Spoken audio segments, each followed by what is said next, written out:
Tang Chung went to Grandma Zhang's house and threw a tantrum, complaining about the family. He said his sister and mother had caused his misfortune. He was supposed to go to the academy to study, but now, because of this incident, he couldn't. Not only that, but when he went out in the future, others would look down on him. After complaining, he started crying and throwing a fit. Recently, the main family of the Tang household had been living well. With money in their pockets, they felt proud and confident. Grandma Zhang saw that their life was better now and no longer dared to boss around Wang Shi as she used to. She also treated the children better than before. The most important person was Tang Chung. To Grandma Zhang, Tang Chung was the only hope for the family, especially since he was about to attend the most promising school, Punlai Academy, which even wealthy people couldn't get into easily. Because of this, Grandma Zhang was very kind to him. She loved her eldest grandson and her favorite grandson equally, and she kept good food for him. When Chen Yangzi and Tang Wanwan cooked here, the old lady was very stingy. She rarely ate meat all year. Only when guests came or her fourth son returned from town did she buy a little meat, adding lots of cabbage and radishes. By mealtime, the meat was almost gone, and everyone fought over the last bits. Now, the old lady was more generous. She didn't eat meat every day, but she still had some every few days. And it was the big, thick cuts. Don't speak badly of the Wang family. Their life has improved, and they haven't neglected the two elders. In fact, they've given them quite a bit of food and supplies. Plus, the elderly lady often goes over to take a little and even brings some back. The family situation has become much better than before. They've saved about 4 or 5 taels of silver just from small savings. This made the elderly lady very happy, and she counts those few taels of silver every day. Before going to bed at night, she must count them herself. She won't sleep without doing so. Seeing the money pouch grow heavier each day and the family's savings increase, her smile grows wider. Mrs. Wang has already asked someone to help her, and Tang Chung is going to study at the academy, just a matter of a couple of days. But unexpectedly, something happened at the salt works. "Brother Chung, don't worry. Your mother will be fine," the elderly lady thought to herself. They can get the salt supplies, and salt has been being processed for several days now. How could something go wrong just like that? She still held on to hope, thinking maybe this afternoon, the eldest son and the eldest daughter-in-law would come back. "But I saw how fierce they were when they took my parents away," she added. "And my eldest sister and her husband have already come back home," she continued. Hearing this, the elderly lady immediately started scolding. That useless girl, always fussing over her helpless husband. They've been married for over a year, and she hasn't even had a child yet. She's so proud of herself. I think they'll end up ruining this family sooner or later. What about your second and third sisters? Where are they now? Mrs. Zhang still held her attitude, not wanting to get involved since no one asked her. She also wanted to see how Wang's daughter, who was raised by her, would handle problems. Yui was already engaged, and their wedding was just a matter of time. Likely next spring, the Su family would send the betrothal gifts. Then, they wouldn't have to spend money on medicine or healthcare anymore. Tang Ryue said she had given the marriage proposal to Tang Xijia, and it was expected that the wedding would be completed by the first half of next year at the latest. With her 2 good granddaughters, her days wouldn't be too bad. As for the second and third families, as long as they didn't come asking for help, that was fine. But the elderly lady's many calculations were all for nothing. The third household, which she looked down on, ended up playing a crucial role at a key moment. Don't mention my second sister. She only cares about herself and doesn't try to help. My third sister, on the other hand, has tried to find Tang Wanwan. But she still hasn't come back. What? Going to find that brat? Tang Ryue really must have lost her mind, she said. Seeing that Grandma agreed with her, Tang Chung suddenly got excited. Isn't that right? Tang Wanfan and Tang Xiaoi heard that they had caught the young master of Yonglin Pavilion, and now they are very proud. I wonder how long they will keep acting so smug. And Tang Xiaoro, that young girl, I heard she was also taken away by people from Yonglin Pavilion. Is that true? Can that girl really get into Yonglin Pavilion? Or is it just nonsense? Madame Zhang's face changed a little. Even if she was ignorant and proud, everyone around Qilian Mountain and Tangtao knew about Yonglin Pavilion. To her, Yonglin Pavilion was like a towering mountain she admired from afar. That yellow-haired girl was so lucky. No, I'm not lying. I really know about it. Remember when Tang Xiaoro went missing last time? I actually knew what happened. So Tang Qing told her how he went to the Yonglin Pavilion interview and caused trouble, and how Tang Xiaoro was taken away afterward. He didn't know how they found her, but he remembered that the earlier events were related to him. After Tang Xiaoro returned, Tang Qing wanted to find out news about his family. One time, he secretly sneaked behind the Tang house to look. Tang Xiaoi caught him and chased him with a slingshot. He almost burst his lungs and left a bump on his head. That was so embarrassing. If Tang Xiaoi had been easier to bully before, he would have gone back to complain. But now, things were different. He didn't say anything and just let it go. Madame Zhang listened and asked, "So, you mean Tang Xiaoro has some secret recipe for cooking?" And Tang Wanfan also used that recipe to make beef noodles, which fooled everyone. But she didn't say anything, right? She didn't say it out loud, but she had heard some things about the Tang family's third branch. If it weren't for how powerful Tang Wanfan was now, she wouldn't bother going there often. She wouldn't be stuck at home every day. It must be true. Grandma, what if we ask for that secret recipe? The head of the family gave us a lot of silver. We could open a restaurant or something, and we'd make a lot of money. Madame Zhang looked at Tang Qing with admiration and said, "My grandson is so clever. He even thought of this." "Yes, since they already know the recipe, give it to us. We can use it to make money. How about we go see the back now?" The temptation of the secret recipe is much greater than the trouble with Wang Shi. "Grandma, my mother and the others are still inside. Maybe we should go find Tang Ryue first." Tang Qing has never called his second sister by her first name. He usually uses her full name or sometimes just calls her Hei or Third. Tang Ryue is used to her younger brother's disrespect and doesn't argue with him. Instead, she often ends up being bullied and hurt. As a result, Tang Cheng's cruel and sneaky nature becomes even worse. He believes others should always give in to him. If they don't, he thinks it's wrong and deserves punishment. Just as they were about to leave, the sky started to darken, and black clouds gathered in the center. The wind also grew stronger, blowing the trees outside, so they swayed wildly. Tang Cheng, who was very timid, saw this and immediately wanted to turn back. "Mom, it looks like it's going to rain. I'll go back first." "Hey, we agreed. Why are you changing your mind?" Granny Zhang muttered angrily, calling him a little brat. He ran off so quickly, but she couldn't do anything about it. After Tang Qing left, the old lady kept muttering to herself, looking worried and pacing around the house. Old Tang, who hadn't been feeling well these days, was lying in bed, groaning softly. Just as he was about to fall asleep, the sound of wind blowing against the window and Granny's mumbling woke him up, making him impatient. He shouted outside, "Hey, old woman, what are you making all that noise for? Can't you let us sleep?" Granny Zhang wasn't easy either. Seeing that the old man was pretending to be sick to avoid working in the fields and was always grumbling, she stormed into the room and yanked the blanket off him. "Sleep, sleep, sleep.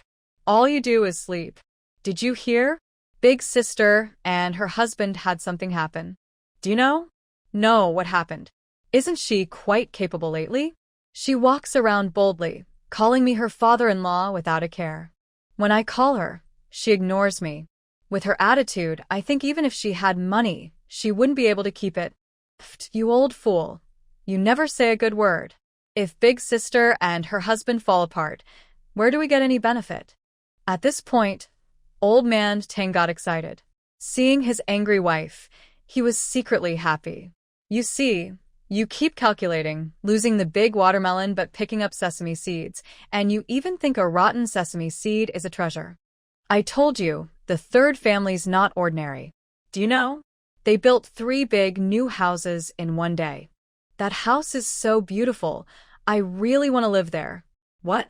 You're just listening to that person talking nonsense. How could that be?"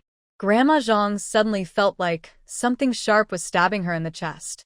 At first, Tang Wanwan was caught and put in jail, and Wan was always jumping around, saying that this girl would never have a good life. I said before, dragons give birth to dragons, phoenixes to phoenixes. Tang Jianfei's daughter turned out to be a criminal. Look at my children. Each one is better than the last. My son Chung will also be successful someday. Haha, now that Wang has had trouble, she's been hit hard in the face. It wasn't just one slap, but two, and it hurt a lot. Hee hee. Old Tang sneered sarcastically and then raised his voice. It's more than that. Wanwan bought the whole Western Mountain. Do you know how much silver she spent? How much? Grandma Zhang felt more than just her chest hurting now. It was swelling, and her hands started to shake. She felt faint and wanted to find a place to lean on. But old Tang seemed to do it on purpose. He spread his 5 fingers wide and waved them in front of her eyes. 5 taels of silver, exactly 5 taels. And it's in cash. Afraid she wouldn't believe him, he continued, yesterday when Sanner came to our house, do you think he was talking about anything else? He said it was the village chief who talked about this, and he just happened to overhear it. Then he confirmed it himself. Think about it, that girl and our family just split up not long ago, and now she's building a house and buying mountains. That big piece of land. She used bamboo from that mountain to build her new house. I believe she planned this long ago. Otherwise, why didn't she want anything when she split from us? She just wanted to get away quickly, so she could make a lot of money. Goodness, Tang Chun, I thought you were honest. I didn't expect your schemes to reach my wife and me. Grandma Zhang was still frowning, thinking about how to find a reason or get some benefit from this, maybe ease their relationship. Old Tang's words woke her up. Yes, they were guilty about splitting up. As long as she held on to this point and didn't let go, she could make them confess. Let's go now and find those 2 greedy women. I want to ask them what they're really up to. I don't believe they can really chase me out. Seeing her wife complain loudly, she grabbed an umbrella and rushed out. Old Mr. Tang felt very happy, knowing she would probably come back empty-handed. When things got really complicated, he would step in as a mediator, avoiding offending either side, and then take all the benefits for himself. Oh, wife, don't blame me for not warning you. It's your choice to go. It's none of my business. He then sighed comfortably, pulled the blanket over himself, and continued to doze off for a little while. Outside, the rain was falling heavily with loud splashes, but old Mr. Tang was not worried at all. He slept even more peacefully than before. Life was too peaceful now. It was time to stir up some waves. Soon, he saw the scene outside. Wind and rain, with occasional flashes of lightning tearing the sky apart. Water on the road quickly gathered, soaking Zhang Posi's cloth shoes. She seemed unaware and kept walking steadily toward her destination, stepping deep and shallow. When she arrived, her temper was so fierce that she was speechless once she reached her destination. The anger inside her grew stronger, making her feel dizzy and causing a stabbing pain in her chest. It seemed like the fire of her rage was about to explode above her head. But no matter how hard she tried, her fists felt like hitting cotton. Completely useless. Tang Wanwan, you little brat, come out here. Let's settle this properly. You girl, you've even targeted my wife. Come out so we can settle this. Tang Chun, come out. You unfilial daughter-in-law, your mother is here. Are you going to open the door or not? If you keep ignoring me, I'll be very angry, and the consequences will be serious. Zhang Posi was stomping and shouting in anger, while outside, heavy rain continued. Inside the small yard, there was no news at all. Meanwhile, Tang Ryue, crouching at Tang Wanwan's door, watched the unreasonable and aggressive behavior of the old lady clearly. Suddenly, she said coldly, Grandma, don't waste your effort. They can't hear you. You useless thing. Don't tell me what to do, Tang Ryue added. Seeing that she wouldn't listen, she shook her head and continued to squat there, using the umbrella Tang Wanwan had given her earlier to block the rain falling on her clothes. She thought she could hold on for a while. If she gave up, her mother and father would have no hope at all. Zhang Posi really shouted herself hoarse, but no one responded. She was so angry that she almost threw a stone at the door. However, seeing that the door was new and looked quite expensive, she dared not do it. The reason was simple. Granny Zhang couldn't vent her anger on Tang Wanwan and her mother because she was blocked outside by the big gate of the Tang family's small courtyard and couldn't get in. She couldn't see them, so how could she take her anger out on them? It must be said that Tang Wanwan was very foresight.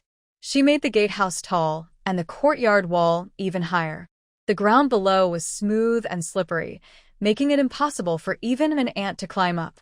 The wall was also equipped with anti-theft measures. For an old lady like Granny Zhang, even if she was given a ladder, she might not be able to climb over. Indeed, Tang Wanwan's plan was very effective. Meanwhile, Tang Ryue was still hiding outside under the eaves, which offered little protection from the storm. But she didn't want to leave, hoping that Tang Wanwan or Lady Chen might soften their hearts and open the door. She didn't expect that the person she was waiting for wouldn't help her, but would instead cause more trouble, an old lady who would only make things worse. Just wait and see. I'll come back tomorrow, the old lady said, feeling it was a bad deal. She was soaked and angry, with her chest hurting and her throat hoarse. She was suffering losses herself, while others gained nothing. For someone proud like her, this pain was worse than being slapped in the face right then and there. But what could she do? She was hiding inside, and since they wouldn't come out, she couldn't go in either. She cursed and shouted, but they ignored her. There was nothing she could do. Later, Granny Zhang asked Tang Ryue to go back with her, but Tang Ryue refused. Finally, the old lady left, cursing under her breath. At this moment, Tang Xiaoyi peeked through the door and saw her leave. She was so happy that she ran back to report. Mother, eldest sister, the old lady really left because of her anger. Lady Chen looked at her daughter and said, "You really are clever and clever. Granny Zhang has never suffered such a big loss before. Are you worried that little you will catch a cold in the rain? She won't last long outside. If she can't hold on, she should go back early." Tang Wanwan and her group were now sorting a large basin of fish they had caught with a magic trap, dividing them by size to decide what to do next. They were considering whether to cook the fish today or dry some for later. According to Tang Wanwan, the big fish would be dried, the medium-sized ones cooked tonight, and the small miscellaneous fish would be used for other purposes. Lady Chen looked at her daughter and said, "Actually, you stopped being angry with her a long time ago, didn't you? You just wanted to see how she would behave." I must say, Lady Chen has improved a lot. She has learned to understand people's feelings. After sorting the fish and shrimp, Tang Wanwan smiled and glanced at Lady Chen, saying, "Mom, it seems you've made some progress." Then she got up to wash her hands, put on an apron, and started preparing to make something delicious. She cleaned the fish and shrimp carefully, then began preparing to make fish and shrimp sauce. She looked at the small yard gate and softly said, "It's about time she feels the helplessness of being hit softly like cotton." She acts arrogantly and bullies others, thinking that bullying is justified. She never considers her own role. It's to protect her family and children, not to dominate them. The children will grow up one day, and she, too, will grow old day by day, until she realizes she's too old and no longer useful. Awan, you've really grown up and see things more clearly than I do. Lady Chen looked at her daughter with mixed happiness and worry. Happiness because her daughter has grown up and become sensible. Worry because she doesn't know what to do about her daughter's marriage prospects. It's time to find her a good match, but she must first ask her daughter's opinion, or she might mess things up. Lady Chen was moved by her daughter's words. She used to think that younger people should respect their elders, no matter if they were right or wrong, and never question their decisions. She believed this was the natural order of things. But she now realizes that this way of thinking was foolish. Tolerating ungrateful people is actually a form of neglect and irresponsible behavior. Through her actions and words, Tang Wanwan helped Lady Chen understand that constant tolerance is irresponsible, not only to herself but also to her family and children. They should have a different way of living. Now that they have separated and Tang Wanwan is managing the household, things are gradually improving, and their lives are getting better and better. Hardship and suffering make us strong. Let's walk our own path bravely, stepping on thorns and flowers alike. What did you say? Lady Chen asked, not catching her daughter's long speech. I didn't say anything.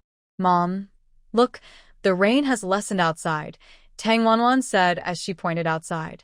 Yes, the rain has eased quite a bit. Little E, do you want to try your new raincoat?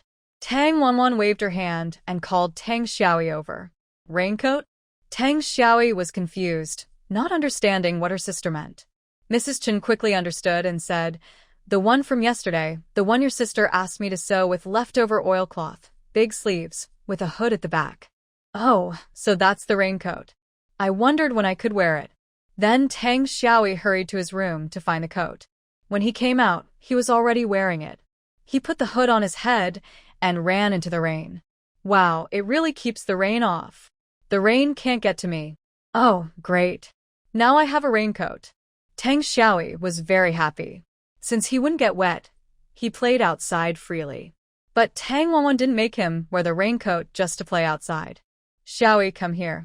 I have something for you to do. Okay. Tang Wanwan whispered a few words into her brother's ear. Tang Xiaoyi listened and nodded, saying, I'll go right now. After saying that, he quickly ran out through a small back door.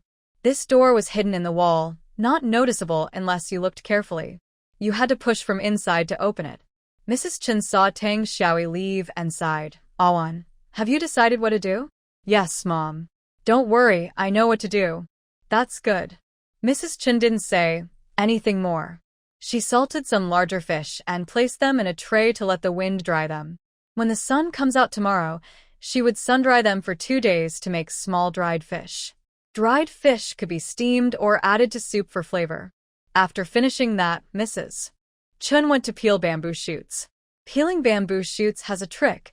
It's not about peeling layer by layer. Instead, she used a sharp knife to cut a slit from top to bottom on the bamboo shoot, then peeled open the shoot from that slit, revealing the whole bamboo shoot. This method prevents injury and is much faster. Ever since Tang Wanwan taught her this trick, she could peel bamboo shoots quickly on her own. Seeing her mother work quickly and efficiently, and that she was smiling more, made Tang Wanwan feel much happier. She then asked, Mom, do you want to eat shrimp paste? It's delicious when stir-fried or added to noodles. Seeing her daughter wash the small fish and shrimp, which were only a little bigger than a thumb, in a small bamboo basket and then hold water in a nearby container, she looked very confident. She replied, Okay, do you know how to do it? I only know that some people make different sauces to go with food. But buying those ingredients costs a lot of money, and I don't know how to make it myself. Now that Chen's wife saw her daughter suddenly learning many things, she stopped asking questions because she knew she wouldn't get any answers. Some things are better left unclear. Life is only a few decades long, and sometimes being a little confused is better than knowing everything clearly. It's actually very simple. Just fry the fish and shrimp in oil until cooked, then add seasoning and flour to cook it all together. Chen's wife listened and felt unsure. Really that easy? Do you want me to help? No need. Mother, after you wash the bamboo shoots, you can also marinate some. We have so many in the garden. Once the bamboo shoots are marinated, let's give some to Aunt San. She helped us with the matchmaking this time. Even if it didn't work out, she still helped us. We should thank her. All of these? Peel them all? We are only 3 people. We can't finish them all. Now that Xiao Rou has left, the house feels much emptier. It used to be noisy all the time, and now with one less person, it feels a bit strange and uncomfortable. Just trust me, Tang Wanwan said. What are you doing? I want to help too. Tang Wei pushed his wheelchair to the small kitchen door. Tang Wanwan placed a board at the door. Seeing him come, they both went forward and pulled Tang Wei. His wheelchair was pushed into the house along with them. Brother, why are you here? Aren't you reading inside? No more. My eyes are a bit sore after reading all afternoon, Tang Wei said, then turned his face away. It used to be noisy all the time, and now with one less person, it feels he had been drawing all afternoon, and finally, he threw his brush aside in frustration. His drawings all featured the same person, a woman. The eyes in his paintings seemed to be talking and always smiling at him. her thick hair and her red, slightly curled lips. After eating the herbal medicine Tang Wanhan specially prepared, Tang Wei felt a little stronger in his hands. His grip was no longer trembling, and he didn't shake when holding the brush. He persisted all day and managed to draw half of a face. When he saw the slightly familiar eyebrows and eyes, he was so frightened that he dropped. He had been drawing, but after a while, he somehow picked up the brush again and couldn't help but continue drawing. Big brother, look at me making fish sauce. How about we eat fish sauce noodles with bamboo shoots tonight? I've noticed that Awan is getting better at cooking. Mom, since Awan is so good at it, why don't we open a noodle shop? I agree. If big sister opens a shop, I will help every day. Tang Xiaoyi was very excited. He loved eating noodles. He thought they were the best food in the world. Soft, smooth, and hot, taking a bite was really enjoyable. Beautiful. How much money do we need to open a shop? Our family just has enough now. We can't afford to take risks. Unexpectedly, Tang Wanhan didn't oppose but agreed immediately. All right, I think Big Brother's idea is good. He can handle the money and accounts in the back. Mom and I can work in the front and kitchen. Xiaoyi can be the waiter. But it seems we still need one more worker to do some chores. Tang Wanhan didn't hesitate. She took out 20 taels of silver from her pocket and gave 5 taels to her older brother. She still had about 5 or 6 taels with her. Mother Chen looked at the 20 taels of silver in her hand and asked, Awan, what are you going to do with this? Tang Wei also said, I don't need the silver.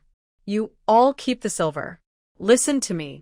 Yes, go ahead, Tang Wei said, looking at the silver as if he was thinking seriously. It's not just about earning money, but also about spending it wisely and making it grow. Now that we have Shishan, we can start farming, plant vegetables, fruit trees, and more. If we open a noodle shop, we can prepare many ingredients ourselves. Tang Wanhan shared her rough plan. If they wanted to open a noodle shop in the village, they would first find a place, buy it, and then build a house. After that, they could start planting a lot of things. Usually, Mother Chen was free, and once the shop opened, she could manage it. With a job that earns money, her life would be more stable, and she wouldn't feel like she was just wasting time at home. Once she got the hang of it, they could hire an assistant, and Tang Wanhan could do what she wanted. Will that work? Mother Chen was unsure. The noodles would be expensive, and their costs to start the shop would be high. Who would come to eat there? Mom, trust me. Our Tang family village will only get better, and it won't be just these people. As salt-making technology improves and salt production increases, everyone can earn more money. Then they won't be satisfied with their current life. They not only guard a small piece of land in Tangjia village, but also have many opportunities to make money outside the province or even overseas. Tang Wanhan has a big plan that she wants to carry out step by step. Whether she can do it or how far she can go depends on more than just her. So, she is slowly building her allies or her own people. Just as she was thinking, Tang Xiaoyi came back, looking a little excited and a bit strange. Big sister, I'm back. This raincoat is really useful, Tang Xiaoyi said, taking off the raincoat and showing it off to the family. After hearing Tang Wanhan, she hung the raincoat on the eaves to dry. Where is he? He went to find Xiao Yu. Good. He really didn't let me down, said Tang Wanhan. She had asked Tang Xiaoyi to find Tang Xijia to persuade Tang Ryue to come back. But she called him for more than that. She had her own reasons. Awan, who is that? What are you two whispering about? Tang Wei asked, confused by their secret talk. Big brother, it's Tang Xiaoya. My sister asked me to find him. He's at the front gate now, Tang Xiaoyi said, pointing in that direction with his mouth. The little boy seemed to know about their marriage agreement, and his expression was a bit complicated. The rain had stopped now. Besides the sound of water dripping from the eaves, it seemed like two people were whispering. Later, they seemed to argue a few more times, then fell silent again. Madame Chen was pickling bamboo shoots and vegetables, which she usually did every year. She would turn leftover large cabbages into salted vegetables, put them in jars, seal them tightly, and they could last until the next spring. She hadn't pickled bamboo shoots before, but the process was similar, just with different seasonings and pickling times. Although pickling seems simple, each person's taste is different. Some pickled vegetables are crispy and tasty, while others turn out salty and smell bad, like mud. Mom, put this inside. Tang Wanwan took a couple of brown, pointed items from the seasoning pack and placed them into the basin in front of Madam Chen. She had just finished cutting the bamboo shoots and was adding salt. Seeing her daughter suddenly put something strange in, she asked, "What is this?" "Awan, what is this? It smells so good." Lady Chen picked up the 8 spice and smelled it. Tang Wanwan explained with a smile, "Mother, this is a spice called 8 spice, also known as big spice. It's a medicinal herb and also a cooking ingredient, used for roasting meat, stewing dishes, and adding flavor when cooking." "Really? It smells quite nice." "Oh, I remember you used this when you made fish the other day." "No wonder that fish was so tasty," Lady Chen said as she placed the 8 spice and bamboo shoots together. "Yes, 8 spice can also remove fishy smell, but it shouldn't be used too much. Just 1 piece is enough.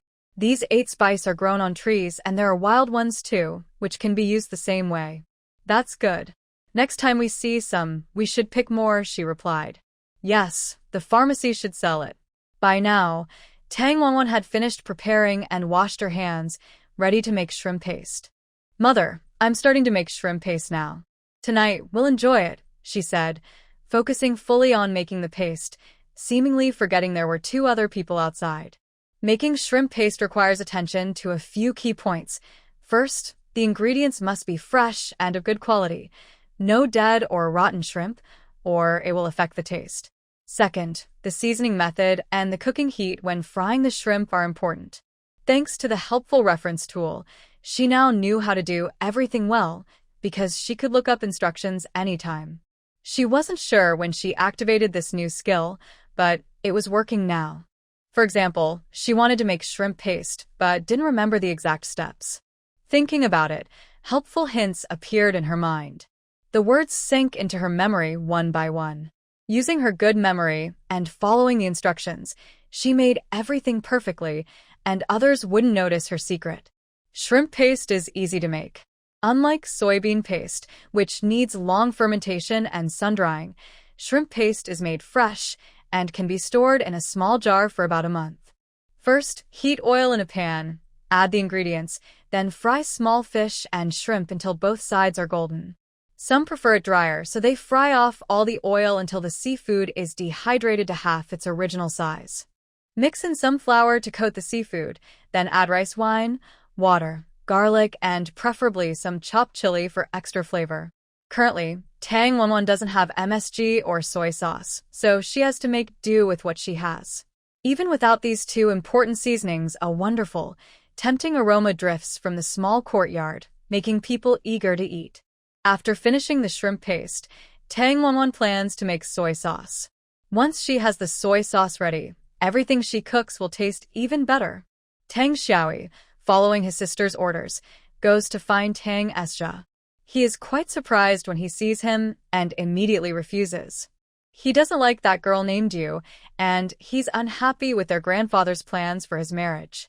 Tang Xiaoi is very stubborn and determined to achieve his goal.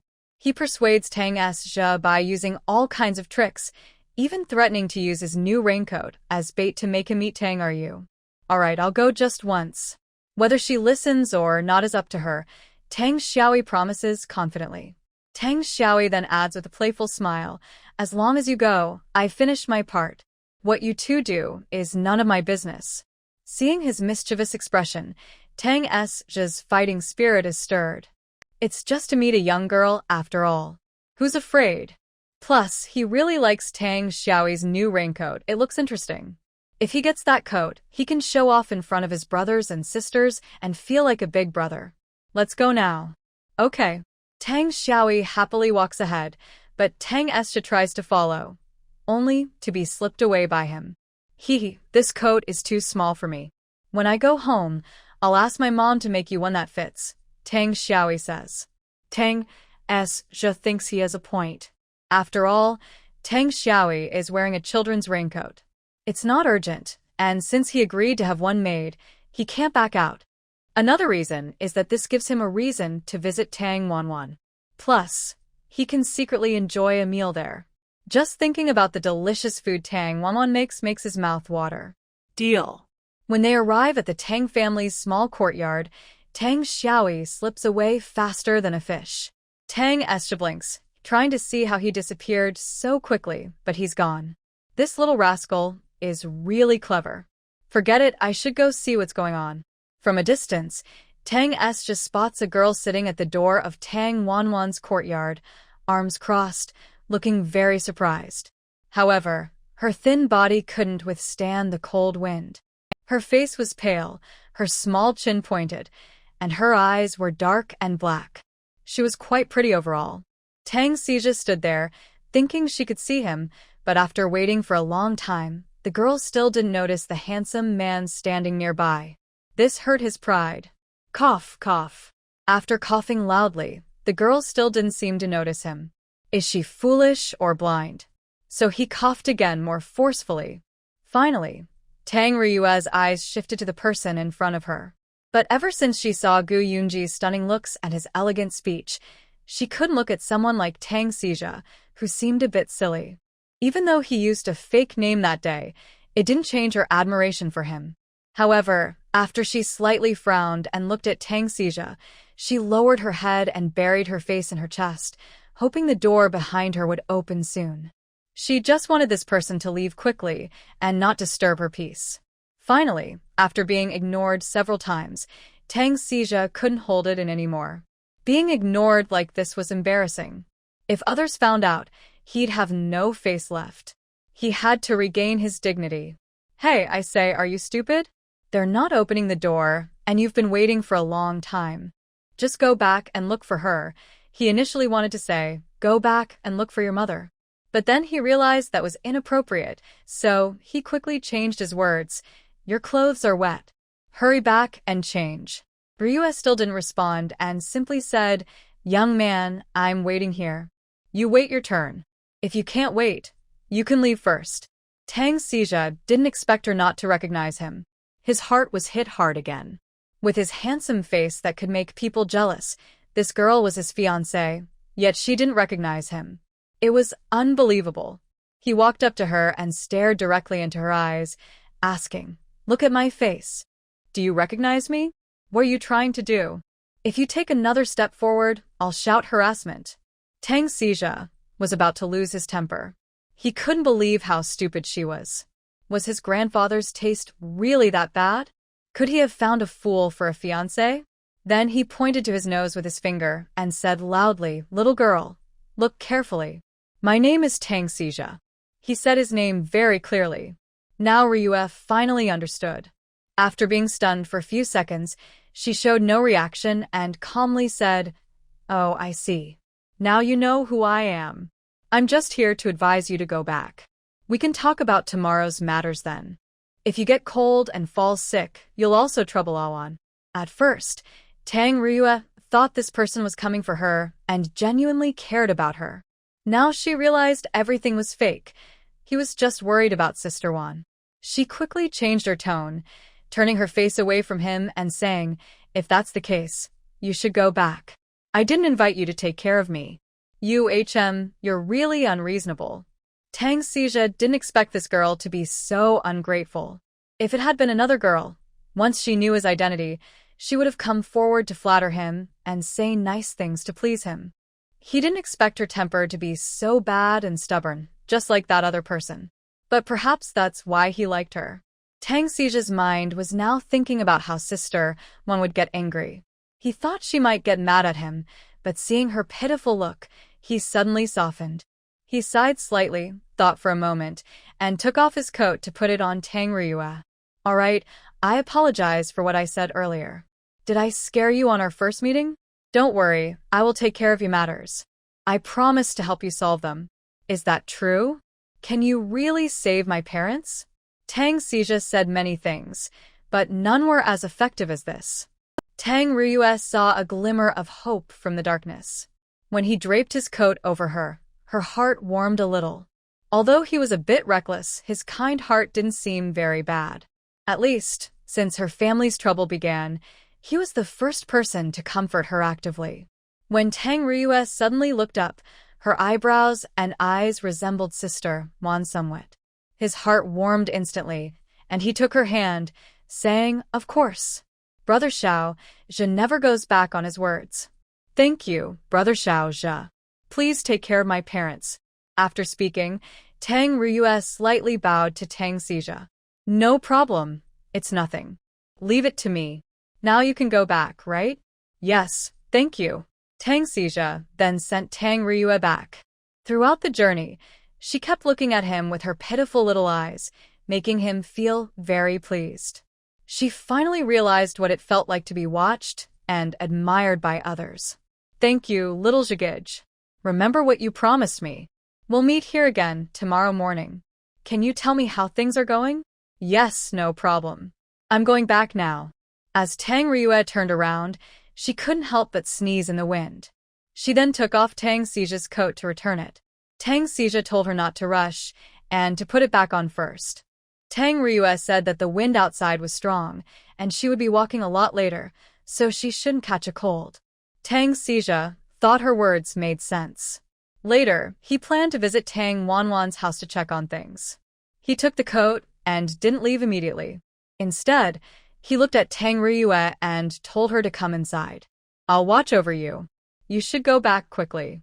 Tang Riyue nodded slightly, then blushed and pushed open the small gate of her home. As soon as she entered, she saw Granny Zhang peeking over the wall outside. She looked at her coldly and snorted. Tang Riyue's heart suddenly fluttered with panic. Her face showed a hint of worry. She was thinking about how she would explain herself if her grandmother asked later. Unexpectedly, Tang Rui was standing at the door, arms crossed, looking at her with a very indifferent expression. "Oh, I see. You're so eager. Turns out you went out with a wild man. Tang Riyue, you're quite something. I never knew you had a talent for seducing men." Tang Riyue didn't want to argue at first, but she was furious now. She was cold and hungry, soaked from head to toe, and her second sister not only didn't show concern but also mocked her. No wonder Tang Wanwan looked at them with such disgust. "If you're so capable, why don't you find a man yourself? Break up with that useless Dr. Su." After saying this, Tang Riyue didn't look back and stormed into her room, slamming the door shut. Tang Rui didn't expect that Tang Riyue, now with a man, would dare to confront her. She thought her parents' trouble was a sign she was planning her own backup plan. No way. It turned out she had also seen Tang Riyue come back, not alone but with a man. From a distance outside, she couldn't see clearly or hear what they were saying. However, when she saw Tang Riyue turn around and the man's gaze on her, a sudden surge of jealousy filled her heart. Her family had arranged for Su Xiaoyu, who couldn't speak properly and acted like a fool. She felt as if she could already see her life after marriage, 10 or even 20 years of it, and she was filled with inexplicable fear and dread. So now, she preferred not to see Su Xiaoyu at all. Others might think she was shy, but that wasn't the case. Tang Rui immediately stepped forward and forcefully kicked the door, shouting, "Tang Riyue, come out. I'll count to 3. If you don't come out, I'll push the door down. Tang Riyue, you brat, you little troublemaker who seduces men, do you hear me? Hurry up and open the door. Once I open it, you're doomed. Stop making noise. Is it ever going to end? Do you want to keep everyone awake?" Tang Qing also came out, furious. Seeing Tang Qing speak, Tang Rui calmed down a bit and glared at the door, saying bitterly, "Tang Riyue, if you have any ability, don't come out in this life." Unexpectedly, as soon as she finished speaking, the door opened. Tang Riyue had changed into new clothes, her hair draped over her shoulders, and she looked surprisingly similar to Tang Wanwan, about 5 or 6 points. Her small, perky chest, fair collarbones, and damp hair made her look even more striking. Her cold, piercing gaze when looking at people was almost identical. For some reason, Tang Rui instinctively took a step back. When she saw Tang Riyue's face clearly, she realized what was happening. She was furious that this girl had played her, and without thinking, she stepped forward and slapped her. But before she could hit her face, Tang Riyue dodged and grabbed her wrist. Her expression remained cold, and her words came out one by one. Stop showing off in front of me. I've endured sneers and contempt outside, just to get a chance for our parents to be released. You two are good. Each of you just shirks responsibility and even slanders the only person willing to help us. I don't want such an older sister or brother. After saying this, Tang Ryue suddenly shook off Tang Rui's hand and pushed her aside. She didn't even check if she fell, then slammed the door shut, leaving Tang Rui outside, stunned. Tang Chung was also stunned. He never expected his usually gentle second sister to be so fierce. And her hair was so beautifully arranged just now. Her gaze made his heart inexplicably heat up. Then he suddenly blushed and hurried back to his room in a flustered way. When he returned, he noticed something strange about his body and was surprised to see himself standing straight. He felt a little happy, so this is what growing up feels like. It's wonderful. Humph. Tang Ryue, how dare you insult my little brother? You're doomed, she said. She was waiting for Tang Chung to get angry so they could scold this disobedient sister together. But Tang Chung didn't say a word and just left. Something felt wrong. Brother Chung, are you there? Brother Chung? Tang Ryue knocked on the door and faintly heard him making some humming sounds. She was worried something was wrong, so she hurried to knock again, but Tang Chung shouted, "Are you trying to get yourself killed? Just go away." Terrified, Tang Ryue had to leave. As she walked away, she muttered, "Why has my little brother become so strange?" Tang Ryue changed into a small, simple dress and crawled into bed, staying under the covers for a long time. But the blanket was too thin, and as the weather grew colder each day, she hadn't yet changed to a thicker quilt. After a long while, her body finally warmed up a little, but her teeth and body still trembled from the cold. Thinking about her unfair treatment, tears started to fall. Suddenly, a handsome, heroic face appeared in her mind. When she thought of Gu Yunji, her heart warmed a little. Next time we meet, I will definitely introduce myself to him, she thought. They had only briefly met on the bridge before, and she hadn't properly introduced herself. Last time, he called her Tang Wuan, and she was so nervous she couldn't even explain herself. He probably forgot about her. She remembered how he took her sachet that time, and she didn't understand what was going on. It was clearly her sister Wan's thing. So, did they really have some connection? But how could she compare to Wan? Wan was so smart and talented, better than her in every way. Even if Lord Gu didn't like Wan, he probably wouldn't bother to look at her. Thinking of this, Tang Ryue felt even more upset and uncomfortable. She covered her head with the blanket and cried sadly. Meanwhile, after Tang Xija saw Tang Ryue off, he quickly put on his clothes and prepared to find Tang Wuan. As he dressed, he suddenly smelled a faint, unfamiliar fragrance. He was puzzled and thought, what's the scent? It smells so nice. I don't think I've touched any flowers. Feeling the residual warmth on her clothes, he couldn't help but turn back and look at the room where Tang Ryue had gone. He said softly, "Could it be her?" He instinctively brought his sleeve to his nose to smell, then smiled. So, the girl's scent is all fragrant? Tang Xija first noticed a girl's scent on his sister Tang Xijia. Later, he also noticed that Tang Wuan's scent was quite special, carrying a faint herbal smell mixed with an indescribable light fragrance. Overall, it was very pleasant. The scent on Tang Ryue was even lighter, like a small wild chrysanthemum blooming in the field. If you weren't paying attention, you wouldn't notice or smell it. Plus, she had been caught in the rain today, so her clothes were wet, and her scent was probably faint too. Thinking this, Tang Xija had already arrived outside the small courtyard of the Tang family. As soon as he reached the gate, he caught the tempting aroma of food wafting from inside the yard. The smell was very fragrant, unlike anything he had ever smelled before. He chuckled to himself, thinking, "Today I'm in for a treat. I've decided I won't leave until I've eaten my fill. I won't let go until I've had enough." Awan, open the door. Tang Xiaoi, hurry up and open the door. Your big brother is here. Haha, this little treasure, Xiaoi, go open the door.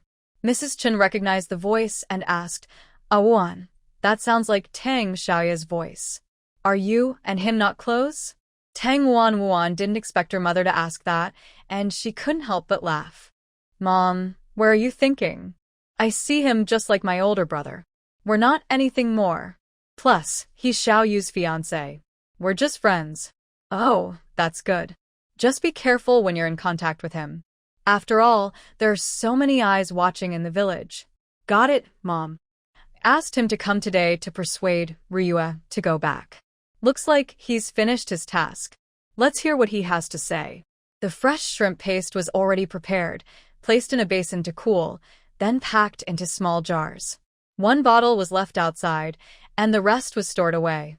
However, Tang Wuan searched the house but couldn't find a suitable bottle. Suddenly, she remembered, perhaps in the Great Summer Kingdom, they didn't have glass yet. Now, everyone probably used colored glaze, which was very expensive and unaffordable for ordinary families like theirs. She thought, Mom, do you know where we can buy colored glaze here? How much does it cost? Mrs. Chun was momentarily stunned. She looked at her daughter, wondering where she could find such a thing. She then began to scratch her chin in thought. Unexpectedly, her daughter suddenly asked her about glassware. Since marrying Tang Jinfei, she hadn't used glassware before. She thought she had, but couldn't remember clearly. Haha, you're asking me about glassware? I have a glass lamp at home. Very precious. It cost me 200 strings of coins, said Tang Xija confidently as he swaggered into the room with Tang Xiaoyi. Before he even saw anyone, he could hear their voices. This was his usual style, and Tang Wuan was used to it. Mrs. Chun, unfamiliar with Tang Xija, looked a bit shy. Tang Wei and Tang Xija knew each other and greeted politely. Mrs. Chun then went to do other things in her room. Tang Wei, feeling a bit tired, also returned to his room. Tang Wuan said dinner would be ready soon. Tang Wei nodded and left, no longer needing help.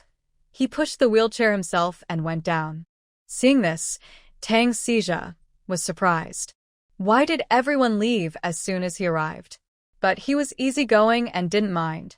He found a stool to sit on and saw Tang Wuan frowning as she was calculating how ancient currency exchanged. Wait, let me calculate, she said. After a few movements of her fingers, she exclaimed, Wow, 200 strings of coins? That means just one small lamp costs 200 taels of silver? That's really ripped off. Using ancient currency conversion, one string of coins equals 1,000 coins, and 1,000 coins equal 1 tael of silver. So, 200 strings of coins equal 200 taels of silver. What a spender.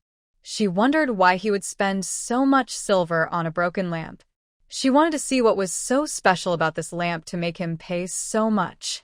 Tang Xija didn't care at all. He waved his hand and said, That's nothing. My grandfather has a glass masterpiece called Galloping Horse with Flying Swallow. It's really beautiful.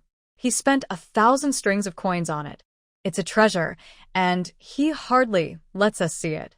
The design of Galloping Horse with Flying Swallow is indeed beautiful, but she didn't know what it would look like once made. Tang Wuan didn't expect that even the clan leader, so clever, couldn't figure out the secret of glassware. He had bought it for 200 taels of silver, 1,000 taels in total. She had been working hard for a long time, earning only a few dozen taels of silver. Spending here and giving there, her money was almost gone. It seemed she needed to change her approach. Tang Wuan quickly fell into deep thought. Maybe she didn't need to open a face shop anymore. Glassware had a huge market. Glass is very easy to make and can be found everywhere. As long as she can produce glass, it will be a big source of wealth. The main problem is that this skill is hard for most people to learn. Unlike her house or oil press, which anyone slightly clever can figure out by looking carefully and then copy exactly. Glass is different. First, many people don't know the raw materials. Second, it takes a temperature of over 1,000 degrees to melt quartz and turn it from solid to liquid. Let me see your work sometime. Tang Wuan still wants to see their finished products to understand better. No problem, Tang Wuan agrees. Then she remembers something important. She looks at Tang Xija and asks, Did you take Xiaya home?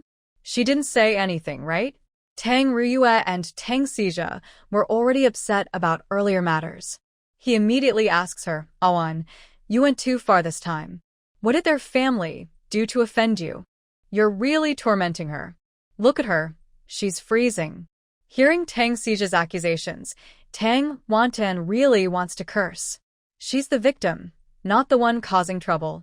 Tang Ryue stole her recipe, went to the clan leader to show off, and tried to find a wealthy husband. Now something's happened, and she's expected to clean up the mess. Nothing in the world is that easy. Tang Wantan obviously doesn't agree. She glares at him and says, Oh, isn't someone saying they didn't want to come? Did you see her looks and feel pity? Why don't you ask what she actually did? Seeing Tang Wantan angry, Tang Xija gets nervous and quickly explains, No, Awan, you misunderstood. You didn't do anything wrong. It must be her fault for making you angry. You're the older sister. She's the younger sister. If she did something wrong, you should be more understanding. His words sound somewhat reasonable, but it's clear he's still defending Tang Ryue. As the saying goes, men tend to think with their lower parts. He's already protective, and if they marry, he might become a real husband protector. As for the salt workshop issue, Tang Xija seems unaware that something went wrong.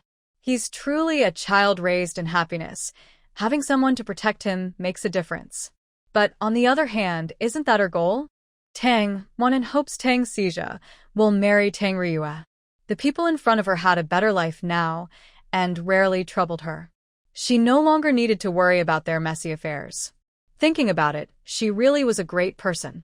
Those who bullied her family, she didn't choose to completely destroy their main house or turn them into a living. Instead, she chose to respond with kindness. It's quite incredible, but she decided to do this. People shouldn't live in hatred, as that only darkens their hearts. Being generous and forgiving makes the world a better place. If she let them owe her forever and made them think about her kindness every day, feeling guilty and sad, wouldn't that be more interesting? Tang Wanwan looked at Tang Xija and asked, So, you mean I have to help them? What if I can't? Of course you can. Awan, you're the smartest girl I've ever met. Nothing can stop you, Tang Xija said. Worried she might refuse, he changed his tone to a more pleading one. Awan, if it doesn't harm you, please help her. I see you as my best friend, and she's going to be my future wife. I can't just watch her suffer, right? It was rare to see this stubborn boy so serious. Tang Wanwan thought for a moment. Since they met, Tang Xija hadn't done anything truly serious. Today, he was acting like a hero protecting a flower. It seemed she was right about her judgment. Tang Xija liked those kind of fragile girls who needed protection, which triggered his strong protective instincts. The more outstanding a woman was, the more she seemed like an obstacle or a mountain he couldn't climb. Now she felt a bit more at ease. Tang Xija was actually quite easy to get along with and wasn't very scheming. Although he lacked big ambitions, sometimes simple-minded people are the luckiest. Helping Tang Ryue now was also helping Tang Xija. So, you agree to marry Ryue? You'll treat her well and take care of her for a lifetime, without regrets? My grandfather already arranged our marriage, and the betrothal tokens have been exchanged. I have no other choice but to follow what's decided, he said, sounding reasonable, but really, he had just accepted it himself. All right, just for your words, I agree to help her. But before I do, she must complete one task alone. If she can't, then I won't be able to help either. Tomorrow at the hour of the dragon, let her come to see me, Tang Xija said, clearly surprised that Tang Wanwan agreed so quickly. Okay, I will definitely pass on your message. Thank you. After Tang Xija finished speaking, a happy smile appeared on his face. Coincidentally, he and Tang Ryue had also arranged to meet around the same time tomorrow. Once they met, he could tell her everything. But he wanted to tell her sooner, so she wouldn't worry all night. There's one more thing, Awan. You must promise me. What is it? Tang Wanwan looked at Tang Xija, unsure what he was about to say. It's about when Xiao Yi came to see me earlier. Promise me that your mother will help make you a raincoat. I think it looks useful. Can you ask her to make one for me too? So it was a small matter. Tang Wanwan smiled and said, That's easy. I'll ask my mother to help you make one later. Then, I'm hungry. Can I eat a meal at your house? Or I can pay you. Haha, this person really treats this place like his home. 200 coins? Tang Wanwan looked at him. That's expensive, he said, looking startled and his face changing color. Seeing this, Tang Wanwan couldn't help but laugh. Ha, just kidding. Why are you so silly? Just a meal is fine. I won't take your money. Good, then I won't hold back. Tang Xija shyly scratched his head, looking just like Tang Xiao-yi when he made a mistake. Tonight's dinner was especially delicious because they used Tang Wanwan's new fish and shrimp sauce as seasoning. Tang Xija ate several large buns and a lot of dishes. By the time he left, his stomach was round. Tang Wei added half a bun more than usual and ate happily. Tang Xiao-yi was even more excited. Tang Xija stood up and said, Awan, you have to be responsible for me. Huh? Tang Wanwan didn't understand what he meant. Lady Chen was so frightened that her chopsticks trembled. Tang Wei looked at Tang Xija with a serious expression. I mean, your cooking is so good that after I go home, I feel that my family's food is tasteless. What should I do? Next time, you can bring some food to eat at my house. But only if our family agrees. Tang Xiao-yi immediately held up and said, just one meal, and I'll take 2 bags of flour. Tang Wei also agreed and said, 2 bags are too few. With so many of us and how much he eats, we need at least 3 bags. Tang Xija immediately became worried and quickly said, I'll take back what I said earlier. Forget I said anything. The others burst into laughter. They wondered if he was foolish, unable to tell a joke. They didn't know that Tang Xija was simple-minded and couldn't read many words, so he just liked to play all day. After dinner, Tang Wanwan had to work on her oil press again, fulfilling her promise to Gu Xinyu and the others. She had hurriedly done some work during the day, and at night, she made some improvements to her process. She found she could extract more oil and make the operation easier. She made 2 presses in one go. When she finished, the moon was already high in the sky. The weather was strange. It had rained heavily during the day, but at night, there was a bright, round moon. However, tonight's moon wasn't as bright as usual. It looked hazy, like it had fuzzy edges. As children might say, the moon looked like it had grown hair. This was a sign that the weather was about to change. It wasn't that the moon had grown hair, but that there was a lot of moisture around it, making it look like it had a white fuzzy ring from afar. Suddenly, she felt warmth on her arm. Looking down, Tang Wanwan was surprised to see little golden retriever come over to her. Its spirit seemed much better now, and its body had recovered quite a bit. It clearly recognized her, rubbing its head against her affectionately, making a soft Gigi sound. Then it bit her cloves with its teeth, its eyes showing clear worry, as if asking to go outside. Golden Retriever, are you asking me to go back with you to find your owner? I want to find her too, but if it's just us, we might run into trouble with bad people. I don't know if Lord Feng and the others will search the mountain tomorrow. If he goes up the mountain, I'll definitely go too. The little dog made 2 more Gigi sounds, then sat beside her, watching her. Its fluffy paws rested on her hand, seeming to understand. Tang Wanwan couldn't help but smile and gently patted its head. The little golden retriever closed its eyes slightly, looking very happy. People say animals are very understanding of humans, and although golden retrievers can't speak, this one seemed quite perceptive. All right, let's go back and sleep, Tang Wanwan finally said, carrying the dog to her room. While she slept, the little dog hung on the beam above her bed to rest. Even if there was just a small furry animal in the house, it made everyone feel much safer. The next day, because everyone knew there was something important at home, they all woke up early. Even Tang Wei got up and started exercising slowly.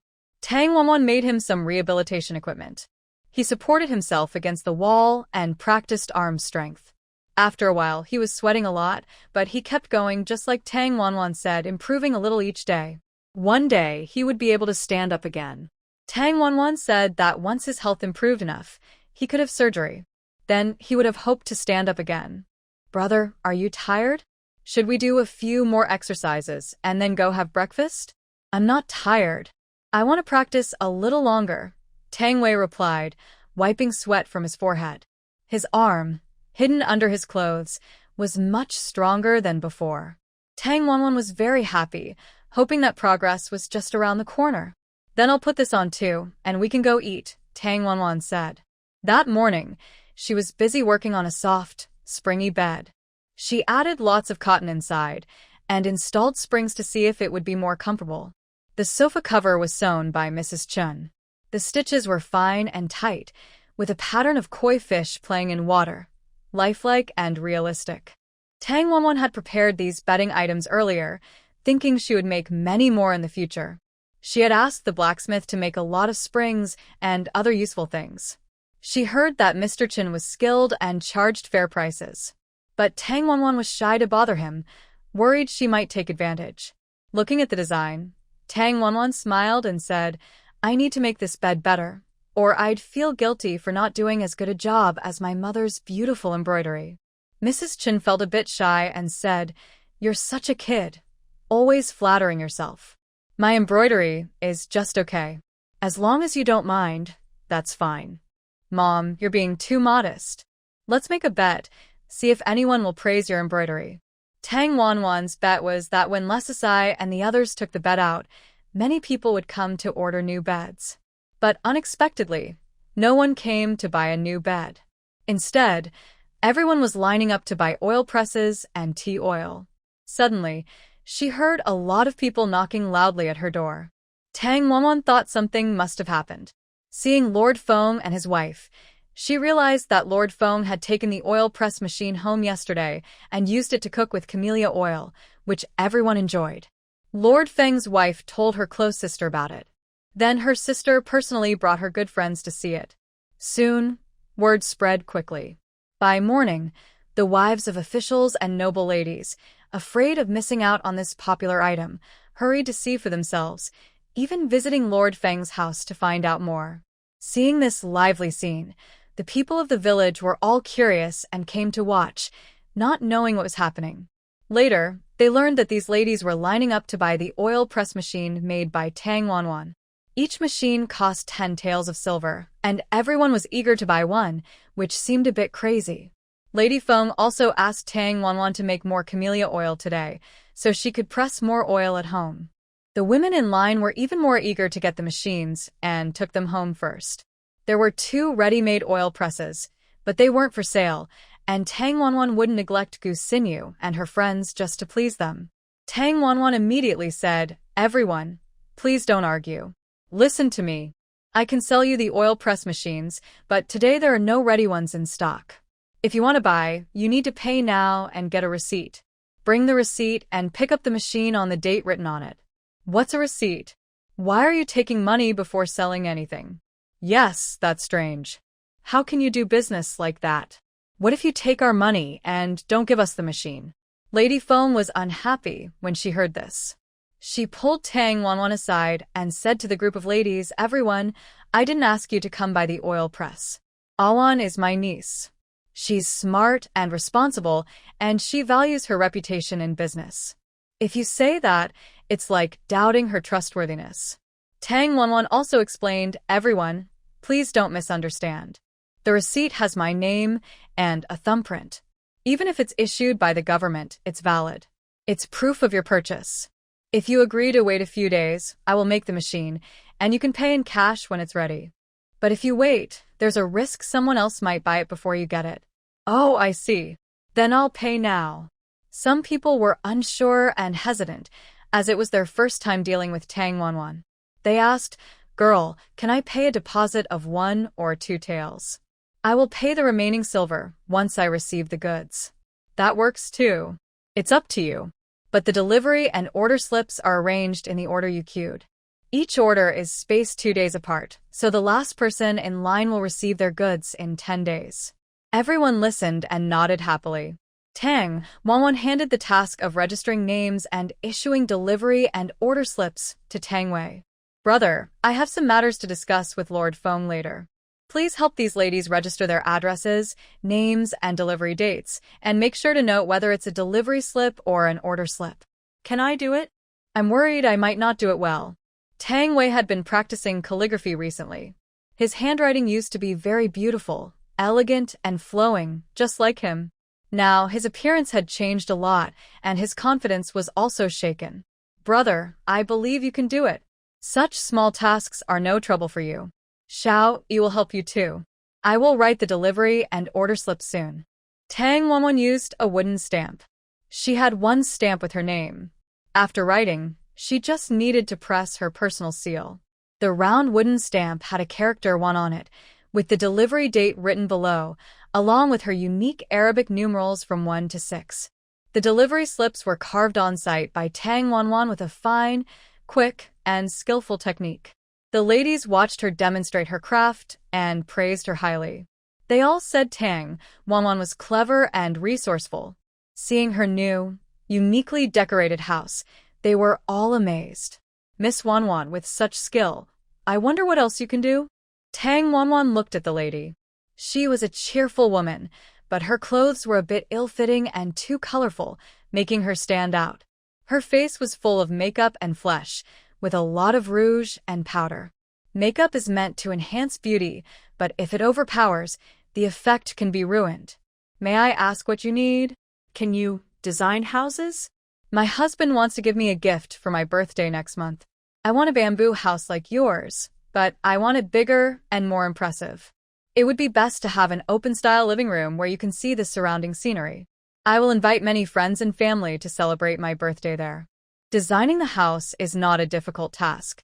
Tang Wanwan smiled softly and said, That's no problem. Just tell me your needs. I will visit the site, make a rough sketch, and once you're satisfied, you can start building. Oh, really? Just give me a price. As long as I like the house, that's all that matters. It seems this lady is quite wealthy. Mrs. Foam took Tang Wanwan's hand and introduced her, saying, This is Madame Wang. Her family runs a leather business and is very rich. She's generous with what she likes, but she doesn't pay much attention to her appearance. Tang Wanwan noticed that the other ladies here were very elegant and well-dressed. They arrived in beautiful, grand carriages. Only Madame Wang seemed a bit out of place. She comes from a business background and is more straightforward in her speech. She actually prefers to interact with such people. In 3 days, I will find time to visit with Madame Wang and see the place. Then I will give you a rough sketch, and we can discuss how to build the house in detail. Should I pay a deposit first? Madame Wang asked. Let's decide after we see the place. Norush, tambang wandi play. The size of the house and its location need to be checked. Wealthy families usually consider feng shui before building, but that's not her concern. She only draws the house layout based on the map. Wow, what delicious smell is that?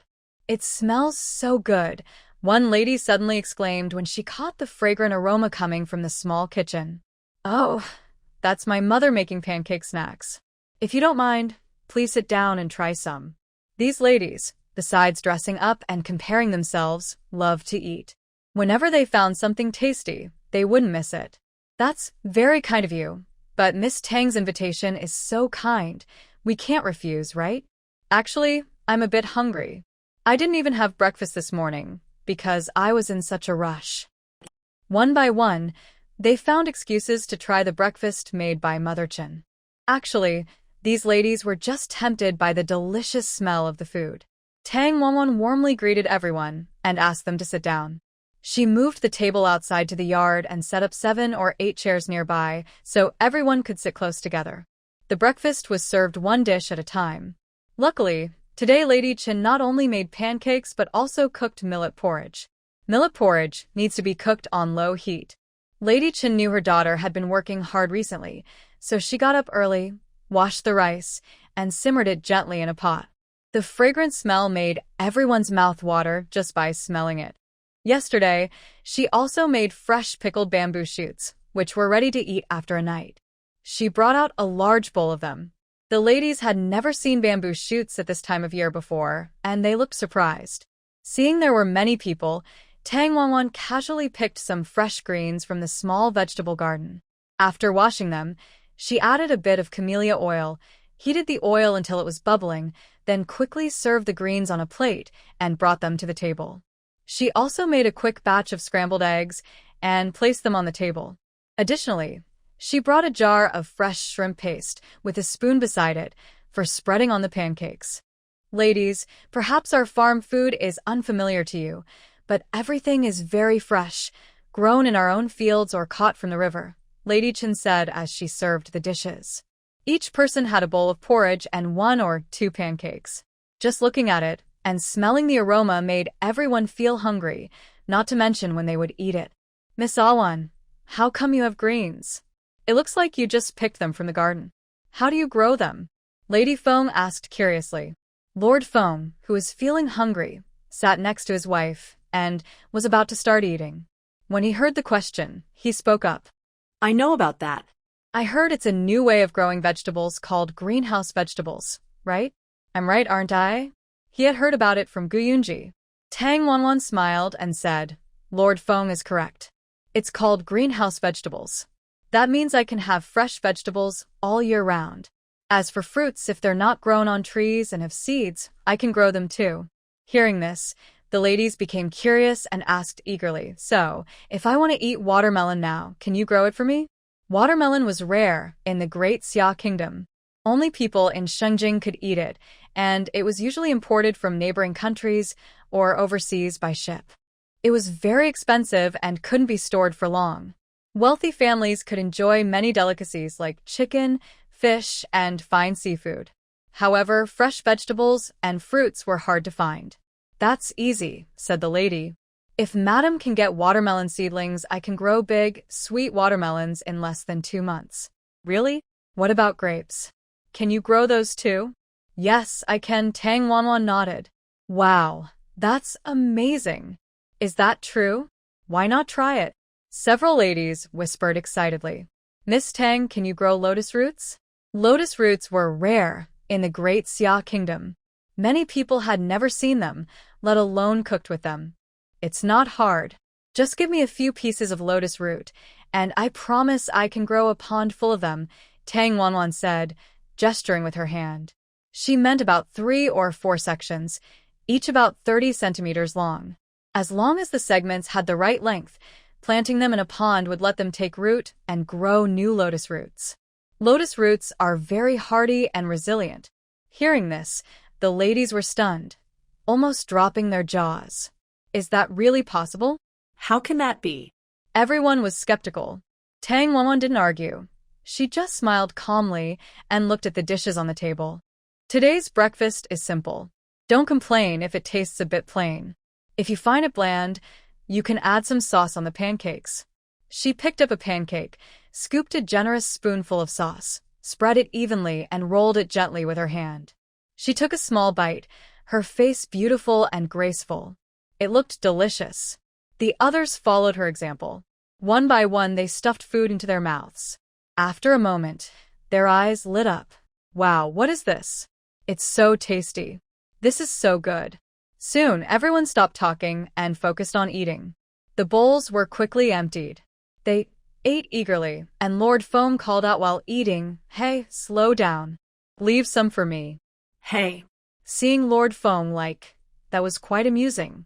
After breakfast, most of the food was gone. The ladies felt a bit shy as they prepared to leave. However, some still remembered the shrimp paste and said they wanted to buy a jar if Tang Wanwan was selling it. Tang Wanwan said that this shrimp paste is very useful. It can be used as a dip for pancakes, as a seasoning when cooking, or added to noodles for extra flavor. The ladies found it very tempting. Can we each take a bottle home today? Not today. When you come to pick up the oil press, I will give each of you a portion, Tang Wanwan replied. The ladies immediately became happy again. Tang Wanwan didn't expect they would be so easy to please. 1 bottle of sauce was enough to send them away happily. The oil press costing 15 taels of silver, plus a quick breakfast and a bottle of sauce. Such a good deal. The ladies left first. Madame Feng originally wanted fresh shrimp paste. Tang Wanwan also intended to give it to her, but since her stock was limited, she could only prioritize Madame Feng. Yesterday, she hurriedly made the shrimp paste but didn't have a suitable jar, so she stored it in a bamboo tube and sealed it with a rope. It wouldn't last long, but the flavor wouldn't be bad because bamboo has a faint scent that adds a special taste to the shrimp paste. Seeing Tang Wanwan give her a bamboo tube of shrimp paste, Madame Fong was very happy and quickly thanked her. Thank you, Miss Awan. I have no other hobbies but loving good food. When I can't get it, I feel uncomfortable all over. Tang Wanwan suddenly understood why Lord Fong insisted on taking the oil press and oil home yesterday. He was trying to make his wife happy. Thank you, Lord Fong and Madame Fong. Since you helped introduce my business, I should give you a red envelope. You can try this shrimp paste first, and when I have fresh food, I'll invite you to eat. Madame Feng's eyes lit up at this. That's great. Don't forget me when you have delicious food in the future. She waved her hand and said, Today's matter is nothing special, just a small favor. Yesterday, Tang Wanwan gave Lord Fong a big bowl of oil but didn't ask for any money. The ladies who came today came purely because they wanted to. Girl, I'm leaving now. We'll chat again another day when I have time. Seeing that her husband's subordinates had all arrived, Madame Fong figured it was for official business and politely prepared to leave. Madame Fong, wait a moment, Tang Wanwan said. What is it, Miss Awan? Tang Wanwan then entered the room, and after a while, she came out holding a beautiful silk box. Madam, we have met once, and you are so polite. I have nothing to repay you with. If you do not mind, please accept this gift. I made it myself, and it looks quite nice. Oh, young lady, you are too kind. Why would you give me a gift?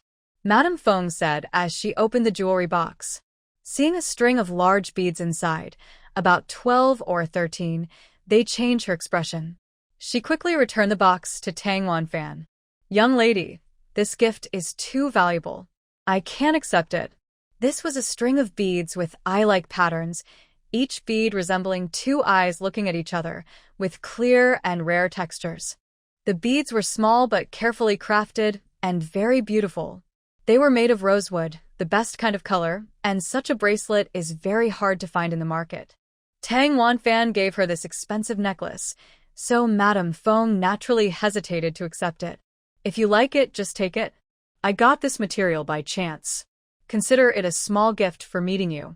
Lord Fong has taken good care of our family, and this time, you helped me so much. I truly want to thank you. Hearing this, Madame Fong saw a chance and asked quickly, since Miss Awan is so skilled in woodworking, I suppose you can tell good wood from bad? Just a little. Good. In a few days, Lady Wang from Jinling will hold an auction. There will be many fine items. Would you like to go with me? I want you to help me judge the quality.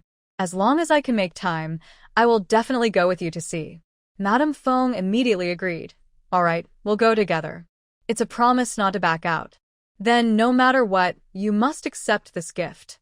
You will need my help in the future. Madame Fong looked at Lord Fong, who nodded, and she said, if you like it, just accept it. Wanfan isn't a pretentious girl. We'll accept this friendship. Madame Fong wanted to refuse, but she genuinely liked the beads and their quality. Finally, she nodded and agreed. Tang Wanfan felt no pain at all, because good things only have value in the hands of someone she cares about. She was hungry and couldn't even fill her stomach. Could she eat this as a meal? In her view, such things were less useful than a bag of plain flour. With Lady Fong acting as a matchmaker and opening the door to connections with those official ladies and wealthy merchant wives, a small opportunity was created. Thanks to Lady Fong leading the way, it became much easier for her to handle future matters. Starting something new is always hard, but once the beginning is good, the rest becomes easier. Lady Fong left, and Lord Fong and a few of his assistants were meeting to discuss something. Tang Wanwan didn't want to disturb them and helped Madame Chen clean up the dishes, waiting for Tang Ryue and Tang Sihua to come find her. Soon enough, they arrived. When Tang Ryue came, her eyes were red, clearly having cried earlier that morning.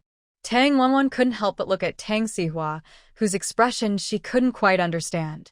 He arrived at the scheduled time, and by then, Tang Ryue was already there. He conveyed Wanwan's message, and Tang Ryue simply said thank you before following him, without saying anything else. Tang Sihua asked if something had happened at her home. She shook her head, unable to speak about such matters. Since she didn't want to talk, Tang Sihua didn't press her, understanding she was unwilling. Wanwan glanced at Sihua, signaling him to go to the yard. She wanted to speak privately with Ryue. Sihua hadn't eaten breakfast yet, so he went to the small kitchen to get some food from Madame Chen. Wanwan and Ryue went into the room. Since you're here, I'll be direct. Are you sure you want to be with Sihua in the future? Ryue looked at Wanwan, unsure of her meaning, then nodded. You know, Sihua might become the head of the Tang village someday. Do you understand what it means to be the head's wife? Do you know the responsibilities that come with it? Ryue was stunned again and softly asked, Sister Wanwan, I haven't thought that far ahead. Does this have anything to do with saving my parents? Of course it does. Wanwan replied confidently. Well, I don't know what to do yet, but I can tell you, once I marry Sihua and become part of his family, I will share his joys and sorrows and help govern Tang village together. Her answer was quite neutral. Once your mother and others come out, if they continue to harm my family or bully us, what will you do? I want the truth, not empty words. If you're unwilling, even if I put you in that position, I will take you down again. When Tang Wanwan spoke, she did so without a hint of a smile, and her confidence was clear. It seemed she was not joking. At first, Tang Ryue thought that Wanwan's ability to earn money was just luck, but now she realized that Wanwan knew so many things. She probably didn't care much about the salt workshop, but her opinion on it was very important. This decision would determine her family's future, and everything depended on Wanwan's choice. If she helped, the crisis could easily be resolved. Without help, their family would face disaster. If the clan leader found out that her skills were stolen, they would have to give back everything they gained before, and it could ruin their future. I, Tang Ryue, swear once again that I will never do anything against Wanwan's wishes in the future. I want to follow her and support her all my life.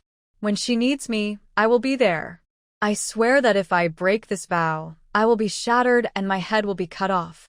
After saying this, she unexpectedly took a dagger from somewhere and cut her hand. She immediately started bleeding and gasped. Wanwan quickly stepped forward, pressing a cloth to her wound, and said, You girl, just swear. No need to cut yourself. People who don't know better might think I want to hurt you. Don't blame yourself, Wanwan.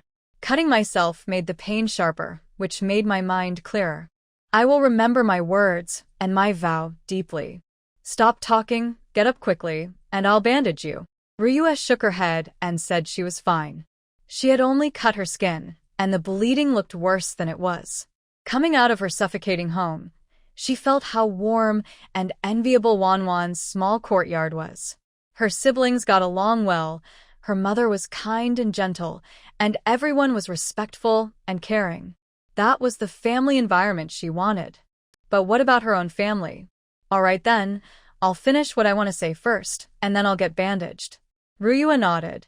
Yes, go ahead. Wanwan then explained her test for her, which was not only about her thoughts and understanding but also about her endurance and flexibility. The future of the Tang family depended on Ryue's choice today. It's not that I don't trust you, or that I'm deliberately making things difficult. Since you have done something wrong to me, I should hold a grudge and punish your family severely. But I don't want to do that. I just want everyone to live peacefully and safely. Today, the challenge I give you is not meant to be difficult on purpose. You will understand my good intentions later. Now, you can choose to accept or decline the challenge. If you decline, you can leave now and I won't interfere with your family anymore. If you accept, after I give you the task, I hope to see your completed work before nightfall. Tang Wanwan finished speaking and looked at Tang Ryue to see how she would respond.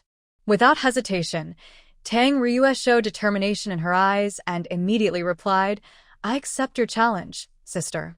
No matter how hard it is, I will keep trying. Good. Listen carefully. I need you to help me cut down at least 100 bamboo sticks from the West Mountain and carry all of them to my yard. I will provide a cart and a cutting tool. When you finish, tell me. You cannot ask others for help. If I find out you cheat, the challenge will be cancelled immediately, and I will treat it as you giving up. Tang Wanwan spoke firmly, making sure Tang Ryue understood the seriousness. The challenge is quite difficult. A young girl like her will find it very hard to complete easily. After explaining, Tang Wanwan looked at her and asked, Do you still accept the challenge? I only give you a curved knife, a bottle of water, a pair of gloves, some pain relief ointment, and a cart to carry the bamboo. If anything breaks or gets lost, you can replace it, but no one else is allowed to help you. Do you understand? Tang Wanwan finished explaining the rules and looked at Tang Ryua. Tang Ryua nodded calmly and said, "You want me to cut 100 bamboo sticks alone and carry them to your yard?" Yes. But I need to clarify, only bamboo about arm thickness can be cut. Young shoots and small bamboo are not allowed. At first, Tang Ryua considered whether she should only cut small bamboo, which would be easier. But unexpectedly, Tang Wanwan added this rule. She secretly clenched her teeth and said, "It's just cutting 100 bamboo sticks. Just cut and pull them back. All right, I'll go now. Just make sure to bring 100 bamboo sticks to the yard, and you will help me, right?" Yes. Also, remember to remove the bamboo leaves before bringing them back, or you won't be able to pull them. Tang Wanwan saw Tang Ryua's confident look and guessed she would be exhausted and crying within 2 days. If she completed the task little by little, it would probably take until tomorrow night. Chopping bamboo is hard work. Removing the leaves and delivering the whole bamboo to her house requires not only strength, but also some skill and intelligence. Let's see how she handles it. The more difficult the challenge, the greater its impact on her future. Got it, I'll prepare then. Tang Wanwan put everything she could offer into a cart. Miss Chun from Shishan was sent to watch over her. At home, Tang Wei and Tang Xiaoi kept guard. Soon, Tang Wanwan called Tang Xija and the family members over and announced the matter in front of everyone. She only said that Tang Ryua must cut 100 bamboo sticks and bring them home for supervision. They could only watch, not help. Everyone listened in confusion, not understanding what Tang Wanwan's real plan was. To find a reason, Tang Wanwan said, "These bamboos will be useful later. Remember, you can only watch from the side and must not help. If you help Xiaoya, you'll be harming her." Really? They originally thought they could help Tang Ryua if she struggled. Now, they didn't dare to do so. Since you all have tasks, what about you? Tang Wei looked at his sister curiously. "I have other things to do. If you do this well, it will be a big help to me." Tang Ryua, Tang Xija, and Miss Chun were about to go to Shishan. Yesterday, Xiaoi caught fish with a magic net and got addicted. Today, she wanted to go again and pick some mountain tea fruits. Miss Chun also agreed. They couldn't just sit idly while watching Tang Ryua. They needed to find something to do to pass the time. Besides, Shishan was now their own land. They should plan it well. Seeing the vast land of Shishan, Miss Chun felt very happy. "Lord Feng, are you going up the mountain?" When Tang Wanwan saw Lord Feng's subordinates arrive, they went outside to discuss. Seeing their worried expressions, she wondered if they faced some difficult problem.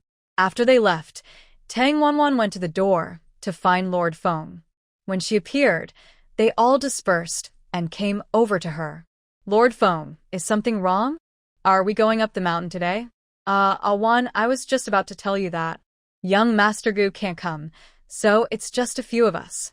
Do you remember the place well?" Sure enough, she guessed right. Did something really happen? "I don't know what happened to Gu Yunji. He said yesterday he would definitely come up the mountain. Now he's not coming, so something must have gone wrong. For Yonglin Pavilion, this is a big matter, so it must be quite serious." "Yes, I remember that place. It will take some time, but I've prepared tools for everyone to go up the mountain. We can finish the round trip in half a day."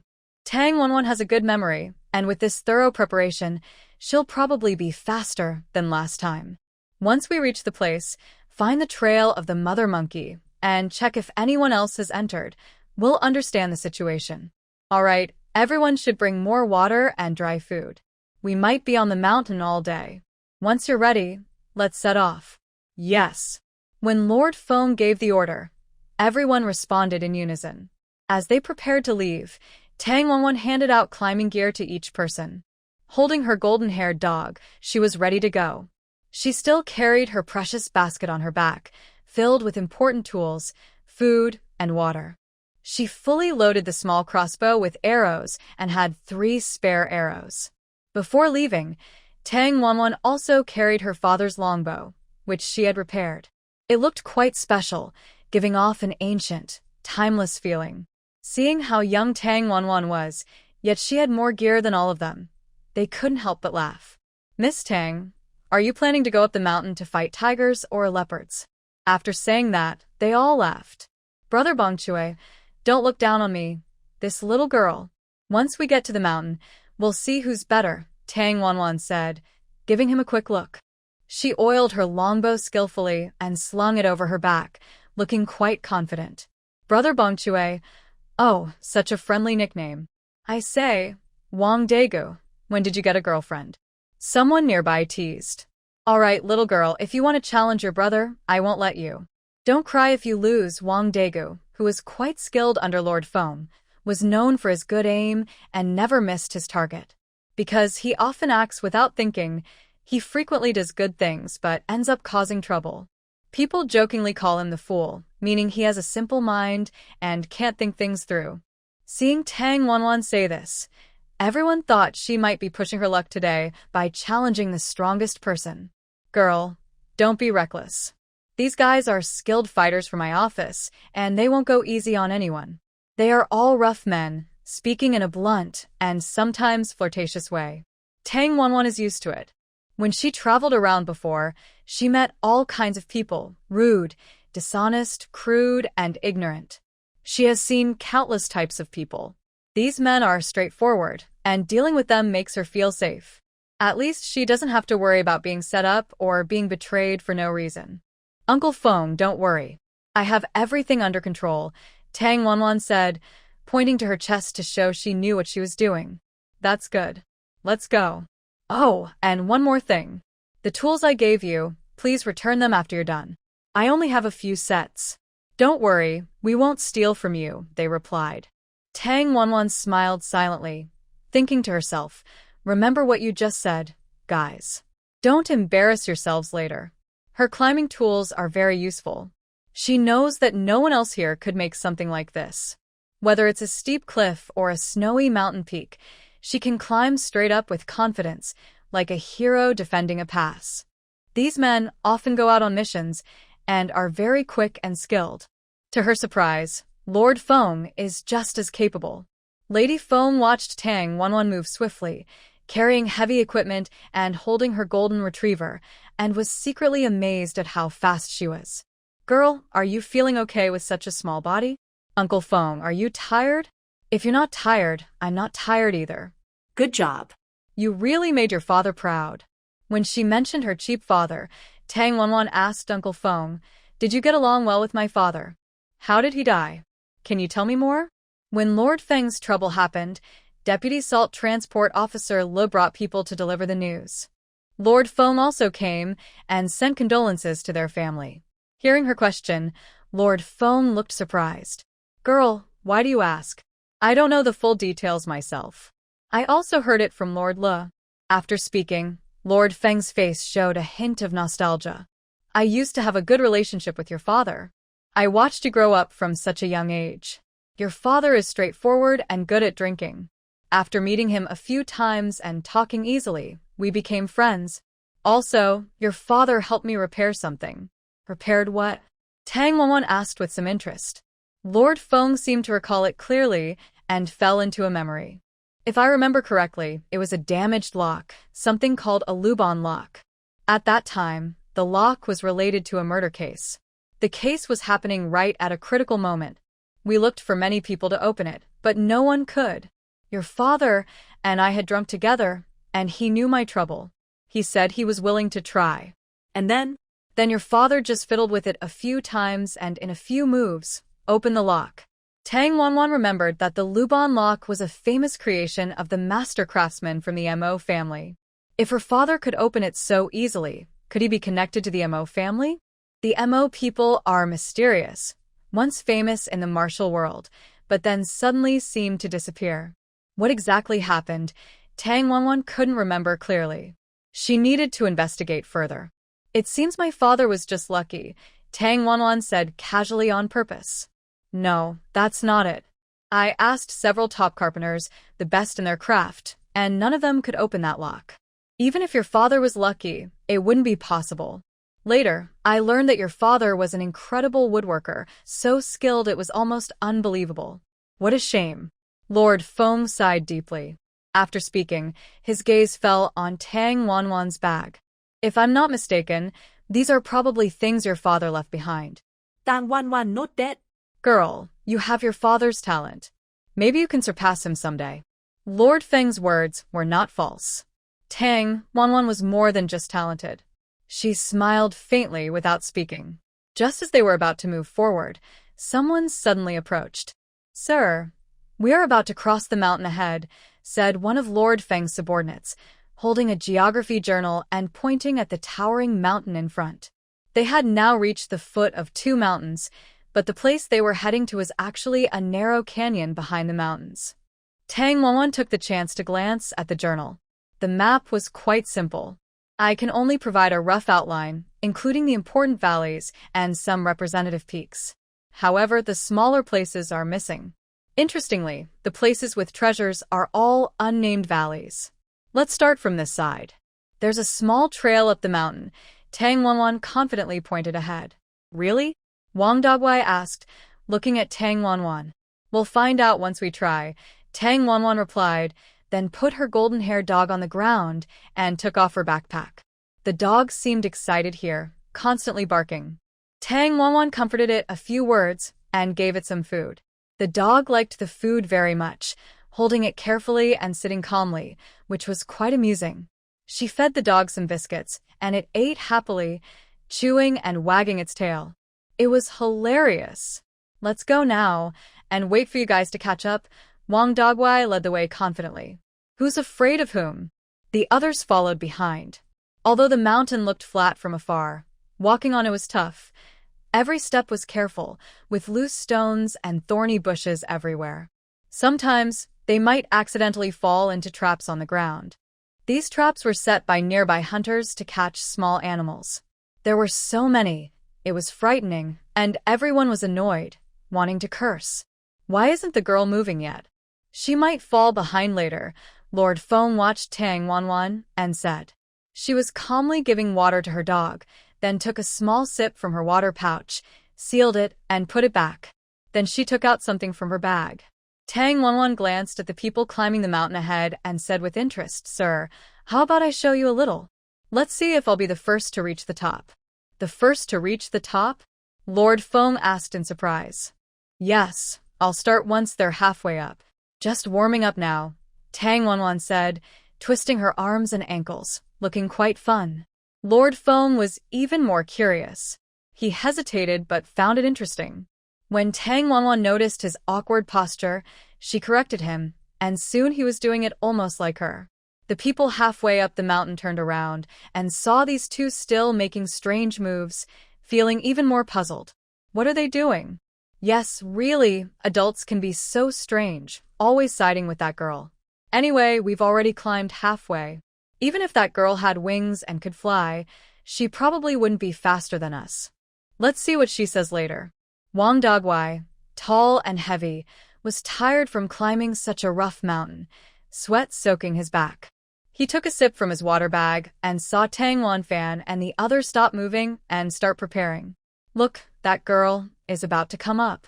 Where? Where is she? They all looked down, but only saw shadows flicker and then disappear. They kept searching for her. Suddenly, two dark figures flashed past them quickly, and a clear, cheerful voice rang out. Hey, big brothers, you're climbing so slow. I've been waiting for you for a long time. Then a larger figure also dashed past them. Haha, girl, you're so clever. I'll go ahead first. They recognized their own grown-up's voice. Madame Feng, who spent a lot of time with them, knew everyone's voice and personality so well, even better than some family members. That's the grown-up's voice. What's going on? It's so hot. Yet they went ahead of us. Did they really grow wings? Now Wang Dogwai was so anxious his face turned red. He scrambled to move faster and said, What are you waiting for? We've already lost face. Hurry up. Oh, yes, quick. The others used all their strength, as if they had extra power, scrambling up the mountain. But they were still far behind Tang Wanfan and the others. At first, Lord Feng didn't know how to use it, so Tang Wanfan showed him. Later, he learned how to use it. When they reached the top, he couldn't believe it himself. When they got to the mountain top, he felt his heart pounding so hard it seemed like it would jump out of his chest.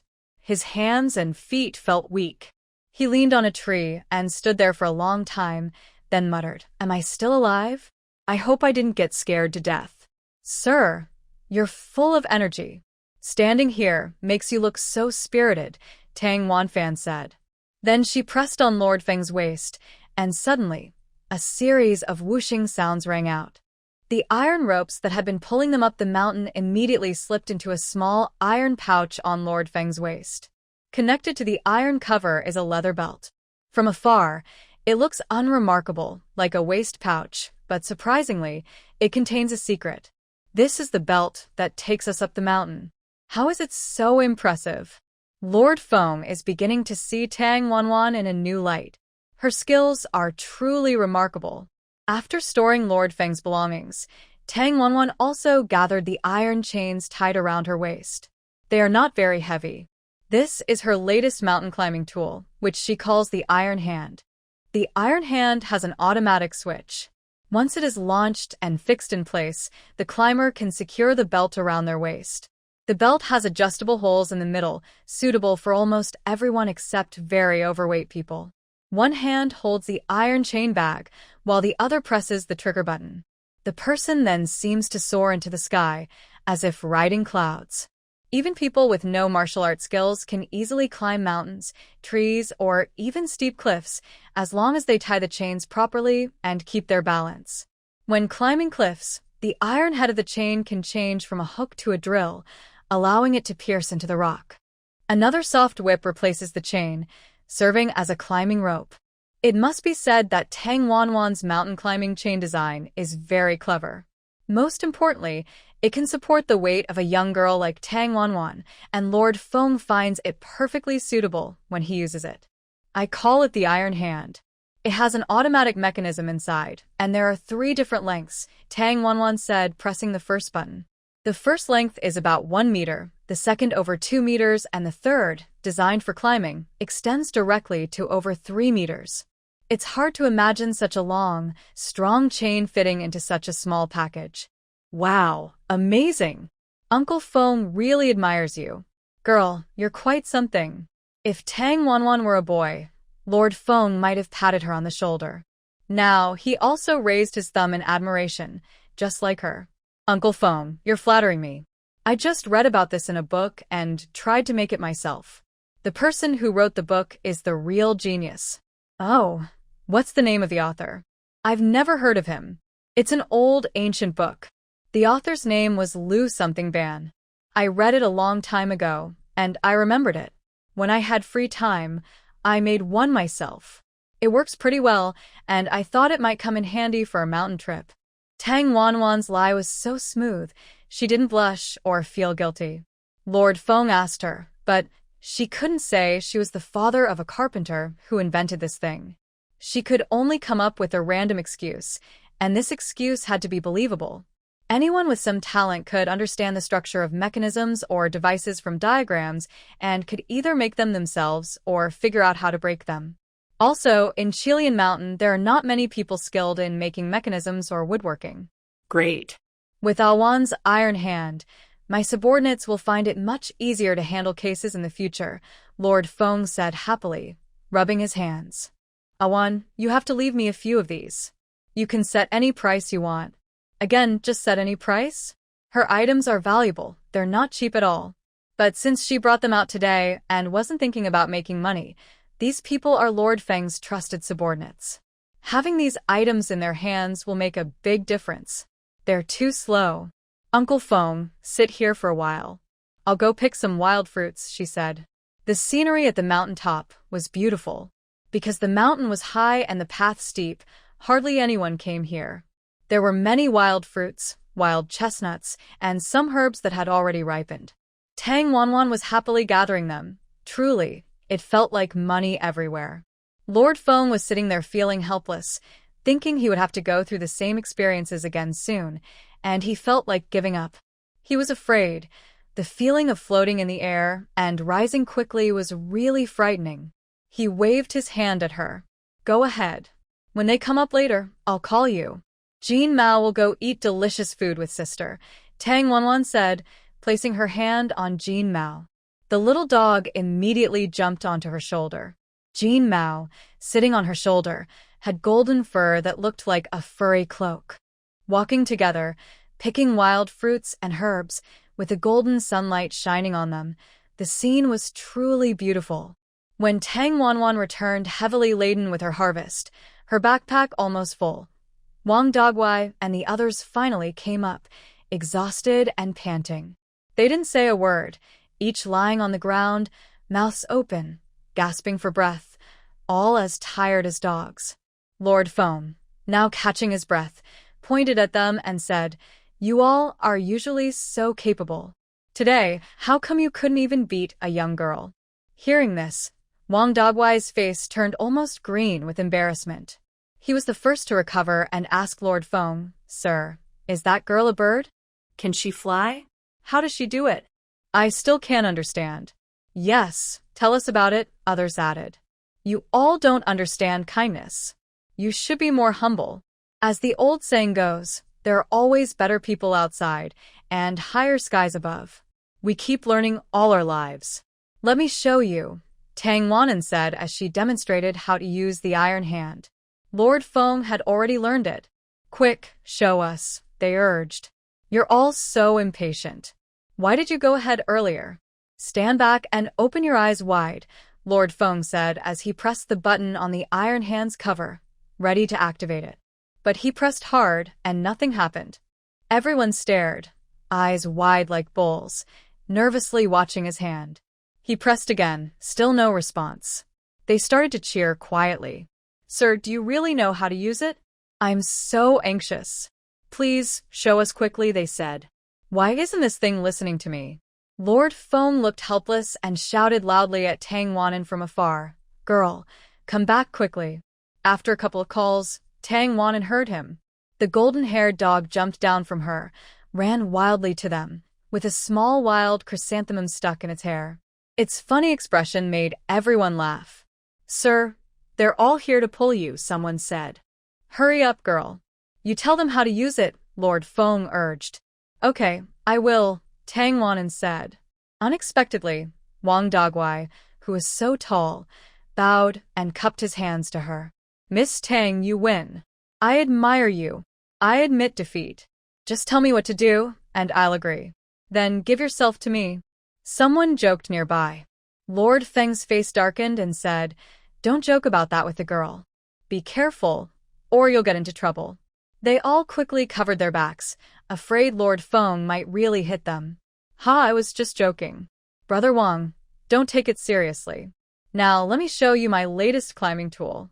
It's amazing climbing walls, walking on rooftops, going up and down all easy. Watch carefully, everyone. I saw Tang Wanwan move her hand, and the iron hand responded, changing length from long to short. She aimed directly at a tree, and the iron hand was nailed onto it.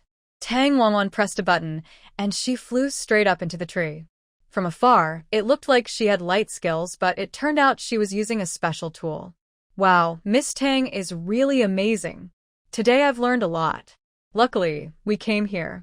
When we go back, I'll definitely tell everyone about this. Don't we all have one of these? Maybe we can use it the same way, someone said, reminding everyone that when they set out, Tang Wanwan had given each of them a set of these tools. We misunderstood her. If we had been more humble and asked her for help, climbing the mountain wouldn't have worn us out so much. That's right. My clothes are torn now. Another brother also twisted his ankle, but luckily it wasn't serious. After Tang Wanwan came down from the tree, she taught everyone how to use the iron hand properly and gave each person a cookie made by Madam Chen. It smelled so good. Everyone was so touched they almost cried. After they finished the cookies, their eyes looked at Tang Wanwan differently. She's beautiful, smart, skilled, and so thoughtful. Marrying someone like her would be a real blessing. Thank you, Miss Awan. These cookies are so delicious. Exactly. I've never had such tasty cookies before. You guys are so useless. It's embarrassing. If you try her cooking, it would be even better. Alright, everyone rest well. Let's continue our journey. I've decided we'll follow her lead. Whatever she says, we do. When to use the iron hand, we do it. Everyone, practice until you're skilled, so you won't embarrass us later. After Lord Feng finished speaking, everyone answered in unison, yes.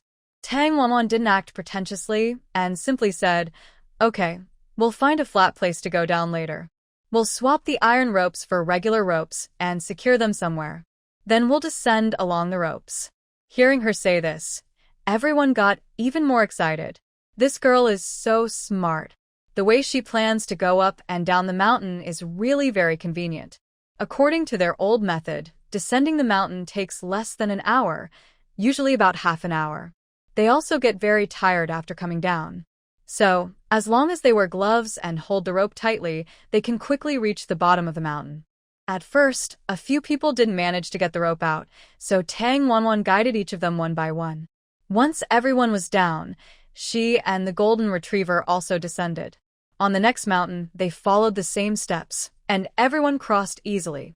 When they reached the canyon between the two mountains, they felt the cool breeze on their faces, almost like a dream. If it weren't for the loud sound of the wind, they would have thought they were dreaming. Now, the golden retriever was starting to become a bit restless. It seemed to sense a familiar smell and kept jumping around, making a gee sound, looking very anxious. Calm down, boy. We'll find your owner soon, Tang Wanwan said. She told everyone to gather some food and water and checked her gear and weapons because they might encounter others. If there was a fight, they needed to be prepared. From now on, try not to speak loudly. Watch your surroundings carefully. If you see anyone, report immediately. Do not act on your own. Anyone who does will be punished. Master Feng agreed with Tang Wanwan's instructions and repeated them. Everyone nodded, looking cautious. Maybe it was a sixth sense, but Tang Wanwan felt an unusual presence here. The air seemed to carry a hint of blood, suggesting someone was on a killing spree. At first, their journey was smooth, with no strange events. But then, a sharp, animal-like scream suddenly sounded. The golden retriever went crazy and charged into the woods. Wait for me, boy, Tang Wanwan said, quickly running after him and catching up in no time. Everyone follow quickly, she urged. As they ran, they wondered how she was running so fast. They thought she would be the last, but she surprisingly reached the front. Seeing the only girl in the team running so fast, everyone was suddenly energized, pushing themselves to catch up. After a while, they realized they had already entered the deep woods. The canopy here is very tall, and there are many wild plants and herbs. The most important thing is that the closer we get, the stronger the smell of blood becomes. There are faint sounds that resemble chatter from people's mouths, very noisy, but it's hard to tell what the sounds really are. The golden retriever was running wildly at first, but since its injury was healing, it slowed down later. Tang Wanwan and the others took the opportunity to speed up and soon caught up with the dog. When they reached it, they saw it had stopped and was looking in one direction, with a sad expression in its eyes and whimpering sounds. The dog was very smart and sensed there were enemies nearby. It didn't make loud noises but waited quietly for Tang Wanwan and her group to come closer. Seeing the terrain here, Tang Wanwan felt a sense of familiarity. Then she spotted the tree, where she had marked the last time. She quickly said, "Sir, this is the underground cave I found before." She roughly explained the place. Lord Feng heard that there was a large stone platform on the lowest level connected to the water below, and he pondered, from what you say, this place didn't exist before. Maybe the water level rose and brought this underground cave to the surface. Tang Wanwan remembered her father saying that there was a large stone dragon formation underground, which controlled the terrain and water flow here. The older generation used the seawater that seeped in to make salt. But that was a long time ago. Lord Feng had never seen the so-called stone dragon formation or millstone, let alone the younger generation.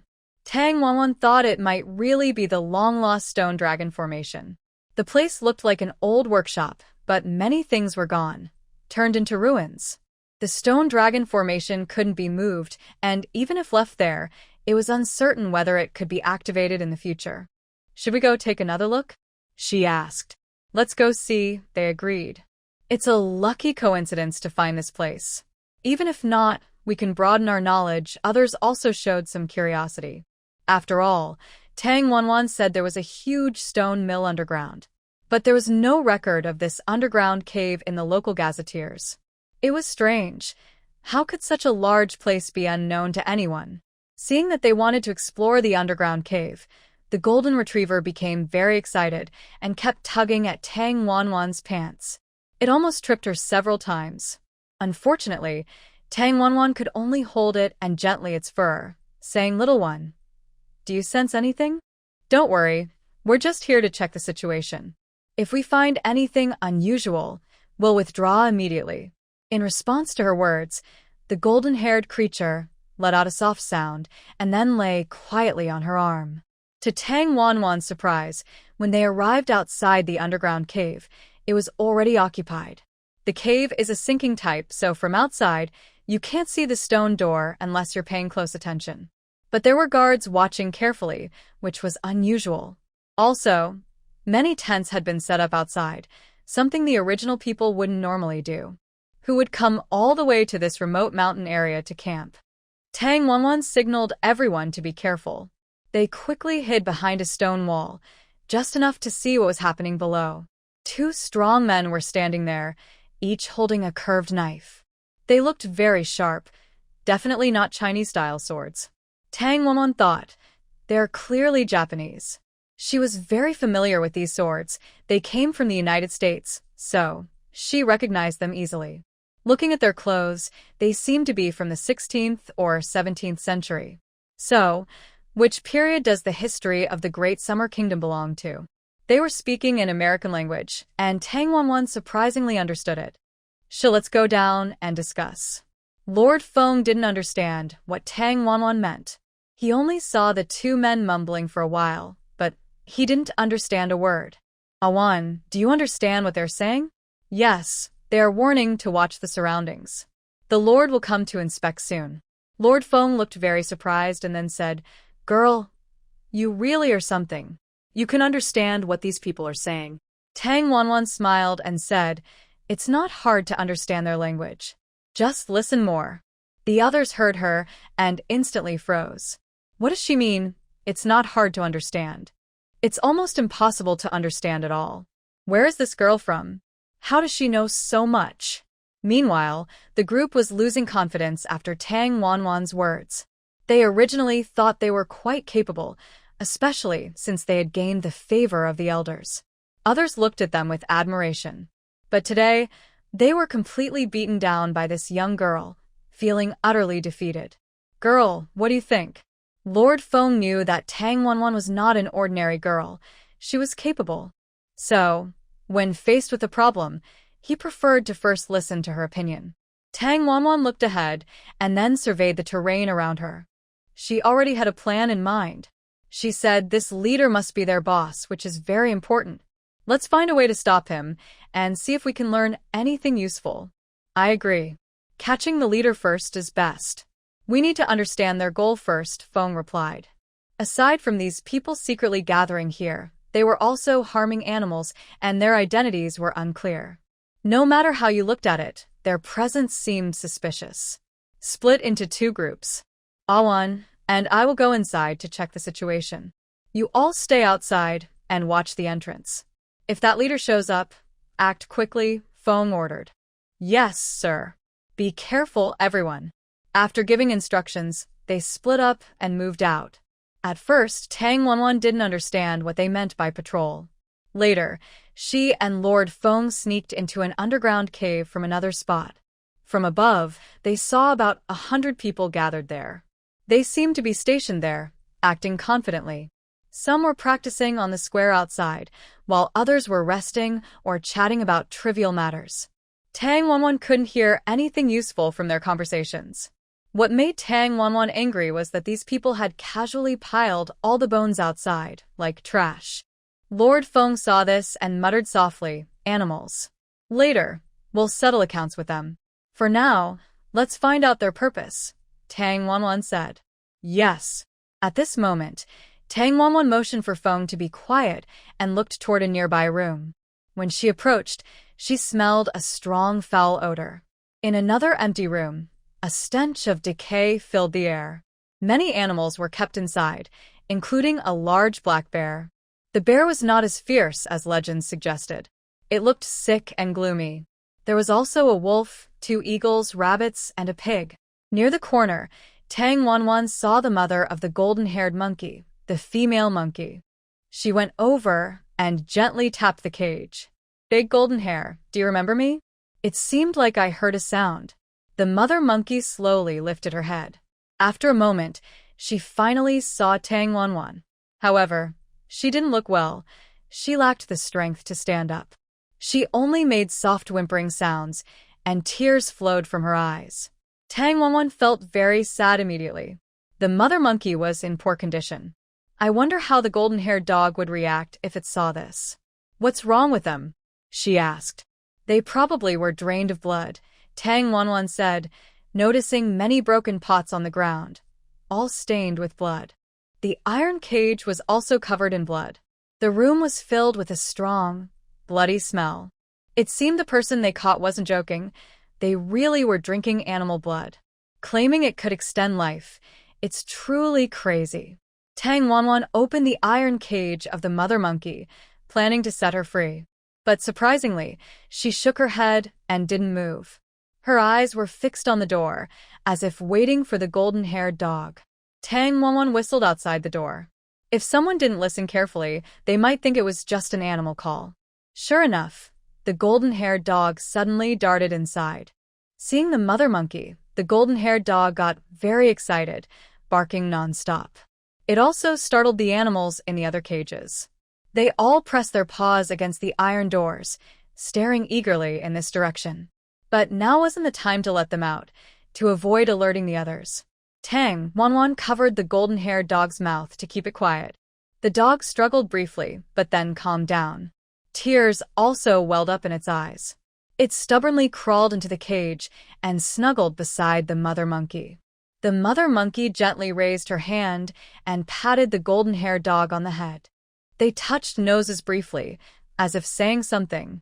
After the golden-haired dog left the cage, it suddenly disappeared. "Did the golden-haired dog leave?" she asked. "No, it must have gone to do something," Tang Wanwan replied. She noticed the dog was holding something in its mouth when it left, probably given by the mother monkey. After leaving, they continued to observe the surroundings. They knew people would come here soon, but they needed to understand the terrain first. With so many people around, if they tried to escape, they had to know the way out. They saw smoke rising from a certain area. Tang Wanwan realized that was their temporary cooking spot. The two of them moved closer and saw a bearded cook and a thin woman with a tired face busy working there. The woman did something wrong, and the big bearded man immediately started shouting loudly. He also hit her with a metal spoon he was holding. The woman was instantly in pain and trembling all over, kneeling on the ground and begging for mercy. The big bearded man, still not satisfied, kicked her again. She was hurt so badly that she couldn't get up. This is really unreasonable. It turned out that the woman explained to the big man that she wasn't feeling well in her stomach, but he ignored her. Later, she picked the wrong vegetables, and he beat her badly. Then, Tang Wanwan picked up a small stone, placed it in front of a small crossbow, and shot it out. If she had used her hand, she wouldn't have been able to hit so hard, but with the crossbow, the force was several times greater. As expected, the big man, with thick skin and flesh, was hit and jumped up in surprise. "Ow! Who hit me?" The big man covered his where he was hit, his face burning with anger, and turned around. But he saw no one. Then he looked at the woman, thinking she was the one who hit him in revenge. The woman said it wasn't her. She didn't have the courage. The big man thought she was just making excuses, so he grabbed the metal spoon again, ready to hit her. But his head was hit again and he got a bump. The big man was so angry, his nose almost crooked. This time, He saw that the hit came from outside the window. The problem was, outside the window was just a wall. Could it be a ghost? After thinking it through, he was so scared, he dropped the spoon and ran outside, shouting loudly about ghosts. However, the people here were disciplined and very alert. When the big man shouted, the person in charge immediately sent a few more people to patrol more strictly. The others stayed cautious in their places, not running around. They weren't fooled and didn't panic or run everywhere. It seems these people are not simple. Looks like they are well trained. Just look at how they walk. Tang Wanwen observed carefully, noticing their movements were very rhythmic and precise, like they were made from the same mold. Yes, I can tell. These people probably came from the military camp. If that's true, then things are not simple. These Japanese people traveled a long way here, secretly stationed in this place. Could they have other plans? That's possible. We should try to capture someone and ask clearly. Master, no. We can only do this secretly. Seeing Tang Wanwen look confident and sure of herself, I asked, Girl, do you have a plan now? Tang Wanwen looked at a strange-shaped tree in the distance and smiled slightly. She said, Sir, follow me. Let's put on a good show for them.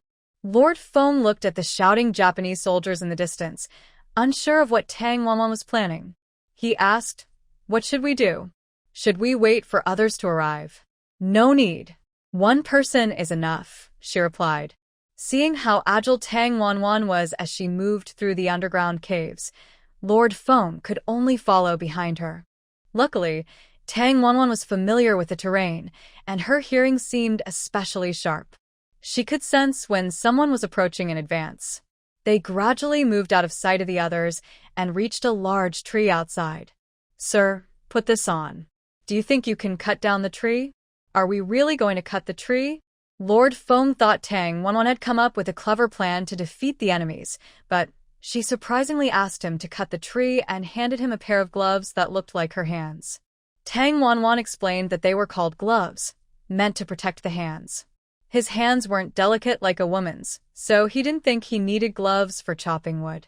Thinking of this, Lord Feng advised, Girl, this place is dangerous. Let's wait to meet up with the others and figure out how to send help. If we start chopping trees here and make a loud noise, what if we alert the people below? There were only 6 or 7 of them, but the people below had over 100. If they were discovered, even if they were skilled fighters, they wouldn't be a match for so many. Plus, he was only average in skill, good enough to handle 1 or 2 opponents. Tang Wanwen was a girl, and still a child. No matter how talented she was in a 10-to-1 situation, who could handle that? Sir, just help me chop the tree. I'll tell you what to do later. Remember, the branches are poisonous, so be careful not to touch them, she said. Then she went to cut some bamboo nearby, and soon brought back 2 small bamboo tubes. What kind of tree is this? It's so poisonous? He thought about how he had leaned against the tree earlier and almost touched it with his hand, and his face turned a little pale. Tang Wanwen smiled and said, This is called a lacquer tree. Its wood is very useful. It's best not to touch it if you can avoid it because the sap inside can cause itching and rashes on the skin. Will anyone die from this? If treated quickly, there's no problem, but if treatment is delayed, the itching caused by the rash can make people very uncomfortable. It might cause them to scratch their skin easily, not realizing the pain. If the skin gets broken and isn't treated, think about what could happen. Oh, I see. That's good to know. What should we do next? Tang Wanwen quietly whispered a few words into Lord Feng's ear. After hearing, Lord Feng immediately gave Tang Wanwen a thumbs up and said, Girl, you're amazing, winning without fighting. There's no time to waste. Let's start now. There were several lacquer trees here. Not sure if they were wild, but they looked quite old. Tang Wanwen chose the healthiest one, a dark brown lacquer tree, to cut. First, cut the bark firmly. The bark is thick, so you need to be strong. When you see white or light brown latex coming out, that's raw lacquer. Never touch the raw lacquer directly. Use a small bamboo tube to collect it little by little. Each of us should fill about 1 bamboo tube. That's enough. For safety, let's each get 2 buckets, since there are more people over there. Good. Let's hurry. Lord Feng took out a small dagger and scraped the bark vigorously. Tang Wanwan didn't hold back either. She directly cut into the tree trunk with a knife, then cut downward in a V shape until she saw a lot of white latex, like milk, coming out of the lacquer tree. She then used a bamboo tube to collect it below. Some latex was light brown, transparent, and very sticky. Harvesting lacquer trees is very careful work, especially in summer and autumn, and at different times. You can't cut the same tree all the time. When cutting, you need to leave a nutrient band and stop for 1 or 2 years to let the tree recover. The lacquer trees here clearly hadn't been discovered by the locals, or no one knew their true use. Each tree grew tall and lush, covering the sky. Today, Tang Wanwan was just collecting raw lacquer for emergency use, so she didn't worry about all that. They worked for a while, being very careful while cutting so they wouldn't get any latex on themselves. Is the Lord done? I think I hear someone talking. Yes, it's done. Lord Foam carefully handed the small bamboo tube to Tang Wanwan. She took it and immediately sealed the opening with a leather-like band and tied it tightly with a rope to keep it secure. Let's go. When they returned, they were very careful and successfully avoided the watchful eyes of the 2 guards outside. Then they turned left, then right, until they reached the place where the big bearded man was cooking. The big bearded man was still preparing food, and it looked almost ready. He was about to serve the meal to those people. The timing was perfect. Although what they were doing was a bit wrong, Tang Wanwan didn't care about that now. These Japanese invaders were all bad people. Throughout history, they had been aggressive and invading others. Tang Wanwan had no sympathy for them. After the big bearded man finished cooking, he sat there like a lord, with several plates on the table, probably his lunch. The task of delivering the food was handed over to a woman and 2 other men. The woman prepared the meals and placed them on a cart, which the 2 men pushed to deliver to the people.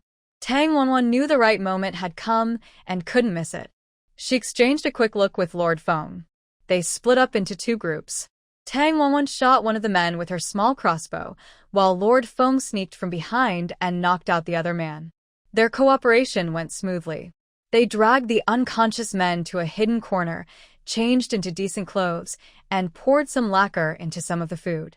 Then they smeared some on the walls, handrails, and the handles of the weapons around them. This way, even if some people escaped and didn't eat the food, the easily reachable objects, especially their trusted weapons, would be contaminated.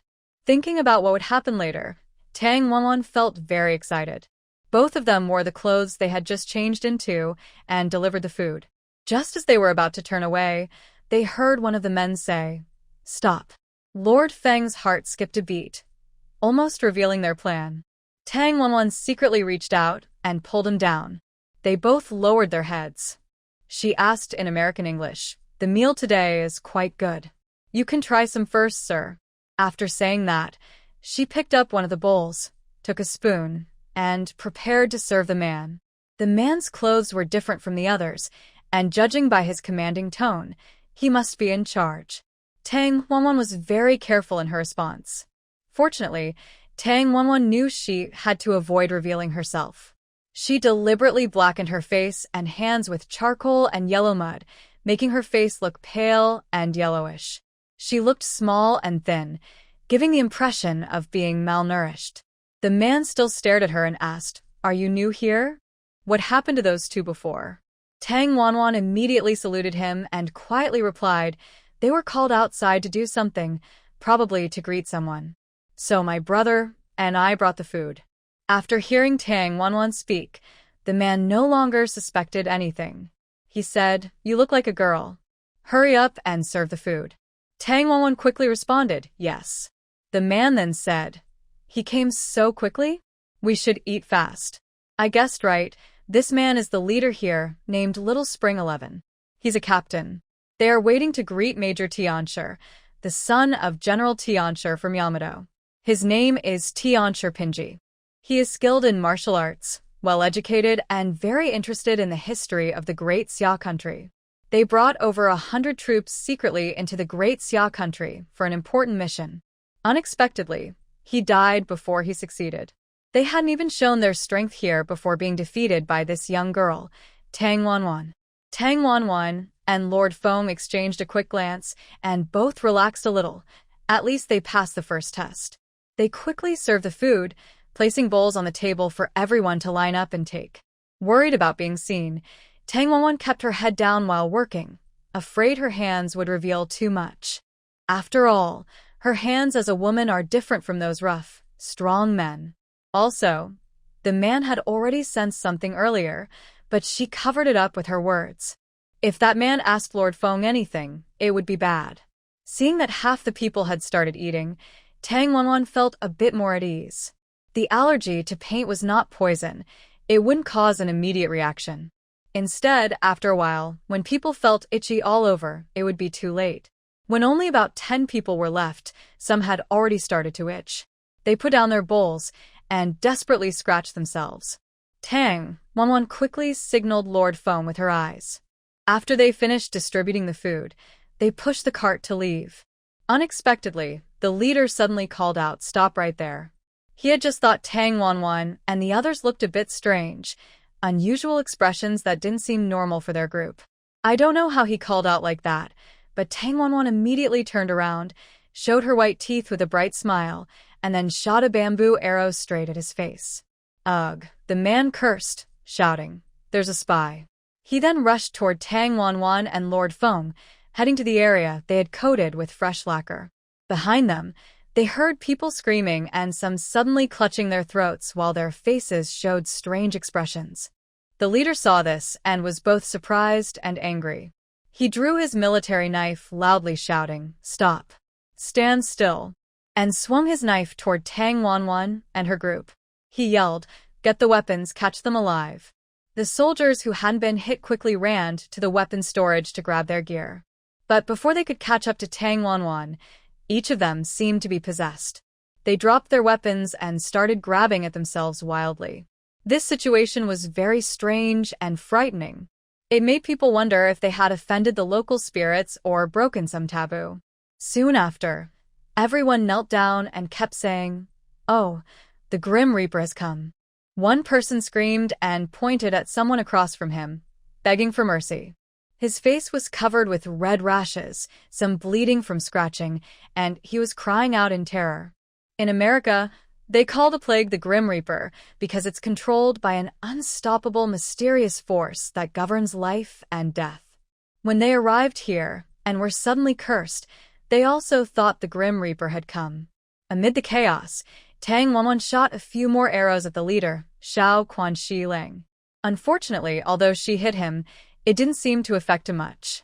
He moved swiftly like a leopard, and in the blink of an eye, he was right in front of them. Tang Wanwan rolled on the ground and grabbed a stick to fight him.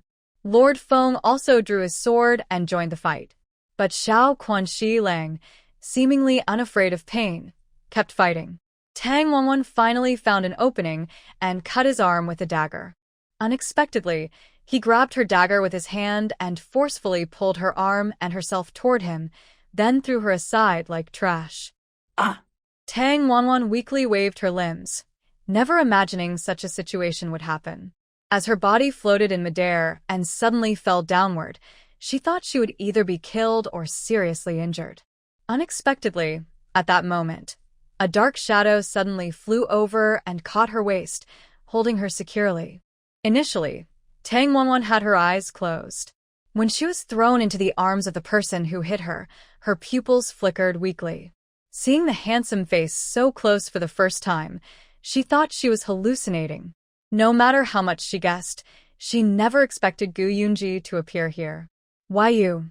She stared wide-eyed, unable to speak a complete sentence for a long time, overwhelmed by surprise. She was still dizzy from falling from the air, and suddenly, he appeared out of nowhere. "Watch carefully. See how I deal with him. Is this person ignoring her?" Tang Wanwan bit her lip and silently watched Gu Yunji fight with little Quan Ichiro. She truly opened her eyes. Are these two even human? They started with fists, then moved on to weapons, long swords and curved blades. The sound of clashing weapons and the chaos of running around the house filled the air.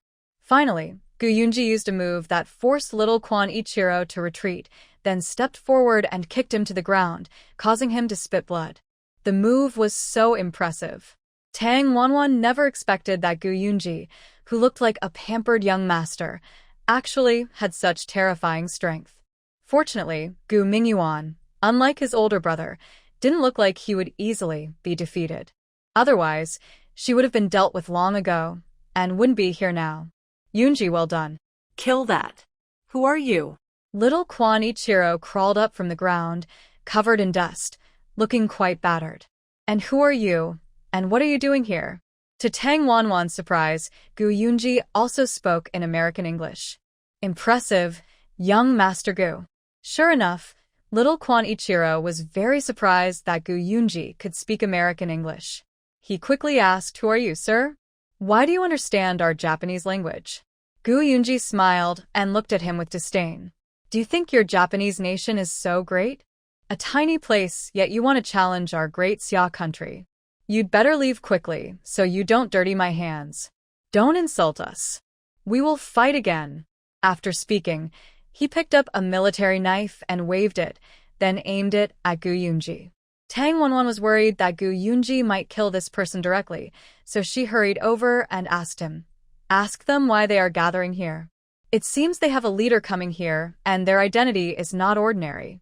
Gu Yunji looked deeply at Tang Wanwan and thought to himself, "This girl is not simple. She can understand what they're saying." Yes, he nodded.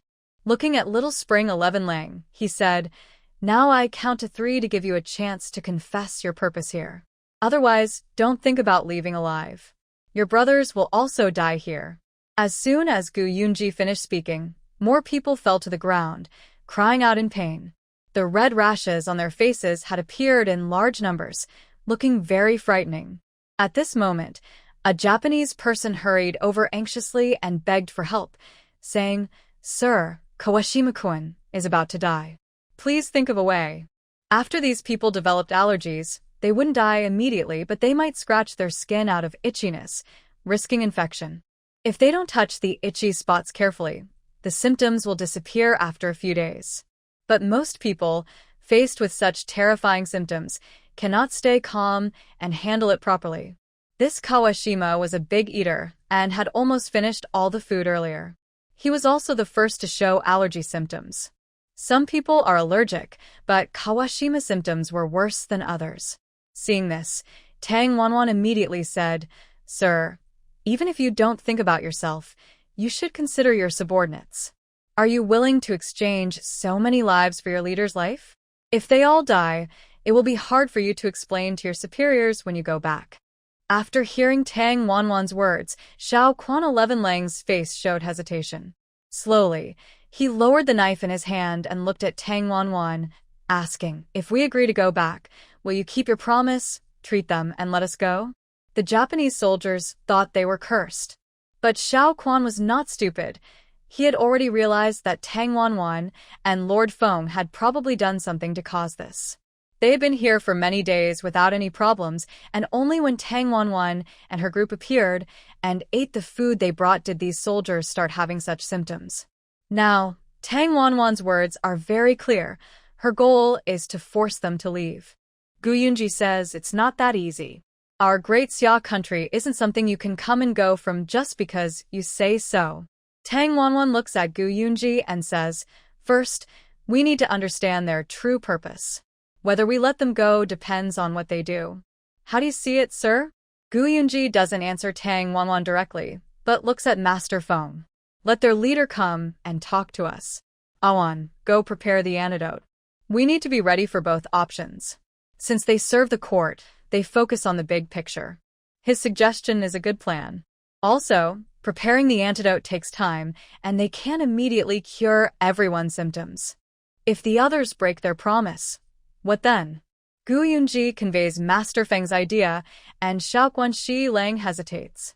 Just as the situation reaches a stalemate, suddenly loud noises come from outside, as if a fight has broken out. But Tang Wanwan and her group are not worried, because the people outside don't know what's happening inside. Once they realize that the 100 or so people inside are all incapacitated, and in this state, they might have strong reactions. "I think you should go out and explain," Gu Yunji says, looking at Tang Wanwan.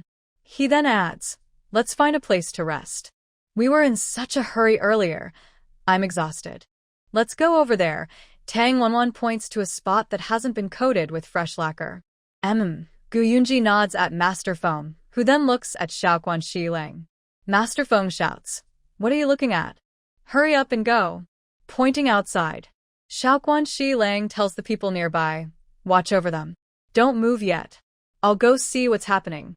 Just as Xiaoquan Shi Lang is about to go out, he encounters Black Bear striding confidently toward him. Their eyes meet briefly. Black Bear continues toward Gu Yunji and asks, "Young master, there's a group outside. They're pretty tough.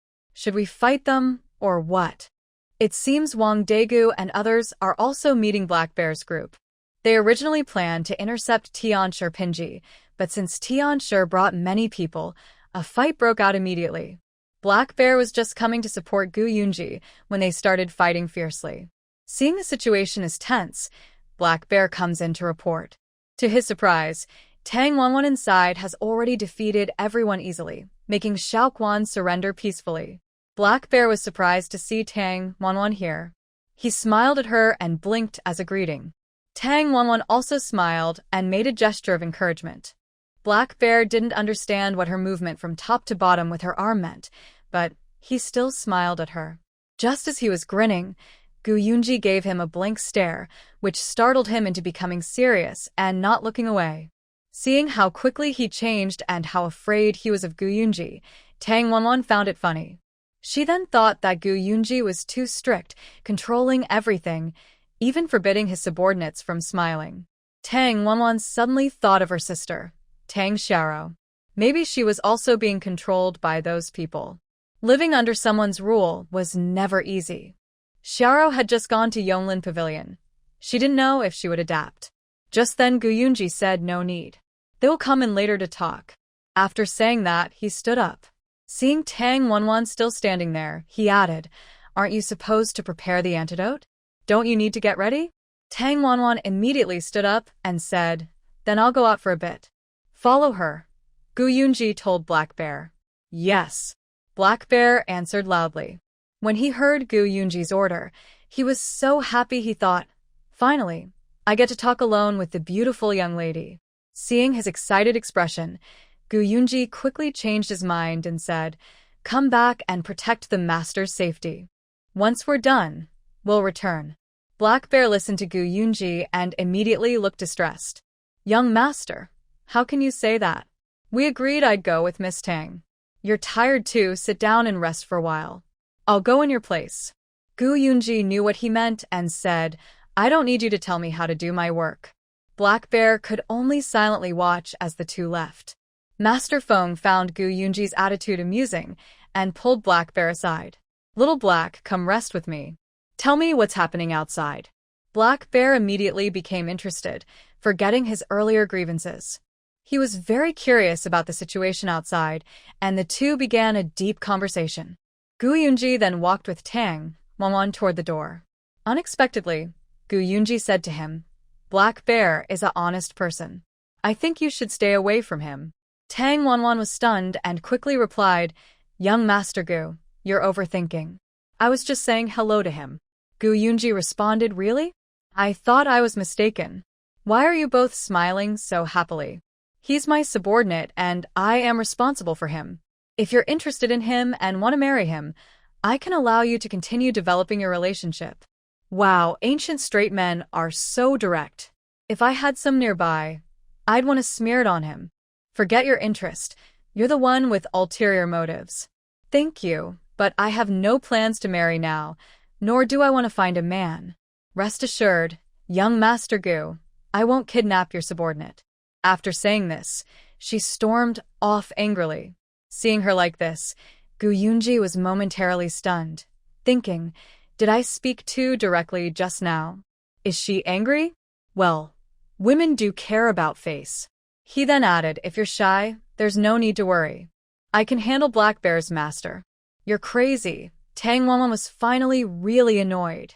She had planned to leave through the main gate, but outside, she saw the situation was not good.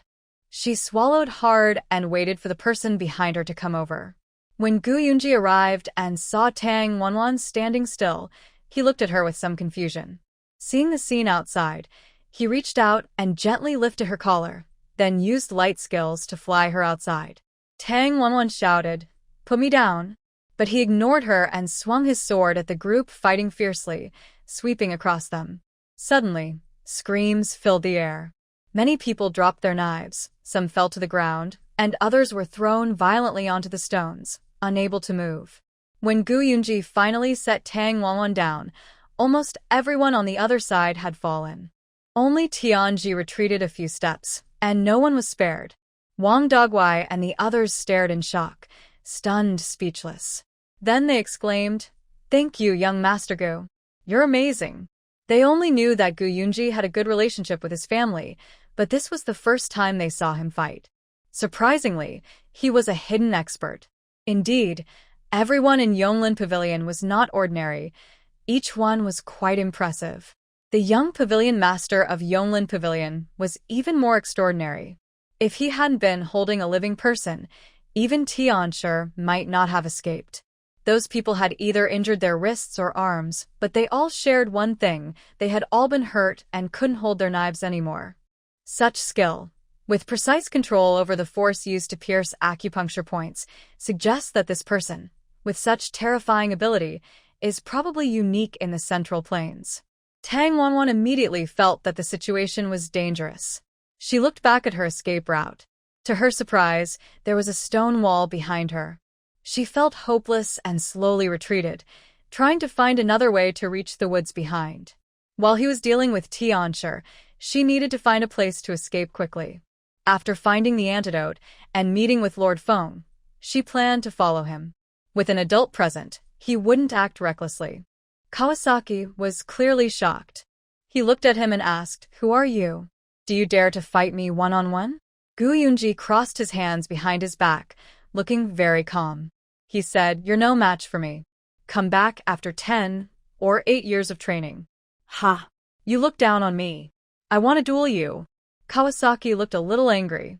His slightly childish face turned red, and the veins on his temples twitched.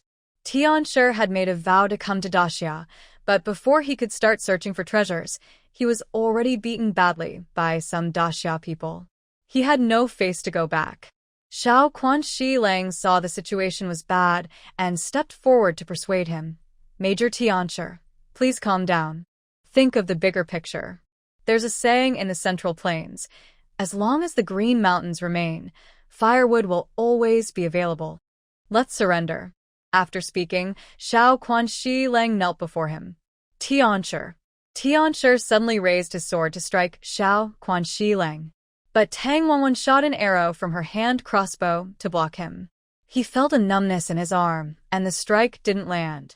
He looked at Tang Wanwan and said, "I didn't expect the martial arts of the Central Plains to be so profound. Even a child can shoot such a powerful arrow." Then he walked to Gu Yunji and said, "Sir, may I ask your name?" "I am Tianshi. I will come again someday to learn from you." Gu Yunji glanced at him and said, "You're not worthy to ask for my name. Practice your skills first, then come back." Tianzaki immediately lowered his head and said, "Okay." He then helped Koizumi Juro to stand up. Koizumi Juro quickly walked over to Tang Wanwan, bowed to thank her, and asked why she had just saved her. Tang Wanwan replied calmly, "I just don't like to see bloody scenes. Besides, I think saving your life is better than letting you die mysteriously." Everyone listened and thought Tang Wanwan's words made sense. They looked at her with new respect. A young woman like her had such courage and bravery, surpassing even the men. Since Tang Wanwan saved Koizumi's life, she had gained a favor from him. This could also help keep Tianzaki in check. Although this favor was easy to get, not everyone could do it or foresee these key issues in advance. As for whether Gu Yunji would save someone at a critical moment, nobody knew. Tang Wanwan thought that Gu Yunji could also think of what she wanted, but she didn't want him to keep showing off. "You did well," Gu Yunji said, then casually walked past her. His back looked handsome and tall, quite impressive. As for his character, ever since he said he liked black bears, Tang Wanwan had lost all good feelings for him. But he had praised her openly in front of so many people. Did she count as winning this round? Did she forget that she had called him crazy earlier? Well, probably he had. Tang Wanwan hoped he forgot her words so he wouldn't keep thinking about her. Or worse, set a trap for her again. Young Master Gu, you're just going to leave like this? What about them? Wang Dogwai called after Gu Yunji, worried. Gu Yunji was a big shot. Without him, everyone felt uneasy. If Tian Zaki lost control again, who could handle him? Gu Yunji remained calm and said, "Don't worry. They won't cause trouble again. Fengde is inside, and he will handle everything." "Oh, then I'll wait for your return," Wang Dogwai replied. As Gu Yunji kept walking, he looked back and saw no one following. He was quite annoyed and shot a glance at Tang Wanwan. He thought, this girl isn't lacking in insight. Why isn't she catching up? She was standing there, preparing to do the waiting wife stone ritual. Black Bear isn't here. If Tang Wanwan heard him think that way, she would definitely want to hit him with a hammer. Could it be that she, Tang Wanwan, is just plain and dull, and only a dark, rough-looking bear is worthy of her? Why are you just standing there? Lead the way. I don't know the way, Tang Wanwan replied impatiently. She thought about how he had been dragging her around like a little chick earlier. Now he was giving her orders again, but she wasn't his servant. Why should she listen to him? Seeing her somewhat fierce expression and serious face, which was actually quite cute, Gu Yunji teased her like a little sister. "Hey, are you angry? Is it because the black bear didn't come out to see you? If you keep making things up, I won't talk to you anymore." Suddenly, Tang Wanwan pulled out her hand crossbow and shot it at Gu Yunji. Surprisingly, he reacted quickly and caught it. "Are you really angry?" "I was just joking. Can't you take a joke?" Tang Wanwan didn't reply. She continued, whoosh, whoosh, whoosh, firing 5 small arrows in a row. The last one was aimed at Gu Yunji's lower leg. He was calm at first, dodging left and right, but he didn't expect her to come up with this move. He said, "You're serious?" Then he bent his knees slightly, leaned back, and kept about a centimeter from the ground. He slid backward on the ground, avoiding that arrow too. However, after dodging the arrow, unfortunately, his previously healing wound tore open again. He endured the pain and stood up, pretending nothing was wrong. Looking at Tang Wanwan, he said, "Girl, don't be so angry. It was just a joke. But you've improved a lot this time. You managed to fire 5 crossbows at once. Are you interested in working together?" Tang Wanwan put away her crossbow, feeling annoyed that she didn't manage to hurt him. She continued walking forward, and Gu Yunji stopped joking and followed her. "Let me tell you, don't provoke me again. If you do, I might make you like those people below. You care so much about your face, you probably don't want to end up like that." Seeing that Tang Wanwan was truly angry, Gu Yunji stopped teasing her. The girl had a temper, and when she got mad, she was quite impressive. Suddenly, he felt some discomfort in his waist. Just a moment ago, he could have easily brushed away that small arrow with his sleeve. Once they arrived, the short crossbow's power was also gone. Still, he wanted to show off in front of the young girl. Now, he was only hurting himself, digging his own grave, and jumping into it willingly. "I don't think I annoyed you. I was only trying to be kind." "Never mind. Let's not talk about this anymore. Let's get to the main point. Are you sure you caused today's incident? It's quite interesting. But do you really think you can handle all of them?" Tang Wanwan looked at Gu Yunji with a look of disbelief, thinking, "Aren't you very confident? Don't you see the symptoms of those people today?" Then she thought of another possibility. Maybe she believed she couldn't handle those people and planned to run away. In response, he kept staring at her like a fly, not letting the black bear follow. She looked at him again. Gu Yunji felt that her gaze was unfriendly. Could she be about to lose her temper again? He quickly adopted a defensive posture and said, "I think those people's symptoms are quite strange. It looks like they suddenly got a serious illness. Their hands and faces are covered in red rashes." "How did you do that?" Didn't expect that young Master Gu is also sometimes uninformed. "Come help me find it," Tang Wanwan said, then walked on her own. She continued until she reached the dark, damp woods, where she searched along the water ditch. Tang Wanwan told him what the antidote looked like, and Gu Yunji began searching with her. After hearing her description, Gu Yunji thought for a moment and said, "Could it be Yuxinkeo, fish mint? It has a cooling effect, can be eaten raw or mixed cold. But it's definitely not an antidote." You're so knowledgeable, but unfortunately, you don't know that this plant also has another use, treating external abscesses and toxins. Are you saying their symptoms are caused by your medicine? That kind of medicine is so powerful. At this, Tang Wanwan chuckled.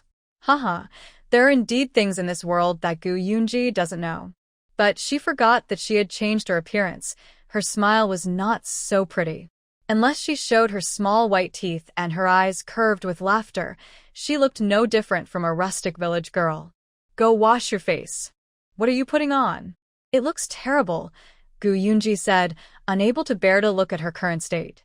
If he didn't mention it, others wouldn't even connect the person in front of them with a clever little girl. Seeing him feel disgusted and unable to watch, Tang Wanwan felt a bit more comfortable. Since he didn't like it, she deliberately did this. Let him feel uncomfortable and annoyed. That's good. I think it's okay. I just made a big contribution earlier, Tang Wanwan said. Hurry up and find it. The people below are waiting. This forest is quite large with many lacquer trees, but tall ones like the one she just cut are rare. Are you sure we can find it here? If not, honey is also fine. Honey can help relieve allergic itching caused by the lacquer. You can also use herbs like honeysuckle to cool down and soothe heat. Boiling these herbs and using a liquid to wipe your body can help in a few days. Applying fish mint herb directly on the affected area works well. Within half an hour, it can ease breathing difficulties and itching. What is honey? Oh, I remember now. That was the sweet nectar Mingyuan brought back the other day.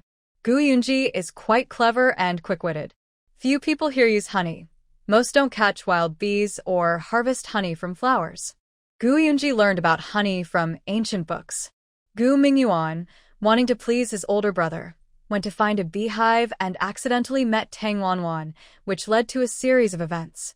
Unexpectedly, Gu Mingyuan hasn't come around much lately. She and Gu Yunji often see each other. Well, but at this time, I don't know if we can find a beehive. In such a primitive forest, there are plenty of wildflowers and grasses. But usually, bees hide in their hives and don't come out. How do we find them? Then let's keep looking for fish mint herb. Tang Wanwan searched for a while but couldn't find it. She thought, I can't just wait here helplessly. Maybe I should try. Seeing that Gu Yunji wasn't paying attention to her, she closed her eyes and visualized the word fish mint herb in her mind. Sure enough, she remembered its characteristics and uses. It grows in shady, damp places, often near water or shallow areas. Can I help find the location of fish mint herb here? Suddenly, a box appeared in her mind. Tang Wanwan couldn't help but curse. Wow, I knew it. There's definitely a fox's tail behind this. It turned out that a payment window appeared in her mind, similar to how she uses Alipay or WeChat QR codes in modern times. Please pay 1,000 coins. Options: pay, don't pay. At the next moment, she added a note at the bottom. Seeing the note, Tang Wanwan's heart felt a little calmer. This meant that the silver she paid here didn't have to be paid in real life. Instead, it was silver she earned herself, which could be exchanged for the virtual silver in this encyclopedia system. 1 real-world silver equals 1 virtual silver. She thought, how shameless. She just wants one direction and ends up losing a silver or 2. Fortunately, she checked her total silver stockpile. To her surprise, it was nearly 200 taels. Recently, she had earned a lot of money. She counted on her fingers and thought it was true. Just the anesthetic money from Su Xiaoyu was 50 taels, and today morning she sold an oil press for another 50 taels. Plus, there was goose sinew, lesasai, Fong Darren, and the 10 taels given by that person the other day. Adding everything up, it really was that much. So, she generously clicked to make the payment. Thank you, little sweetheart, for your kindness. Wah. Tang Wanwan said to the encyclopedia system, you probably aren't a cross-dressing expert and calling me little sweetheart is just gross. Ugh, it makes me want to. She got goosebumps all over. Who are you talking to? Where's the fox? As she spoke, Gu Yunji looked around. as if he might really find one and catch it immediately. Foxes have good fur, and since winter is cold, he could have someone make a fox fur cape from its pelt. Tang Wanwan thought to herself, I didn't even know you had a hobby of eavesdropping on others. I just glanced at him and said, some people are as cunning as foxes, difficult to deal with. I need to be careful. Gu Yunji understood instantly, realizing she was teasing him. He said, that's a pity. I really want to catch one. Fox fur is very warm and perfect for women to wear during winter. Hearing this, Tang Wanwan shivered. This person was too scary. He wanted everything. The fox hadn't even appeared yet, and he was already fantasizing about stripping its fur. Come with me. I know where to find wild patchouli. You'll need to muster some strength later. Strange, how do you suddenly know now? Are you teasing me? Who's teasing you? I just thought there might be some there, Tang Wanwan said, then quickly stopped wasting words and headed swiftly toward her destination. Strangely, as she walked, an automatic navigation route appeared in her mind. I love you, fox. It seems this fox is quite useful.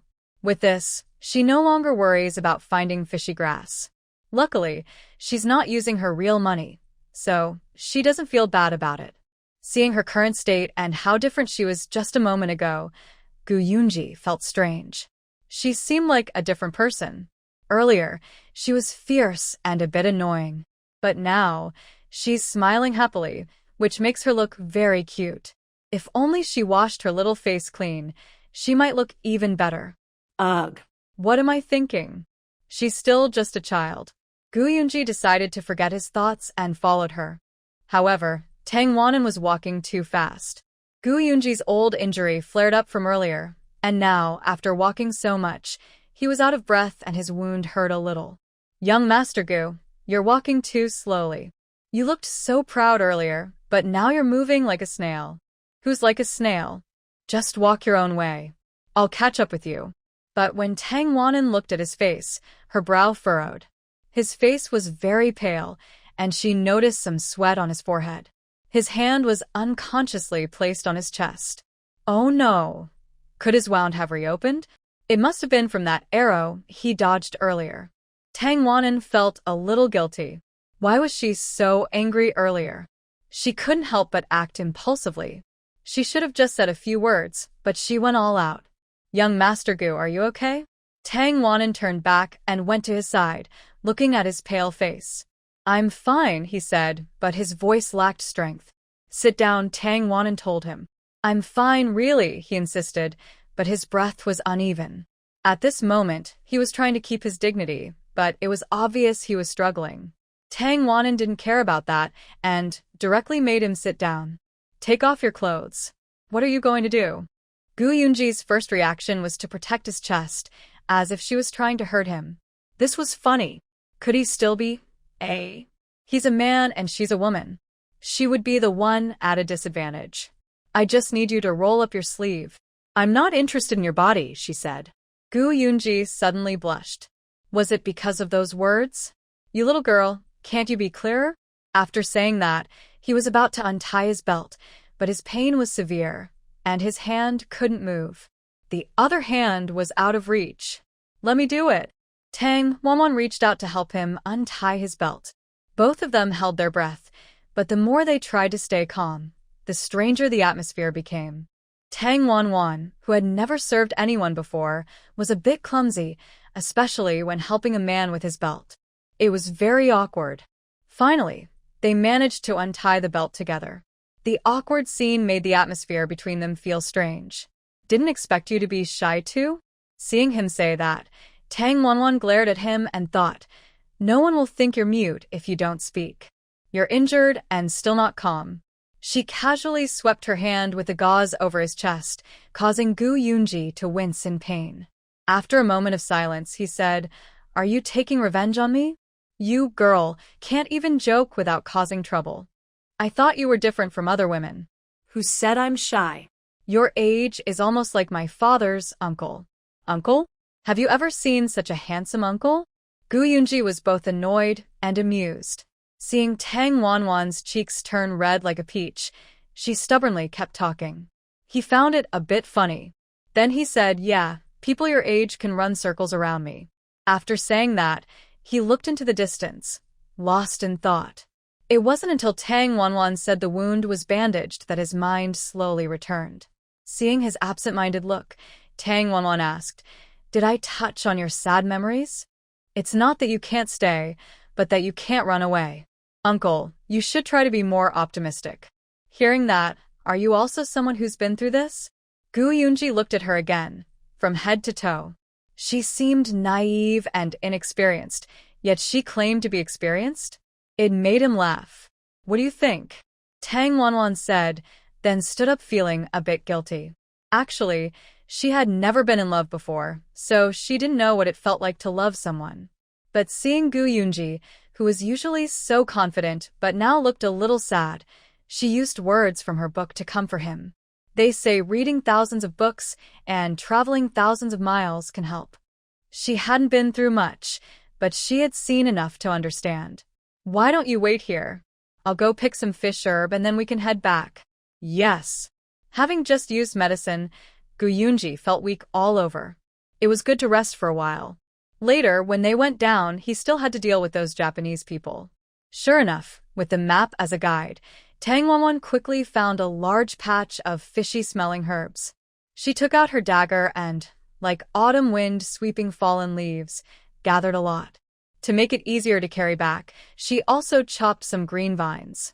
She tied each bundle of herbs into a small knot. In the end, she cut 2 big bundles, one in her left hand and one in her right, walking lightly and easily back to Gu Yunji. I'm ready. Let's go, Tang Wanwan said. But when she went to call Gu Yunji, she found him leaning against a big tree, asleep. Hey. Uncle, we need to go back. Accidentally touching his face, she noticed it was very hot. When she looked closer, his face was flushed. He had a fever. Oh no, his wound must be infected.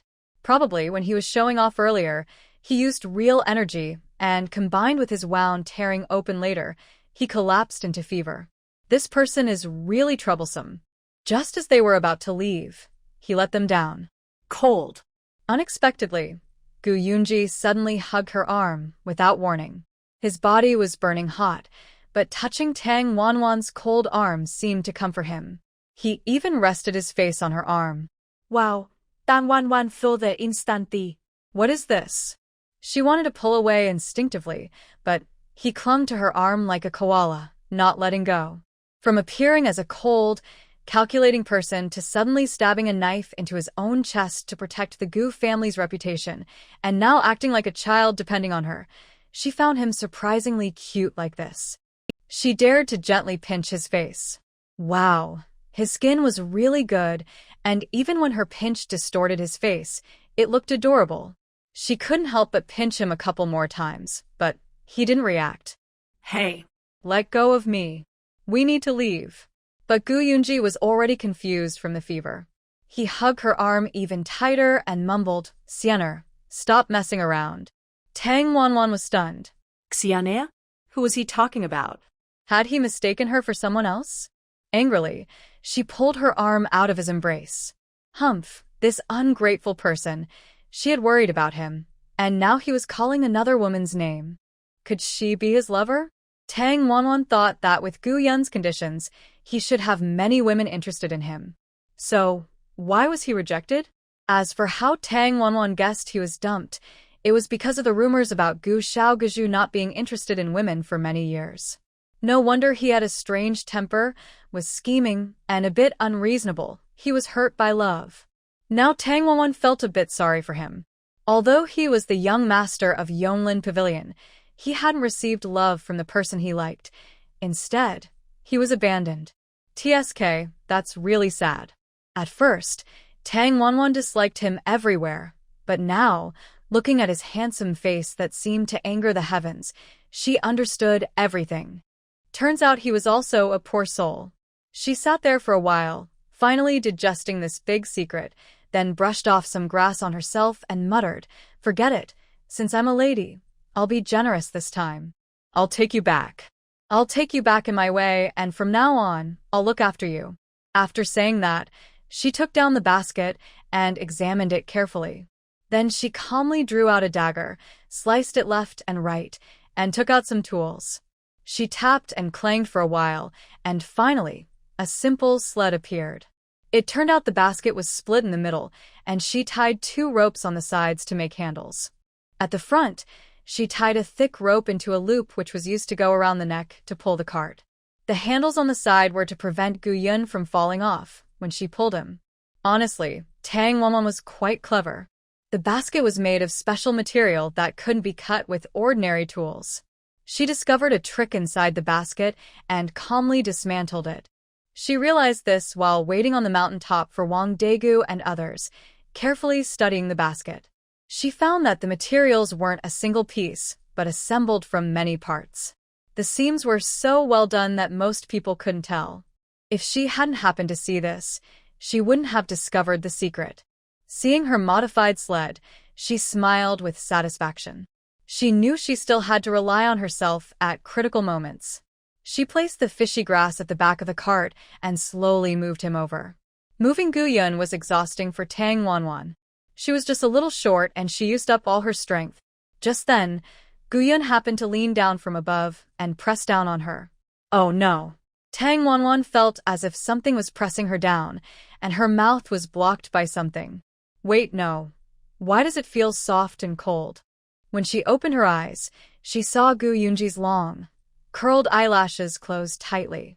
His lips were very attractive, red, moist, and tempting to lick. Suddenly, Tang Wanwan pushed him away. When she stood up and saw where she had pushed him, she immediately smiled.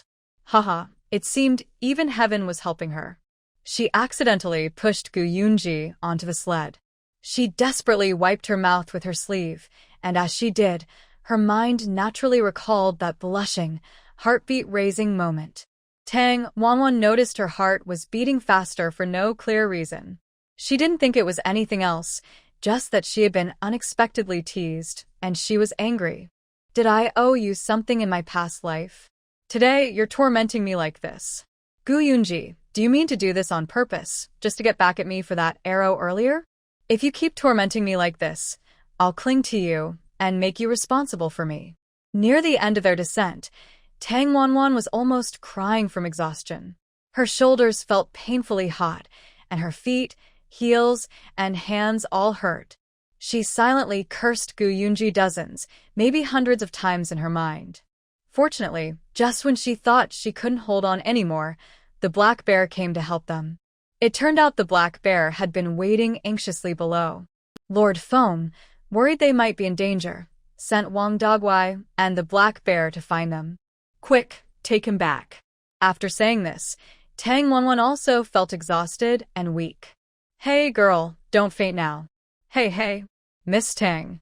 When Tang Wanwan woke up, she still felt a headache. The places on her shoulders and feet that had been scraped felt a bit cool. She slightly opened her eyes and saw Lu Yujin's caring face. Awan, you finally woke up. You scared me to death. Are you feeling better? Lu Yujin asked as he checked her temperature with his hand. His hand was warm, and his eyes were warm too. Seeing this, Tang Wanwan felt a bit nervous. She turned her head away to avoid his touch.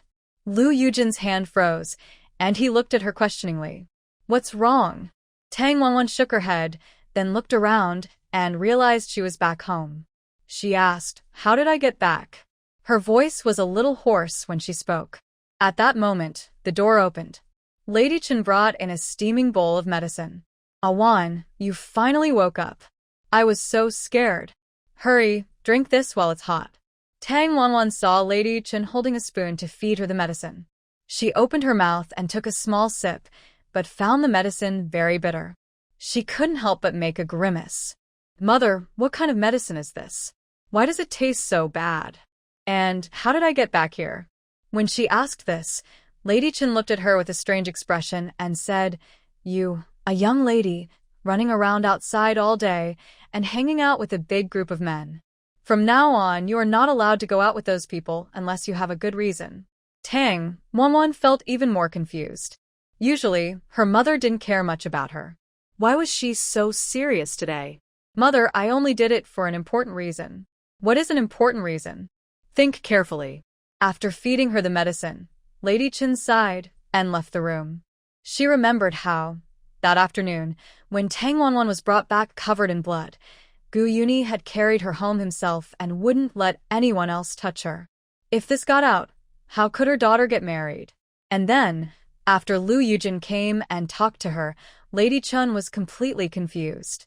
She used to worry that her daughter wouldn't marry well, but now, with two men protecting her so fiercely, she thought for a long time and finally agreed to let Lu Yujin stay by her bedside to take care of her.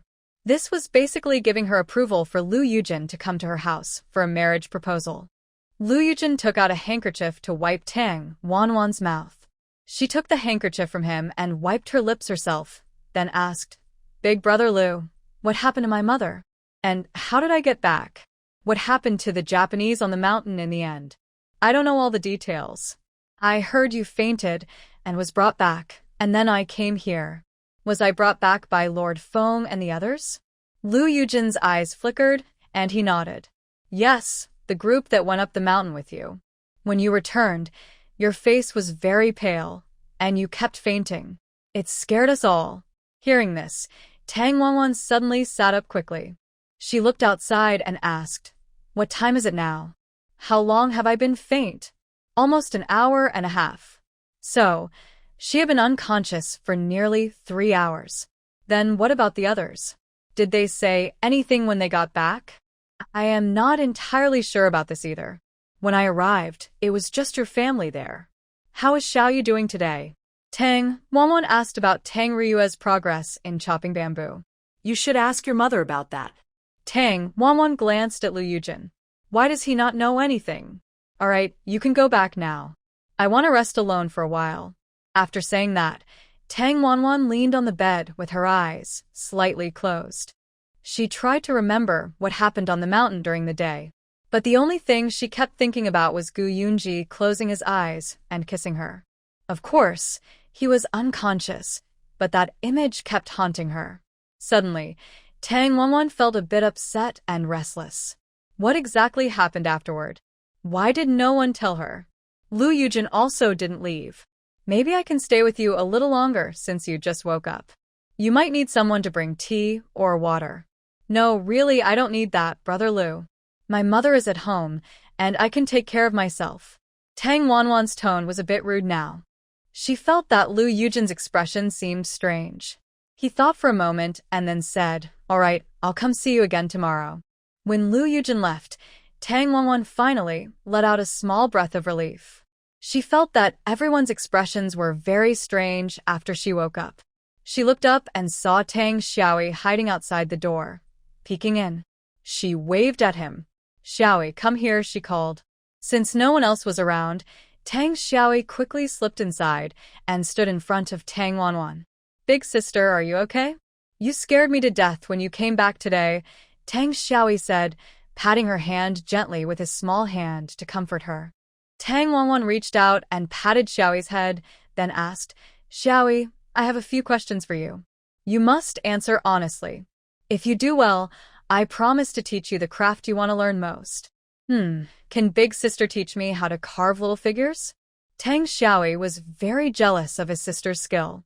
She could make many strange and wonderful things, but he couldn't do anything.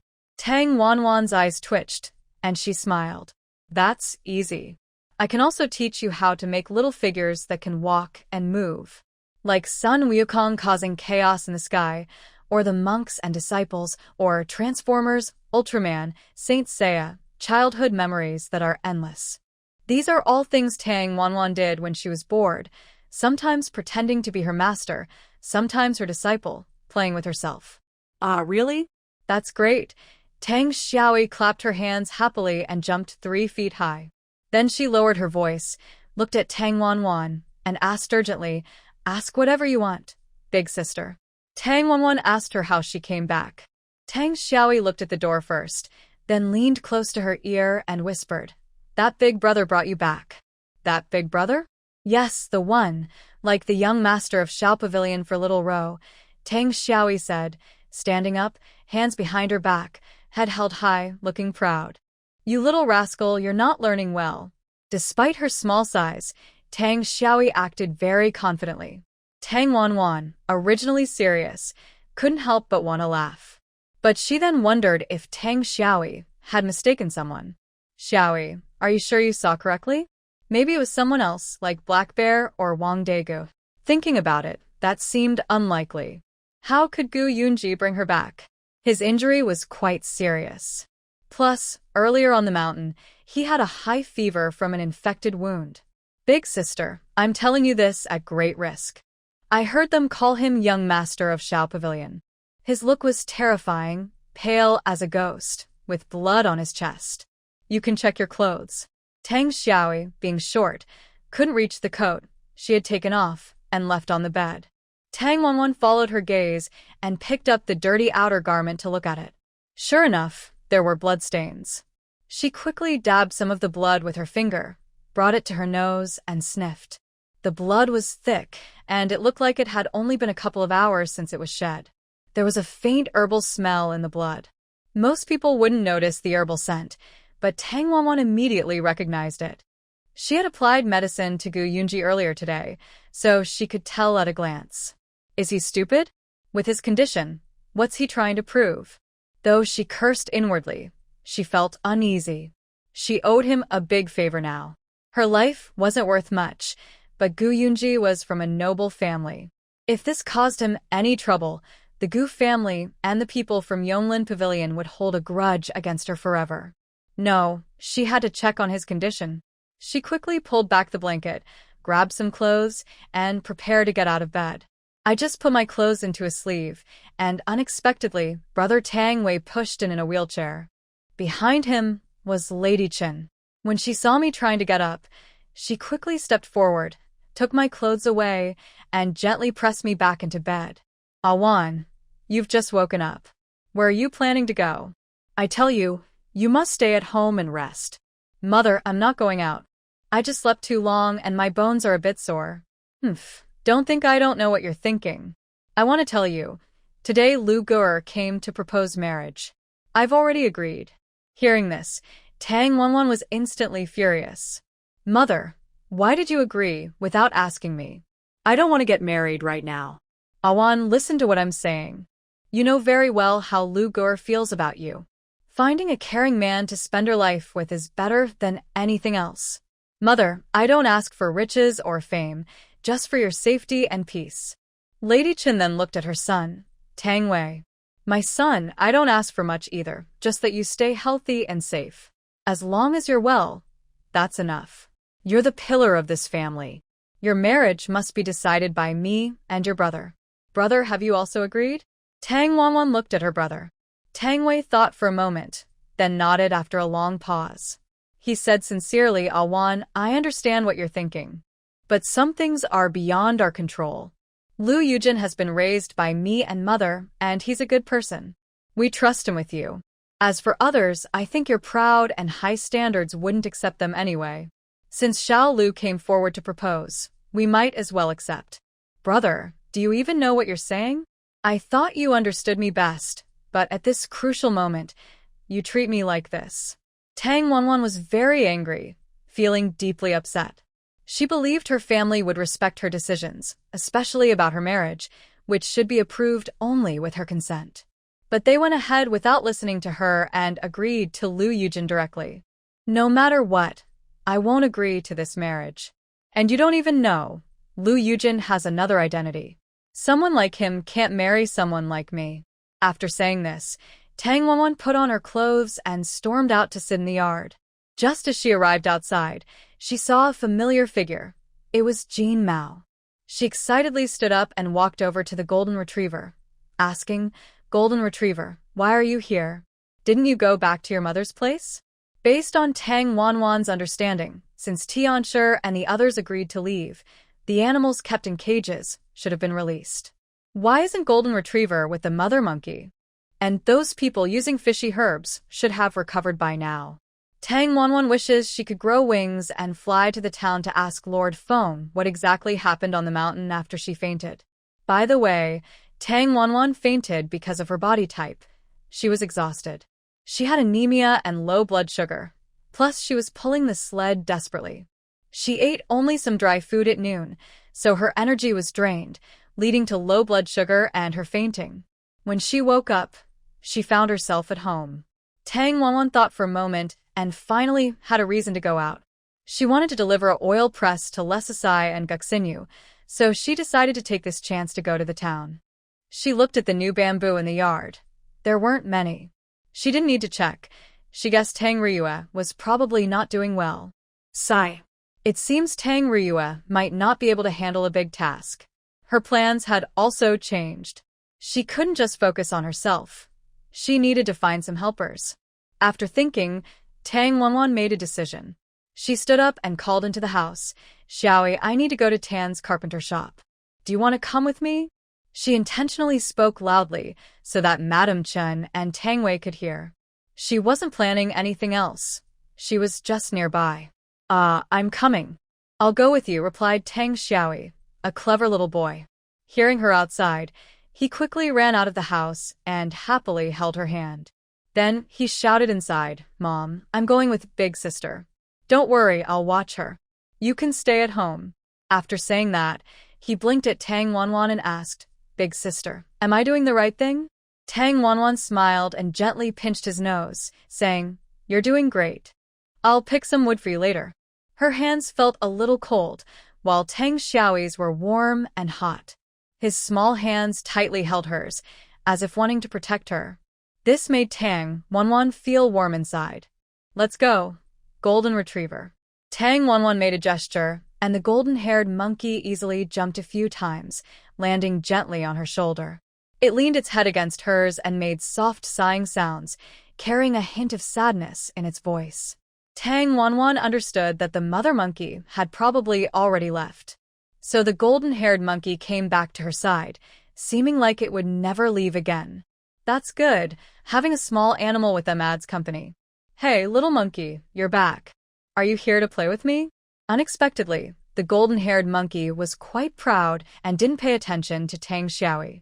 Instead, it wrapped its tail around Tang Wanwan's shoulder and sat calmly on it. Tang Wanwan didn't expect the monkey to have a bit of a temper, and it even recognized people. Thinking about staying in this home for a while, she said to the monkey, Golden-haired, this is Brother Xiaoi. He will be your little master from now on. If I'm not home later, you need to look after him. If I find out you're not doing your job, I will be angry. If you make mistakes, I will send you back, and you won't be allowed to come back. Did you hear that? Tang Wanwan looked at the monkey, and the monkey looked back at her. They stared at each other for a moment, then the monkey looked at Tang Xiaoi. It curled its tail and swung its whole body like a swing, climbing onto Tang Xiaoi's shoulder. Tang Xiaoi was overjoyed and quickly smiled at Tang Wanwan, saying, Big sister, this little monkey likes me. It's eager to play with me. Ha ha. The monkey's tail brushed Tang Xiaoi's face, making him giggle and squirm with ticklishness, and he couldn't help but laugh. Before leaving, Tang Wanwan thought for a moment, went into the small house, took a bag of things, and hid it in her arms. Then she left the house with Tang Xiaoi to visit Tanjing's carpentry shop to see Tan Ling and Tan Song. Tan Song had always wanted to learn her craft. At first, Tang Wanwan didn't plan to take on apprentices, but given the current situation, more and more orders coming in, she realized she needed help. If she didn't find assistance, it would be difficult. She could work herself until she was exhausted, but she couldn't do everything alone. Sometimes, more people mean more strength. Even the strongest individual has limits. In less than 2 incense sticks worth of time, Tang Wanwan and her brother arrived at Tan's carpentry shop. Tang Xiaoi had helped his sister with errands before, so they knew the way and went straight to knock on the door. Everyone was surprised to see such a young child like Tang Xiaoi helping out at home. They came over to see what was happening. Tang Xiaoi was not afraid at all and acted confidently, not much less capable than older children. The key was that he could do math. He quickly figured out what kind of wood was needed, how much it cost, how much to pay, and how much change he should get. In no time, he understood everything clearly. Everyone called him a little genius. Tang Xiaoi didn't mind this. He believed it was all thanks to his sister. After learning the multiplication table, his math skills improved rapidly, even surprising himself. What made him happy was that pretending to be impressive in front of others was quite fun. Strangely, today the carpenter's shop was not open, and the door was tightly shut. "Brother Tansong, Sister Tanling, I'm here. Please open the door." Tang Xiaoyi knocked and called out several times. Finally, he heard footsteps. The door was opened by a woman who looked somewhat unfamiliar. She appeared to be in her 50s, with a somewhat sad look. She probably didn't have a good life, with a pale face and dark circles under her eyes, caused by long hours of work and staying up late. She looked at Tang Wanwan and then at Tang Xiaoyi with a regretful expression and said, "Sorry, I can't serve you today because of something urgent in the shop." When she tried to close the door, Tang Wanwan quickly stepped forward and held it open. "Wait, what's going on here? I'm friends with Tan Song and Tan Ling. I came to see them, so please tell me." "I'm sorry, but we really can't see visitors right now," she replied. Tang Wanwan held the door tightly and said, "Annie, I'm a friend of Xiao Ling and Xiao Song. I truly care about them. If something has happened, you can tell me. Maybe I can help." Seeing how persistent Tang Wanwan was, and noticing her polite words and simple clothes, but kind and understanding face, the woman felt a bit more friendly. She thought that since the siblings were about to leave, it might be good for them to see her. She nodded and said, "All right, come in." But once inside, Tang Wanwan was stunned by the state of the carpenter's shop. It had only been a short while since she last visited, but everything looked so run down now. Dust covered the furniture, many of which were unfinished. The floor was cluttered with pieces of wood and boards, all mixed up. The furniture styles didn't matter much to Tang Wanwan. They were not worth much. What surprised her most was a strong feeling of decline. Looking at the dust on the tables, she felt a deep sense of deterioration. Could it be that this place has been closed for a long time? No, she must go and ask clearly. If she can help, she definitely wouldn't stand by and watch. After all, they have helped her quite a bit, and Grandpa Tan is a good person. Thinking of this, Tang Wanwan quickly followed the aunt into the inner hall. I must say, Grandpa Tan is quite good at dressing up. He has been a carpenter all his life, and the Tan family has poured all their effort into his work. The backyard is decorated in a traditional style. If it weren't for neglect, with a little renovation and some flowers and plants, it would be a perfect place to live. "Miss Tang, please sit. I'll go call them out now." However, not long after the aunt entered, she suddenly heard crying from inside. It was the voices of Tan Song and Tan Ling, crying out for Grandpa, begging him not to leave. Hearing this, Tang Wanwan felt a sudden chill in her heart. A bad feeling arose. Grandpa Tan might have passed away. What exactly happened? Grandpa Tan has always been healthy. How could he suddenly become ill in just a few days? Tang Wanwan knew that as an outsider, she shouldn't go inside at this moment. She could only patiently wait outside. Tang Xiaoyi also became well-behaved, not causing trouble. The golden retriever, however, ran from one side to the other, exploring the backyard. Soon, it had checked the entire area. When it returned, its paws were covered in dirt. "You really can't behave yourself. This isn't our home. If you run around again, I won't take you out next time," Tang Wanwan said, initially trying to scare the dog. Surprisingly, the dog seemed to have taken her words seriously.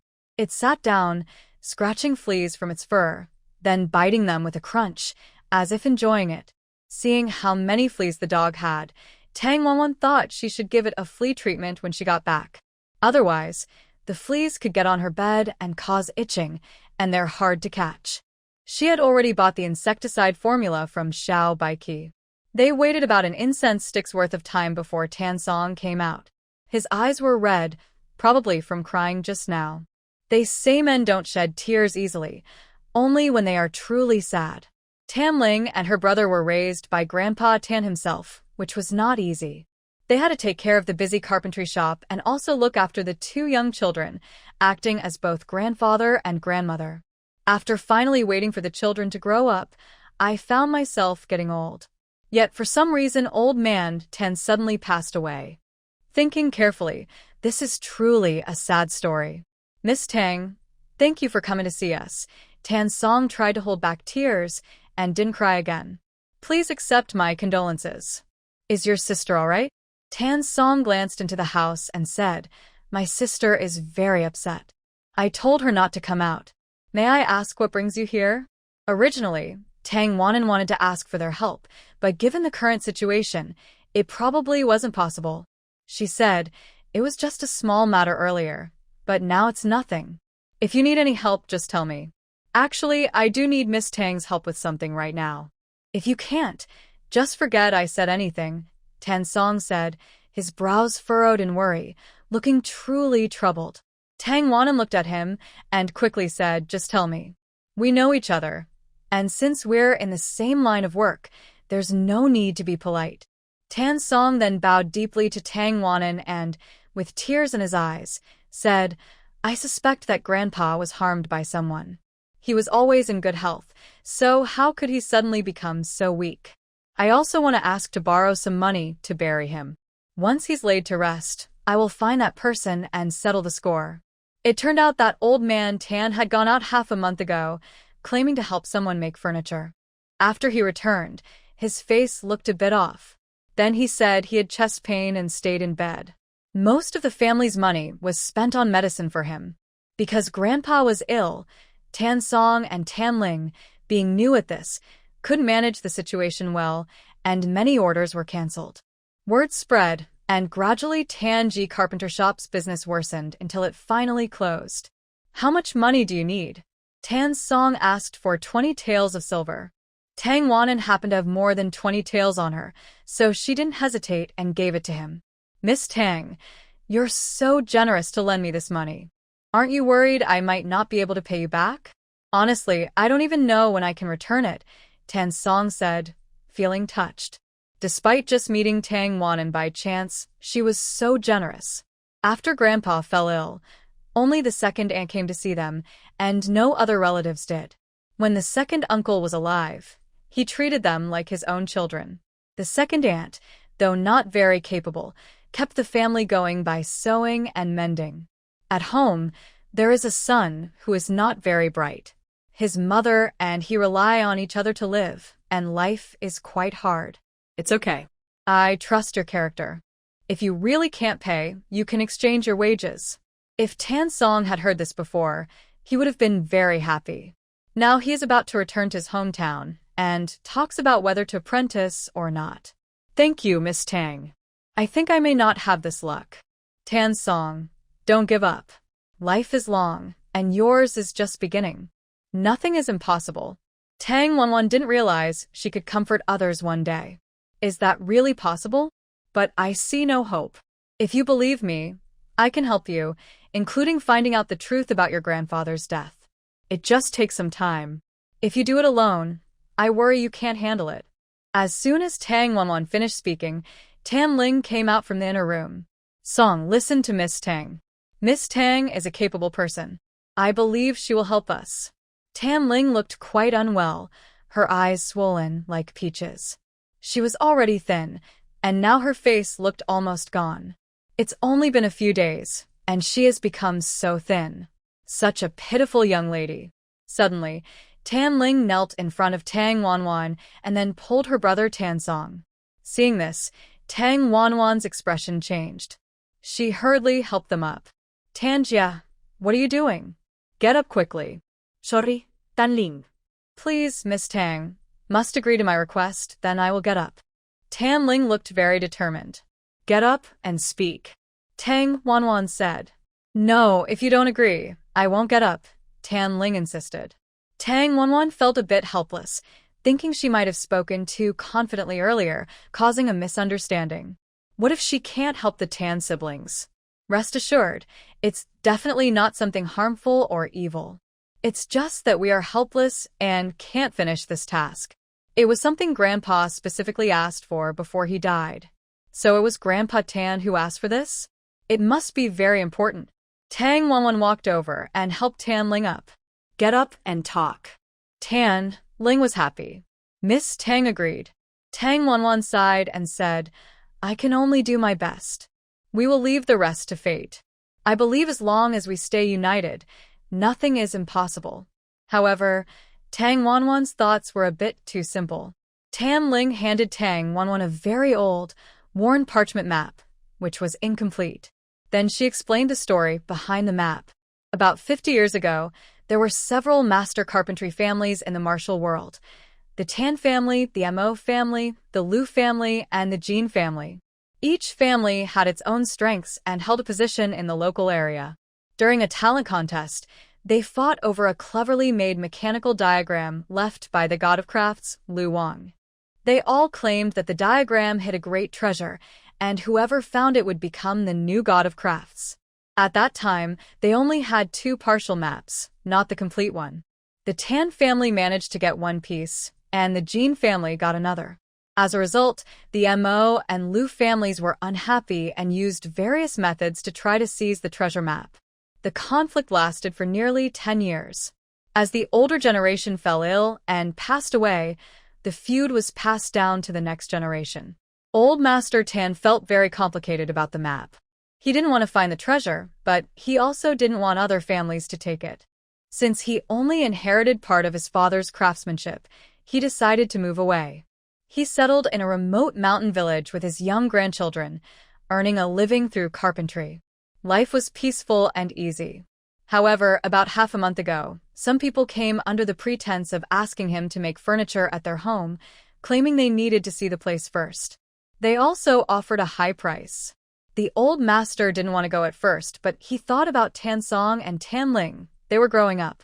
Tan Ling was preparing her dowry, and Tan Song would be getting married in a few years. He wanted to save some money, so he went. Unexpectedly, those people turned out to be descendants of the Mo family. They beat him up and tried to steal his treasure map. If it weren't for the old master's secret skills, he might not have escaped. He broke out of the house where he was held and fled from underground. His life was almost lost. Before he died, he knew his grandchildren weren't skilled enough in craftsmanship and needed to learn from a famous master. He decided they should follow Tang Wanwan. However, the old master couldn't tell what Tang Wanwan's background was, whether she was a lost member of one of the other families. But he trusted her character and believed she could take good care of his grandchildren. Tan Ling didn't tell the full story about the map. She only said it was a family heirloom and a lost craft passed down from their ancestors. They want Tang Wanwan to help find the location on this map so they can pass down their ancestors' craftsmanship. Miss Tang, there's no rush to find the map. Our main task now is to bury Grandpa properly, and I've also entrusted you with this carpentry shop. Grandpa hoped we would reopen the shop. Tan Song, understanding his sister's meaning, no longer wanted to seek revenge on their enemies. He pulled her arm and said, "Sister, I am leaving. Please don't make me stay." Song, don't you want to listen to Grandpa's last words? What did he say when he left? But we can't let those bad people go free.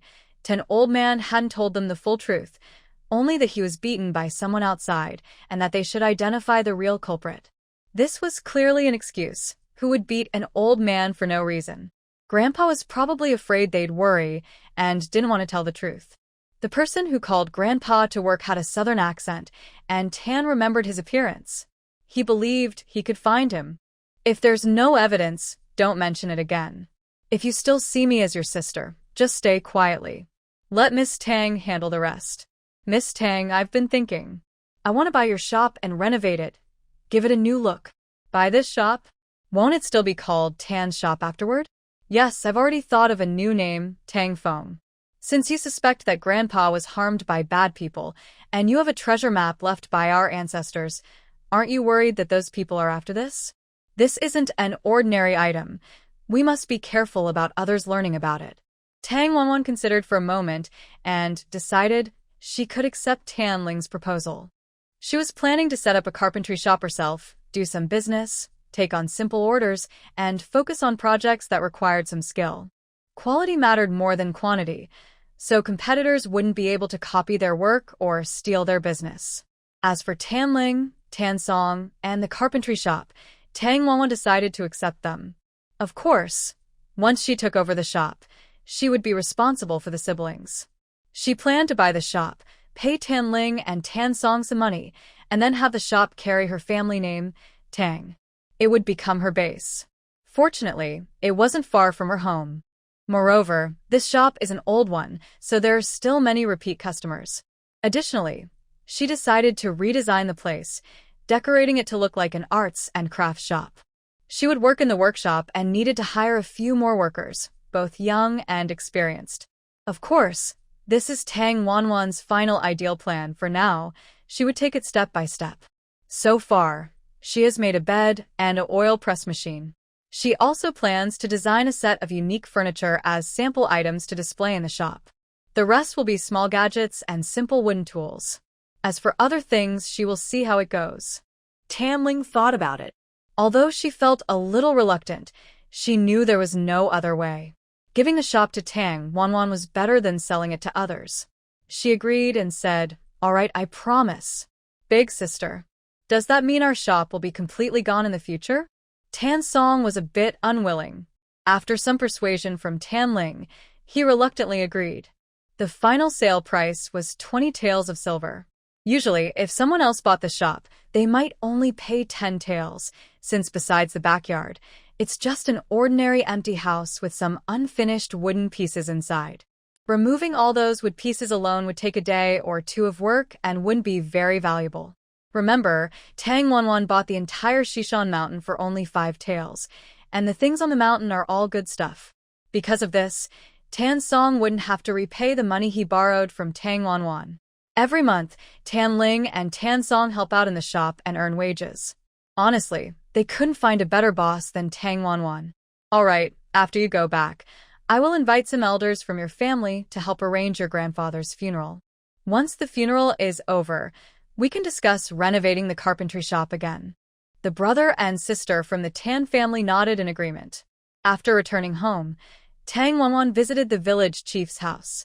The village chief knew someone who specialized in organizing funerals and celebrations, so she invited him over.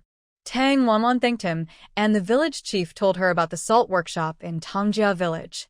There had been an incident, and the village head was quite worried. They hadn't found a solution yet, but they planned to lock up the deceitful Wang couple in the dungeon tomorrow. "Awan, last time I saw you send us a bowl of fine salt. Do you also make fine salt?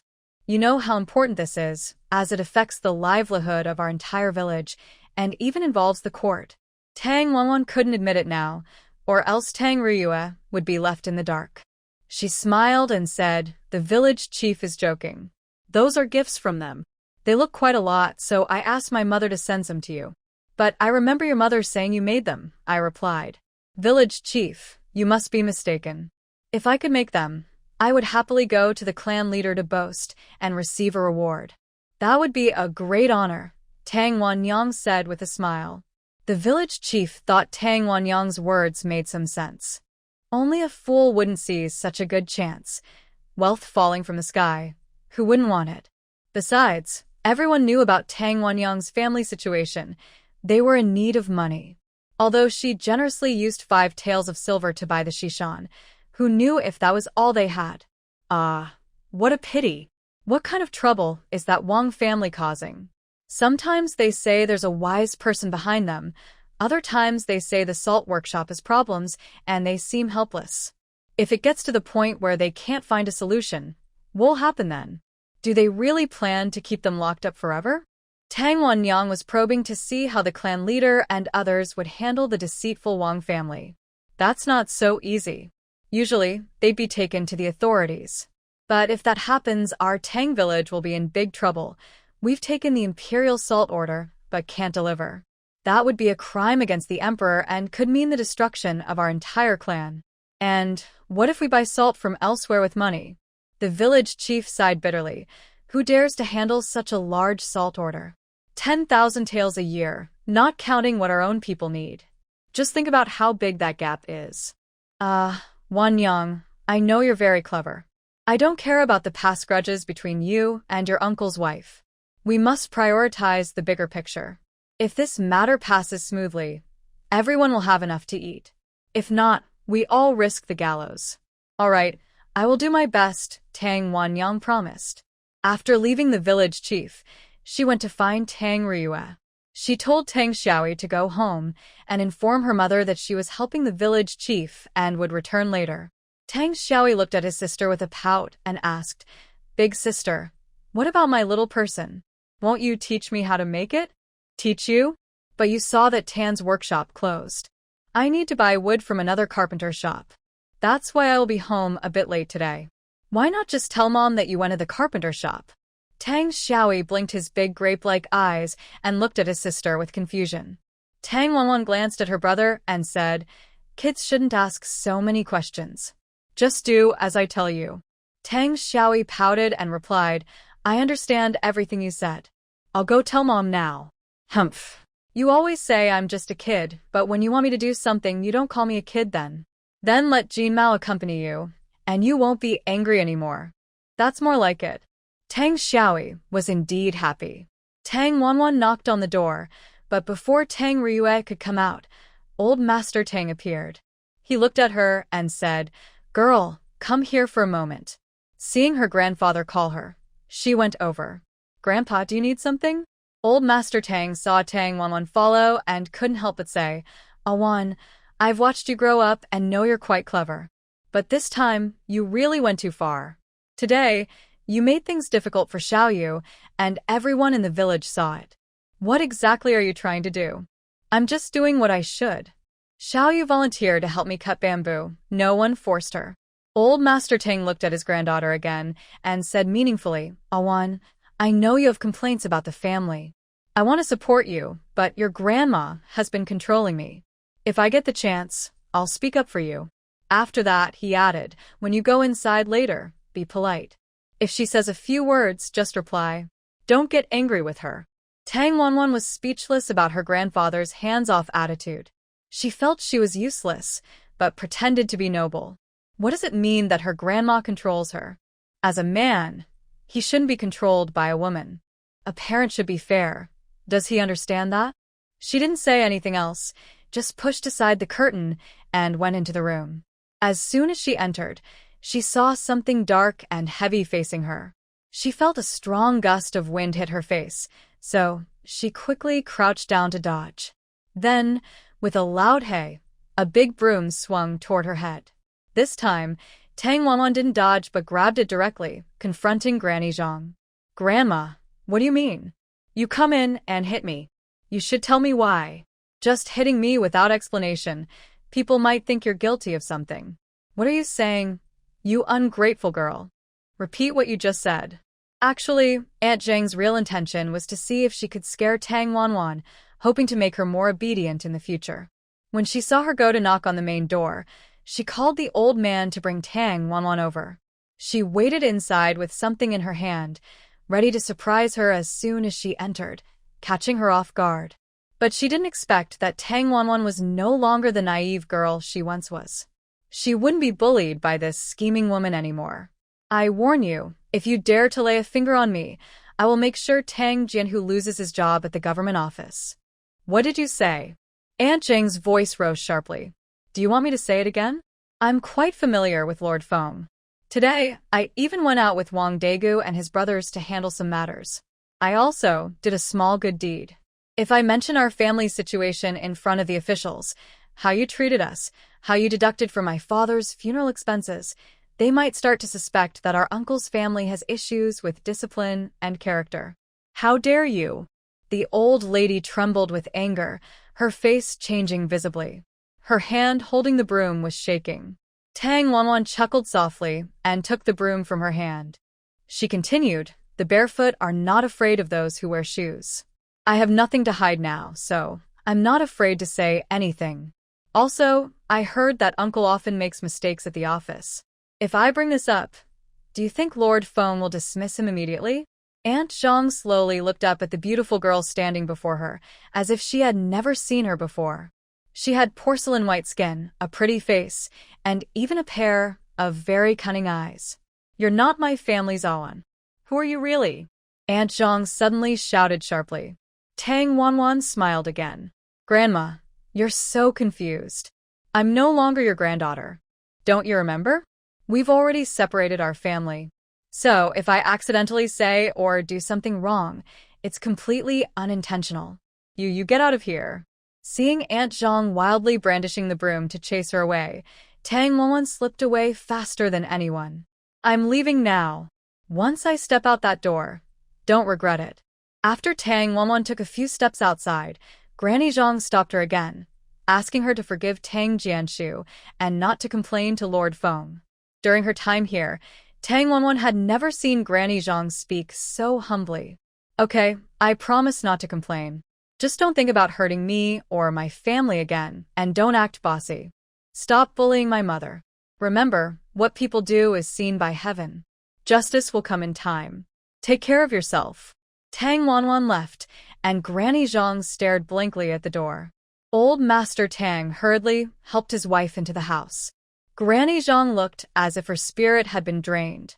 After a moment, she exhaled and said, "Old man, you'd better go find fourth son and tell him to work harder recently. Don't make any mistakes." She then took out a small bag of money, thought for a moment, and added more coins. Old Master Tang saw his wife suddenly take out so much silver and widened his eyes. "Where did you get so much money? Didn't you say there was no silver at home?" Granny Zhang shot him a glance and replied, "There isn't much left, just these. We can suffer a bit, but we can't let the children suffer." Old Master Tang felt angry inside and quickly said, "Fourth son earns 2 taels of silver a month at the government office, but he never brings any home. And you and I have been eating only cabbage and pickles for a month. Yet you still save so much silver for him."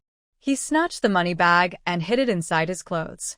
"Fine, you can pass the message, but I won't give you a single coin. I haven't had a sip of wine in so long. I'm about to go crazy." Hearing this, Old Master Tang was suddenly overjoyed. Granny Zhang was very good at hiding money, but Old Master Tang's wine craving was strong. Several times, he secretly searched the house, but couldn't find any. To his surprise, he found the money inside her clothing pocket. Granny Zhang immediately stood up to grab it. "Give it to me quickly.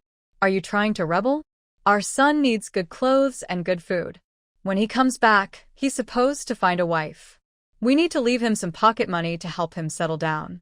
Old Master Tang took a few steps back, looking like he was about to leave. "I'll go pass the message and come back later." "Stop right there, you old fool. Come back here now." Old Master Tang quickly ran away as fast as he could. Meanwhile, Granny Zhang, startled by the sudden movement, twisted her waist and was in pain, unable to straighten up. Thinking about all the bad things that happened today, she sat down heavily on the ground and cried, hitting the sky and the earth. Now that the main house was in trouble, the second house was tightly closed, and no one wanted to come out unless necessary. Grandma had been crying for a long time without anyone coming to comfort her, showing how poor her relationships were. "Why are you here? What do you want?" Tang Rui was originally opening the door for Tang Wanwan when she saw everything happening next door. Although she couldn't see inside, she heard the conversation between Tang Wanwan and Grandma. That brat even dared to show attitude to her grandma. She was so bold. At the same time, she felt a bit scared. She used to bully this girl often, but now she had become so strong. What should she do? She looked at her mouth, which was saying harsh words, but her hands trembled and her eyes flickered uncertainly. Unexpectedly, Tang Wanwan didn't pay her any attention. She simply asked, "Where is Xiaoyu? Let her come out. I have a few words to say to her." "Humph, you still have the nerve to ask about her. What do you mean during the day? You didn't save my parents, but you humiliated Xiaoyu. Do you think that's right?" Hearing this, Tang Wanwan looked at her, stepping closer and pressing forward. "I'm trying to save them. And what about you? After your parents' trouble, your precious second daughter, who was always spoiled and doted on, besides blaming others and venting her anger, what else did she do?" Tang Rui laughed and snorted. Her eyes showed a hint of contempt. "It's obviously revenge, but you say it so nicely. You only pretend to be kind and save my parents because of my silly little sister Xiaoyu, who blindly worships you. Everyone knows you're two-faced." Tang Wanwan wasn't afraid of her and took another step closer, whispering softly, "Really? Then I might as well tell everyone about how often you go in and out of the dress shop. Think about Brother Su. He clearly isn't very sharp, Yet he still got engaged to someone like you, a woman with no morals. What did you say? Tang Rui was struck like thunder. She froze in place, looking stunned. Her face turned pale quickly, losing all color, as if she might be blown away by the wind at any moment. To Tang Wanwan's surprise, just a light joke revealed Tang Rui's secret, showing she had indeed done something wrong to Su Xiaoyu. If you think that's not embarrassing enough, I can shout even louder, so everyone can hear. Not wanting to, Tang Rui suddenly knelt before Tang Wanwan. Awan, please, don't tell anyone. I swear I won't dare to oppose you again. Tang Wanwan looked at her coldly and said, begging me won't help. You should ask Brother Su. See if he forgives you. No, no. You must not let him find out. If he does, my life will be over, Tang Rui cried, pulling on Tang Wanwan's sleeve, tears streaming down her face. Meanwhile, Tang Ryue had overheard the conversation inside. Her face turned pale, and she bit her lip so hard that she almost tore it. Why did I do this in the first place? Tell Xiaoya to come directly to Shishan to find me tomorrow, Tang Wanwan said, and left without stopping. Tang Rui sat on the ground, feeling cold inside. It's over, everything is finished. If Tang Wanwan told Su Xiaoyu, she would never be able to lift her head again in this life. Xiaoya, I beg you, please help me ask Awan for mercy. I know she favors you more than us. Your words will definitely work. Tang Rui saw her sister standing at the door, likely hearing everything earlier, and went to ask her to intervene. Although Tang Ryue disliked her second sister, seeing her like this made her feel a little pity. Usually spoiled and pampered by her parents, that was not her own fault. But once her parents fell, her support was gone, and anyone could trample her. Only when she had enough strength and some wealth could she have the right to speak. Now Tang Ryue understood what Tang Wanwan had said. Her sister was right. Tang Rui was feeling conflicted and struggling. She was reluctant about the person at the clothing shop, but she didn't love Su Xiaoyu. She only liked his family background because it could give her a more respectable status. Don't give me reasons, I only want the result. If you don't do as I say, no one can save you. I need to go chop bamboo now. You decide for yourself. Unexpectedly, Tang Ryue, who usually appeared gentle, became firm and spoke strongly. Little you can't ignore your second sister. I really have no choice. To Tang Rui's surprise, even though she kept her plans secret, Tang Wanwan found out. Now, even her usually timid sister, Tang Ryue, was shouting at her. She felt unfair and upset. At this moment, Tang Ryue was determined and didn't soften her heart no matter what Tang Rui said. She oiled her small knife used in the morning, carried a lantern, water, and cakes, and without looking back, she headed out the door. Little sister, come back here. It's so late. Where are you going? Don't worry about me. I'm going to chop bamboo. When I'm done, I will come back. Watching Ryue's small figure leave, Tang Rui clenched her teeth and said sharply, You all pressure me. 1 or 2, it doesn't matter. One day, I will make you all regret it. I'm so angry. After saying this, she forcefully kicked the stool beneath her. Unexpectedly, this caused her stomach to cramp. She suddenly felt intense pain, cold sweat breaking out. She sat down heavily on the ground and struggled to get up. Her stomach pain worsened, and she rolled on the ground, blood beginning to flow out. Even if Tang Rui didn't understand medicine, she knew something was very wrong. Her period hadn't come last month, and Wang Shi kept asking her about it. She had made excuses to avoid the question. She never expected that today, due to her carelessness, she would have a miscarriage. If the Su family found out, it would be a disaster. Tang Rui dared not shout loudly, only whispering, Chingu, come quickly and help sister. Tang Chung, usually simple-minded, appeared brave, but was actually very timid when faced with problems. When he heard his sister calling him downstairs, he ran over and looked out through the door. He saw his second sister, lying on the ground. When he saw blood flowing out, he panicked. With a loud bang, she closed the door and squatted in the corner, trembling, whispering to herself, I saw nothing, I saw nothing. After leaving Tang Ryua's house, Tang Wanwan went to find Tang Xija to ask if she could borrow a horse to explore the town. When Tang Xija heard her request, he didn't hesitate and led a horse from the stable. Seeing her pale face, he asked, "Awan, why do you look so bad? Are you sick? And it's so late. Why do you need a horse? Why ask so many questions? Just tell me if I can borrow it or not." "Of course you can borrow it. I wouldn't refuse. But I worry about your safety. Do you want me to go with you?" Tang Wanwan smoothly mounted the horse, sitting steadily on the saddle, holding the reins. She looked at him and said, "If you go, I'll just worry about you. Thanks, I'll bring back some good food." Then she squeezed her legs, and the horse immediately started galloping gracefully, looking both beautiful and brave. Tang Xija watched her figure disappear into the distance, murmuring, "Am I really that useless? Ah, never mind. I should check on Xiao Ryua's hand." He remembered how Ryua's hand had bled from chopping bamboo earlier. She had cried several times just because of the pain. He wanted to help her, but Tang Wei had been watching closely, so he couldn't. He thought about bringing her some red flower oil and happened to meet Tang Wanwan asking to borrow a horse. "Help! Someone save me!" Tang Wanwan heard Ryua's voice faintly as she passed by the old Tang family gate. Concerned, she immediately dismounted. She saw the main door of the Tang house closed and Ryua lying on the ground in despair, covered in blood. Tang Wanwan cautiously entered the yard, quickly closed the side door, and hurried to help Ryua up. She asked what happened. Ryua, seeing Tang Wanwan, pushed her away fiercely. "Don't pretend to care. You probably want me to bleed to death." Her face was pale as a ghost, and her hair was soaked with sweat, looking like she had just been caught in a rainstorm. She pushed hard, gasping for breath afterward. But she hadn't really pushed her away.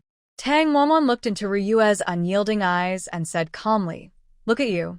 Even your own brother doesn't care if you live or die. Now I come to help you, and you push me away. Can you clearly distinguish between loyalty and treachery? If you say the word no now, I will turn around and leave immediately. I have important things to do," Tang Wanwan said as she stood up. Tang Rui was frightened now. She had been lying on the cold ground for a while, feeling chilled all over. If others saw her like this, they might think something bad had happened. "Please help me into the house and don't tell anyone about today. It's too embarrassing."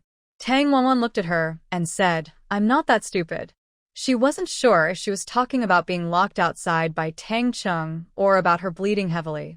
She helped Tang Rui up and knocked on the door. Unexpectedly, Tang Chung refused to open the door. It seemed he was so stubborn that he kept the door shut tight.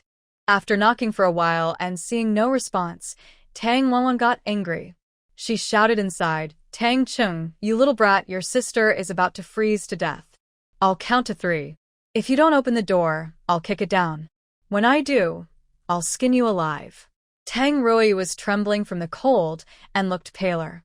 Tang Wanwan couldn't tell if her condition was due to her illness or something else. If she was having her period, the blood flow wouldn't be this heavy. Her bleeding was more than just a little. Usually, during the first day isn't very heavy. The heaviest days are the second and third, with the second day being the worst. Women with good conditions often stay indoors, rest in bed, keep warm, and prepare hot water to wash if they get dirty. In ancient times, women didn't have sanitary pads. Later, some used cloth strips, but they were hard to fix and often caused problems. It was a very important event for women each month. "You dare? My mother will beat you to death," Tang Cheng's voice came from inside. He still didn't understand the situation, which explained why he couldn't get into the academy even after paying. Tang Wanwan smiled when she heard this. "Your mother is about to be put in jail, so she doesn't care about you. Your sister is sick now, and I just want to do whatever I want you. Then I'll tell my grandma. She's right next door." Tang Cheng felt a bit nervous, and his voice was less confident than before. "Then you also need to be able to see your mother. Whether she dares to protect you is another question." There was a silence for a few seconds, and finally the door opened. Tang Cheng's first reaction was to run quickly into his room. Then he slammed the door shut with a loud bang. Wanwan helped Tang Rui inside, having no time to care about the mischievous child Tang Cheng.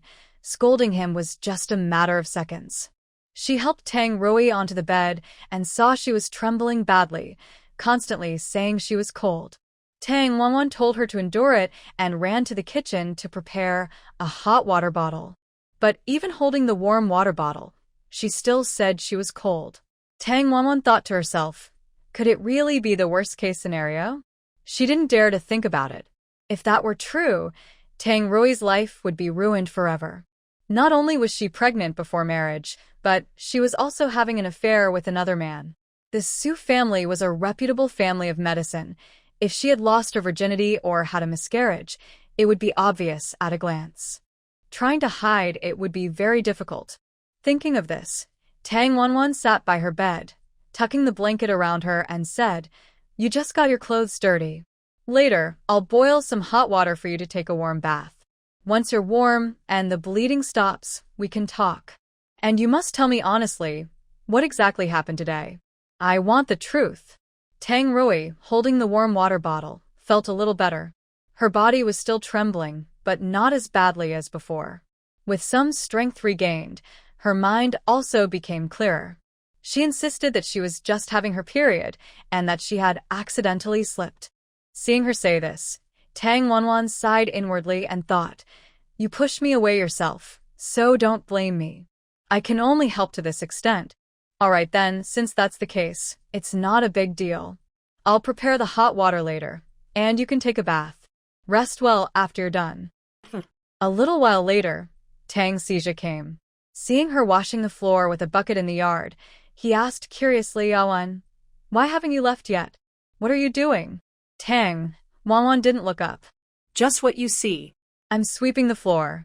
Tang Xija stepped closer and suddenly smelled the scent of blood, covering his nose and asking, "What's that smell? Has someone been bleeding?" "That's not something you need to ask about. Girls have their monthly days." Tang Wanwan finished speaking and blinked at Tang Xija, implying, "You understand." He immediately understood and, at the end, looked a bit embarrassed. He looked into the house and asked, "Where are the people inside? Why are you the only one outside?" "Xiao Yu probably went to cut bamboo. There are 2 others inside. But why are you here? Could it be that you like Xiao Yu? Missing her feels like 3 years apart in just one day." "Not at all. I saw that girl cutting bamboo, and her hands were bleeding, so I brought some red flower oil to help. Also, I don't understand why she suddenly needs to look at so much bamboo." It seemed that Tang Xija really cared about Tang Ryue. It was interesting, just after meeting her twice, he was already concerned about her hands and even brought medicine himself. Could this mean he liked her? Tang Wanwan thought their relationship was developing quickly, which gave her some comfort. As long as everything followed her plan step by step, Tang Ryue would have a different life in the future. But Tang Rui wasn't so lucky. "Do you want to know?" Tang Wanwan looked at Tang Xija. "Yes." He nodded foolishly. Tang Wanwan pushed him out and said, "Then go ask at Shishan yourself. I need to leave now." At this moment, Tang Rui was inside taking a bath. After washing, her body felt better, and she would decide what to do next on her own. Tang Wanwan mounted her horse and quickly disappeared. Tang Xija looked at the red flower oil in his hand, feeling conflicted about whether to go to Shishan and check on her. Just go, he thought. Others would surely realize he cared about that girl. But if he didn't go, the sky was getting darker, and what if there were wolves on the mountain? No, he had to go see. It was to protect her safety. As the future head of the Tang family village, it was his duty. Yes, that's the reason. Tang Xija convinced himself and confidently headed to Shishan to find Tang Ryue. Meanwhile, Tang Wanwan rushed straight to the Gu family. When she arrived outside, she saw the gate was tightly closed, and no one was there. She knocked for a long time, but no one came to open. She wondered if something had happened at the house. Why was there not even a gatekeeper? Usually such a big family wouldn't be like this. She didn't bother to ask how she found the Gu family because she simply asked anyone nearby where the Gu family was. Even a 3-year-old knows that the Gu family is important. If you keep walking straight ahead in the town east, you'll reach the gates guarded by 2 large golden stone lions. that's the Gu residence. The Gu estate covers over 1,000 acres, much larger than the Jean Garden that Tang Wanwan saw last time. No wonder Jean Garden is jealous of the Gu family and fears Gu Yunji. They even want to replace Yonglin Pavilion and become the top family here. Seeing no one come out, Tang Wanwan sat and waited patiently. Finally, Mr. Su and Miss Su arrived, accompanied by a man in his 50s, probably the family butler or a servant. Dr. Su, please? At this moment, Tang Wanwan took the chance to toss a small stone at Miss Su's feet. Miss Su stopped instantly and was surprised to see Tang Wanwan. Afraid her father might see and scold her, she said, "Dad, you go inside first. I forgot, I need to use the restroom." Old Dr. Su looked at his son with some displeasure and said, "Going out to treat patients is a matter of saving lives. You shouldn't be so impatient. Next time, take care of your needs before you go out." "Yes, Dad." Miss Su pretended to be in a rush, tugging at her pants. She secretly ran behind a big tree, but was pulled back by Tang Wanwan. "Awan, why are you here? Is Brother Su sick, or is it young Master Gu?" Miss Su asked, looking worried. "How do you know?" "I don't know the details, but young Master Gu isn't doing well. I won't say more. I need to help now, or my father will scold me again." "Then take me with you," Tang Wanwan begged, grabbing Miss Su's arm with a pleading look. Miss Su immediately shook her head and refused. "No, the Gu family isn't an ordinary family. You're a girl, going to someone's house late at night, that's not good. Others might think badly of you. It also damages your reputation. But there's Miss Gu, isn't there? I said I came to visit her. Isn't that okay?" If she had known it would come to this, Tang Wanwan would have just brought the oil press and claimed she was delivering it, making her visit legitimate. She was in such a hurry she forgot about this plan. Tang Wanwan also forgot that she had run away secretly. If Madam Chen saw her holding those two items, she would immediately realize she was going to visit the Gu siblings. She would also stop her from going and tell her to stay away. "Awan, if you say that, you definitely can't go in. You don't know Miss Gu's status in the Gu family, so you have no right to speak. How about this? You dress up and pretend to be my medicine boy, just a little bit of a sacrifice," Su Xiaoyu suggested. This idea was good, and Tang Wanwan immediately agreed. She quickly bought a set of servant's clothes, including a blue robe and small hat, from the nearby clothing shop. Suddenly, she became a charming little servant with red lips and white teeth. Tang Wanwan called out, "Big Brother Su." Su Xiaoyu was momentarily confused, thinking, who is this handsome young man? When they got closer, he recognized her. He smiled and said, "Girl, you look quite handsome dressed like that. I almost didn't recognize you. That makes me feel better." Su Xiaoyu was puzzled and asked why. "Because then no one will recognize that I am a girl." Someone was waiting for them at the door. Seeing Su Xiaoyu come in with a medicine boy, the person looked around and said curiously, "Dr. Su, you usually don't bring a medicine boy. Today you brought a young one. Could it be that you've taken on an apprentice?" Su Xiaoyu didn't dare tell the truth, so he just nodded slightly. The person continued, "Now Dr. Su is saving lives and even reviving the dead. Your medical skills have improved greatly. It's wonderful that you've taken on an apprentice." Tang Wanwan had told Su Xiaoyu the recipe for the anesthetic. Their Pingyuan Hall's business was booming because Su Xiaoyu had improved the formula, which didn't use poppy flowers as an ingredient. It was suitable for small surgeries, but for major surgeries, it was uncertain. Tang Wanwan didn't expect the servants of the Gu family to talk so much. Her master was still sick, yet they seemed completely unhurried. She coughed lightly to get their attention. Su Xiaoyu understood and said, "Please hurry, and take me inside." The person shivered at once. Seeing how handsome the little medicine boy looked, he was distracted by chatting and forgot to guide them. He then led Su Xiaoyu and the others inside. Inside, they saw a large group of Gu family's servants kneeling outside. The head lady of the Gu family, Mrs. Gu, sat there drinking tea, looking completely unhurried. Gu Xinyu and Gu Xinwen, along with Aunt Wang, were also waiting. As another male member of the Gu family, Gu Mingyuan was not present.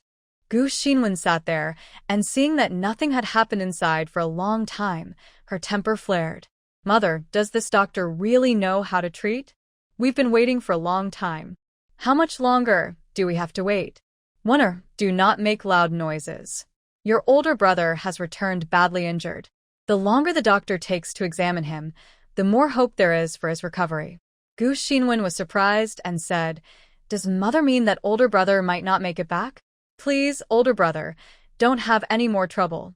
After speaking, she pretended to wipe tears with a handkerchief and started crying. Big sister, don't cry. Dr. Su hasn't come out yet. Older brother needs quiet. Gu Xinyu was worried too, but she found her sister crying annoying. Xinyu asked, Annie, are you worried that if something happens to older brother, no one will take care of you in the house? Now Xinyu understood. Her big sister was like this, and probably wouldn't change in her lifetime. She looked at her and said, Big sister, you've been resting these days. Have you forgotten the lesson at Tongjia village? Older brother is watching you. She was warning Gu Xinwen that if she kept talking nonsense, Grandma might appear again, and things might not turn out as lucky as last time. Sure enough, Gu Xinwen's face turned pale. She said, Don't bring Grandma into this. Asked around, and they said it's all lies.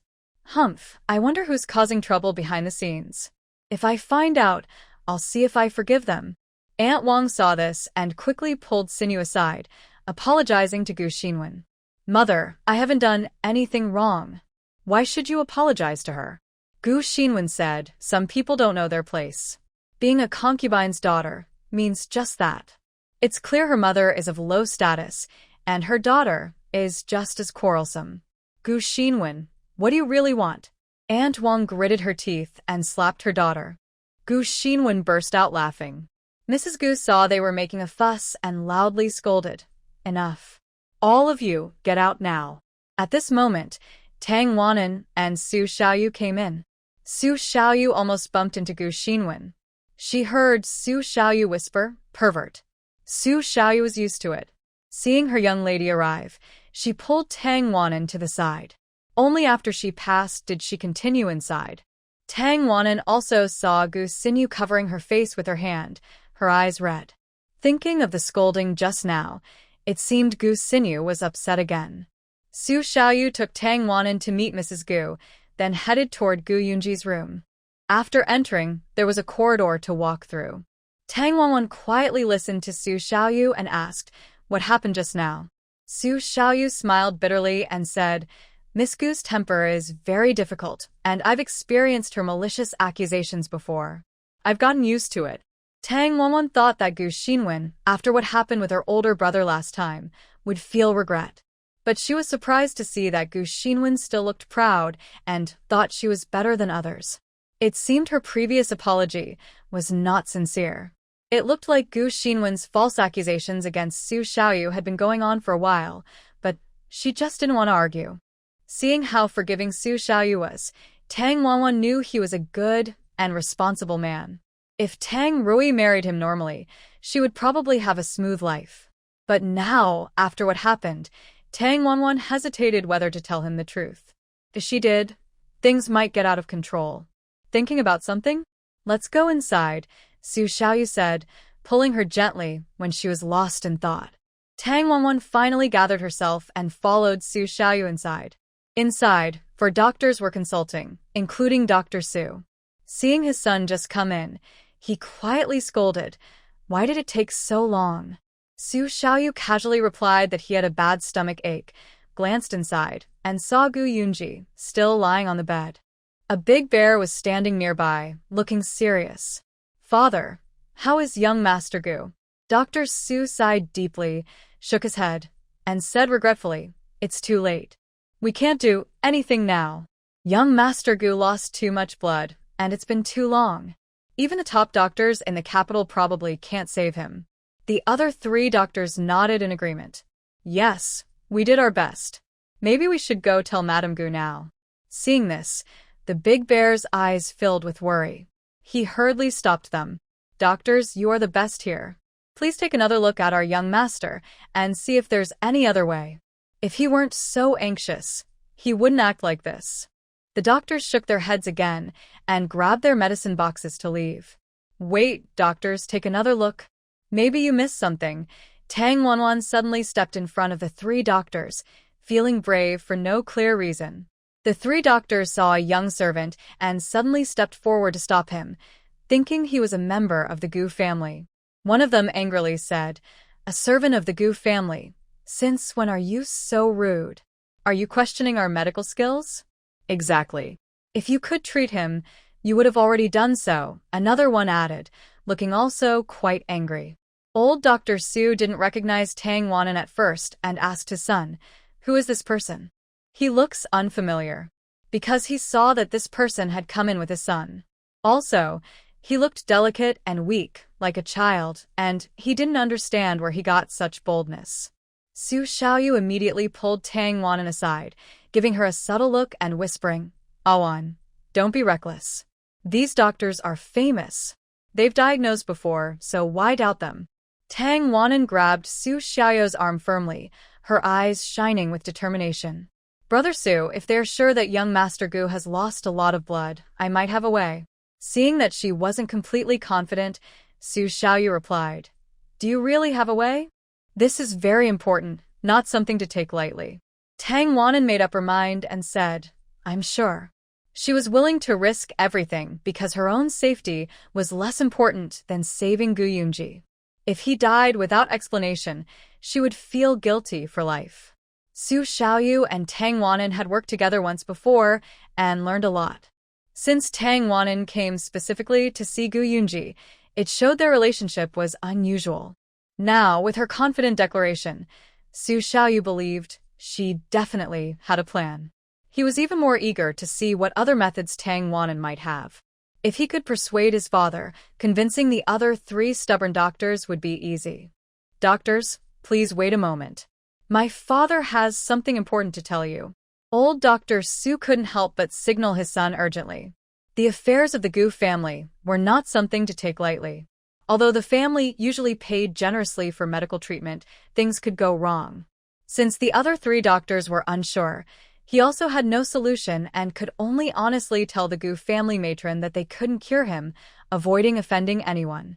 Old Dr. Su suddenly became anxious and whispered harshly to his son, "Su Xiaoyu, what are you doing? That young man doesn't look like a good person." Dr. Su looked at the young servant with his eyes spinning around, but he was not afraid even when three other senior doctors were in front of him.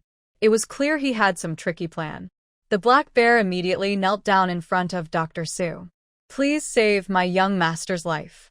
As long as he's safe, I will repay you one day. Young man, please get up." "I don't need thanks," said Dr. Su. "It's okay. My father said I should try," the young man quickly added before his father could speak. "Then thank you very much," said the black bear, bowing to Dr. Su.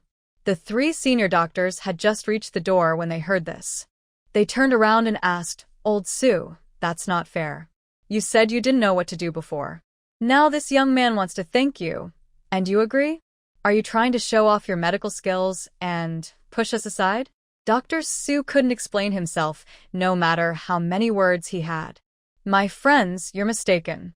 The boy is just fooling around." "No, really, we have no other options," said one of the doctors. "Old Su, you know the saying, the new waves in the Yangtze River push the old ones aside, right? Your son has even invented something called anesthesia, which can help set bones and do surgeries. Your Pingyuan Hall has made a lot of money from it. Now, do you have some new treatment method? Let us see." Dr. Su was getting angry. If it weren't for the fact that Xiaoyu was his own child, he might have slapped him hard. This boy became famous because of anesthesia and had been acting proud lately. He was dragging him into this trouble, not knowing how serious it could be. "Xiaoyu, I order you to go home immediately and memorize our family rules 100 times. Without my permission, you're not allowed to treat patients." "Dad, listen to me," Xiaoyu said, pulling his father aside. "If we find out that young Master Gu has lost too much blood and can't be saved, I have a way. And if this experiment works, our Pingyuan Hall will become famous." "I think you're crazy about fame. Do you want to surpass your father?" his father asked. "It's not me, Dad. Do you remember Tang Wanfan from Tongjia village? She gave me the anesthesia recipe. She just told me she has a way. Aren't you curious about her method? Like those who run medicine shops, they see many people die each day from excessive blood loss. Due to limited medical skills, they often have many regrets. Now, this wish is about to come true, and Su Xiaoyu is determined to help Tang Wanwan. When mentioning Tang Wanwan, old Dr. Su suddenly tensed up and looked at the handsome young man again. He was quite good-looking, with clear eyebrows and bright eyes. Wasn't that Tang Wanwan? Old Dr. Su's face darkened as he shook off his son's hand. Nonsense. How can you follow her and make trouble? If we fail, our Su family's reputation will be ruined. Tang Wanwan thought Su Xiaoyu would quickly persuade old Dr. Su, but he hesitated for so long. At this moment, Tang Wanwan smelled a peculiar scent similar to medicinal ointment for injuries. Her mind quickly raced, recalling Tang Lu's confession from that day, a man about 5 feet 7 inches tall, in his 50s, with the smell of injury ointment on him. Seeing old Dr. Su's guarded and disgusted expression as he looked at her, Tang Wanwan suddenly understood. Could this really be a coincidence? And she was sure that the smell on old Dr. Su was not just injury ointment, but the famous bone-setting paste from Pyuan Hall. Because he was in contact with that ointment almost every day, he always carried that scent. Most people wouldn't recognize it as ointment. They'd think it was the smell of injury medicine. Dad, listen to me. Old Dr. Su didn't know what his son had taken wrong today. The matter with the Gu family was serious. Before he finished speaking, he was interrupted and whispered, "This isn't a place for your nonsense. Pack up the medicine box, and let's go report to Madame Gu now. They say young Master Gu is beyond help. What are you still trying to prove?" Then, he pulled Su Xiaoyu back to stop him from going inside. Tang Wanwan, standing close to Su Xiaoyu, overheard the father and son's conversation. She stepped forward directly to old Dr. Su. "Uncle Su, do you not believe I have a way?" Old Dr. Su sized up Tang Wanwan's outfit and spoke sternly. "Miss Tang, your attire today is quite shocking. I don't know why you're dressed like this late at night coming to the Gu family. As a young lady, don't you feel ashamed?" "Dad, Wanwan and young Master Gu are friends." She's just concerned for her friend. Tang Wanwan did not want to argue with Dr. Su. She softly said, "Dr. Su, you have really made up your mind and don't need my method. I will tell the other 3 doctors directly later. Please, you should step back." As Tang Wanwan walked past him toward the other 3 doctors, Dr. Su suddenly became anxious. He hurriedly said, "Wait." He looked at her and asked, "Are you really sure your method will work?" Tang Wanwan had always thought Dr. Su was kind and skilled, but now she saw that might not be true. Seeing is believing. If I say I am not completely confident, would you still believe me? Dad, if you don't trust Awan, I do. Everyone please step back. Awan, don't wait any longer. Every minute Mr. Gu delays, the danger increases. All right, then listen carefully to what I am about to say. Tang Wanwan planned to use modern methods, specifically giving blood transfusions to Mr. Gu. To be safe, she needed to test the blood first, and everything used had to be sterilized at high temperature. She also had to make a syringe on the spot. She couldn't do all this alone, especially since she was in a strange place, so she needed to bring along the Su family father and son. At this moment, Black Bear realized that Tang Wanwan had come and was disguised as a woman. "Miss Tang, I know you have many methods.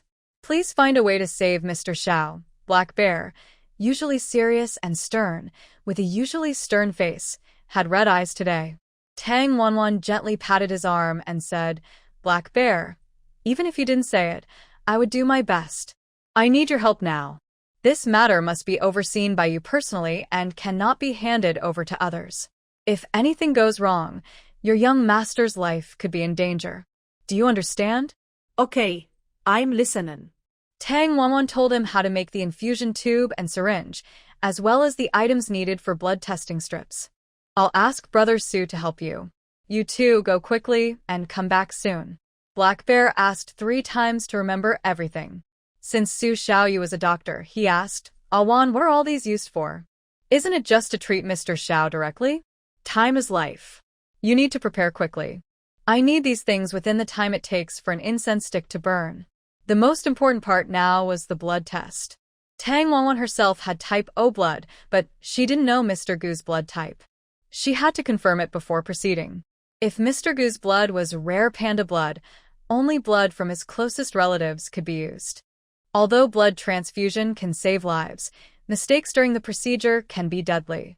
We must be very careful. Black Bear first makes a tool for the syringe, which for now can only be made from bamboo.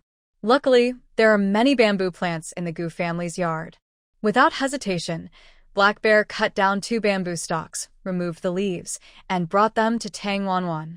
To avoid interruptions, Tang Wanwan went inside to prepare. This is the backyard of Gu Yunji's house, with beautiful scenery. There's a kitchen, a courtyard, and many flowers and plants. Near the window, a red plum tree stretches its branches gracefully, reaching up to the outer wall. The strong branches are decorated with a hint of pink, looking very pretty. While working on the bamboo, Tang Wanwan could smell a faint floral scent. If Black Bear can find a soft, hollow ring made of bark or roots, it will be easy to use for blood transfusion. After making the syringe, Tang Wanwan started preparing blood test strips. These can't determine the exact blood type, but if the blood types of the 2 people are compatible, it's suitable for use. Outside, Dr. Su and 3 other doctors are waiting anxiously. They all look at Dr. Su and ask, "What is Dr. Su doing? Didn't you say there's a way to cure the illness? Why are you running around and playing tricks?" Although Dr. Su is puzzled inside, he promised Tang Wanwan he would try her method, so he must support her. He smiles and says, "My son has a new method that needs some time. We need to gather a few things before we can start." The 3 doctors beside him look excited. One of them, with a hint of sarcasm, says, "Oh, so it's the young man's idea." Dr. Su is really good at flattering himself. Dr. Su, being clever, quickly replies without blushing or feeling guilty, "That's my apprentice. What are you guys looking at?"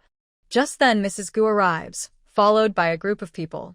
Seeing the doctors talking outside, she asks curiously, "Have you cured my eldest son's illness?" "No, we've done our best." But Dr. Su says he has a new method and is testing it now.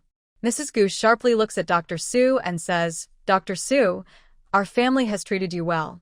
Please don't risk Yunji's life. If something goes wrong, who will take responsibility?" Master Su obviously understood the meaning of those words. He immediately felt disappointed and a bit regretful for listening to Tang Wanwan's persuasion. Now he was in a difficult situation. After a moment of thought, he said, "Because I cherish the kindness the lady has shown our Su family, I want to do my best to help young Master Gu with his treatment. Moreover, young Master Gu is not only the eldest son of the Gu family, but also the young deputy leader of Yonglin Pavilion. I naturally dare not neglect him." Master Su was also reminding Lady Gu to consider the bigger picture. If something happened to Gu Yunji, Yonglin Pavilion would also be affected. We don't need you to worry about our family affairs.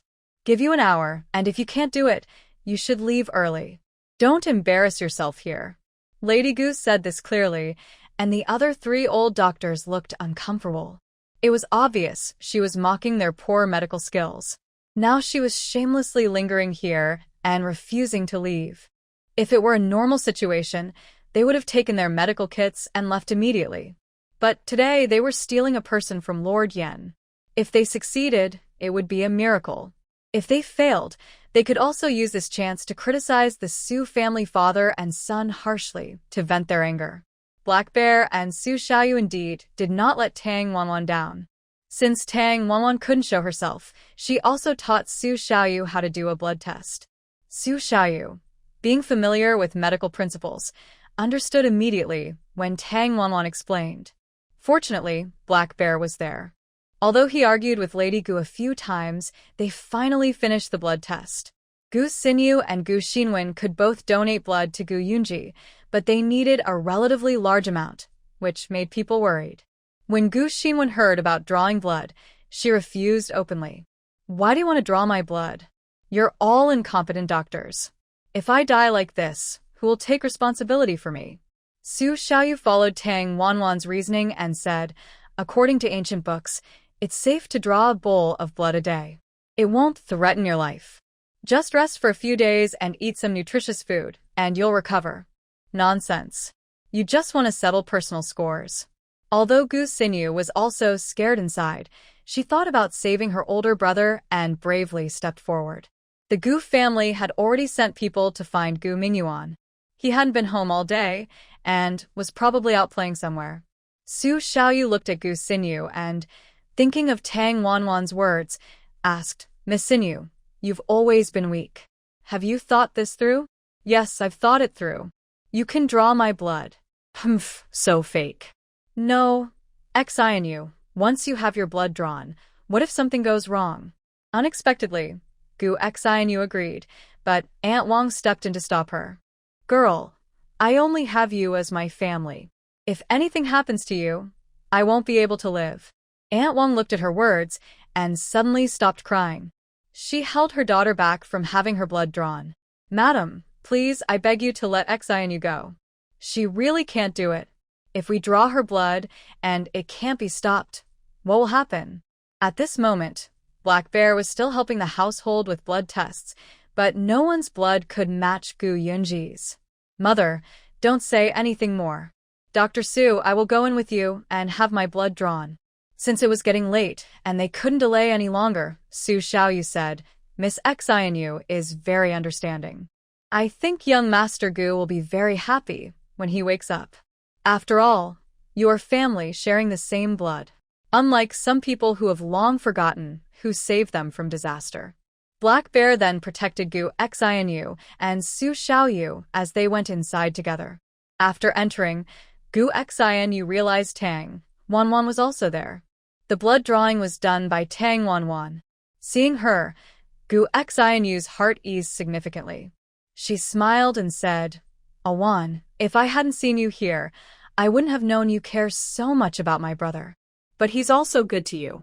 Cough, Miss Xinyu. Let's start quickly. Tang Wanwan quickly changed the subject to avoid awkwardness. There might be some pain later, so you need to endure it. I'll try to be careful. Okay, I'm fine, Gu Xinyu replied. Tang Wanwan used a sterilized bamboo needle to draw her blood. But because Gu Xinyu was too weak, she only managed to get half a jar before she fainted. This caused Su Xiaoyu and Black Bear to panic. Tang Wanwan was also alarmed. How could this happen? She had no choice but to put the blood back into Gu Xinyu's body, or her health might suffer. Then we can only ask Miss Guwen to come. No, it looks like we need to find young Master Mingyuan. What's wrong with the third young master? When we need him, he's nowhere to be found, Black Bear said as he prepared to go look for someone. Tang Wanfan handed the syringe to Su Xiaoyu and said, Big Brother Su, you can draw my blood. Just like I showed you earlier, insert the needle into my skin and gently lift the syringe upward. Tang Wanfan had also tested her own blood earlier, and their blood was compatible. No, I can't do it, Su Xiaoyu said, looking at the full syringe of blood with a pale face. Then let Dr. Su handle it, someone suggested. Unexpectedly, none of the 4 senior doctors outside dared to try. They were afraid of causing harm or taking responsibility if something went wrong. Seeing this, the Black Bear was anxious and almost started grabbing them one by one to try. But each of them looked scared and hesitant. Tang Wanfan shook her head and sighed. It's a shame that young Master Gu has always treated you well, but in critical moments, true nature shows. Well, since none of you want to try, I will do it myself. Please no. This is too dangerous. You're risking your life. Hurry up and save the person later. While the doctors hesitated and debated who should go first to help, Tang Wanfan had already finished drawing blood from one arm and transferred it into a small bamboo tube connected to the 4. She drew 5 bamboo tubes of blood, totaling over 2,000 cc, which is far more than a normal person can donate in a day without overloading the body. But Tang Wanfan had donated much more. She felt a bit dizzy and slightly nauseous. Su Xiaoyu asked her to stop, and Tang Wanfan asked the Black Bear to help her prepare some diluted salt water. Draw my blood, I have plenty. I'm as strong as an ox, she said. The black bear's eyes welled with tears. Seeing Tang Wanfan so brave and strong, even as a man, he was moved. Tang Wanfan looked weakly at him and waved her hand. It's okay. Only my blood can be used. If we use yours, it wouldn't be saving but harming. Salt water is ready, someone announced. Tang Wanfan took a sip and finished it in one go. Then she drew another tube of blood. Afterward, she moved the syringe to Gu Yunji's hand and started setting up the 4 to transfuse blood. Nearby, 4 fresh bamboo tubes of blood were placed. Everyone looked at those 4 tubes, unable to imagine how such a small person could draw so much blood from her own body. She was truly remarkable.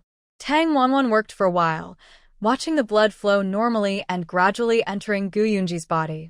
She finally sat down heavily on a stool, breathing hard, feeling extremely weak.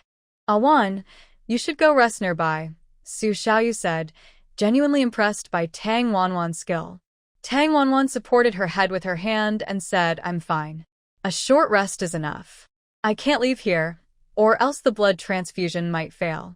Outside Gu Yunji's hospital room, many people gathered outside the window, watching in amazement as Tang Wanwan worked so skillfully. They were all surprised by her strange method. Everyone was curious about why this young servant girl from the Su family was so impressive. Gu Xinwen originally didn't plan to watch, but she couldn't resist listening to everyone's surprised chatter and discussions. It was hard not to look. Seeing Tang Wanwan draw blood herself without a single frown deeply shocked her. When she looked at her again, admiration appeared in her eyes. Tang Wanwan was dressed as a man, and her appearance was quite handsome. She never thought it would be her. Her maid also looked at her with starry eyes, whispering, Miss, that handsome young man is so amazing. He can draw his own blood, and the needle is so long, yet he doesn't even frown. If his method can really save the young master, then he's like a divine doctor. I don't know either. I hope so. Otherwise, Mother definitely won't let him go, Gu Xinwen replied. The maid looked at her mistress in surprise and said, Miss, you've never cared about anyone like this before. Could it be that you've fallen for this young medic? Though he's a bit thin, he's quite handsome. If he becomes a court doctor and opens his own pharmacy someday, maybe there's hope for you too. Shut up, you little brat. If I catch you, I'll tear your mouth apart, Gu Xinwen threatened, about to hit her maid, who immediately ran away laughing. Just then, she bumped into Gu Mingyuan rushing back. Gu Mingyuan was drunk, looking somewhat disheveled. His hair hung over his face, giving him a roguish look. Big brother, he shouted, colliding into the maid. Then he grabbed her arm and, stumbling over his words, asked, How is my elder brother now? The maid had never been hugged by a man before, and now, held tightly by the second young master, she was overwhelmed by a strong sense of masculinity. Adding a faint smell of alcohol, she didn't drink but felt as if she was already drunk, her face slightly red, and even her voice sounded shy. There is a divine doctor inside helping the young master with treatment. Where has the second young master gone? Why does he smell of alcohol? The maid saw that Gu Mingyuan was still holding her tightly and hadn't let go, so she thought he was interested in her and tried to lean closer. But Gu Mingyuan suddenly pushed her away. A divine doctor? Where did that come from? I want to see him. The maid was disappointed and looked at Gu Mingyuan's back, biting her lips in frustration. She hummed softly, fidgeting with her handkerchief. If other servants saw her like this, they would surely laugh at her. Some even mimicked her shy look, but in the end, Gu Xinwen scolded them, and everyone behaved themselves. Gu Mingyuan didn't think about all this. His mind was focused on the divine doctor. He told his servant to say that the young master was in danger and to hurry back to see him one last time. He was so scared, he almost fainted when he heard the news. Inside, he only smelled a strong, unpleasant blood scent. Around the bed, a group of people gathered. A thin young man sat on a stool, looking very pale. Gu Mingyuan didn't look at his face but knelt by Gu Yunji's bed, crying. Big brother. What's wrong? It's all because I was late. Please open your eyes and look at me. Big brother, it's Mingyuan. Please look at me. It was usually quiet here, And even when people spoke, they spoke softly. Gu Mingyuan, however, knelt down and cried loudly. Tang Wanwan, who was feeling dizzy, was suddenly awakened by the noise. She looked at Gu Yunji, lying on the bed, and frowned. Who allowed him to come in? Take him outside. Young Master Gu needs absolute quiet. Everyone else, leave. Now, Tang Wanwan was the boss. No one dared to disobey her. The black bear, who was nearby, directly carried Gu Mingyuan away. Su Xiaoyu also chased away the onlookers. Everyone disperse. No more watching. Everyone saw how scary Black Bear was, and they were all afraid. He only listened to Gu Yunji, and now Tang Wanwan was here. No one in the house dared to fight him. He was known for being reckless, and besides Madame Gu, no one could control him. Gu Mingyuan didn't expect the divine doctor to be so bossy. Without saying a word, he was pushed out, feeling very annoyed. Let me in. Who do you think you are? Do you know who I am? I am the second young master of the Gu family. Quickly let me in, or when my brother wakes up, you'll regret it. Tang Wanwan looked at the black bear again. The black bear immediately obeyed, carrying Gu Mingyuan into his own room, locking the door behind him. No matter how loudly he shouted, no one opened the door. The people of the Gu family had long been used to Gu Mingyuan's wild behavior. Plus, he had drunk some wine today and was very drunk. When he woke up, he probably wouldn't remember what he had done. Everyone shook their heads at Gu Mingyuan.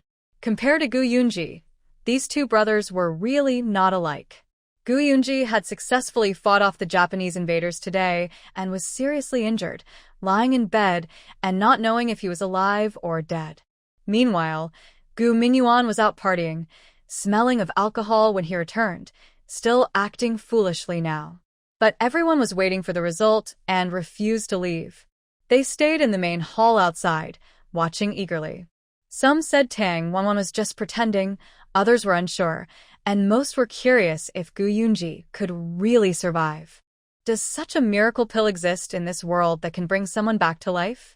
Time passed second by second. An hour was almost up, and it was the time set by Madame Gu. Everyone stretched their necks, waiting for news from inside. Madame Gu put down her teacup and asked the butler, "Is it time? Check how things are inside. If anyone inside is just pretending or causing trouble, have them arrested immediately." "Yes, madam," the butler replied. He then called the strong household guards to go in. However, they moved slowly when entering. The butler even sent someone ahead to scout the situation. He was in a tough spot. On one side, concerned about the young master's life, and on the other, obeying the strict orders of the madam. Offending either side would make his life difficult. But human lives are more important than anything, and as a servant, he had to protect his master's safety. He's awake. The young master is awake. Oh, what a miracle, doctor. Someone shouted as they ran. Everyone nearby heard the commotion. Ah, the person is saved. That's wonderful. Bless the Buddha. I knew the young master would live a long life. The young master is awake. This is so amazing. Go. Quickly report to the madam. Where did the miracle doctor go? Suddenly, everyone in the Gu residence was excited and talking loudly. Everyone was still happily celebrating Gu Yunji's awakening. Someone quickly went to inform Lord Feng, who was waiting at his residence for news. At the back door of the Gu family, a small figure quietly led a horse and left the place. This person was none other than Tang Wanni, disguised as Su Xiaoyu's medicinal boy. She was right. Gu Yunji had fainted temporarily due to blood loss. Once the blood transfusion was finished, his face gradually looked better, and signs of waking up appeared. Seeing that the blood was almost gone and Gu Yunji was about to wake, Tang Wanni removed the syringe, said goodbye to Su Xiaoyu and the others, and asked He Xiong to help her lead the horse. He Xiong insisted on accompanying her, but Tang Wanni didn't want Gu Yunji to know she was the one who saved him. She asked Su Xiaoyu and He Xiong to keep it secret. Only the three of them knew her true identity. No one else did. After Gu Yunji woke up, if he saw He Xiong not nearby, he would surely become suspicious. The Su family no longer had the medicinal boy around, which was fine. If Gu Yunji found out she had come to the Gu family, it would be bad. So, after she finished her checkup, she immediately looked for an excuse to leave. Outside, Tang Wanni went to a clothing store and changed back into her own clothes. She still overestimated her condition. Losing that much blood at once was too much. Any grown man would struggle, let alone her small girl body. Plus, after her reincarnation as Tang Wanni, her body hadn't fully recovered yet. The bumpy ride made her feel as if she was enduring torture. In the end, Tang Wanni could only let the horse run on its own. She slightly bowed, holding the horse's neck, taking a moment to rest. Unexpectedly, as she was walking slowly, a carriage approached from behind. Tang Wanni wanted to step aside, but the carriage stopped right in front of her. The curtain was drawn back, revealing Lu Yujin's handsome face. He smiled and said, "Luckily, I arrived just in time." Tang Wanni looked at him curiously and asked, "How did you know I was here?" "I guessed.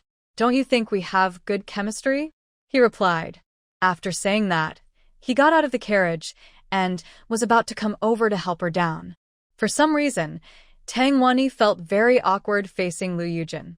His sudden appearance made her feel uncomfortable all over. But since she hadn't heard him say anything explicitly, she pretended nothing had happened.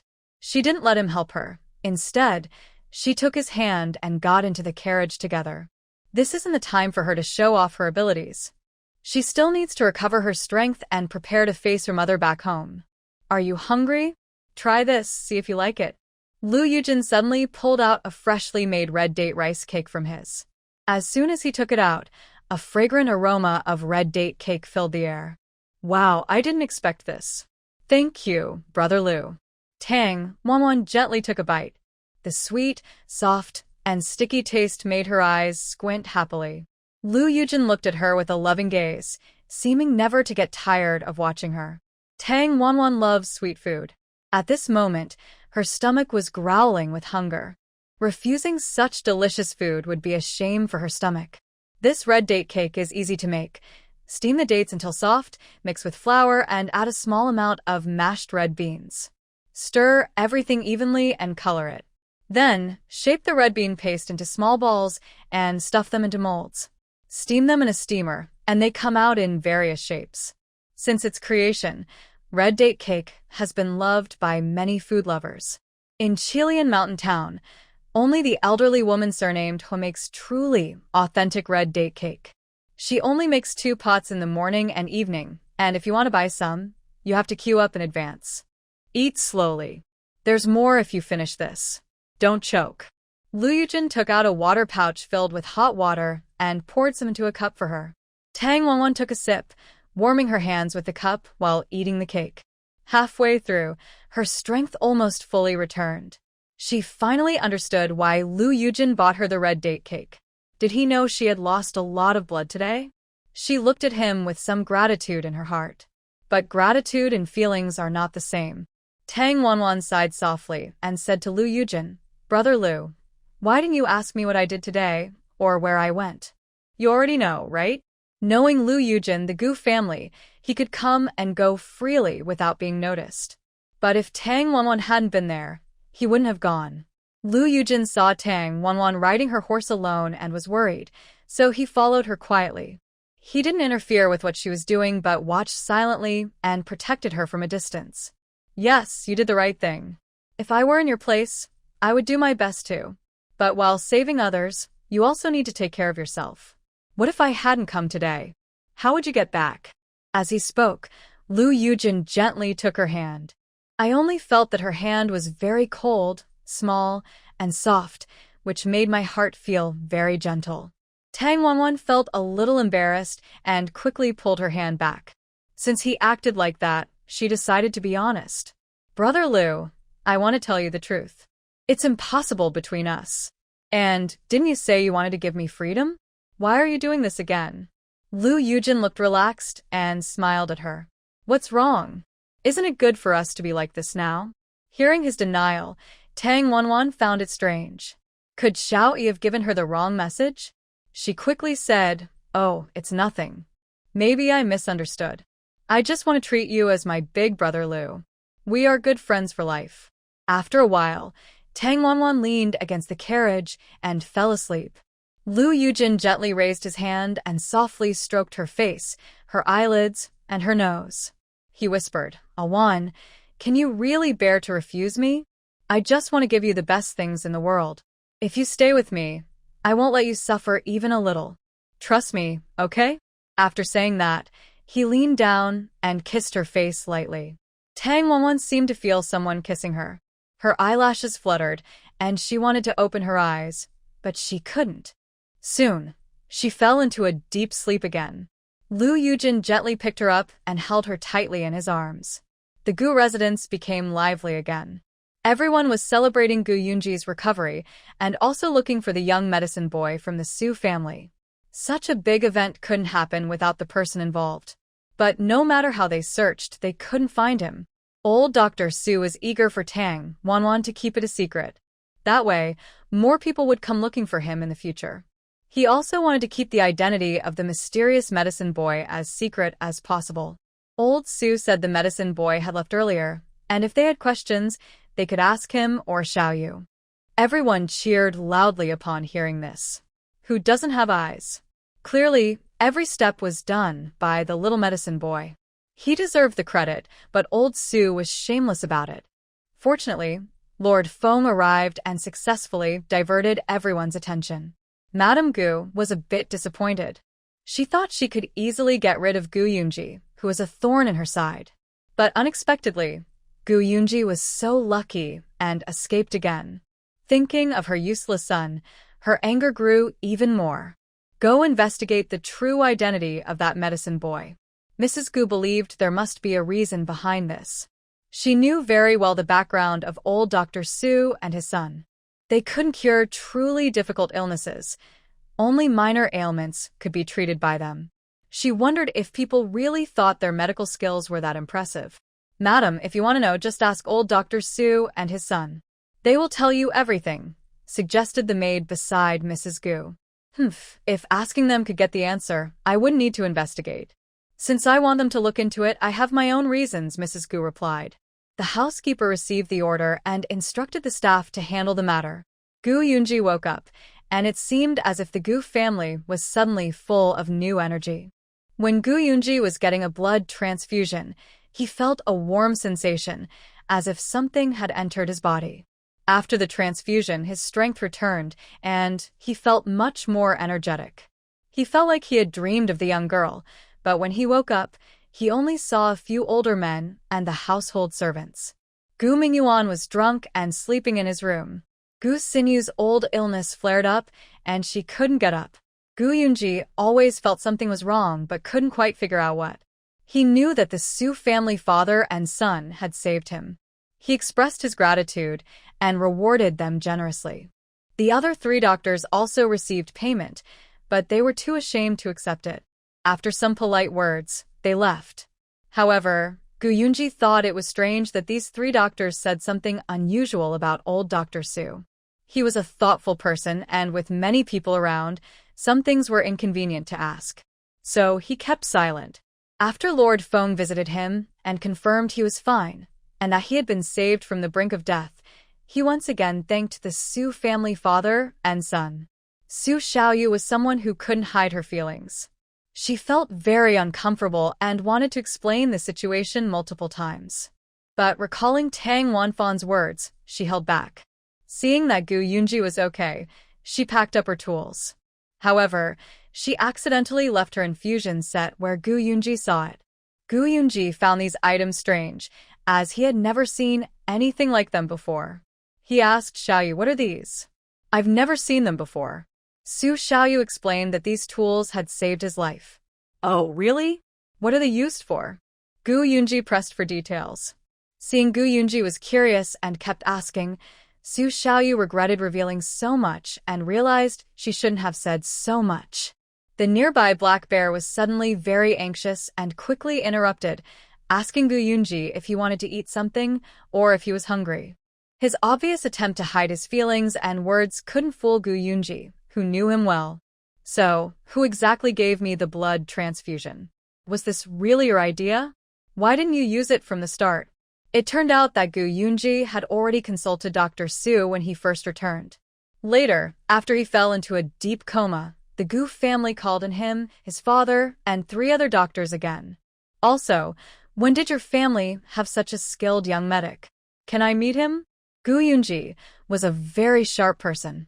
Seeing Su Xiaoyu's guilty look and hearing others mention this medic boy, everything became clear to him. If that medic boy truly did a good job, he should be waiting for his reward. Why did he suddenly disappear? The others around seemed hesitant and evasive.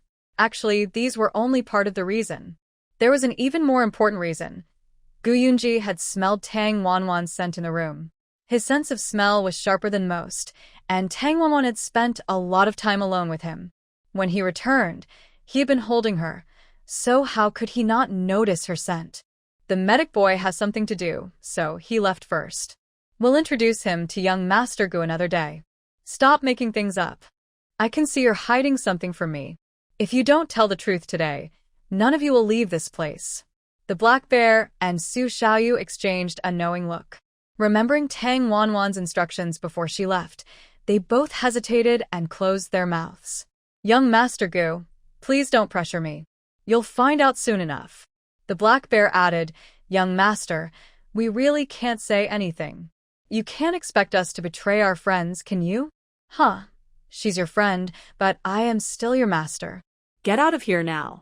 Su Xiaoyu and the Black Bear thought they had succeeded and were about to slip away. Gu Yunji added, Once you go out, don't come back. Su Xiaoyu was an outsider and could still return to Pingyuan Hall, but the Black Bear was in a worse situation. He knelt outside voluntarily. Lord Feng looked at Gu Yunji and said, Yunji, you just woke up, so don't get angry. If you've guessed who it is, don't push them too hard. Look, they're not doing it on purpose. They've only known her for a short time, and now they're already turning against me. In the future, will they still listen to what I say? Master Feng pretended to be surprised and said, Oh, are you jealous, or just wanting to see her?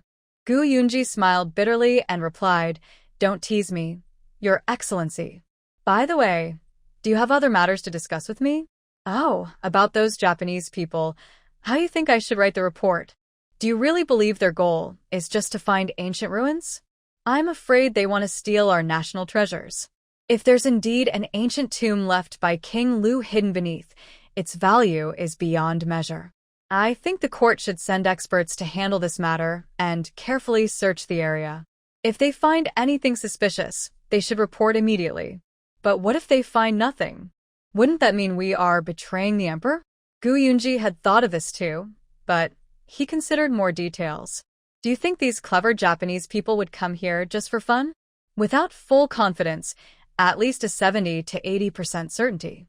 And that underground cave also raises suspicion. Perhaps there are other things hidden below. Master Feng agreed that Gu Yunji's reasoning was sound and said, Maybe we shouldn't report this for now. We can wait until we have more clues. Yes, this isn't urgent. You can decide what to do. At that moment, someone entered and whispered a few words into Master Feng's ear. He nodded and said he understood. After the person left, Master Feng said a few more words and then quickly departed, seeming to have some urgent matter. Gu Yunji closed his eyes and began to run his internal energy to heal his wounds. As long as he could control his energy flow, his injuries would heal quickly. Meanwhile, another Gu Yunji, sleeping within his body, started to awaken. Dressed in black, with a cold and aloof aura, he looked like a noble celestial being in the sky. But now, he appeared somewhat angry and said, Do you know that this time, you almost died? Was it worth it for that girl? Gu Yunji remained calm and thought to himself, I don't know about anything else. I only know to repay kindness. She saved me, and I have a duty to protect her. Ha, such lofty words. Do you really have feelings for that girl? Let me tell you, women are not good. They look innocent on the surface, but are all driven by motives. How can you be sure she isn't after your family background and the Eternal Pavilion? Wake up. You've been fooled once, so don't let it happen again, or don't blame me if I take your place then. Let's talk when you're strong enough. Gu Yunji, seeing himself safe and sound, was no longer worried. He had thought he wouldn't survive this time. If he couldn't, he would fall asleep, and the Black Eagle would take his place. Humph. Don't you want to know who gave you blood? It's so annoying. Now all my past efforts are wasted.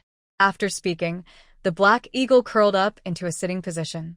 He needed to train to absorb energy gradually. The main problem was, if Gu Yunji didn't want him to take too much, he couldn't do anything. Sometimes he got quite irritable. When he felt very bored, he would act cute and spoiled, hoping Gu Yunji would let him go out to play. But that only happened when Gu Yunji was in a very good mood. Gu Yunji crossed his arms and lazily said, "I'm not interested. Be quiet. I want to rest." The Black Eagle thought he could take this chance to threaten him and get out to play. But unexpectedly, Gu Yunji didn't fall for it. It seemed his trick no longer worked. He immediately got anxious. "Brother, master, please have mercy and let me go out for some fresh air. I was also caught in this because of you. If it weren't for you, I wouldn't be like this." After she helped you transfuse blood, she was extremely weak. She rode alone on horseback. I was thinking, if a girl like her gives you so much blood, what if she gets picked up halfway and made into a concubine? What would happen then? Seeing Gu Yunji remain unmoved, the Black Eagle continued describing how Tang Wanan had transfused blood to him. All the other doctors were so scared they turned pale. But she was fine. Holding such a thick needle, she just jabbed it into her own arm without blushing or her heart racing. Enough. Only 1 hour. After that, you won't go out again this year. Understood. I will come back on time. Gu Yunji immediately cast a spell, and a figure identical to himself floated out of his body. The only difference was that the Black Eagle had a red mark on his forehead, which was a seal. This seal was not just any mark, it was a binding seal. Neither Gu Yunji nor the Black Eagle could open it now. Once the seal was broken, they could completely separate and become two individual beings. Haha. Thanks. The Black Eagle suddenly vanished in a flash, transforming into a wisp of blue smoke that drifted out through the back gate of the Gu family. Talking about the origin of the Black Falcon, it's a story that could take 3 days and 3 nights to tell, but suffice it to say, it's quite impressive. The Black Falcon is skilled in feng shui, the secret arts of Qimendunjia, while Gu Yunji practices authentic Xianmen magic. Sometimes they work together, sometimes one acts alone. Overall, Gu Yunji has no rivals in this area. As soon as the Black Falcon steps outside, he uses a wind-walking technique, moving with the wind. He just chooses a direction and follows the breeze, able to travel thousands of miles in a day. It's a very powerful skill. To report back, he first goes to Tangjia village to check on Tang Wanwan's current situation. His speed is faster than a carriage. Before Lu Yujin and the others arrive home, the Black Falcon is already ahead of them. Seeing Lu Yujin holding the sleeping Tang Wanwan inside the carriage, he suddenly feels very annoyed. He thinks, good for you, Lu kid, taking advantage of the little girl sleeping to get close to her. Although he doesn't approve of Gu Yunji's feelings for Tang Wanwan, watching Lu Yujin hold her makes him feel very uncomfortable. Since when did your kid get to be the one to claim my brother's woman? He immediately throws a stone at the wheel. The carriage tilts, and the horses get spooked. The driver quickly pulls on the reins. Inside the carriage, Tang Wanwan wakes up. Lu Yujin hurriedly sets her down and supports her. He asks Awan, "Did I wake you?" The carriage just shook a little, but his hand is still on Tang Wanwan's waist. She shakes her head and says she's fine, sitting on the bench and holding on. When Lu Yujin loosens his grip, the carriage suddenly jolts again. He immediately opens the door and rushes outside, ready to fight whoever is outside. He knows someone is causing trouble. But when he rushes out, no one is there. He senses the surroundings and realizes someone has come. He doesn't get back into the carriage, but stays with the coachman. The coachman is very frightened and quickly apologizes, saying he doesn't know what's going on. Lu Yujin shakes his head and says, "It's okay, probably just the wind." Tang Wanwan asks if everything is alright. Lu Yujin says it's fine, they'll be home soon, so she can relax. Nothing else happens on the rest of the journey. When Lu Yujin is about to take Tang Wanwan into her home, he seems to see a figure on the wall of her courtyard that looks a bit like Gu Yunji. The person is dressed in black, giving off a mysterious, enchanting vibe, different from how Gu Yunji usually appears. But then the figure disappears in a blink, and he sees no one. He suddenly felt that something was very strange at this moment. Big brother Lu, I'm fine now. You should go back quickly. My mother and the others are probably already asleep. Tang Wanwan quietly opened the door, saw that the house was very quiet, and softly urged Lu Yujin to leave quickly. I'll watch you go inside. Tang Wanwan immediately smiled. I've already reached the door, haven't I? Could someone really kidnap me? She then chuckled softly. Lu Yujin stood outside, waiting until he heard the door open inside before turning around. He looked at the open space outside and said, "Come out. If you have the courage, let's have a fair fight." He heard a very disdainful voice ask, "You? You're not worth it." Suddenly, a strong wind hit his face. Lu Yujin flicked his sleeve to block the force, but the attacker disappeared. He sensed that the opponent's strength didn't seem very strong. He was initially confident that the person was Gu Yunji, but now he wasn't sure. He probably wasn't that weak. Besides, wasn't he still healing from his injuries? Lu Yujin returned home with this doubt in mind. He didn't sleep much that night. He kept thinking about how to persuade Tang Wanwan to agree to marry him. The family's deadline for arranged marriage was in 3 days. What should he do? On one side was the favor from the sect, and on the other was his mother threatening him with her life. Lu Yujin truly didn't know what to choose. But if he had to marry Tang Wanwan, he wouldn't hesitate. If he married her, he would take her away with him. But marrying that county princess he had never even seen, who was said to be weak and sickly and looked plain, was something he couldn't accept. Tang Wanwan tiptoed and quietly opened the door, slipping into her room. She was secretly happy that her mother hadn't noticed. But suddenly, a cold voice startled her so much she nearly fainted. "Where did you go so late?" "Oh, mother, you almost scared me to death." Tang Wanwan was glad she had slept for a while earlier. Her energy was somewhat restored. Otherwise, she might have fainted from the shock. "Mother, what are you doing?" Turning off the lights and not making a sound. "Are you trying to scare your daughter to death?" She patted her chest and lit the lamp with a fire stick. She saw her mother sitting on her bed in her clothes, waiting for her all along. "You've been out for so long. What exactly did you do? Did you forget what I told you?" "Mother, Grandpa Tan has passed away. I went to visit Tan Ling and Tan Song, the brother and sister. I also took over their carpentry shop, so from now on, we will have our own store to do business." "Don't interrupt. I ask you, where did you go? Did you get into a fight or set a fire? Why do you smell so strongly of blood?" "Oh, really?" Tang Wanwan raised her arm on purpose, pretending to sniff hard with her nose, then smiled and said, "Mother, your nose is really sharp.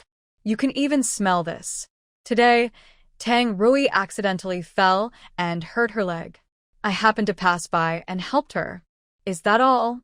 Then why are you so late?" "Mother, what's wrong with you today? I really want to do something important. If you don't believe me, you can ask the village chief.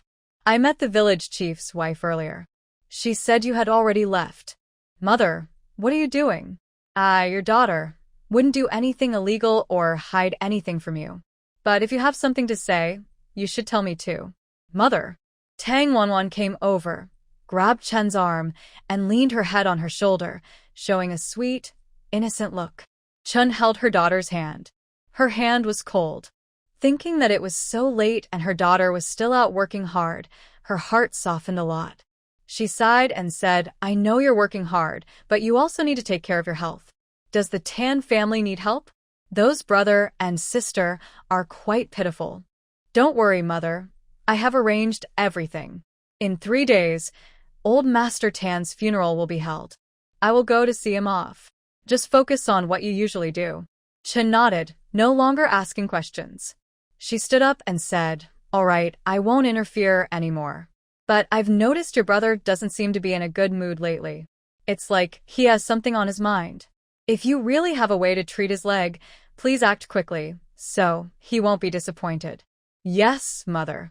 I understand. I have a plan." When her mother finally left, Tang Wanwan let out a sigh of relief, feeling her heart relax after all the worry.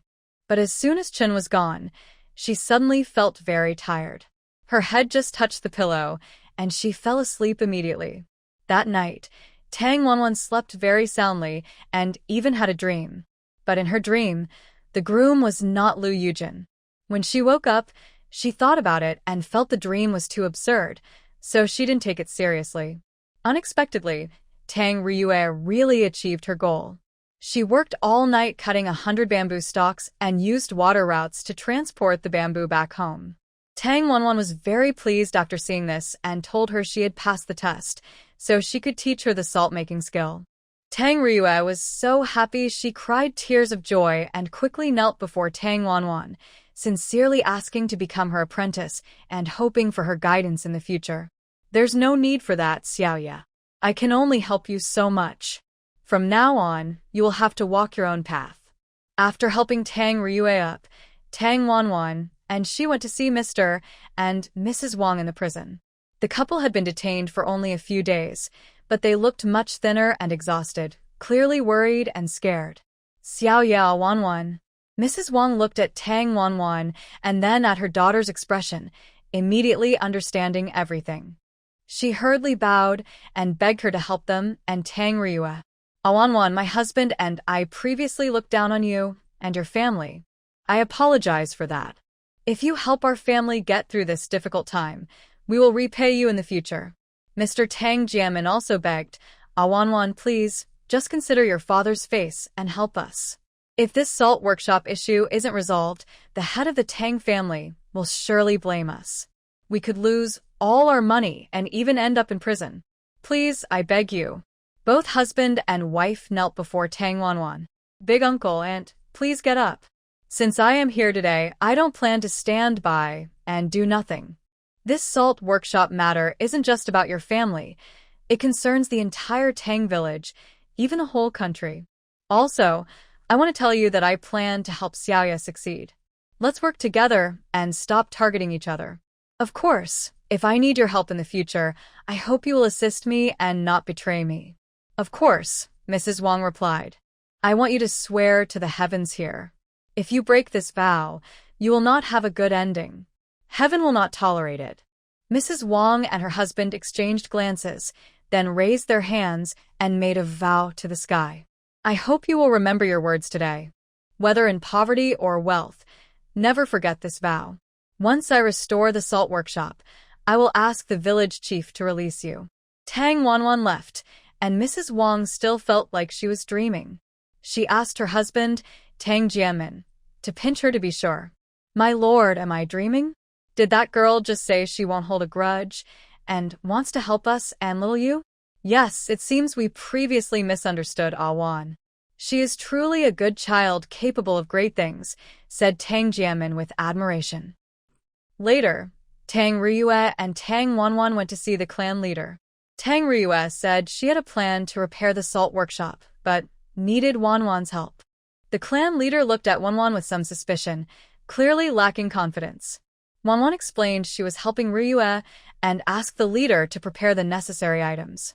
The most important tools this time were an iron pot, filtering cloth, plenty of charcoal, and salt drying platforms. The process was simpler than before, but the salt production was much faster, and the salt was whiter and finer. Wanwan used her previous experience to adopt a simpler, more direct physical filtration method with salt steaming.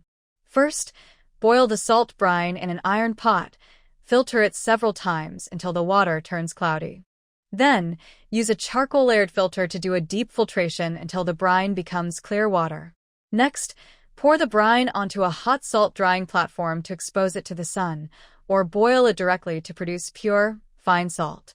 This method is faster and easier. After the clan leader personally checked, he was very pleased. "That's wonderful. Truly wonderful," the clan leader exclaimed happily like a child. After confirming everything was fine, he ordered people to start working and increase the effort to make up for the salt delayed these days. Back in the meeting hall, the clan leader's attitude changed completely. He hurriedly said to Ryue, "Good girl. How did you do it? You're really amazing. If you have any wishes, just tell me." Ryua hesitated for a moment before asking, "Clan leader, about the marriage proposal you promised last time. Is it still valid?" The clan leader burst into laughter and said happily, "Grandpa likes your straightforwardness. What I said is still true. Your parents have also been wronged. I will order their release soon." Ryua immediately thanked him repeatedly. Then she said, "Clan leader, I am not tired, but I have another important matter to report." "Yes, go ahead."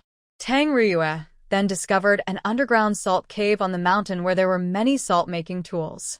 She thought of ways to bring them back, which would not only preserve the ancient tools, but also honor the ancestors' legacy by continuing the salt-making craft.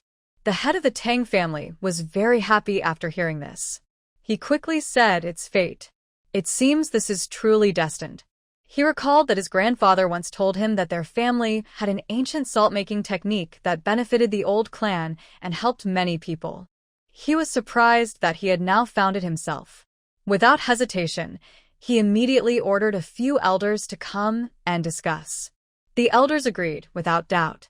With these ancient salt-making tools, the Tang village could now claim they followed the old ways and inherited the ancestors' wishes, making their story more convincing. The main person responsible for this was Tang Sija.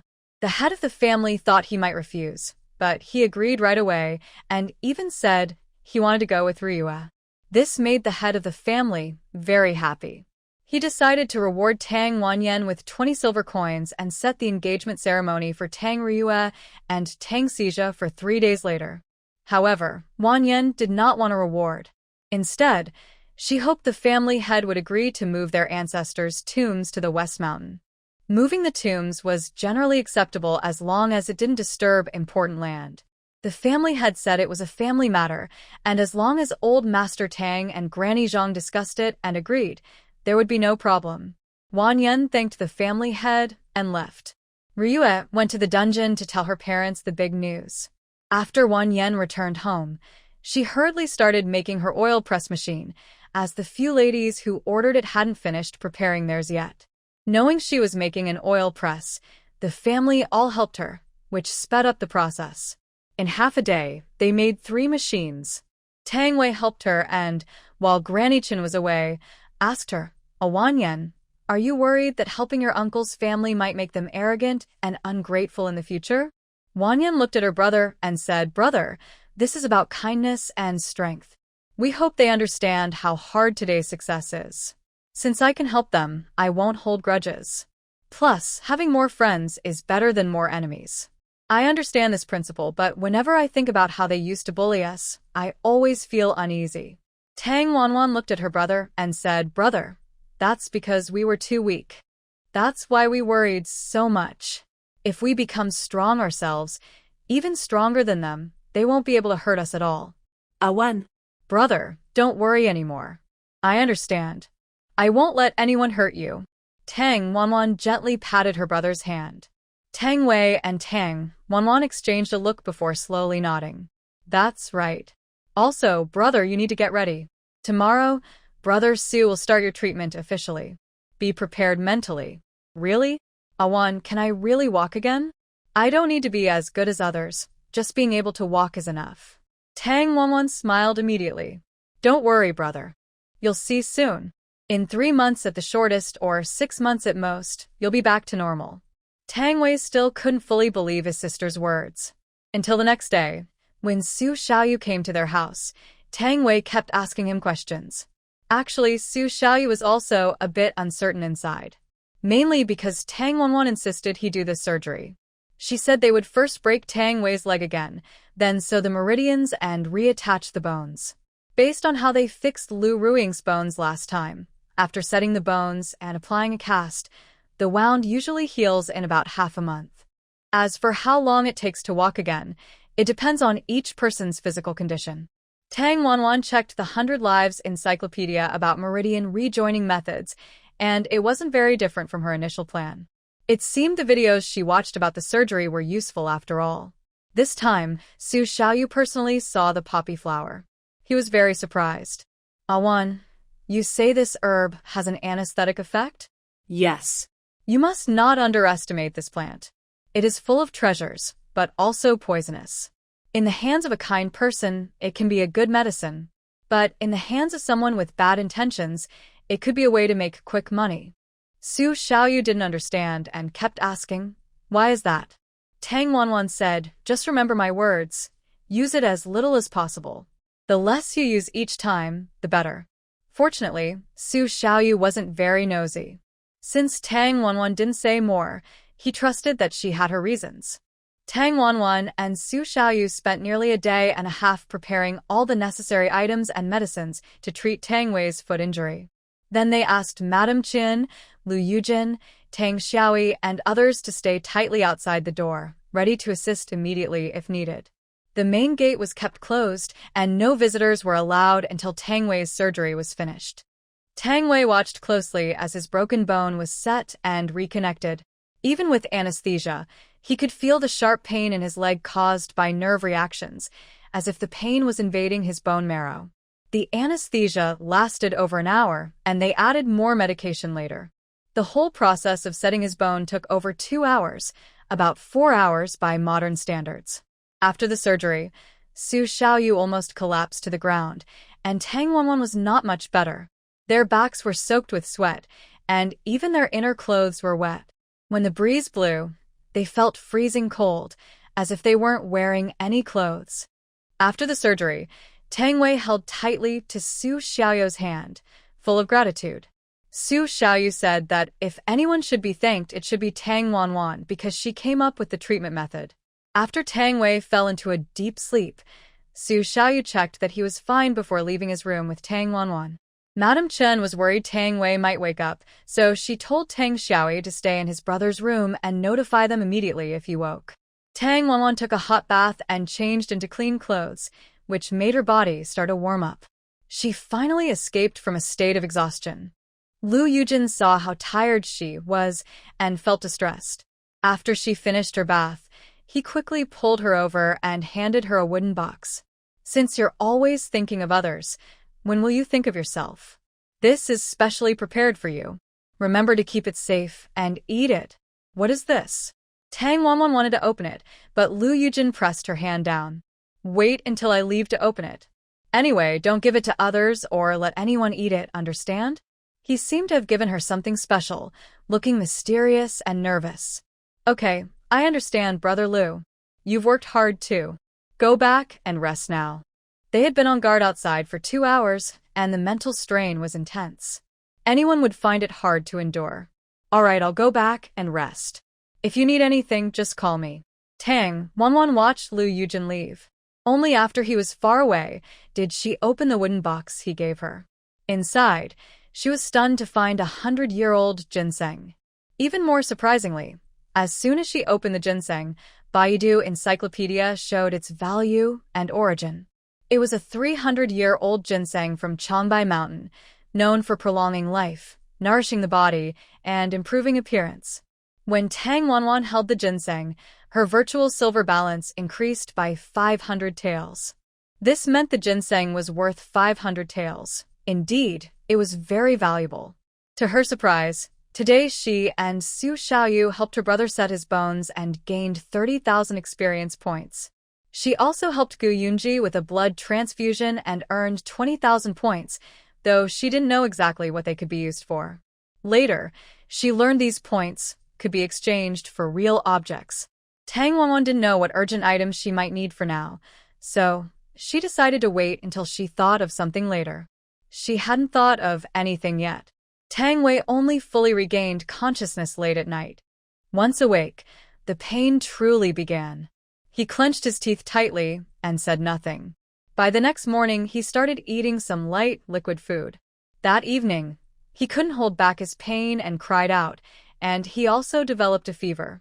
Tang Wanwan immediately gave him anti-inflammatory medicine and prepared a pain relief herbal decoction. By the 5th day, Tang Wei's condition was mostly stable. After resetting his bones, his leg was very swollen. Tang Wanwan and others took turns applying warm compresses to his leg. Overall, these days Tang Wei had a near-death experience, and the Tang family suffered a lot. 10 days later, they removed the cast.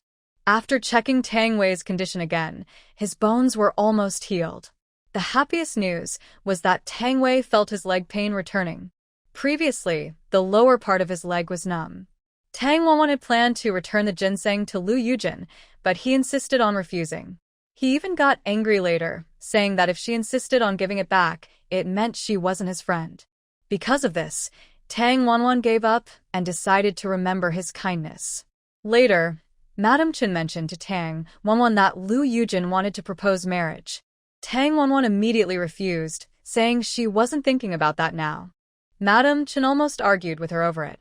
Strangely, from that day on, Lu Yujin seemed to disappear. I don't know if he heard the argument between her and her daughter and was hurt emotionally, so he deliberately avoided her. After Tan Ling and Tan Song finished their grandfather's funeral, they started helping Tang Wanwan renovate the carpentry shop. They also began learning basic woodworking from scratch, studying both professional skills and furniture making. The siblings immersed themselves in this new and interesting learning, which helped them forget their grandfather's passing and their worries. The carpentry shop Tang Wanwan wanted to create was not a traditional one. It had many new and interesting items, so it took a long time to prepare. After finishing the oil press machines ordered by the ladies, Tang Wanwan visited Lady Wang's house twice to help design blueprints. That day, she had finished revising the plans according to Lady Wang's suggestions and was about to leave. However, Lady Wang warmly insisted she stay, saying Tang Wanwan was hardworking and inviting her to dine at her home. Tang Wanwan couldn't refuse politely, and since it was lunchtime, she agreed. To her surprise, during the meal, there was not only Lady Wang but also her nephew. She hadn't seen him last time, but this time he was back for a couple of days to rest, so they met. Lady Wang's nephew was learning business from his uncle and helping Lady Wang manage her shop. His name was Wang Zitsong. He was young but quick-witted and capable. At first, Tang Wanwan didn't plan to talk to him, but unexpectedly, he approached her and started a conversation. He expressed admiration that a girl like her could design blueprints and asked about her mentor. Tang Wanwan explained that her master didn't allow her to reveal his name to avoid damaging his reputation. Wang Zitsong smiled and said she was very modest. After eating a little, Tang Wanwan prepared to leave. Wang Zitsong kindly offered to see her off, and she agreed. They walked together to the street, and Wang Zitsong even invited her to visit their shop. Tang Wanwan was also planning to buy a fur for her mother to wear around her neck for warmth. When she entered their shop, there weren't many varieties, just a few high-quality pieces, mostly simple styles. Most of the fur materials were fox fur, rabbit fur, and even wolf fur. There were only 2 sets of fox fur. One was white fox fur, smaller with shorter hair, and the other was a beautiful purple fur, shiny and smooth, with very neat hair. "Prince, how much is this worth?" Seeing Tang Wanwan looking very pleased, Prince Song told her that it was reserved by a noble person, with a value of at least 200 taels. If made into clothing, it would cost another 100 taels. Tang Wanwan was amazed and exclaimed that it was too expensive. Prince Song smiled and said, "That's not even the most expensive. If there's pure red fur without any mixed hairs, that would be truly valuable. Some wealthy people are willing to pay thousands of gold coins for it." Indeed, poverty limits imagination. Tang Wanwan saw that the furs they had were damaged or outdated, with dull or mismatched colors. She asked, "Prince, are you selling these like this?" Knowing Tang Wanwan's family situation and guessing she couldn't afford very expensive items, Prince Song replied, "Miss Tang, if you like these, just give some money. They're not worth much. Often, we just throw them away after storing them for a long time." Tang Wanwan then asked, "How many of these do you have left?" "There are quite a few in the back storeroom." Wow! Tang Wanwan was overjoyed. She was about to make a small profit. In the end, she spent a little over a silver coin to fill a whole cart. Prince Song even arranged for someone to deliver it to her home. Madam Chen saw Tang Wanwan bringing back such a large pile of trash and couldn't help but laugh. These furs, after a long time, had developed a strange smell. When they were first brought back, Madam Chen didn't want to take them inside, so Tang Wanwan asked someone to store them outside in the warehouse. It took Tang Wanwan a long time to convince her mother to turn these into something useful. There was so much that they couldn't wash it all by themselves. So, Tang Wanwan spent money to hire 2 women from the village. They were paid 50 coins a day to help clean the furs. At first, everyone thought Tang Wanwan was joking, who would pay 50 coins a day for someone to wash things. The usual wages for workers doing similar tasks were only about 10 coins a day. Tang Wanwan seemed to be overpaying. When the 2 women received the money, they were so happy, they seemed to be dancing. The next day, everyone rushed to help wash the furs at Tang Wanwan's place.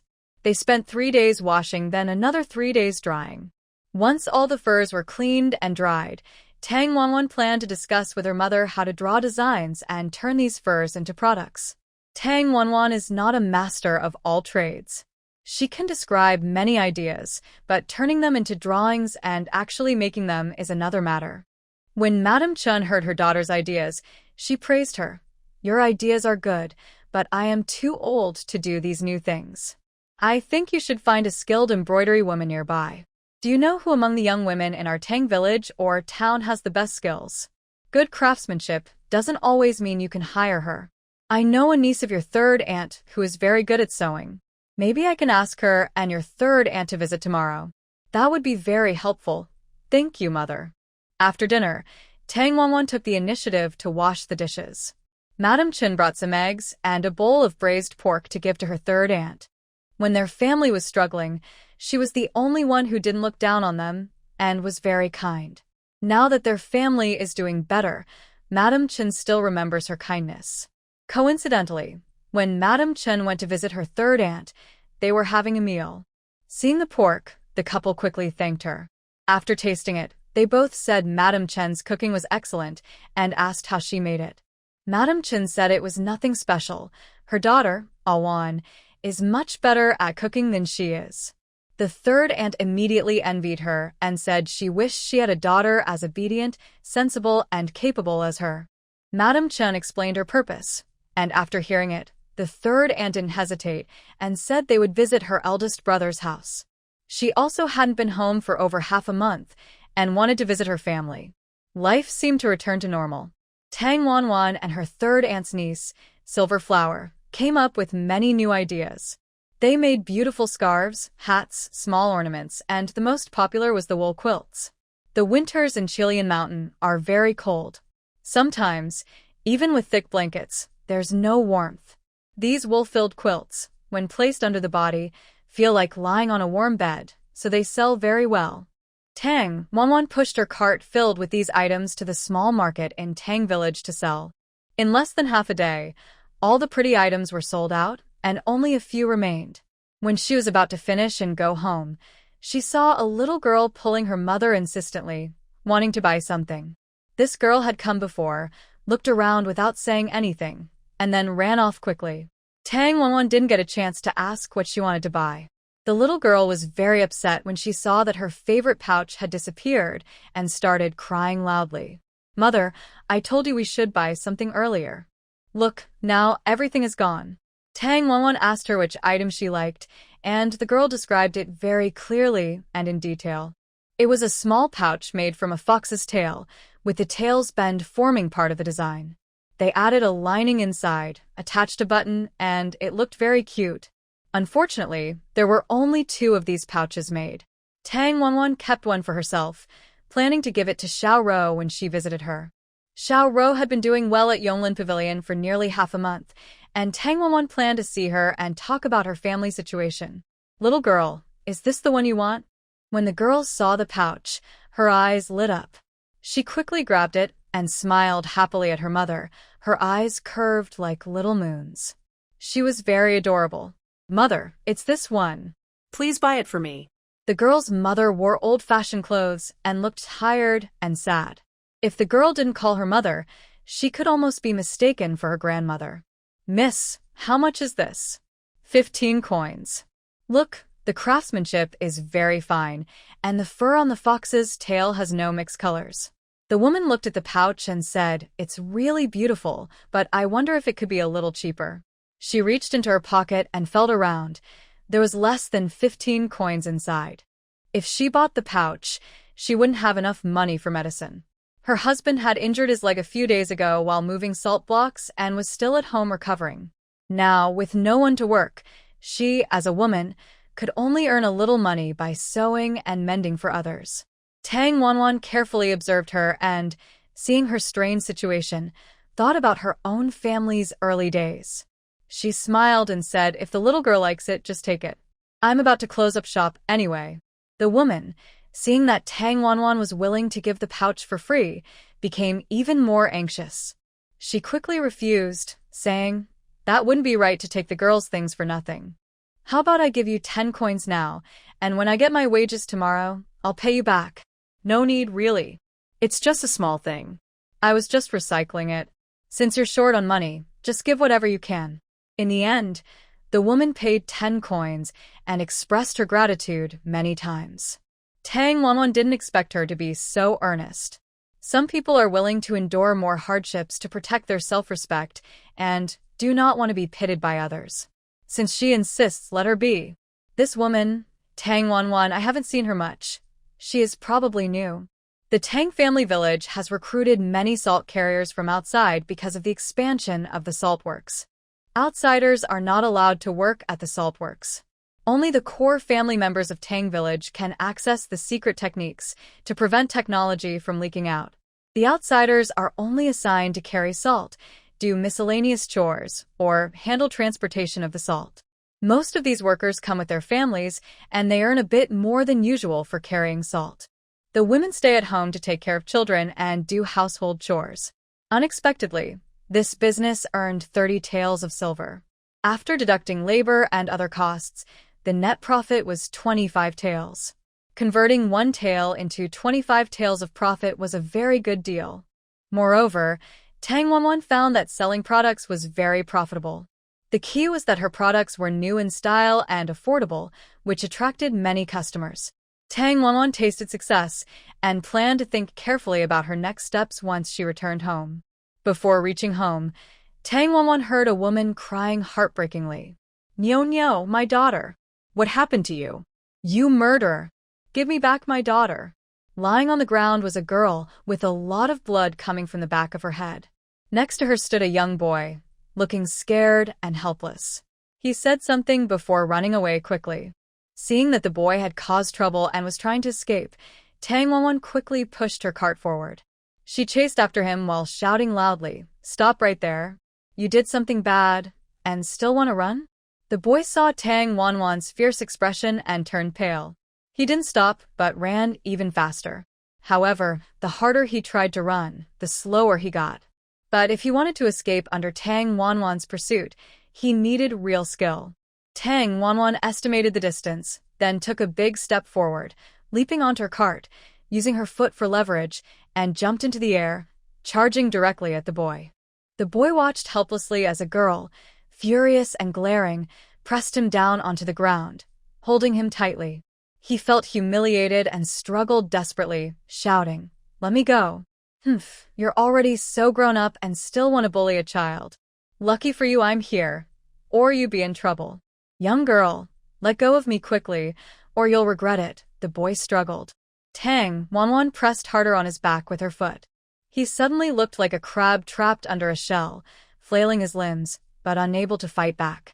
Tang Wanwan twisted his hands, grabbing one of his wrists with one hand and using a cloth to tightly tie his hands behind his back with the other.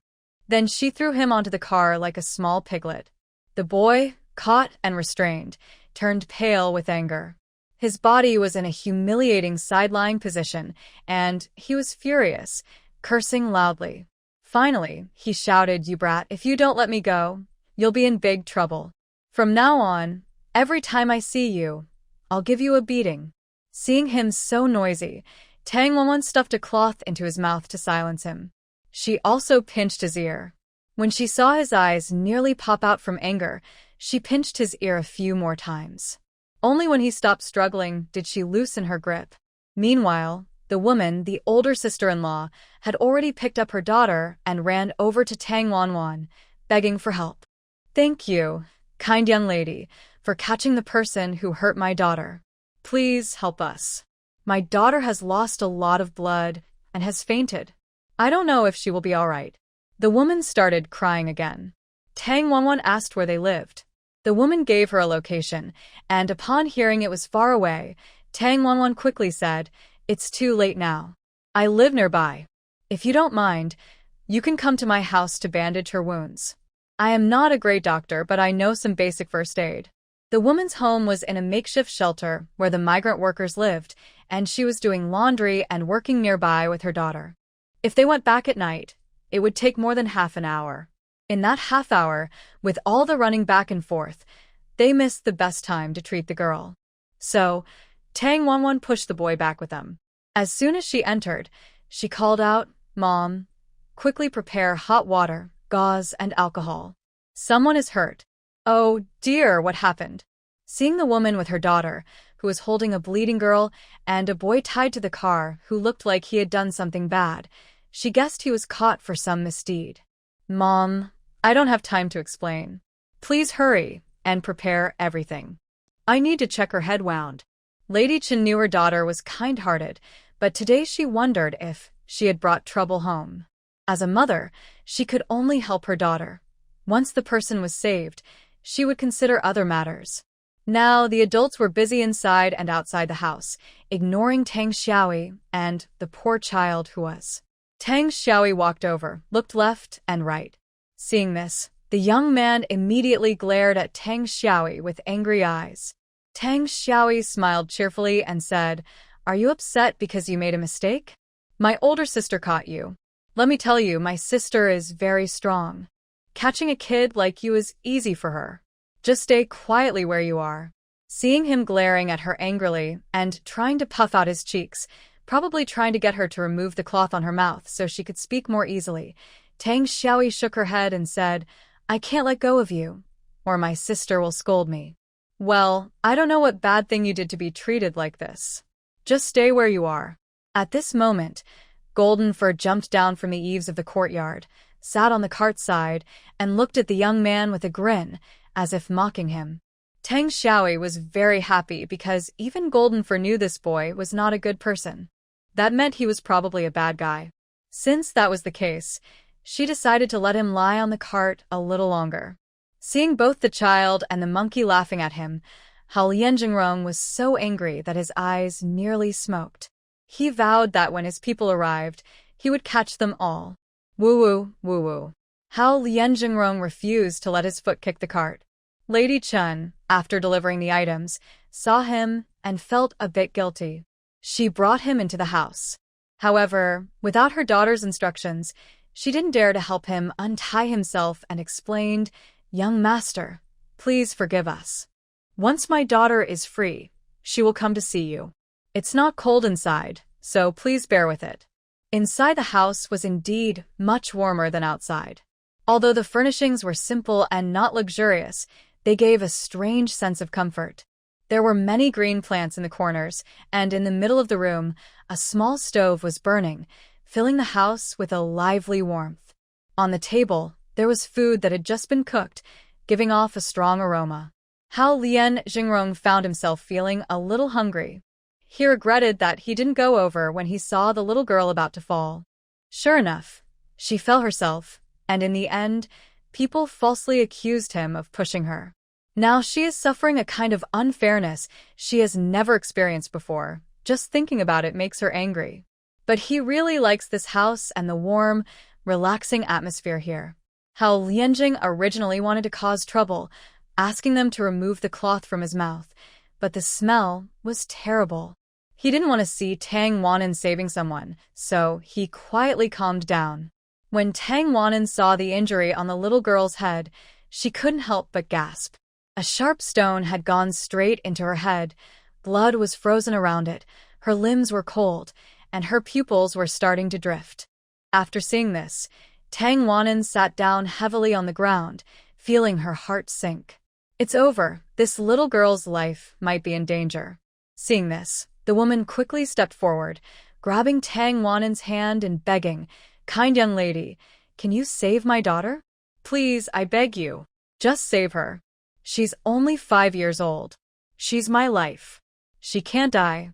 If Su Xiaoyu were here, she could perform surgery immediately, remove the stone from her brain, then sew her up and give her blood transfusions. But Tang Wan'an has no experience at all. Although she has worked with Su Xiaoyu twice, she was in charge of directing, while Su Xiaoyu did the actual work. What should she do? Yes, transfuse blood first. A sudden idea flashed through Tang Wan'an's mind. She realized the girl's fainting might be caused by blood loss. So, she decided not to remove the stone immediately, but to give her a blood transfusion first to save her. Fortunately, she knew how to do a blood transfusion. She had just helped Gu Yunji with one, though she wasn't sure if his injuries had healed. But now, she lacked the necessary equipment, and making it on time seemed impossible. Tang Wan'an decided to rely on Baidu Baiki. She made an excuse, saying she was going to find some herbs, then meditated on Baidu Baiki. To her surprise, it actually appeared with a page for exchanging items. She tried to exchange for a set of blood transfusion tools. Unexpectedly, she succeeded in exchanging for them. It cost her 10,000 points. If it had cost 100,000, she would accept it. After donating, it won't affect your normal life, but it might save your daughter's life. Hao Lianjing had never heard such a new idea before and thought, this girl is brave to do such a thing. What if something goes wrong? Even palace doctors wouldn't dare to do this. I am willing. Miss, just tell me how much blood to take. Tang Wanwan continued, Auntie, you don't need to worry too much. Everyone has matching blood types.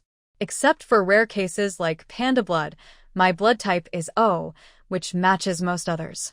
If you're short, I can donate some more.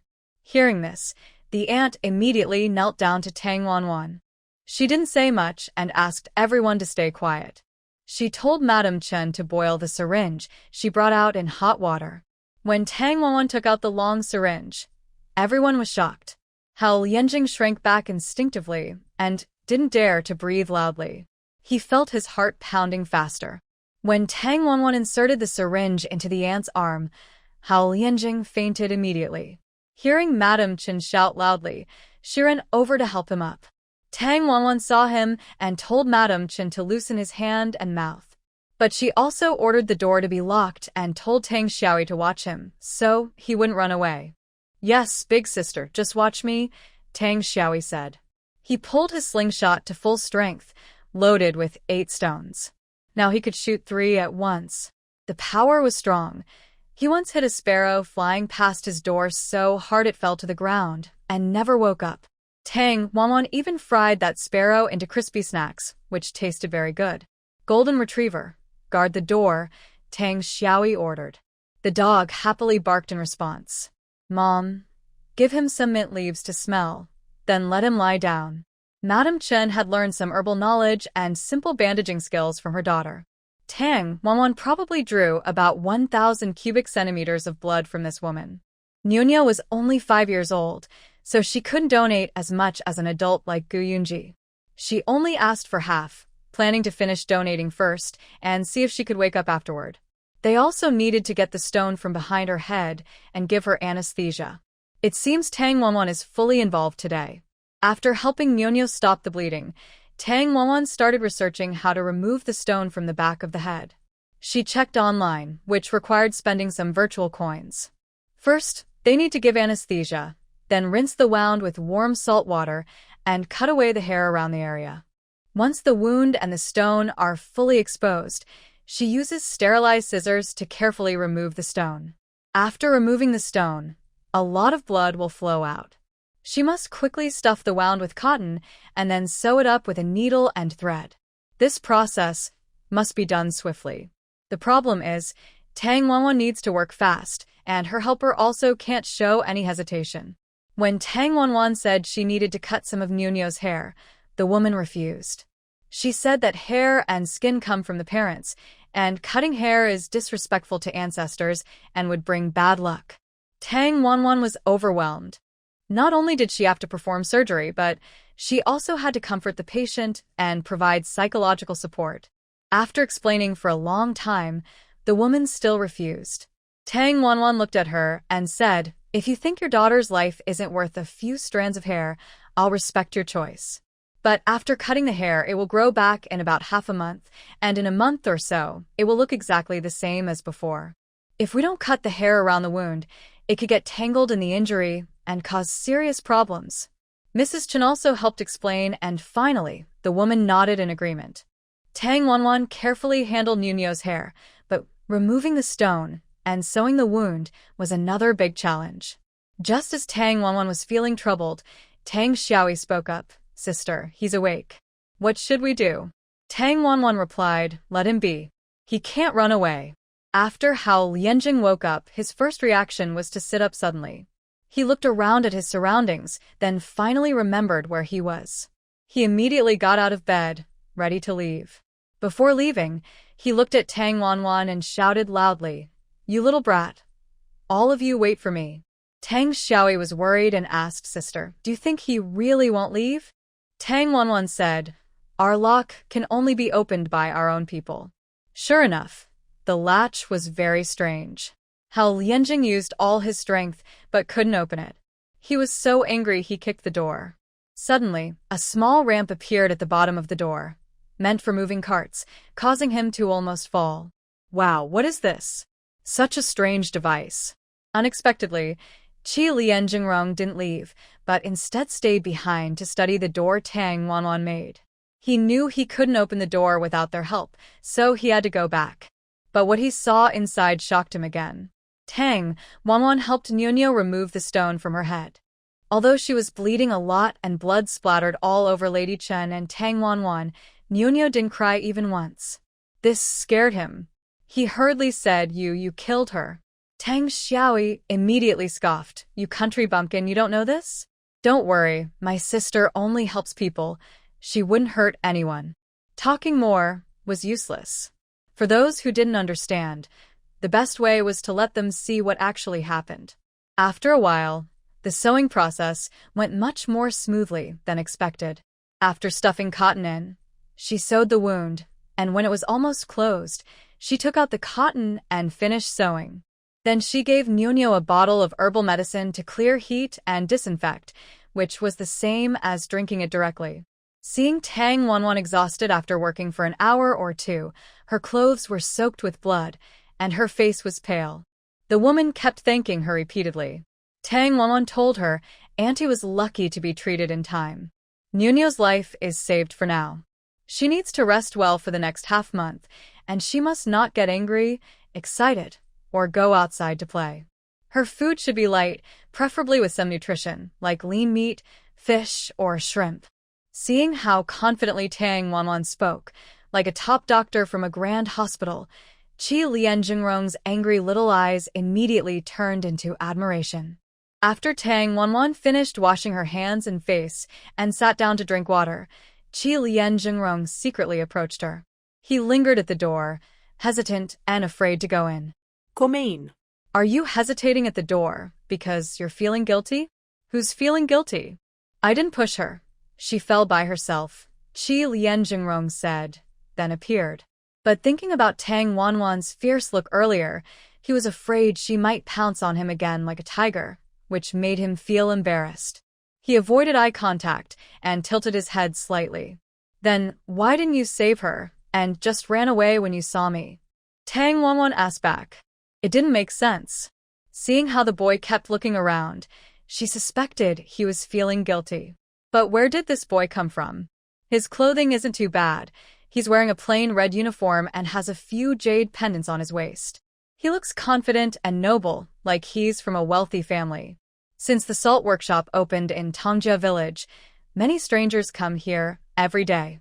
Some come to buy salt, others seek business opportunities. Most of these young boys come with their parents and wander around the village for fun. However, as more people come, more incidents happen, which causes trouble for the village's safety. So far, the village leader hasn't sent extra patrols. It seems they are too busy to manage it now. Who told you to act like a fierce mother tiger and try to catch me without talking?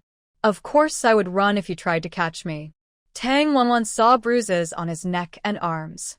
She felt a little guilty, thinking she hadn't hit him that hard earlier. His skin is quite fair, almost like a girl's. The small bruises are very obvious. She really wants to cover those spots with something. Now, I don't know if you're telling the truth. When Nuno wakes up, she'll know everything. If I wronged you, I will apologize. But if you caused Nyo to fall and almost lose her life. Ha. Tang Wanwan didn't say anything more. She snapped her fingers, and her joints made a crisp pop sound. This sister is so scary. Hearing her fingers like popping beans, Qi Lian Jingrong couldn't help but swallow nervously. He raised his fists defensively, standing in front of himself, afraid Tang Wanwan might suddenly attack. Let me tell you, don't mess around. If you do anything to me, I won't care, but my family won't let you go. Reason rules the world. If you have no reason, you crawl. That's my rule, Tang Wanwan said, and stood up. I won't talk to you anymore. I'm starving, so I'm going to eat. She drank a cup of hot tea that cleared her mind, making her more alert and her energy better. Then I want to eat too. If you lock me in the house and don't let me go, you should at least feed me, Tang Wanwan said. At first, it seemed okay, but then Hao Lianjingrong also felt hungry. He was shameless and ready to mooch a meal. The delicious smell coming from the house made his stomach growl. Although he had lived a privileged life since childhood, eating delicacies every day, the aroma of home-cooked food still made his mouth water. Indeed, my cousin was right. The countryside has its own wild charm, quite different from the city, with its own style.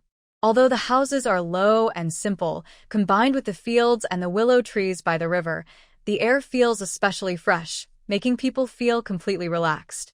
Tang Wanwan was lost in thought, quietly observing everything inside and outside the yard. She replied, "Yes, that's fine." Tang Wanwan was quite forgiving about this.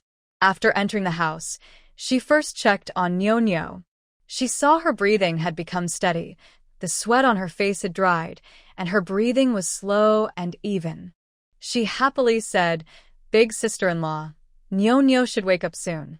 You must be tired too. If you don't mind, come and eat a little at my place." The woman felt shy about sitting at the table and quickly declined, saying, "No need, miss. I'm not hungry. You helped treat my girl, and I haven't paid you for it. When I get my wages tomorrow, I'll make it up to you." "Big sister-in-law, really you don't need to. I just happened to meet you. Meeting is fate. Saving a life is like building a 7-story pagoda. Helping you is also good for my virtue," Tang Wanwan said with a smile. "Oh, and that's saying, thank you very much," the woman said gratefully to Tang Wanwan. "Come, sit down and eat together," Chen Yangzi said when everyone was seated.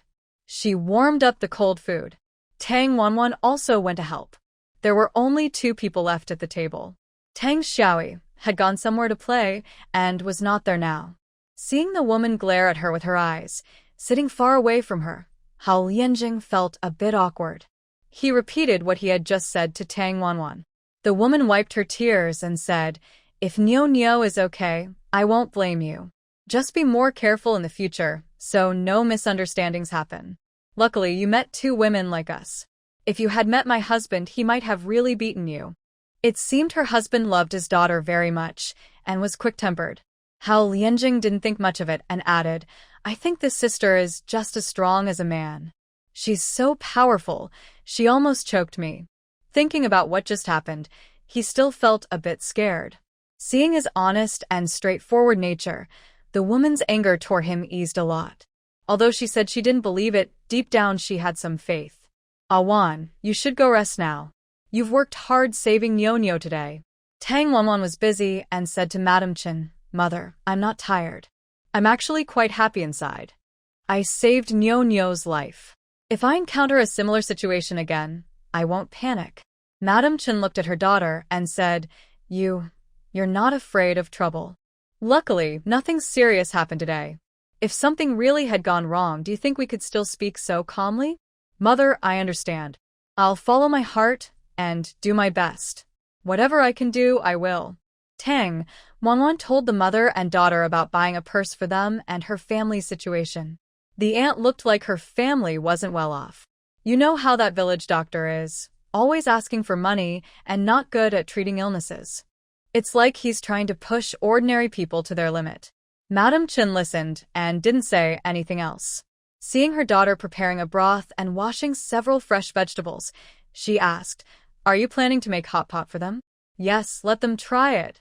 Our small vegetable garden is full of produce now." Everyone worked hard today. But it was also exciting. She had saved a lively life. When Tang Wanwan stitched Nyo-Nyo's head, she felt her hands trembling. After finishing, she couldn't quite believe it. She looked to make sure she hadn't stitched crookedly, then felt relieved. The stitches would be removed in 7 days, and there might be a scar, but once her hair grew back, it wouldn't be visible. Yes, let's try it too. At this time, fresh green vegetables were precious, and Tang Wanwan's small garden had plenty: long beans, cucumbers, eggplants, and leafy greens. When the poppy flowers weren't blooming or bearing fruit, the leaves could also be eaten. I heard they taste pretty good. Ancient people even grew poppies as vegetables, though no one knew how dangerous the mature flowers could be. Hot pot is coming. Sorry to keep you waiting. Do you eat so extravagantly? You even brought out the pot? Seeing Madame Chen light the charcoal stove, Tang Wanwan also brought out the pot. Hao Lianjing was so scared he couldn't sit still. This was too impressive. Tang Wanwan smiled and said to him, "Little kid, don't just think about eating well at home. This is hot pot. It's best when it's hot. Fish slices, meat slices, everything is cooked in the pot and eaten by dipping." Tang Wanwan placed half a plate of non-spicy seasoning in front of each of them. After cooking, they could dip the meat and eat. Tang Wanwan took a pair of chopsticks, dipped a slice of meat into the hot pot broth, and swirled it back and forth about 7 or 8 times before dipping it into the seasoning and placing it in Hao Lianzhengrong's bowl. "Try it." "I'll do it myself," the woman said, curious. She also tried a slice of fish. "Is it ready to eat now?" Hao Lianzhengrong hesitated to taste it, but Tang Wanwan had already helped herself to 2 pieces of meat and was eating happily. When hungry, eating hot pot with flavorful meat is especially satisfying. Tang Wanwan added spicy sauce to her dish, making it taste even better. After a few bites, her mouth felt warm and she felt very satisfied. Maybe because of Tang Wanwan's lead, everyone started using their chopsticks, and a large bowl of pork slices quickly disappeared. After finishing the meat, they moved on to vegetables. The oil from the meat floated in the broth, making the flavor even richer. "This is so delicious. Is this hot pot only available here? Why can't I find it where I come from?" Tang Wanwan smiled and said, "You're mistaken. Actually, only my family makes this." Hao Lianzhengrong looked at her with admiration. "Miss Tang is really clever. It seems nothing can stump you. You're a doctor, a cook, and even build houses. Is there anything you can't do?" He knew her surname was Tang, which wasn't stupid. This was Tongjia village, and living in a house like hers couldn't be the work of outsiders like salt workers. It must be the Tang family. That was easy to guess. "Keep praising me, and I might just fly away," Tang Wanwan said with a smile. "By the way, what's your name? Why did you come to our village?" Hao's surname is Lian, with the given name Zheng. "His first name is Rong," he said, splitting his surname and given name into a strange nickname. Tang Wanwan felt awkward hearing this. He was handsome, from a good family, but his name was so ordinary. The surname Lian ranked around 300th in common surnames, and not many people had it. Lian Zheng? Rome? Neither sounded smooth. She vaguely remembered there was a compound surname Hao Lian, or something similar. But since he said so, she couldn't say, "Kid, your name is not good, and it doesn't match your high status." "I'm Tang, with the given name Wanwan," Tang Wanwan replied, giving her name in return. "Anyway, he will find out sooner or later, so there's no need to hide it." Hao Lianjing suddenly recited, "Wanting to tie up my hair, I haven't finished my makeup. Turning halfway, I start to sing a tune." Such a beautiful name. Ancient people liked to add a fitting poem after hearing someone's name. Today, she actually met someone like that. Tang Wanwan guessed that Lianjing was also someone who enjoyed writing and reciting poetry, because when he recited, he showed a maturity beyond his age. He probably did this often, which became a habit. They ate and talked happily. Just then, a sweet, childish voice suddenly rang out, surprising everyone. "Wow, what smells so good?" The woman immediately put down her chopsticks and said happily, "Nyo-Nyo is awake." She hurriedly ran to see her daughter. Sure enough, Nyo-Nyo was awake, and mother and daughter hugged tightly. A very touching scene. Does Nyonyo still remember her older sister? Nyonyo looked lively and bright in her eyes when she saw Tang Wanwen. She said, "You're the sister selling pouches." Then she asked, "Mom, what delicious food are you guys eating?" Nyonyo is so hungry. Her words made everyone laugh again. Hao Lianjing also went to Nyonyo and asked if she remembered him. Nyonyo nodded and said, "Big brother." He asked again, "Then tell Big brother how you fell and bumped your head." Nyonyo slowly explained, and her story was quite similar to Hao Lianjing's account. The misunderstanding was cleared up, and Hao Lianjing felt relaxed. Nyonyo happily went to eat. Tang Wanwen quickly apologized to Hao Lianjing. "Sorry, it was my misunderstanding. I'll open the door now and let you go back." Hao Lianjing was a bit surprised. He thought that with Tang Wanwen's proud personality, she wouldn't easily lower herself to apologize. He had met many women with such temperaments, each one acting spoiled, thinking they were the only one in the world, unwilling to admit defeat easily. Hao Lianjing replied, "No need. The matter is over, and you even treated me to such a delicious hot pot. I should thank you. Then, about your injury, should I put some medicine on it?" The wound looked more and more serious. "No need. A man with a little injury. What's the big deal?" TSK, he implied that being injured was actually quite honorable. Wait a moment. Tang Wanwen thought for a moment, then quickly ran into the house. After a while, she came out holding a scarf. This scarf is a milky white color, which looks very warm, and the style is nice too. Usually, people can't make such pure white colors. Tang Wanwen thought for a long time and used fox fur and rabbit fur, then separated a few strands from thread to make it softer. When making it, she wrapped the rabbit and fox fur around the thread, creating what is called velvet yarn. Making this takes a lot of time, but the finished product is very good. She directly handed the scarf to him and said, "If you don't mind, wear it. It might look better that way." "What is this?" Tang Wanwen originally wanted to knit a scarf for her brother Tang Wei, and she had already finished it as a surprise. She didn't expect it to be used today instead. Without hesitation, Tang Wanwen helped Hao Lianjing put the scarf on him. In her eyes, Lianjing is just a little kid. This is a scarf, used to keep warm around the neck. When she was helping him wrap the scarf around his neck, he was so nervous he didn't dare to breathe. Luckily, Tang Wanwen was quick, and she tied it in a few moments. It actually looked quite nice. This made Hao Lianjing seem more scholarly and less childish. The scarf looked so new, so she must have made it a long time ago. He felt very warm and comfortable. He hesitated and said, "Could it be that this scarf is for someone special? I feel a bit embarrassed to take it. Maybe I should take it off then." Tang Wanwen immediately smiled. "I don't have someone special. This was originally for my brother, but now you need it more."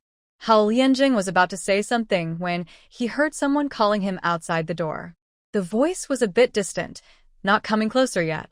He was worried that Tang Wanwen would find out his true identity and stop talking to him, so he kept quiet, said goodbye to her, and turned to leave. Before leaving, he looked back at Tang Wanwen and said, "Miss Tang is happy to meet you. Isn't it true that sometimes we meet unexpectedly? Can I come see you again tomorrow?"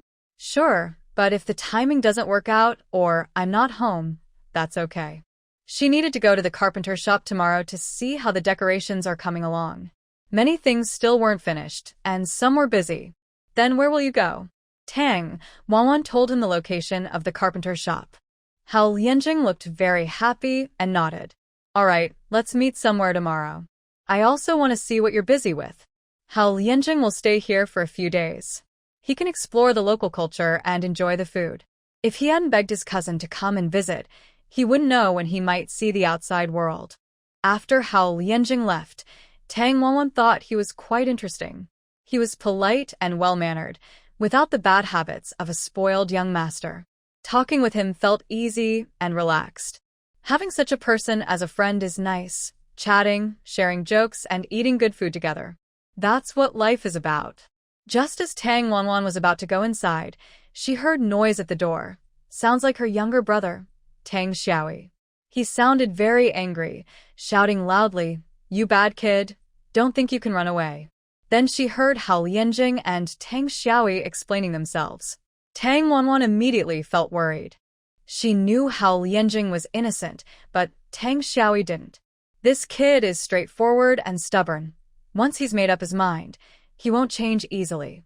When Tang Wanwan rushed out, she saw Tang Xiaoyi throwing his fishing net on the ground and grabbing Hao Lianjing's scarf, refusing to let go. By the time she arrived, they weren't arguing about whether Hao pushed Niunyou anymore, but were focused on the scarf. It turned out Tang Xiaoyi recognized the scarf as something his older sister made herself. Now it was around that little troublemaker's neck. If he wasn't a thief, what was he? Hao Lianjing felt both amused and helpless.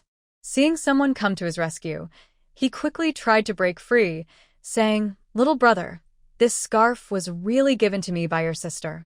If you don't believe me, go ask her. You think I'm stupid? I already asked her, and you better run away now," Tang Xiaoyi said, pulling even harder on the scarf. Hao Lianjing didn't want to give it up easily either. Tang Xiaoyi knew his sister treasured this scarf. She had made it over several nights. He had thought it was a gift from his sister to brother Lu Yujing, but now it was on this mischievous kid.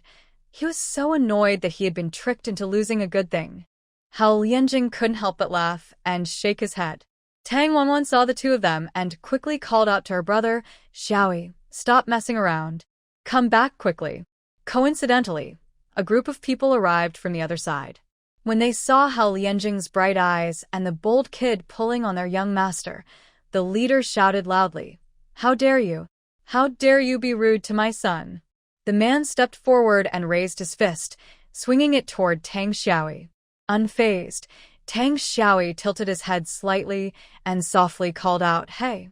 He quickly grabbed the person's wrist, twisted it, and then kicked their leg, causing the person to fall face first into the mud.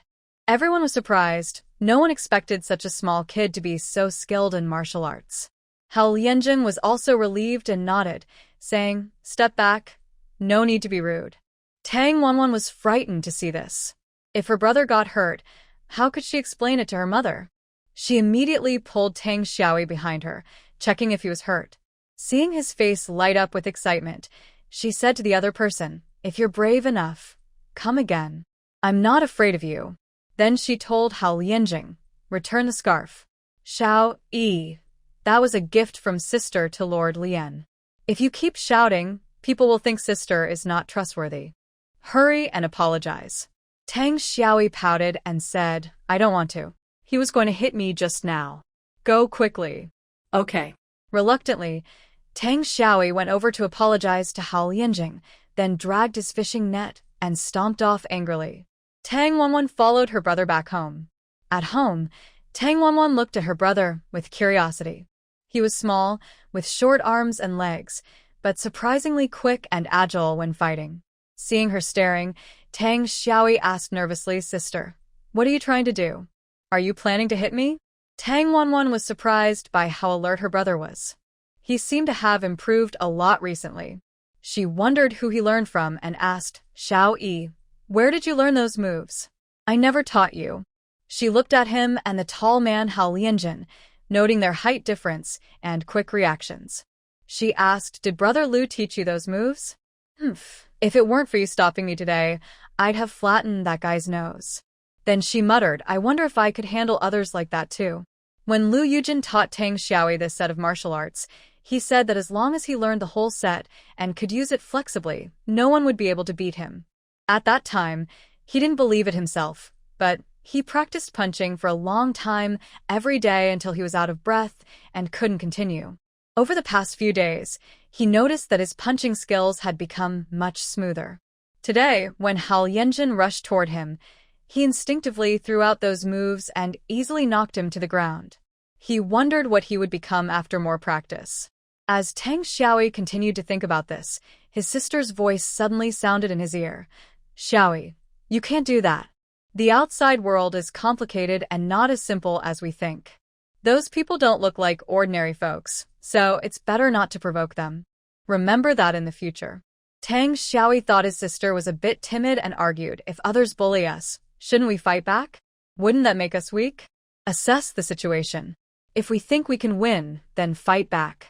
If we can't win, Remember one word. Run. Oh, I thought my sister was really powerful, he said. Suddenly, Tang Xiaoyi was hit on the head with a small rock. You little brat, what do you know? We have no money or power now, so of course they don't take us seriously. If you go around showing off, you'll get beaten up anytime. So, this isn't because we're timid. It's called saving strength and building up patience. What do you mean by saving strength and building up patience? Remember these 2 words later. Memorize them. I'll tell you now. After hearing this, Tang Xiaoyi finally understood and realized he shouldn't be so stubborn anymore. He said, so, if someone picks on me in the future or bullies me, I'll fight back. I shouldn't cause trouble myself, right? Exactly. Let's catch the fish inside. Xiaoyi was very proud and said, just look at who my master is. Today there are big inside. Really? Then how about I make crispy fried crab for you? Great. That sounds delicious. Hao Lianjing was surprised that Tang Wanwan called her brother back and then took a good rest to clear his mind. Now he was angry at Hao Lianjin. Hao Lianjin, if you keep treating my friends like this, don't come out with me anymore. Hao Lianjin was a distant relative of Hao Lianjing and served as his assistant and bodyguard. But Hao Lianjin was quite proud and didn't think much of ordinary people. Hao Lianjing also didn't like him very much, so he didn't bring anyone with him earlier. Hao Lianjin listened and immediately looked upset. He hurriedly explained, young master, you are of noble status and don't need to be polite to these people. These country folks are being too rude to you. When we left, Lord Ho and his wife specifically told us to watch over you and not let you associate with these unruly people to prevent you from being influenced. Hao Lianzhengrong heard this and became even angrier. I'm already 16 years old. I know what kind of people I should be friends with, so I don't need your reminder. You can go back now. I don't want to see you for the moment. Young master, please just ignore me. I'm doing this for your good. Hao Lianjin knelt and begged when he saw him truly serious. Hao Lianzhengrong flicked his sleeve and said angrily, no need to say more. Seeing this, the others quickly pleaded for Hao Lianjin. But Hao Lianzhengrong refused to relent. Once he left, they immediately followed, feeling a bit frustrated. Halfway along the road, they encountered the Prince of Nanping. He looked like a handsome young nobleman, even in the cold winter wearing only a thin coat, holding a jade fan, fanning himself occasionally, showing grace and elegance. Usually such a person either has a special physique or deep martial arts skills, not afraid of the cold. His steady, powerful steps showed he was not an ordinary person. The Prince of Nanping saw Hao Lianzhengrong with a serious face and looked quite angry. He asked what happened. Who dares to provoke our young master? Then his gaze fell on the scarf around Hao Lianzhengrong's neck. He was sharp-eyed and noticed it was unusual. The scarf felt very nice, and he curiously asked, who gave you this? Cousin, you're quite something now, already falling for a little sweetheart. Big cousin, don't talk nonsense. That's not it. Today, I met someone very special, and she gave me this. Hao Lianzhengrong's expression softened when he mentioned Tang Wanan. Seeing this, Hao Lianjin's anxiety grew even more. He thought, that country girl is really impressive. Within such a short time, she has already captured our young master's heart. She is simple-minded and hasn't seen much of the world. I must stop this before anything big happens. When the time is right, I will report everything. He immediately knelt and said, Your Highness, it's a pair of country siblings. They don't know what words to use, but they somehow bewitched our young master, making him trust them completely. Hao Lianjun, you are too much. Leave immediately. I never want to see you again, said Hao Lianjun. As he spoke, he drew his sword from his waist and pointed its tip at Hao Lianjun's neck. Hao Lianjun held his head high, closed his eyes, and showed no fear. If the young master wants to kill me, I have no complaints. I have saved him twice before, and protecting his safety is my duty in this life. If I fail to do so this time, it is my fault. Please, young master, go ahead and kill me now. Thinking back on the past, Hao Lianjun knew he couldn't kill him. Frustrated, he threw down his sword and said angrily, You are a stubborn child. The prince of Nanping looked at his cousin, who had left in anger, and shook his head. He said to Hao Lianjun, "You need to be more careful with your words. Even when dealing with others, don't do it in front of your young master. He's just a child and doesn't understand. You should be more sensible. A truly clever servant protects the master without causing trouble." Hearing these words, Hao Lianjun was suddenly enlightened. He realized what he needed to do and quickly responded, "Thank you, Prince, for your guidance. I understand now." Hao Lianjun stood up and left with his people. The Prince of Nanping then told his men, "Go find out what my little cousin has encountered today and who he met." Yes. The guards, dressed in the prince's guards' uniforms and holding swords, looked very impressive. "Be alert. We are here for a reason. Split up and act separately." "Yes." About 20 men followed behind the prince. They split into 2 groups of 10. One group stayed close to protect him, while the other 10, each carrying a black bundle, quickly left without knowing where they went. Meanwhile, Tang Danny was hiding behind a pile of firewood, munching on a chicken leg. When the group appeared, she was so frightened she almost dove into the pile. After they left, she crawled out, patted her chest, and whispered, "Oh my, that scared me to death." But what were those people carrying those bundles for? She thought for a while but couldn't figure it out. She finished her chicken leg quickly and went back. Over at another spot, Granny Zhang was arguing with Little Wang. Granny Zhang claimed that her chicken leg was missing from the pot and accused Danny of stealing it. Mrs. Xiaowang is very protective of her daughter and insists she would never do such things. She wants to go inside to check. The other person refuses, and so the mother-in-law and daughter-in-law start arguing. Danai sees her grandmother and mother arguing again and lazily yawns. She says, "Mom, Grandma, why are you fighting again? My ears are getting sore." She has eaten and needs to sleep. But sleeping is hard when 2 people are arguing nearby, which isn't nice. Danai was born without big ambitions and isn't good at embroidery or sewing. Her mother says she probably won't find a good family to marry into. Danai says, "Mom, I'm still young." So, they argue like this for a year. Seeing that other girls her age are getting marriage proposals, but no one is interested in her daughter, Mrs. Xiaowang gets worried. She forces her daughter to stay home every day practicing embroidery and sewing. Taking advantage of her mother's distraction and smelling the delicious meat, Tang Da-and-I secretly runs to her grandmother's house, grabs a freshly cooked chicken leg, and goes outside to eat it. Old Mr. Tang continues sleeping at home, and Mrs. Zhang goes to the toilet. Their toilet is at the back of the house, and it takes a while to get there. No one is watching at the front. When the old lady comes back, she notices that the chicken leg she left for her 4th son is gone. She is very upset. She even killed a hen that was about to lay eggs. She also decided to catch Tang Dan-I because she guessed something. Today, Tang Chung and Mrs. Wang went to town again, planning to spend money to get a spot for her to study at a school.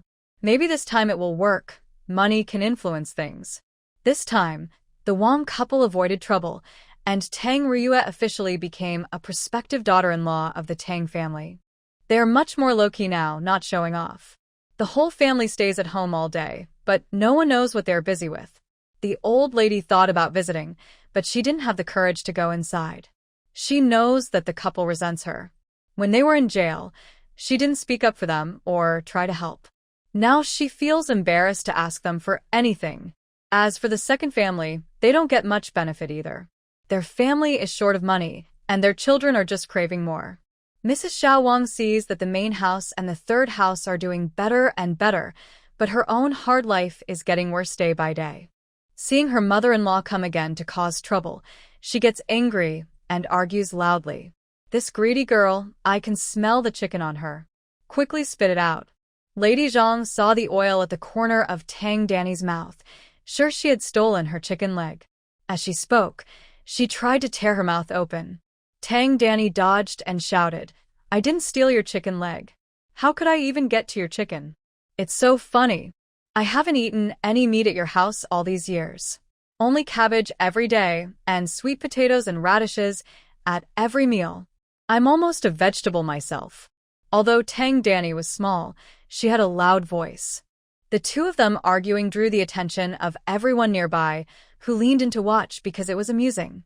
Lady Zhang's face turned red, and she shouted, "You little troublemaker! Everything I fed you went to the dogs. I raised a dog to guard the house, and I know how to protect it. I raised you all these years, and now you're against me? Fine. Today I will beat you to death." Lady Zhang was known for being stingy. She was surprisingly harsh even on her own children and grandchildren, refusing to share meat. Today, she generously cooked a chicken leg, which made everyone wonder who it was for. It was definitely for her old son, Tang Jianshu, the fourth son of the Tang family. No one knew what good food the old lady had given him. He looked like a fat pig weighing 200 or 300 pounds, tall and plump, comparing sharply with the thin, bony family of the third wife, Qin Yangzi. Fine. You want to beat me to death? Look at how cruel you are, mother. No wonder you drove my sister Awan and the others away. Now they are living well, eating delicious food, drinking spicy drinks, and even building a new house. I heard Brother Tang Wei's leg is almost healed too. Mother, why don't we make peace with Sister Awan and the others? Let's ignore this mean old woman. You. What did you say? Today I will beat you to death. If I don't beat this little brat to death, I won't be a Zhang anymore. Lady Zhang had been angry these past few days. Now that the third family was doing well, they didn't come to visit her. They didn't bring her good food either. Old Master Tang also scolded her for being too harsh. Now, they had no face to ask for favors from the third family. Out of frustration, Tang Danny shouted loudly, making her so angry her vision blurred and her chest felt tight. The elderly woman covered her chest with her hand, her eyes rolling upward. Tang Danny was still there, provocatively twisting her hips to challenge her. She wasn't afraid of Grandma Zhang. Her mother valued her more than her own eyes and wouldn't let the elderly woman hit her daughter. When Grandma Zhang swung her hand toward her, Tang Danny quickly hid behind her mother, shouting exaggeratedly, "Oh no! Grandma is hitting her granddaughter. Someone call the police. Someone judge what's happening." Usually, Grandma Zhang was only mean to others, but she never saw anyone dare to be mean to her. Today, she saw her granddaughter arguing with her in front of everyone and pouring dirt on her. She was so angry, she couldn't hold back. "You little brat, come here. Today, I will beat you to death. Come on, try to catch me. If you can't catch me, you're just an old dog." Grandma Zhang's face turned pale with anger, her lips trembling. She clenched her teeth and took off her shoes, rushing forward to hit the two women, Mrs. Wang and her daughter. "You little Wang girl, I used to be nice to you, but look at how your daughter dares to insult me right in front of everyone. Today, I will beat both of you to death." Mrs. Wang tried to protect her daughter and block Grandma Zhang's shoes, taking 2 hits herself. Seeing this, Tang Danny was unhappy. She quickly stepped forward, grabbing Grandma Zhang's arm and biting her hard without saying a word. The elderly woman screamed in pain. "Ah, it hurts so much. Are you a dog? Let go." As Grandma Zhang tried to shake her off, Tang Danny bit even harder. Finally, Grandma Zhang tore her hair and managed to pull her teeth free, with her lips bleeding red. She had bitten a deep mark on Grandma Zhang's arm, leaving a bloodied imprint. Everyone saw things had gotten out of hand and hurried to break up the fight. 2 people held Grandma Zhang back, while 2 others protected Tang Danny and Mrs. Wang. "Stop fighting. It's not a big deal. It was just about a chicken leg. Look at how much trouble this caused. It's not just about a chicken leg. I killed my daily laying hen over this chicken leg. Now I have no eggs to eat. Thief, stealing my chicken leg and refusing to admit it. I can't take it anymore. What's the point of raising so many sons? None of them are reliable. I might as well die. Seeing this is better than living. I want to be rid of it all." The elderly lady stood up and tried to hit the wall, but everyone couldn't let her do that. They firmly held her back, while Xiao Wangshe was also sent to take Tang Danny back to her room to prevent any more arguments. Xiao Wangshe was frightened and stepped forward to persuade her, urging her to quickly bandage her wound and avoid infection. The elderly lady suddenly started throwing a tantrum, saying, "I won't bandage it. I'd rather die. When I'm gone, you'll be free from me." With such a loud commotion, the head of the Tang family living next door, Tang Jian, and his two daughters, whose marriages had already been arranged, were also disturbed. Their marriages were all very good. The couple in the main house felt relieved. They were especially worried about their youngest son, but now Tang Wei's schooling was settled. They had nothing to worry about anymore. They had just returned from the town and were about to share the good news that Tang Chung had successfully joined Penglai Academy with the elderly lady. But unexpectedly, something had happened at the third household. Tang Jianmin was known for pretending to be a kind and good person. First, he comforted the elderly lady, then pretended to scold Xiao Wangshi on the surface, but in reality, he kept giving her meaningful looks. Actually, today's events made Xiao Wangshi a little scared. Now that her eldest uncle had come to mediate, she hoped someone would step up to smooth things over and resolve the issue. "Mother, come back with me now. I'll put medicine on your wound. You're so old, and it's not worth causing such a fuss over this small matter. If something happens to you, what will your sons do? People will say I'm unfilial. Danny is still a child and doesn't understand. She's upset you. You're a grown-up, so don't hold grudges. Later, I'll talk to Jianyong and explain everything properly." That's more like it. Look at your eldest uncle. If only you had half his goodness, I wouldn't be in this state, the elderly lady said to Xiao Wangshi. "Oh, my chest hurts," she suddenly exclaimed, pressing her hand to her chest, implying she was upset because Tang Danny had angered her. While walking with her son, the elderly lady hummed a tune. "See? She's just pretending. Little sister-in-law, you and Jianyong should come to my house for dinner tonight. It's been a long time since our brothers gathered. It's rare that the fourth brother is back today. Too bad the third brother left early, or else."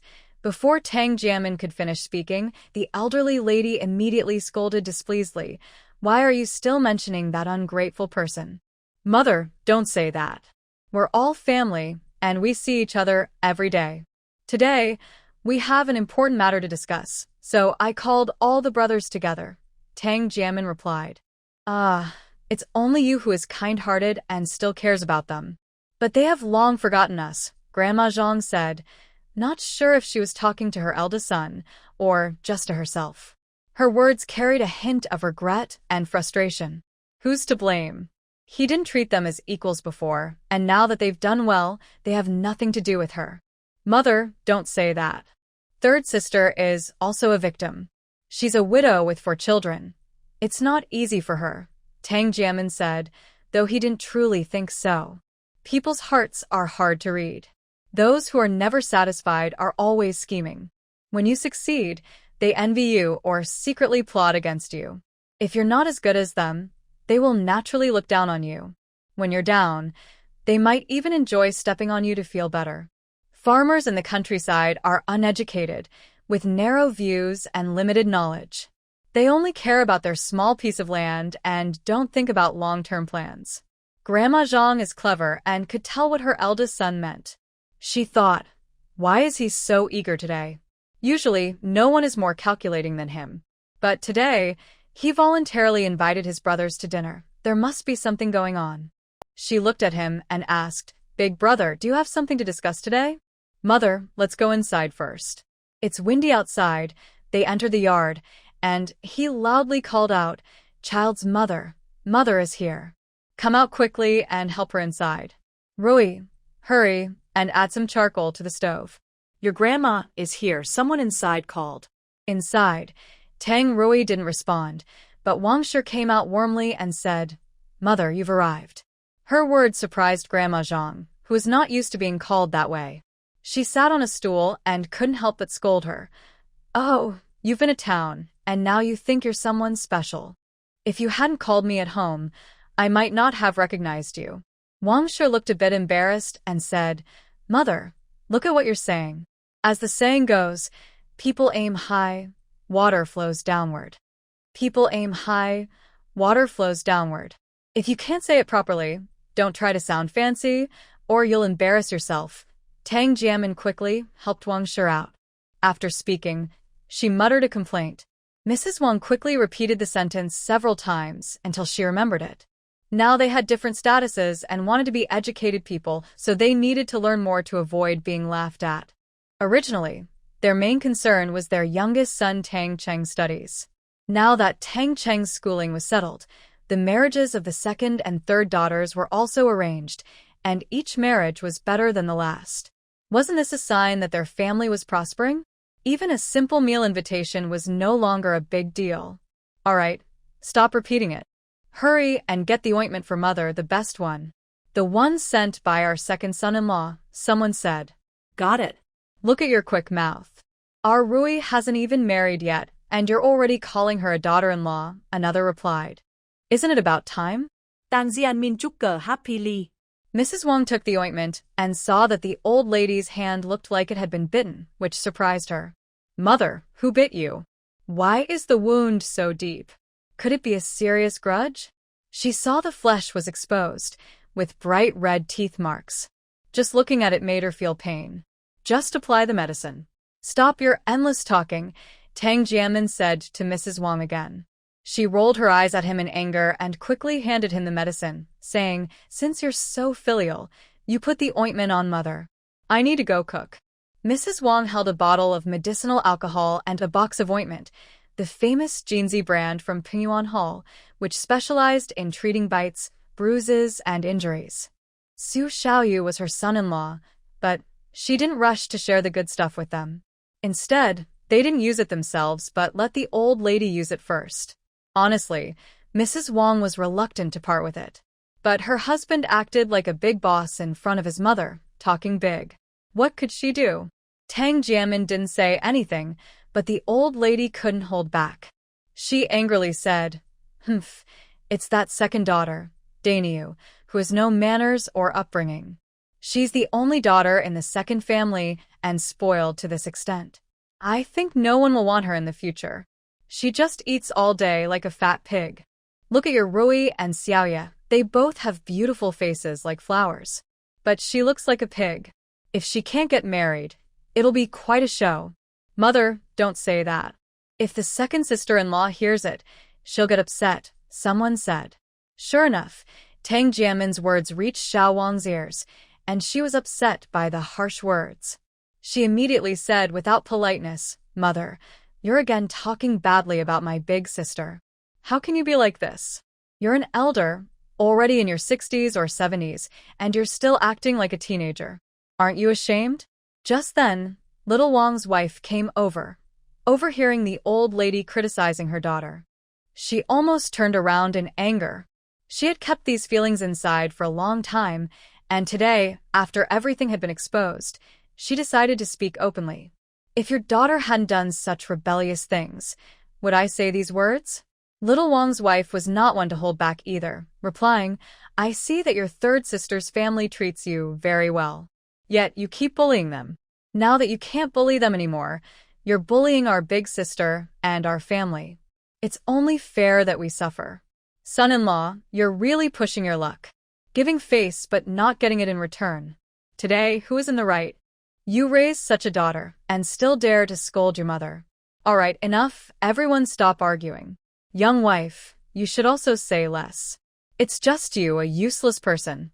If you earn more and bought a few more chicken legs for your daughter, would I blame Da and I over a chicken leg? Hey, sister-in-law, stop talking. The second sister just arrived. Help me out here.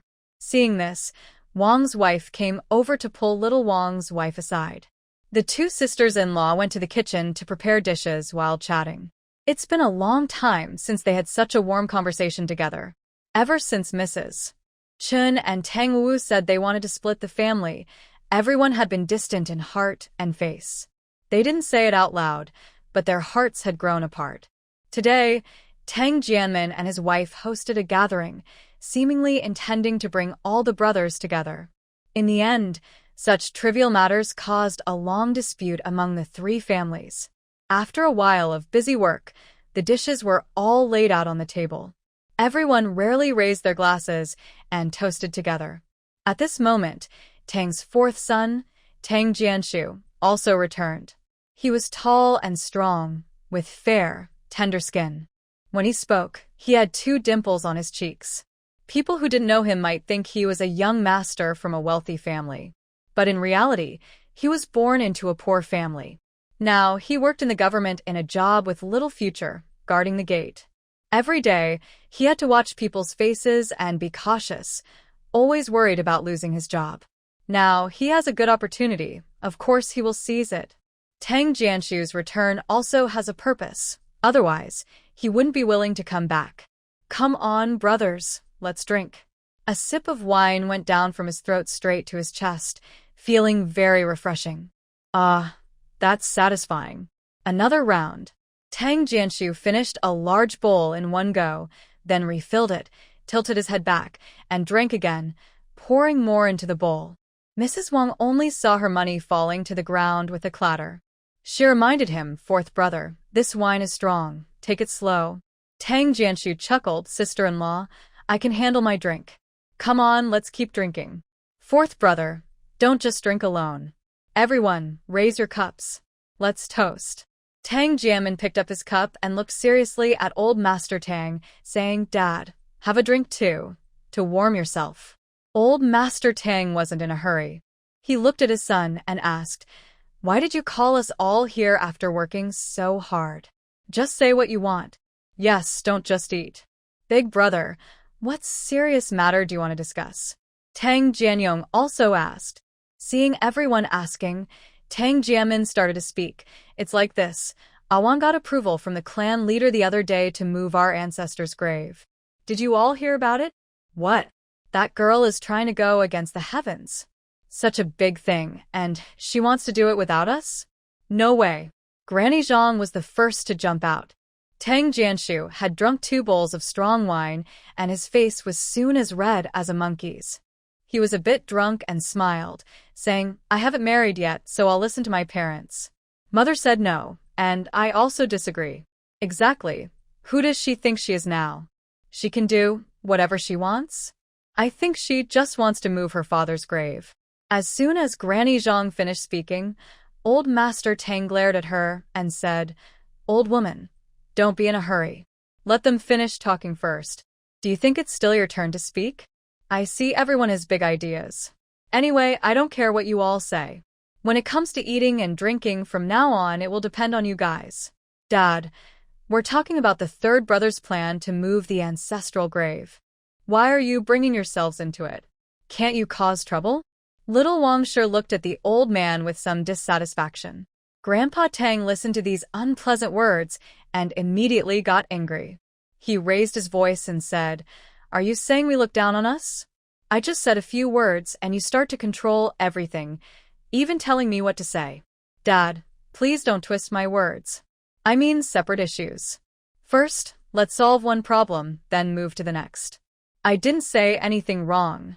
Clearly, it's your old eyes that are blurry and you can't hear clearly. Enough, can you all stop arguing? Tang Jianmin raised his voice and looked at the arguing old man and his younger siblings. Then he looked at Xiao Wang and Tang Jianyong and asked, 2nd brother, sister-in-law, what do you mean? Xiao Wang finally understood why their eldest brother and sister-in-law called them today. She sneered and said, Big brother, since you've already made up your mind, why ask for our opinion? You want to do what you plan, but are afraid to show it. Are you using us as a shield to do something wrong? Look at what sister-in-law is saying. Do you think I am that kind of person? I just want to ask for your opinion. If you say it's okay, then I have no problem. I just want to be clear so there are no arguments later. Big brother, your words are meaningless. Everyone knows that the one who saved you this time is Awan. What did you say? Tang Jianmin suddenly turned to look at his brother, as if he had never truly known him. Tang Jianyong was not afraid that his brother knew he already knew their family secret. He continued, We didn't say anything because you're our big brother. I want to protect your reputation. But sometimes, don't think you're the only smart one in this world. Others are not fools. As for moving the ancestral grave, I have no objection. But I can't agree so easily. At least, we should get some benefits, right? Now, you rely on the salt shop and your son-in-law to have enough to eat and wear. Awan heard that she's doing this and that to sell, making a lot of money. We're suffering. Even a girl eating a chicken leg gets chased and beaten. Can you imagine how we can go on like this? It seemed Tang Jianyong also knew about his daughter being beaten by the old lady and was complaining. Your daughter is the only one who bullies others. Who dares to bully her? Second brother, don't say such annoying things. If you have the guts, go earn some money yourself. You guys are useless, always complaining and acting like you're so great. Mother, your words don't make sense. We are all your sons, and you can't favor one over the others. Think honestly, how did my older brothers manage to get ahead? Enough, let's stop talking. When Awan comes to discuss this tomorrow, you all will have to speak for yourselves. If you want to succeed, go ahead and try. But when it comes to the money used to support me and your mother, you must give a clear explanation. This matter needs to be settled. Don't just fill your stomachs and forget about your father and mother. It seems that old Master Tang's recent sleep has been worthwhile. He finally understands. Father, mother, you have 3 sons and 8 grandchildren. You won't go hungry. After speaking, Tang Jiamin urged everyone to continue drinking and eating. The topic was no longer mentioned, and everyone started chatting about family affairs. Naturally, the conversation turned to the marriage prospects of the daughters. Old Master Tang's family felt happy, while Mrs. Wang and Tang Jianyong grew more upset as they drank and soon left early. Mrs. Zhang was carried back by Tang Jiamin.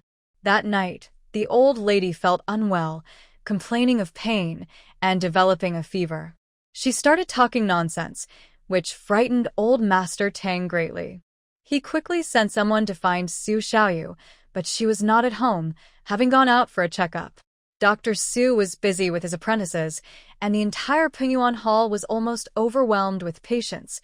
Business was booming beyond imagination. After returning home, Tang Wanwan observed Nunyo for a long time. The little girl seemed quite well.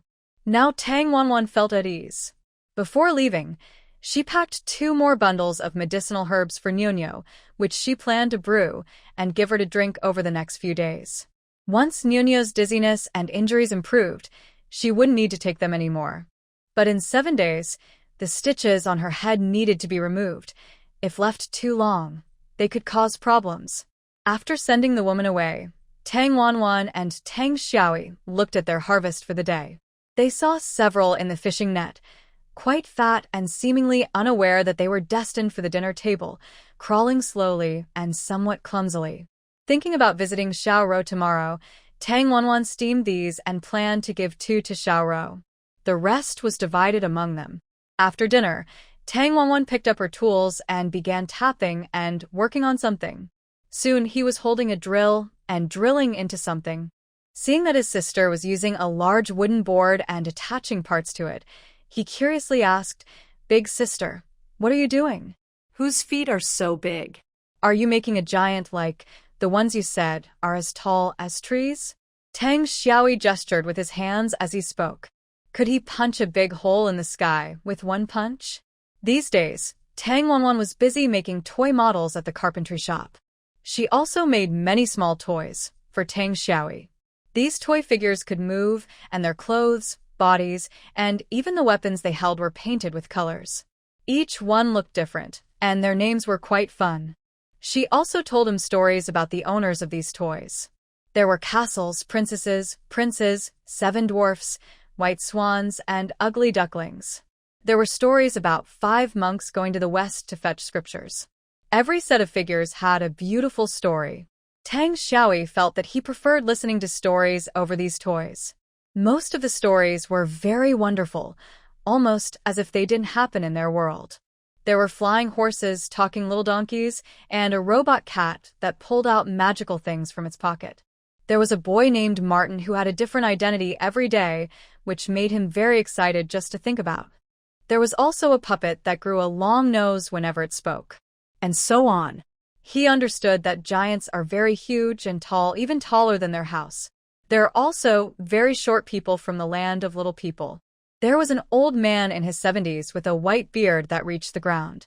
His white beard was stained with ink, and he wondered if it could be used as a pen to write.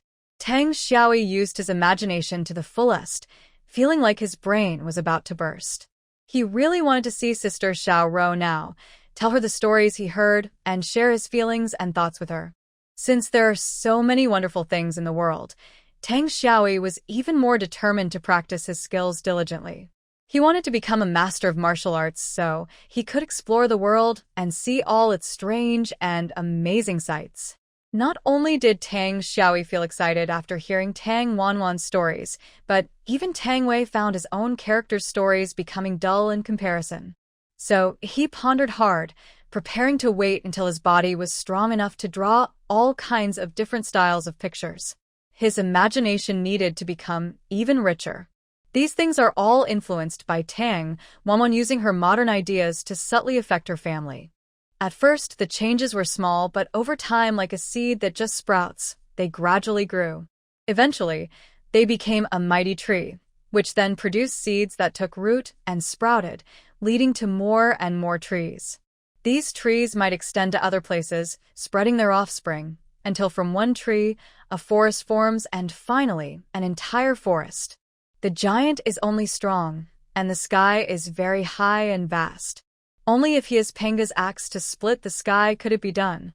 But even then, it might not be possible to break it. Why is that? That's a question you'll understand when you grow up. For now, how about you and your sister help me make this mobility cart? A mobility cart? How do you make it? I want to help my sister. Sure enough, when Tang Xiaoyi heard about the cart, she became very interested. It's a type of balance bike. It rolls on wheels underneath, and with human effort, it can move quickly forward.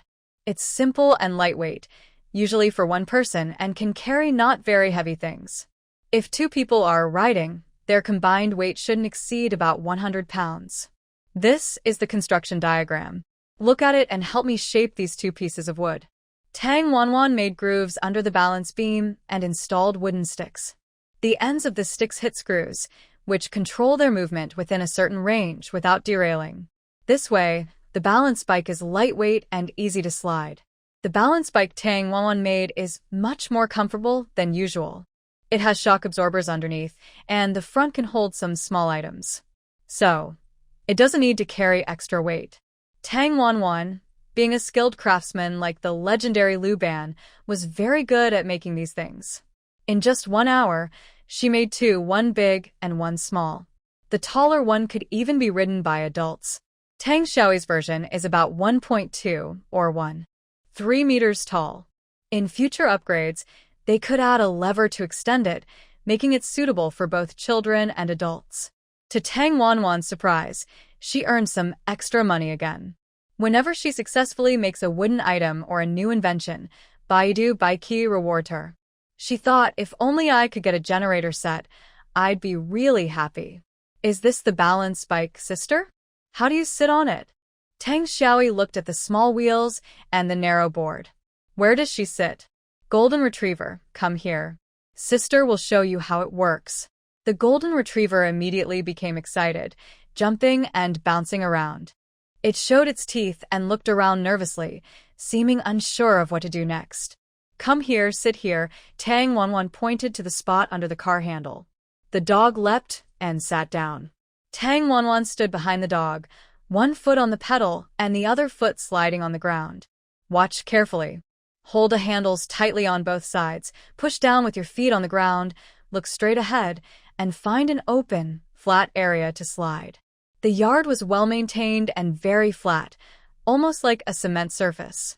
The balance scooter was very fast, with wooden wheels spinning quickly, which didn't slow it down at all. Each wooden wheel had 4 or 5 long iron nails embedded in it. These nails helped with sliding and made the wheels more durable. GG. Tang Wanwan slid along, and at first, the Golden Retriever was startled. Its tiny paws clung tightly to Tang Wanwan's skirt. Once it got used to it, it became very happy, wagging its tail and looking proud.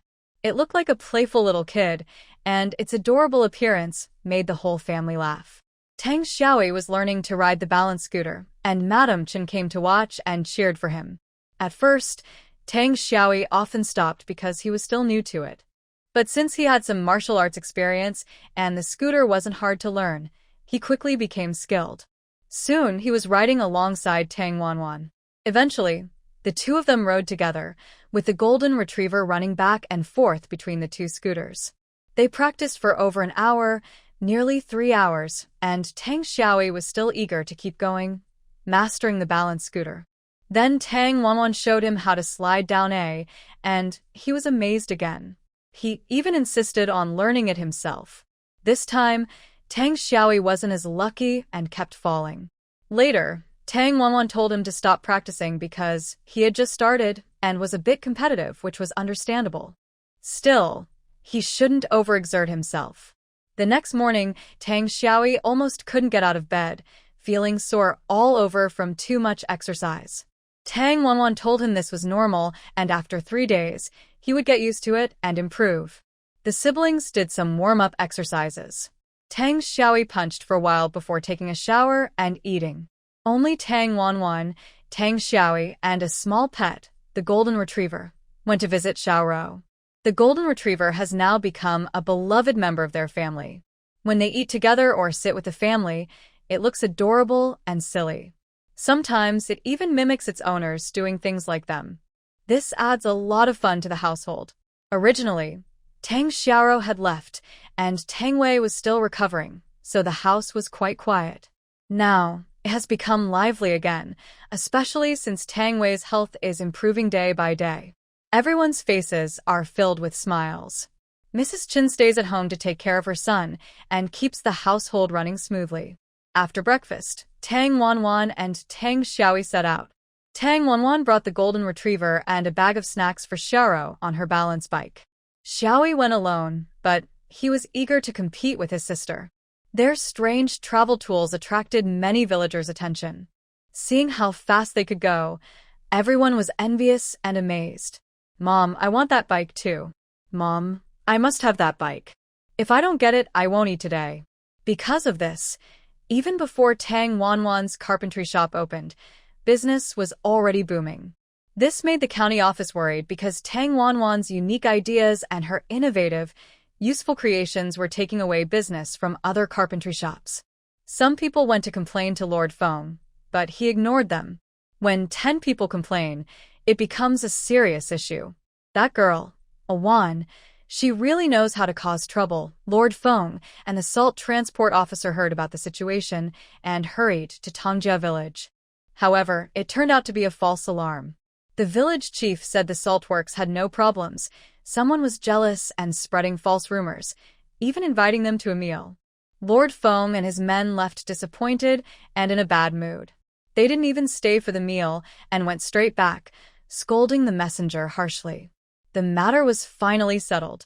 Unexpectedly, just a few days later, the Prince of Namping came again. He liked to show off, and most local officials went to flatter him. If he hadn't been busy with urgent matters, he would have gone too. This time, the prince came to see 2 things. First, the famous salt-making workshop in Tongjia village, which was said to be incredible. Their daily output exceeded the entire country's sales, producing 15,000 jin of salt a year, just the salt they paid taxes on. This didn't include the salt villagers used themselves or sold outside. The amount was huge, and the interests involved were even greater. Since this kind of thing happened to him, not stepping in would be too unfair to his current status and position. Another matter is the birthday gift for the Empress. This gift must be prepared by Yonglin Pavilion and should not be ordinary. It needs to be very special. It must also be something the Empress has never tasted before. Think about it. If the main wife of the palace has never eaten it, how can we find such a thing? Simply put, it should be elegant and impressive, reflecting the dignity of the royal family, and still be unique. This clearly is a difficult task. Big sister, what dish do you think I should make? Our master told us that the upcoming assessment is to present the best food to the Empress. But what food has she never tasted? Do you think our master and the others are deliberately making things hard for us? At this moment, Tang Xiaorou was eating at a tea house, having brought a lot of homemade food from home. Since she left home a few days ago, she has been craving her family's food and thinks everything tastes very good. The three siblings are sitting in a tea house, drinking tea and chatting. Tang Xiaoro is trying to learn more about her family's dishes while sharing some recent events at Yonglin Pavilion with her sister and younger brother. There are two major events and some daily routines. Luckily, since she is the youngest and quite clever, she hasn't been bullied much. One major event is the Empress's birthday. All disciples of Yonglin Pavilion, from apprentices to senior students, must prepare a birthday gift for her. It can be a dish or a pastry. If chosen, this person's future will be very promising. So, this opportunity is both a test and a chance. Everyone is worried, saying, "Oh no, what should we prepare? I don't know what gift to make," and some are taking leave to go home and gather ingredients or trying to find ideas. Another matter caught Tang Wanwan's attention. Shortly after Tang Xiaoro arrived, there was news that a cargo ship at Yonglin Pavilion was robbed overnight. 2 people were killed. The details of how it was resolved are unclear because Tang Xiaoro's status is low, and no one dared to discuss it openly. Does the young pavilion lord not care about this? What can he do? He doesn't come at all. I've been at Yonglin Pavilion for so long, and I've never seen him once. It's a pity that sister specifically told him to look after me. Tang Wanwan suddenly felt a bit strange. Based on her understanding of him, he wouldn't ignore an incident at Yonglin Pavilion. Could it be that his injury is still not healed? It's been many days after all. Maybe his body still isn't fully recovered. Perhaps when she returns home, she could use the excuse of visiting the oil press to check on the Gu family. Alright, Xiaoro, don't complain. Going to learn at Yonglin Pavilion already makes you luckier than most. Besides, you still have to rely on yourself there. No matter how good others are, they can't protect you forever. Tang Wanwan said sincerely to her sister, Tang Xiaoro. Yes, big sister. I know. Sister Anya told me the same thing, Xiaoro replied. That name, Anya, sounded so familiar. Tang Wanwan suddenly remembered who she was, and her expression became a bit serious. She looked at Xiaoro and asked, Xiaoro, you still have contact with that Su Anya, right? Remember, you're now a person of Yonglin Pavilion. No, big sister. Since I came here, I've been at Yonglin Pavilion every day. Today is the first day I went out since you arrived, Xiaoro said. Tang Wanwan thought she must be worried because of her bad impression from her last visit to Jean Garden. It's better if you don't have contact. Remember what your sister said. If you meet Su Anya again in the future, even if she shows kindness, you must keep a proper distance, understand? Why, big sister. Sister Anya has helped me. If I ignore her, won't people think I'm ungrateful? Xiaoro asked. Those things are not something you need to ask about now. Since you're at Yonglin Pavilion, you have to eat what Yonglin Pavilion provides. You need to understand how to protect Yonglin Pavilion's interests, okay? Remember what your sister said. When you grow up, you'll understand. Tang Wanwan replied. Xiaoro nodded heavily. Yes, I understand, big sister. Xiaoro, look what fun thing the little brother brought you. Tang Yi then showed her her favorite toy and introduced each one. She really liked them. In the end, Tang Yi reluctantly gave her her set of Snow White and the 7 dwarf dolls, repeatedly reminding her to take good care of them and never lose them. After eating, the siblings rode their balance bikes down the street. Tang Wanwan had never taken them shopping before. She told them to pick their own gifts and to ask for whatever they wanted. Tang Xiaoro is not interested in other things but likes the balance bike under her feet. Big sister, can I have this bike? I think it's so fun. Tang Xiaoro already has a set of Snow White dolls. If she takes another balance bike home, she might get jealous or older kids might take her bike to play with, which could cause trouble. So Tang Wanwan decides not to let her use it for now. When you come back, I'll prepare one for you so we can play at home. Look, your senior brothers and sisters don't have this. If a little apprentice like you has one, people might gossip. We should stay low-key whenever we can. After thinking for a while, Tang Xiaoro finally gives up the idea. Tang Wanwan then takes her hand and says, Come on, I'll take you somewhere.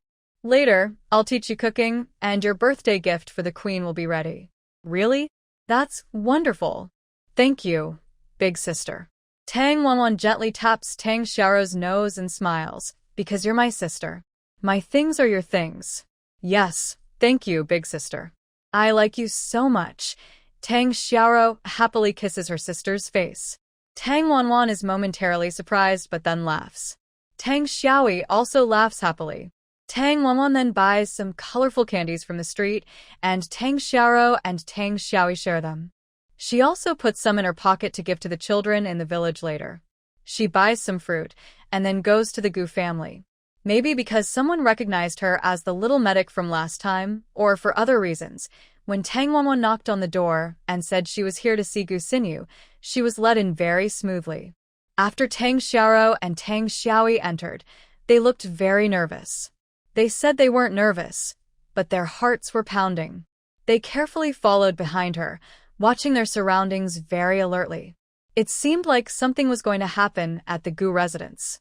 Everyone looked very happy. Miss Tang, please wait a moment. I'll go inform our second young lady. Okay, thank you. The servant went to report, and Tang Xiaoro tugged Tang Wanwan's sleeve and asked, Big sister, is this the home of young Master Gu? It's so big. Is Miss Gu here too? It looks a little scary. Sure. Don't say nonsense. We're visiting, so we should look more and talk less, understand? Xiaoro, don't be afraid. With the little brother here, I will protect you. The people loyal to the Gu family gathered at the door to look at the two strange toys left behind by Tang Wanwan and her friends, balance bikes. Wow, what is this? It looks really fun. It's a bike, I think. I saw a little boy standing on it, moving his feet back and forth, going very fast. Don't move around randomly. Do you have any manners? You're touching the guest things. Miss Tang said she is our second Mrs. Friend. She seems very kind. Even if she knows, she wouldn't blame us. Exactly. Just look and play a little. What are you all playing with? Suddenly, a chubby little boy, about 6 or 7 years old, appeared from nowhere. He looked at the balance bike with great interest and then stretched out his chubby hand, shouting, I want to play with this. The nearby servants quickly advised him not to, saying it was dangerous. No, I want to play. If you don't let me, I'll tell my dad and mom. This little guy probably often did things like this. When faced with disobedient servants, he would threaten to tell his parents, and they would immediately change their attitude, becoming very obedient. Young master, please don't tell Lord Chow about this. We let you play, but only for a little while. All right then. The servants were stunned because they didn't know how to operate the bike, but the young master still wanted to play. What could they do? Someone suggested calling Tang Xiaoi to play with the young master. That was a good idea. Since Miss Tang was visiting second miss, she would need some time. The little boy probably had nothing to do, so calling someone over would also help them report back. As long as the young master was happy, everyone would be happy. Tang Wanwan came to see Gu Xinyu for 2 reasons. One was to check if the oil press machine was working well, and the other was to subtly find out about Gu Yunji's recovery. If he was fine, she could put one worry aside. But when Tang Wanwan saw Gu Xinyu, her eyes were swollen and red, looking like a peach. Gu Xinyu saw Tang Wanwan and burst into tears. Ah Wan, please save me. Miss Xinyu, don't cry. You can tell me slowly later. In this scene, Tang Wanwan didn't want her younger siblings to stay inside, so she told them to play outside. Tang Xiaoi, being lively, found everything here new and interesting. Since her sister didn't restrict her from listening to their chat inside, she felt it was the greatest blessing. She acted like a little adult, waving to her sister and saying, Big sister, don't worry about Miss Yenyu. Xiao Ro and I will play here. We won't go anywhere. Tang Wanwan knew her younger siblings were very sensible. Even at such a young age, they acted like little adults. Especially Xiao Ro, who was already learning outside and hadn't cried, which made her very proud. Stay here and behave. Don't go anywhere, understand? She said. They saw a golden-haired dog sitting there, looking innocent as it watched its owner. When Tang Wanwan scolded it, it frowned, resting its chin on its paw, looking at a magpie hopping on a tree, seeming a bit sad. Seeing its cute, pleading look, Tang Wanwan felt a little embarrassed to scold it further. Earlier, when they entered, Tang Wanwan didn't let the dog show itself. Instead, she made it jump onto the wall and follow them inside. After they entered the house, she told the dog to come down from the tree so no one would notice. After arranging her siblings, Tang Wanwan went inside with Goose Sinew to talk. Because they were close, Goose Sinew didn't even keep her own maid. She pulled Tang Wanwan into her private room to share what had happened. It turned out that Goose Sinew had a childhood marriage arranged for her. The story was quite absurd. Her father, Mr. Gu, had casually mentioned it at a friend's gathering when he was in a good mood. Goose Sinew was only about 6 years old at the time. Her father probably forgot about it and never mentioned it to the family. But yesterday, her future in-laws came to propose marriage, bringing a token and a marriage contract left by Mr. Gu. If the young man was promising and handsome, it might have been okay. But he was only 17, already had 2 wives, 2 concubines, and a 1-year-old son. Goose Sinew looked like a bright, lively girl, but the young man, surnamed Fong, looked over 20, spoke harshly, behaved badly, and was very flirtatious. Seeing Goose Sinew's expression, which resembled a lamb in front of a wolf, she almost wanted to swallow him whole. Goose Sinew only took a distant look at this man and almost vomited her leftover dinner. Now she had to spend her life with such a man. Even if she died, she wouldn't want to marry someone like him. Coincidentally, Gu Yunji had been away from home these past 2 days and she didn't know where he had gone. Gu Mingyuan also said he disagreed, but Madame Gu did not listen to her 2 daughters. She said that the Fong family had taken good care of their Gu family in earlier years. Now, they came with the marriage contract and tokens from back then to propose marriage, which was proper and justified. The Fong family was also a supplier for Yonglin Pavilion. They specialized in livestock breeding, and in the northwest, their milk from cows and sheep was of the highest quality. They supplied many places, and their horses were also excellent. This year, the court had started a war in the northwest, and the Fong family donated 5,000 war horses and many military supplies. Because of this, the Fong family became a hero to the court. After winning a battle, the emperor was so pleased that he granted Lord Fong the title of Protector of the Nation. Lord Fong's son, Fong Ziku, was given the rank of captain at the age of 17 because of his meritorious service. As the eldest son, Fong Ziku could inherit his father's title, making him a future duke. This meant Gu Sinew would marry the future duke's son, now a young nobleman. The Fong family was thriving, and marrying Gu Sinew wouldn't tarnish her reputation. But she thought that Fong Ziku was truly disappointing. "Madam, please forgive me, but I cannot listen to you. I do not want to marry Lord Fong," Gu Sinew said. "Nonsense. Sinew, you must think of the bigger picture. The Fong family is different now. Marrying into their family means becoming a young noble lady. When the protector of the nation passes away, Fong Ziku will inherit his father's title and become the protector of the nation. Our Gu family has no officials, so we lack strength. Even that small Jean garden has been bullying us. Sinew, marriage is not just your personal matter. It concerns the future of our Gu family," Madame Gu said, a woman who was very good at reading the situation. As long as it benefited the Gu family, she wouldn't hesitate to sell her own daughter, let alone her niece. She even secretly hoped that her own daughter, Gu Wen, would be the one to marry.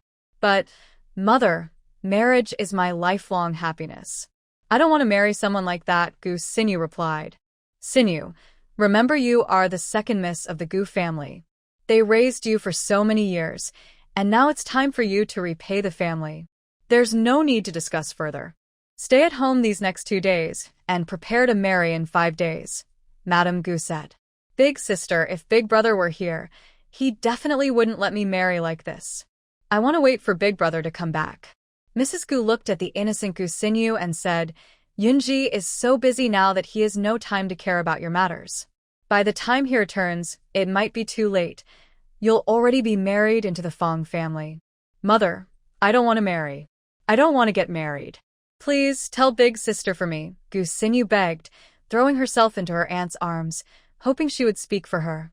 Her aunt could only wipe away tears and comfort her, saying, "Sinew, women like us are like seeds that are scattered everywhere. Since Madam has decided, you should prepare to marry. Young Master Fong is still young and naive. After you marry, take good care of your husband and teach your children. Old Master Fong and Madame Fong really like you. Thus, in a rush, Gu Sinyu's marriage was arranged.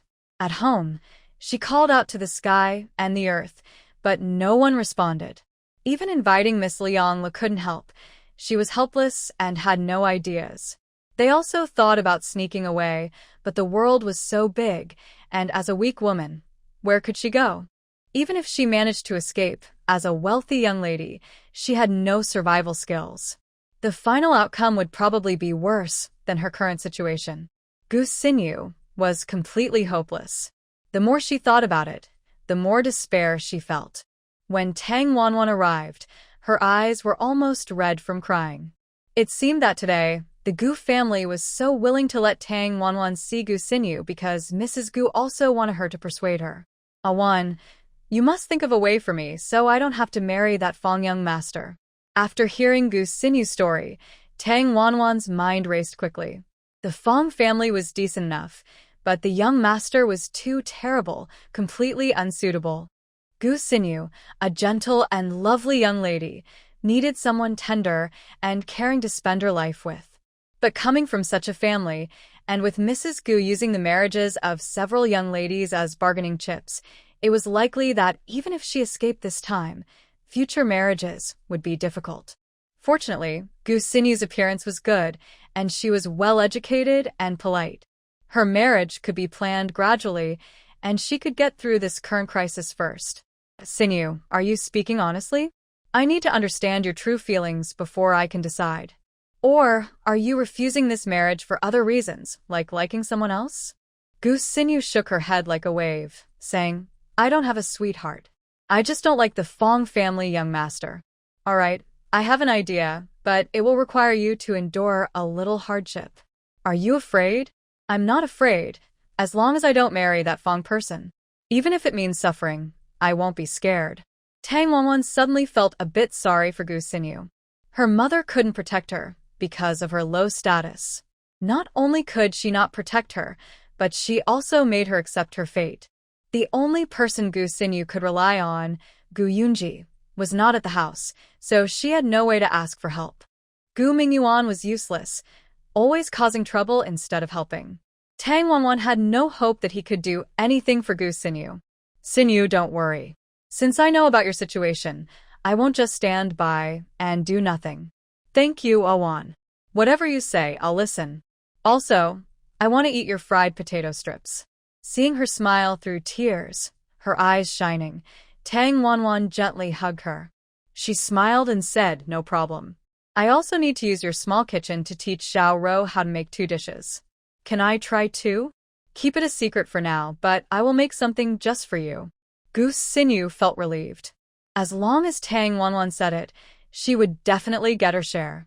Then Tang Wanwan explained the specific steps, and Gu Sinyu listened carefully without taking notes or telling her maid to prevent anyone from accidentally leaking the secret. Because this method could only be used once. If discovered, it would no longer work. Not only would it fail to help Gu Sinyu, but it could also harm her. Of course, she would also tell Gu Sinyu the solution. After hearing this, Gu Sinyu's beautiful eyes lit up immediately. She hurriedly asked, is this method really effective, Awan? Yes, I'll give you a small amount to use. You need to resist the itching and pain. Bathing with a little herbal medicine at night can relieve the symptoms, but it won't cure completely. After 2 days, when they are completely disappointed and give up on the marriage proposal, you can take the antidote, and the symptoms will disappear in a day. Gu Sinyu agreed, without hesitation. All right, for my happiness, I'm willing to take the risk. If I manage to escape this time, I'll come to thank you. No need to thank me. We're good friends, and we should help each other. Also, in a few days, my carpenter shop will open. Please come and visit then. That's no problem. I'll definitely bring Cece and my brothers to support you. Gu Sinyu's problem was solved, and the 2 of them started talking about other things. They discussed recent events around them. Tang Wanwan also asked if the oil press was easy to use. Gu Sinyu looked pitiful and said, since the oil press arrived at the Gu residence, she hasn't seen it. She was ordered by Madame Gu to take it to her room, so she hasn't seen it at all. But the dishes at the table used tea tree oil, which made them taste much better than before. Her personality was peaceful. As long as Madame Gu used the oil pressed by the machine for everyone to eat, she didn't mind these small matters. While they were talking, they heard the sounds of arguing outside and the angry barking of a golden retriever. Tang Wanwan even heard Xiao Rou shouting loudly, "Little brother, you can't move my little brother. Big sister, come quickly and save us." They heard one man shout loudly, "Little girl, letting your brother play with the young master is your blessing. Now you want to refuse? Come with me now, or you'll get a beating later." Tang Xiaoyi was grabbed by that man.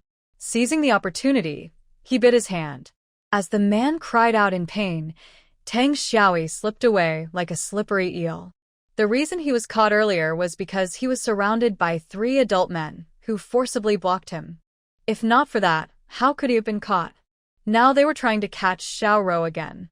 Tang Xiaoyi immediately signaled to the golden retriever. The dog received the command and directly attacked their faces. The men immediately howled in pain. Seeing this, the young master was actually happy and kept cheering on the dog, encouraging it to keep fighting. 2 servants who had been standing nearby also went to help catch Tang Xiaoyi and the dog. The scene quickly became chaotic. "Stop! What are you all doing?" If Tang Wanwan hadn't reacted quickly and gone out to stop this, who knew how things would have turned out? The servants in the residence heard the shouting. At first, they were stunned because the voice carried authority. When they looked closer, they saw it was a young girl with no notable background. Of course, they weren't afraid of her.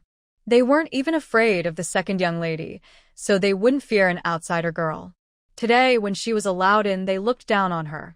Now, they definitely wouldn't let her off easily. The leader immediately said, "Oh my, who do I think I am? 3 country kids trying to cause trouble in our Gu family. You're still too young. Catch them all and send them to the madam for proper questioning. Anyone who dares to move, I will shoot dead," he warned. Suddenly, Tang Wanwan took a quick step forward and stood right in front of the leader, aiming her small crossbow directly at his throat. Her cold gaze was frightening, like ice. The man saw this and immediately thought of the young master at home. When the young master is angry, he also looks like this. This expression made people feel like they were close to death. "What are you trying to do?" "Listen, I value our madam very much. Our Gu family is not an ordinary family. It's easy for you to come in, but if I give the order, you will all die instantly." Tang Wanwan burst out laughing confidently. "Sir, don't forget one thing. Before my siblings and I die, you will be the first to die. Also, my family's golden retriever isn't very patient. If it gets angry and starts biting, anyone it bites will be considered just an animal. Who would bother with such a beast?" After saying this, Tang Wanwan pushed the tip of her crossbow closer, the cold and sharp point almost touching his neck. "I think, sir, you're not stupid. Is your life more important, or ours? You enjoy the good life at the Gu house, delicious food and comfort. But if I press this forward just a little, you'll be gone. What about your wealth and status? Without you, your son and family's riches will disappear too." Tang Wanwan thought carefully for this man. Hearing this, he immediately changed his tone, becoming more flattering. "Miss, there's been a misunderstanding. Please, everyone step back quickly. Take the young master away immediately." At this point, the young master no longer cared about others, but was staring at Tang Wanwan's crossbow. He boldly pointed and said, "I don't want to play with cars anymore. I want this arrow. You must give it to me now, or I'll tell my dad and he'll spank you. Take him away quickly." The leader signaled to the others, worried that Tang Wanwan might lose her temper and slip her aim. The golden retriever can also sense when its owner is unhappy. If the owner dislikes someone, the dog will dislike them too. It suddenly jumps down from a nearby tree and lunges at the young boy, growling and showing its teeth. The boy, having never seen this before, is instantly frightened and freezes. After a moment, he hears crying coming from the dog's mouth. 2 servants nearby, afraid of angering Tang Wanwan, quickly cover the boy's mouth and take him away. "Miss Tang, can you let me go now? I promise no one else will bother you, I said, but Tang Wanwan was not easily fooled. She quickly struck the leader on the back of his head with her hand and said, I've sealed the back of your neck. You will feel numb all over and won't be able to move for about an hour. I need to stay here a little longer, but I will unlock you before I leave. If your people don't listen, I won't be able to free you. What happens if you don't unlock me? He asked. You will often feel weak and tired in your limbs. On rainy days, the situation will become worse, I replied. No. Miss Tang, I know I was wrong. Please help me, he begged. Just stay here quietly, Tang Wanwan said, looking at Gu Xinyu and holding Tang Xiao's hand. Let's go, time to cook. Big sister, do you really have a way? You're so amazing, Tang Xiaoi said, full of admiration for his sister. She has always been his role model, never disappointing him, and today is no different. Gu Xinyu also praised Tang Wanwan's skills and she responded, there's only one way to deal with a bad dog. She then clenched her fist and made a motion as if to hit hard, intending to scare them into obedience. Awan, did you really seal his acupoint? That sounds powerful, he asked. It's not exactly sealed, she explained. I just lightly tapped a specific point. There's a sensitive spot at the back of the human head. If struck with enough force, it can cause someone to collapse immediately. Of course, you can't hit this spot randomly. Too much force could be dangerous, she added. This person will feel numb for about an hour, and I'm not joking. The strike I made earlier was deliberately aimed here, and I controlled the strength. Otherwise, I could have seriously injured this strong man. Tang Wanwan then explained some basic acupoints to the three of them, warning that some are very dangerous and must never be touched. Gu Xinyu's young maid was following from behind, listening eagerly. Because of this, she admired Tang Wanwan even more. Next to her, another maid looked at Tang Wanwan repeatedly and asked, Xiao Qiao, don't you think this Miss Tang looks a lot like the little apprentice of Dr. Su's family? Hearing this, the other maid immediately examined Tang Wanwan more closely and said, yes, they are about the same height and look quite similar. One is a man and the other is a woman? Could he be her older brother? Should we ask our young lady about it later? Yes, since the divine doctor's apprentice left last time, many people have asked about him, but there's been no news. If we find him, do you think they will look at us differently? Of course. Later, the two maids took the chance to ask Gu Xinyu. Gu Xinyu was confused at first, but Tang Wanwan listened and said they must have mistaken someone else. Their faces showed some disappointment, but they still said stubbornly, he looks so much like her. The two maids thought for a long time, but couldn't figure it out. Gu Xinyu's small kitchen was rarely used, since it was her lady's courtyard, which had everything. But it had been a while since anyone cooked here, so she needed to tidy up first, replace missing items, and prepare ingredients. It took some time to get everything ready, but finally everything was in place. Tang Wanwan first cooked some tasty food for Gu Xinyu herself, because after this meal, she would start taking a bath and suffer. Tang Wanwan planned to use beech tree sap to cover her whole body. Within 2 hours, she would feel itchy all over, and red, terrible rashes would appear on her face and body. Fortunately, the allergy to beech trees was milder than lacquer allergies, and with proper dosage, it was mostly safe. But in the next 2 days, Gu Xinyu would suffer and have to endure the itching. After the rash appeared all over her body, her face would also become less attractive. Tang Wanwan forgot to tell her this. Thank you, Awan. I like you so much. Using the tools available, Tang Wanwan also made a fresh vegetable juice for Gu Xinyu. Because she added sweet syrup, it wasn't bitter but had a light, sweet taste. Sure enough, Gu Xinyu took a sip and liked it very much. She slowly ate the delicious food Tang Wanwan made, and a happy smile appeared on her face. Next, Tang Wanwan is going to teach Tang Xiao how to make a birthday cake. Although there is no oven here, as long as there is a steaming pot, it's not a big problem. Fortunately, the Gu family has fresh milk every day, and eggs are not an issue. However, honey can only be replaced with sugar water. As for other fruit decorations, she can only use whatever she sees. There are apples and grapes, which are used to decorate the top of the cake. Since this is her first time making a cake with limited tools and ingredients, Tang Wanwan tried several times and failed before finally figuring it out on the third try. When beating the eggs, she must do it quickly and add milk while beating.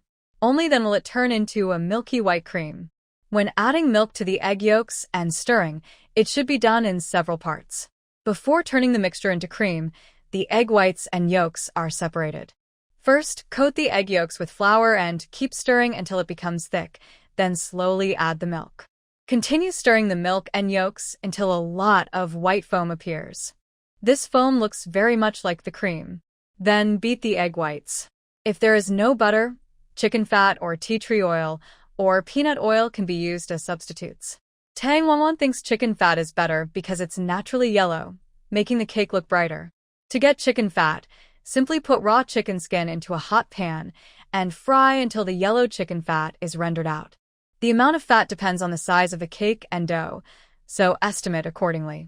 Be careful not to use too much, or the cake will be greasy and not taste good. Too little oil will make the cake dry and crumbly, so the exact amount depends on experience and practice. Did you understand? Tang Wanwan demonstrated once, explaining as she worked. After listening, Tang Xiao said, "Let me try." She looked at the ingredients in the bowl and explained step by step.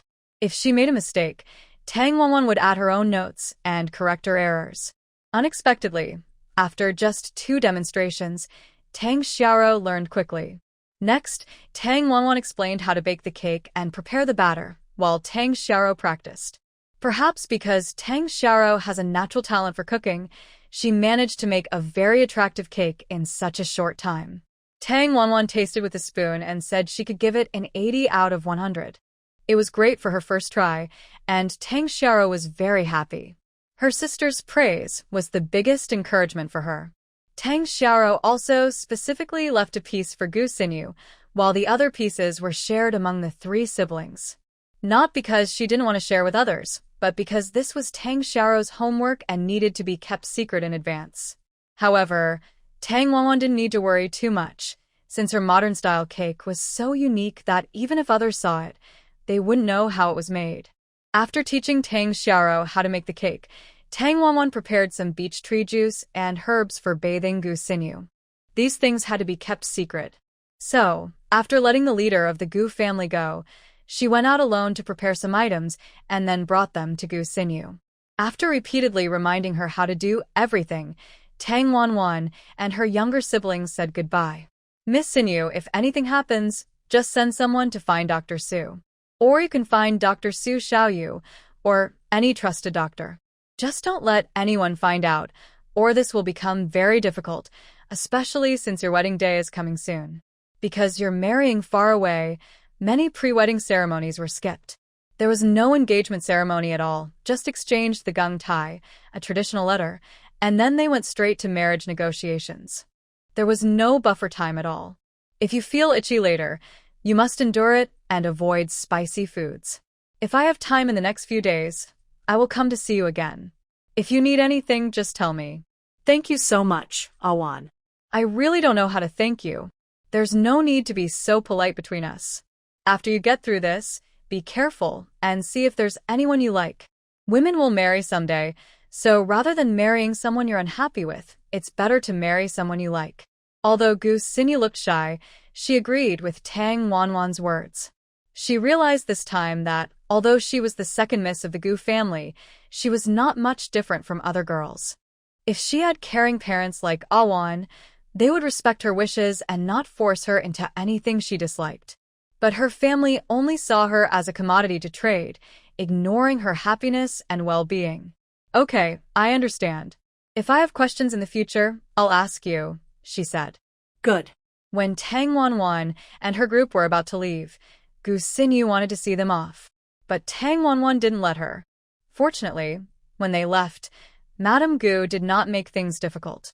She only asked the butler to deliver a message, saying that Tang Wanwan should behave properly, that Gu Xinyu should be honest, and not give her any bad ideas.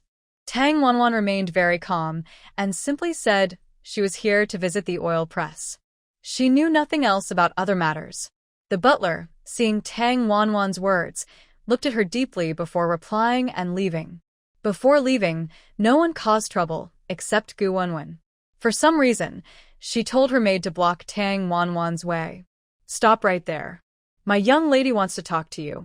Tang Wanwan ignored her and kept walking forward. The maid was suddenly anxious and shouted loudly, "Hey, I'm talking to you. Did you hear me?" Suddenly, a golden-haired dog was startled by the shout and jumped out from beside her, snarling at the maid. The maid was frightened and quickly shouted, "Help! Someone, there's a scruffy dog here." Tang Xiao quickly stepped forward, holding a slingshot, and said, "Don't shout. If you do again, I'll hit you." How dare you? The maid tried to grab something to hit him. Tang Wanwan softly said, "Xiaoyi, don't be reckless," and called the dog back. Then she told the maid, "Please speak more politely in the future. I can control myself. I'm not angry at your rudeness, but my dog is just a dog. It doesn't care who you are. If it catches you and bites, that's your bad luck." The maid was very arrogant, standing with her hands on her hips and snorting at Tang Wanwan. "What are you? Just a rude, uneducated country girl. My young lady is talking to you because she's being kind. You're not even worth standing on the same level as me." Ah, what a pity. There are such shameless people in the world. Clearly a servant, living a lowly life, bowing and scraping in someone else's house. Nice words call you a maid, but harsh words say you're a poor soul with no freedom or rights. Even if you're better dressed and fed than I am now, your life is probably not as free as mine. Tell your young lady, I have things to do and don't have time to chat with her. Stop right there." The golden-haired dog turned sharply and glared at her fiercely. Tang Xiao slowly raised his slingshot. Tang Wanwan also turned around, looking at her with a seemingly kind expression, and asked, "Do you have anything else to say?" Seeing the situation, the maid dared not continue to challenge. She quickly shook her head and said no more. Then she hurriedly ran to report to Gu Xinwen. After hearing the maid's report, Gu Xinwen was indeed very angry. She gritted her teeth and said, "That nasty girl Tang is even more foul than a rotten stone. Next time I see her, I won't let her get away easily." The maid, still feeling scared, said, "Miss, I think it's better to forget it. The monkey she brought is very fierce, and her younger brother is also a little troublemaker. Forget it. My second sister is about to get married. I don't want to upset her friends. When she gets married, this house will be completely peaceful, and I won't see her anymore. Yes, yes. The young lady will definitely marry someone better than the second miss in the future." The maid continued to praise her mistress. Unexpectedly, Gu Xinwen immediately slapped her, and she said angrily, "You're cursing me. What's so good about that girl marrying the Fong family? Do you think I can't find someone like that?" The maid was slapped unexpectedly and was so stunned she saw stars. Her lips bled, showing Gu Xinwen didn't see her as a person. She immediately knelt down, crying and asking Gu Xinwen, "Miss, what did I do wrong to deserve this? Did I not deserve to be treated like a person? What are you saying? You little brat still trying to argue with me? Believe it or not, I'll have my mother send you away and sell you to a place like that." The maid was terrified and hurriedly bowed repeatedly, begging Gu Xinwen for forgiveness. She kept kowtowing, not knowing how many times, until Gu Xinwen stopped scolding her. But her dinner was taken away, and no one was allowed to speak for her. The reason was that daring to question the mistress was an act of rebellion. "I've already been kind enough to keep you by my side. If there's a next time, I'll kill you on the spot." As the maid knelt on the ground, tears streaming down her face, she suddenly remembered what Tang Wanwan had said. She couldn't deny that she was right. Although Tang Wanwan's family was ordinary, she could freely act spoiled in her mother's presence, do what she wanted, and later marry the man she liked. And what about her? Not only lacking dignity, but she was living worse than a dog. Tang Wanwan sent Tang Xiao back to Yonglin Pavilion and planned to go shopping on the street to buy some things she needed, vegetables, seasonings, and other small items. She suddenly remembered the place Tang Zizha mentioned last time, where you could buy many things not available on the street and also trade in some shady items. This is what is called the black market. If you have a good eye, you might find some valuable things there. Of course, if you are good at bargaining, it's easy to get a good deal. But on the other hand, if luck isn't on your side and you buy stolen goods, you could get into big trouble if you're caught. Little E will take you to an interesting place to look around.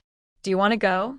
Yes, I haven't had enough fun yet. Tang Wanwan also wanted to see the black market, to see if there was anything worth buying or to check the prices and market trends. They asked several people and wandered around for a long time, turning here and there, until they finally arrived at a place called Chenghuang Antique Street. This kind of place pretends to sell old items but actually conducts underground deals. Everyone seems to understand this, and the government also tacitly approves of it. Many transactions are even used to hide stolen goods. Everyone, come take a look. Check it out. The lowest prices on the street. Miss, sir, do you need to buy something? You can come into my shop and take a look. Tang Wanwan smiled at him and casually looked around.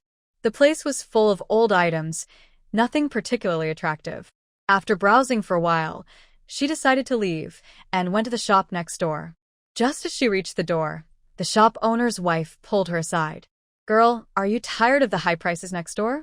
My prices are the cheapest, fire sale, last day. Business isn't good, so my husband and I are going back to the countryside tomorrow. Take a look and see if you like anything. I'll sell it to you cheaply. If it were someone else, they might have been tempted, since they were leaving tomorrow and would likely sell their items at a low price. Tang Wanwan looked at the shop. The floor and shelves were very clean, and there was nothing left unpacked or unsold. It seemed like they were about to close tomorrow, which might be a trick to fool buyers. They always told every customer that they would close tomorrow or that today was the last day. This is a common marketing tactic, but it's a bit low. Thanks, I'll look around some more. Just as Tang Wanwan and Tang Xiaoyi left, the friendly lady at the front suddenly started scolding from behind. Really, don't look at anything. I thought you were going to buy something, pretending so much. Obvious you're just poor. Tang Xiaoyi was so angry he almost turned around to argue, but Tang Wanwan stopped him. Xiaoyi, forget it. There's no point arguing with them. Let's go. Outside the shops, Tang Wanwan took a quick look but didn't see anything she liked, so she didn't go in to avoid wasting the shopkeeper's effort. When they passed by a store selling calligraphy and paintings, Tang Wanwan spotted an inkstone. Tang Wei loved writing and painting. She had originally planned to knit a scarf for her brother, but since the gift was no longer available, she decided to wait until his leg healed and give him a special gift to celebrate. Shopkeeper, how much is this inkstone? The inkstone looked plain and thin, but heavy in her hand. Tang Wanwan tried grinding ink on it, and the ink was very fine. Although she couldn't name it, her instinct told her this was a good piece. Just as she held it, Baidu Encyclopedia immediately provided her with information. This item is a Jiangxi inkstone, one of only 2 in the world. It was used by a former crown prince's tutor, but after being involved in a conspiracy against the crown prince, it was confiscated and fell into private hands. This inkstone is perfect for ink wash paintings, as it doesn't absorb water or smudge paper, and even after many years, the writing remains clear. Interestingly, after painting with this ink, the entire picture has a misty, water-like effect. Shopkeeper, this inkstone looks old. How much is it? The shopkeeper didn't give a price right away, but looked at Tang Wanwan and said, Young lady, you don't seem like someone who loves writing, so you might not understand the value of an inkstone. Tang Wanwan felt her face flush. Did she look like someone who just flaunted her money? She used to enjoy writing and painting too. She replied honestly, I'm looking to give it as a gift. Hoping for good luck, and to find a nice one. The shopkeeper sighed and said, An inkstone is a good one, but I don't know if anyone will use it. If it can't be used, no matter how good it is, it's just a useless object. He shook his head regretfully. Tang Wanwan thought to herself, this shopkeeper was quite interesting. The previous shopkeepers hurried to quote prices and almost shoved things into her hands, eager for her to pay immediately. But this shopkeeper was quite different. She wondered if he knew the true history of this inkstone. Shopkeeper, from what you said, do you know the history of this inkstone? Why don't you tell me? Tang Wanwan thought that if the calligraphy and painting shopkeeper recognized the inkstone, he probably wouldn't sell it so casually. As expected, the calligraphy and painting shop owner shook his head and said, I can't say exactly, but I know this is an old item. If someone with good luck finds it, they get it. You can offer a price you think is fair. This made things more interesting. Would you sell it to me for 5 taels of silver? Tang Wannan tilted her head and looked at the shop owner with hope. She didn't bring much silver today. If the carpenter's shop didn't reopen, she planned to spend all her money on fun. Most of her silver had already been spent on supplies. Sure. If you think it's worth 5 taels, you can take it. Then I'll really buy it. Tang Wannan quickly handed 5 taels of silver to the owner. She actually wanted to pay more, but she had no extra money left. Otherwise, she wouldn't have enough for buying seeds and seasonings later. I only have one request. If you know the history of this inkstone, please tell me. Tang Wannan tightly held the inkstone in her hand, looking alertly at the owner and saying, "This inkstone is mine now. You can't change your mind. Business people don't lie. I don't know the history of this inkstone, but based on my intuition, it's well made. It should be an inkstone or a similar type of Duan inkstone." Just as she finished speaking, someone entered and sneered. Lucky you, guessing blindly or pretending to be naive. I'm pretty sure this is an inkstone. Seeing the visitor, the shop owner hurriedly bowed and said, "Sir, why are you here? Are you sure this is an inkstone?" "It doesn't look like one to me," the visitor asked. After arriving, the man sat down on a stool, crossed his legs, and chuckled. "This inkstone is unusual. There are only 2 in the world. One is missing, and the other once belonged to a high official from the previous dynasty. He loved writing and painting and was very talented. He used this inkstone to create the famous Qingshan elegant painting." "Really? That's incredible. I must have been mistaken." "What a pity," the shop owner said. He had sold the item wrongly, but didn't act unfairly by demanding it back from Tang Wannan. When dealing with antiques, calligraphy, paintings, jade, and similar items, once sold, they're gone. It's common to be mistaken about their value or origin. However, for a shop owner like this who sells at a loss, Tang Wannan was probably the only one who could get a good deal. Tang Wanwan thought the boss said he was selling it too cheaply, but unexpectedly, the visitor looked at her and asked, "Young girl, why don't you give this item to me? It might bring you trouble otherwise." Tang Wanwan looked at the visitor, who was wearing a hat pulled low over his forehead. She felt shy to look down and see what he looked like. He was dressed in plain clothes and sitting there almost eye to eye with her. He seemed very tall, and his clothes looked a bit awkward, with sleeves that seemed too short. She thought he looked a bit strange. However, based on how the boss addressed him, it was clear he was highly respected, probably a regular customer. "I don't understand what you mean.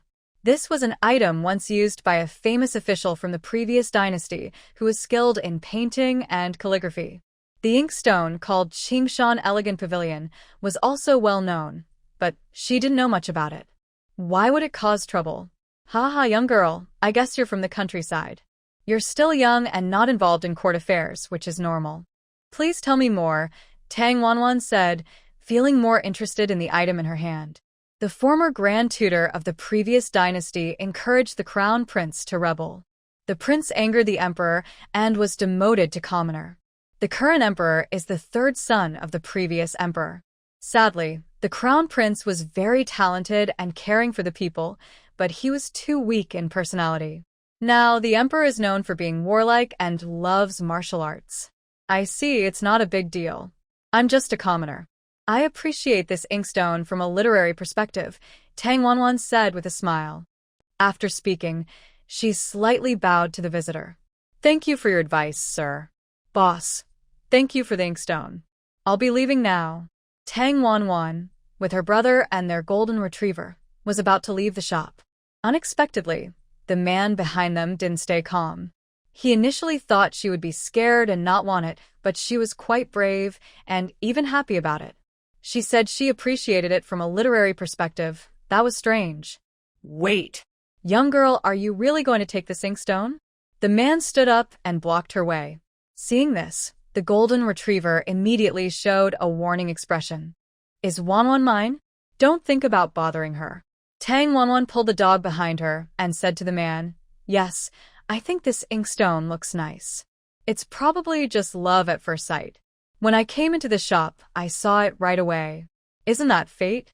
The shop owner became a bit anxious and quickly pulled Tang Wanan aside, whispering, "Little girl, do you know who they are? I think you should give the items to them quickly to avoid trouble." But Tang Wanan was not afraid of trouble. She didn't steal or rob.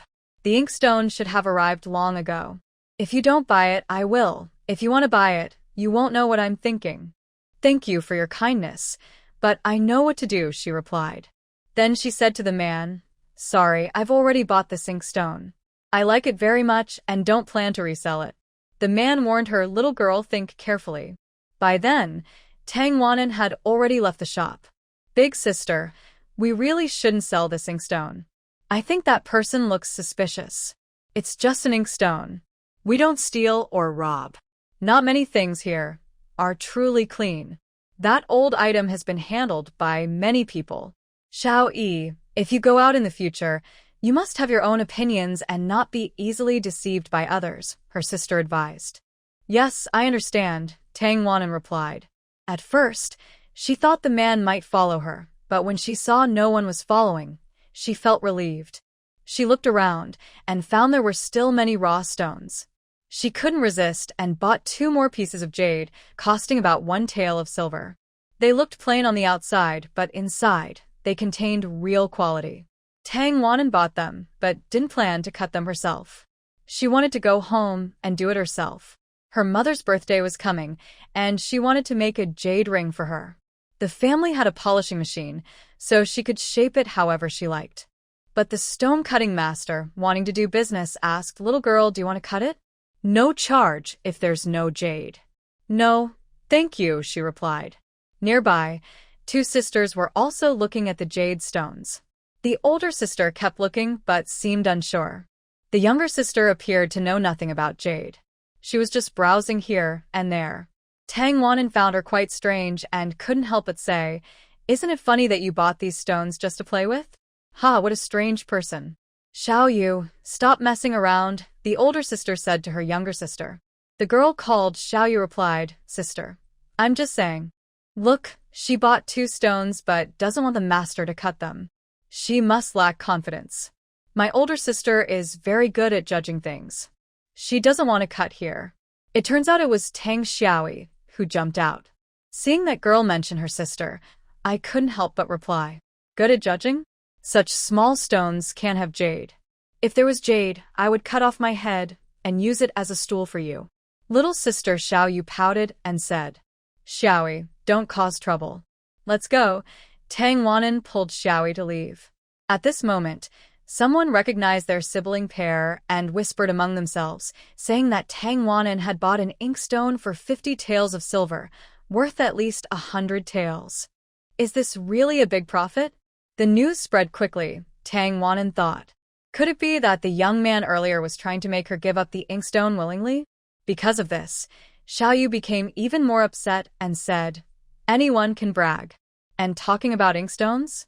Why don't you say you bought a fine inkstone for 5 taels of silver? Xiao Yu, you're becoming more and more unruly. If you keep this up, your sister won't take you out anymore," her sister scolded, clearly angry. Xiao Yu, probably spoiled at home, didn't take her sister's words seriously. Xiaoyi wanted to speak, but Tang Wanan pulled his arm and said, "Xiaoyi, what did I tell you when we went out? Look more, say less." Xiaoyi replied reluctantly, "Yes, that's right. We don't need to cause trouble." Tang Wanan prepared to leave with her brother and the golden retriever. But Xiaoyu didn't know her limits and blocked Tang Wanan's way. "Hey little girl, can I borrow your inkstone to take a look? I've never seen an inkstone before. What does it look like? Does it have a nose or an extra eye?" By now, Tang Wanan was a bit angry. She thought, does this girl have no sense? How silly can she be? Her sister is gentle and speaks softly, but here she is, being rude and somewhat annoying. She replied, "My inkstone is like having a nose and a mouth. It says it's very precious and doesn't want to be shown to impolite people." Even if Xiao Yu is foolish, she could tell Tang Wanan was indirectly insulting her. She got angry and shouted, "So you're calling me impolite?" "No, I didn't say that. Did I?" "Everyone come and judge. Did I insult her even a little?" Next to the crowd watching, someone surprisingly answered her, saying, "No, there isn't. Afterward, everyone laughed because they found Tang Wanwan's comment quite funny. Seeing everyone laughing at her, Miss Xiaoyu became very angry and reached out to grab Tang Wanwan's bag. Tang Wanwan refused to let her succeed, turning around quickly to make her reach empty-handed. Miss Xiaoyu staggered and missed, then took out a trick and tried to grab Tang Wanwan again. This time, she caught Tang Wanwan's arm, trying to force her to submit. But Tang Wanwan grabbed her arm in return, twisting it into a funny shape. Miss, since you're a young lady from a good family, haven't you heard of the saying, "Do not do to others what you do not want done to you"? Miss Xiaoyu was stunned for a moment, not understanding what it meant. She looked at her older sister for help. The sister quickly came over and apologized to Tang Wanwan, saying, "Sorry about that. This young lady, my younger sister, doesn't know better. I'll take her back now to teach her a lesson." Then, she had two servants hold her on each side. "Take her back now, and watch her carefully." When Miss Xiaoyu was taken away, she was shouting loudly, attracting onlookers. Seeing so many people watching, she realized she had made a mistake and obediently closed her mouth. The scene became much quieter. "It's okay. I was just in a good mood today and didn't want to argue with her. If she had met someone else, it might have caused trouble," Tang Wanwan kindly reminded her. "Yes, it's because I usually focus on running the shop and taking care of my younger sister. May I ask, what is your name? Where are you from? Your accent sounds like it's from nearby." Tang Wanwan thought the sister was a wealthy young lady, but she was surprised to learn she was actually in business and didn't have the typical merchant look. "My surname is Tang. We're surnamed Wang. We live about 100 miles from here. Our family owns the Wang Jade Shop. Miss Tang, could I trouble you for something?" Seeing that the sister was quite reasonable, Tang Wanwan exchanged surnames with her. She nodded and asked, "Yes, what is it?" Here's what Wang Yi explained. Tang Wanwan learned that their situation was quite difficult. Their family was in the jade business, and their shop was run by their father. The two sisters grew up happily under their father's protection. The concubine is her father's second wife, and she has a 10-year-old younger brother. Her father was robbed while traveling out of town for business, losing everything. After he returned, he fell seriously ill. Just half a month ago, they held her father's funeral. He left the shop to her. She was a young girl and didn't know much, so she handed over full management of the shop to her second uncle. Today, Uncle Wang was supposed to come to pick up goods, but at the last minute he said he couldn't come because he had something urgent, so he asked her to go alone. He said the boss was their old partner, and she could just take a few items first. But she knew nothing about it. When she asked about the prices, they were dozens or even hundreds of taels. She was at a loss. Now, she was trying her luck, hoping Tang Wanwan could help her pick out some jade stones. "That's how it is, but I don't have much confidence either. If I make a mistake, it will be my fault," she said. "Miss Tang, don't worry about this. I don't know much either. I just hope if you can see something, you might help me check. How about this? Once the jade is opened, I will pay you per piece. Is that okay?" It turned out that the shop owner recommended about half a box of stones. She said the total cost was 500 taels.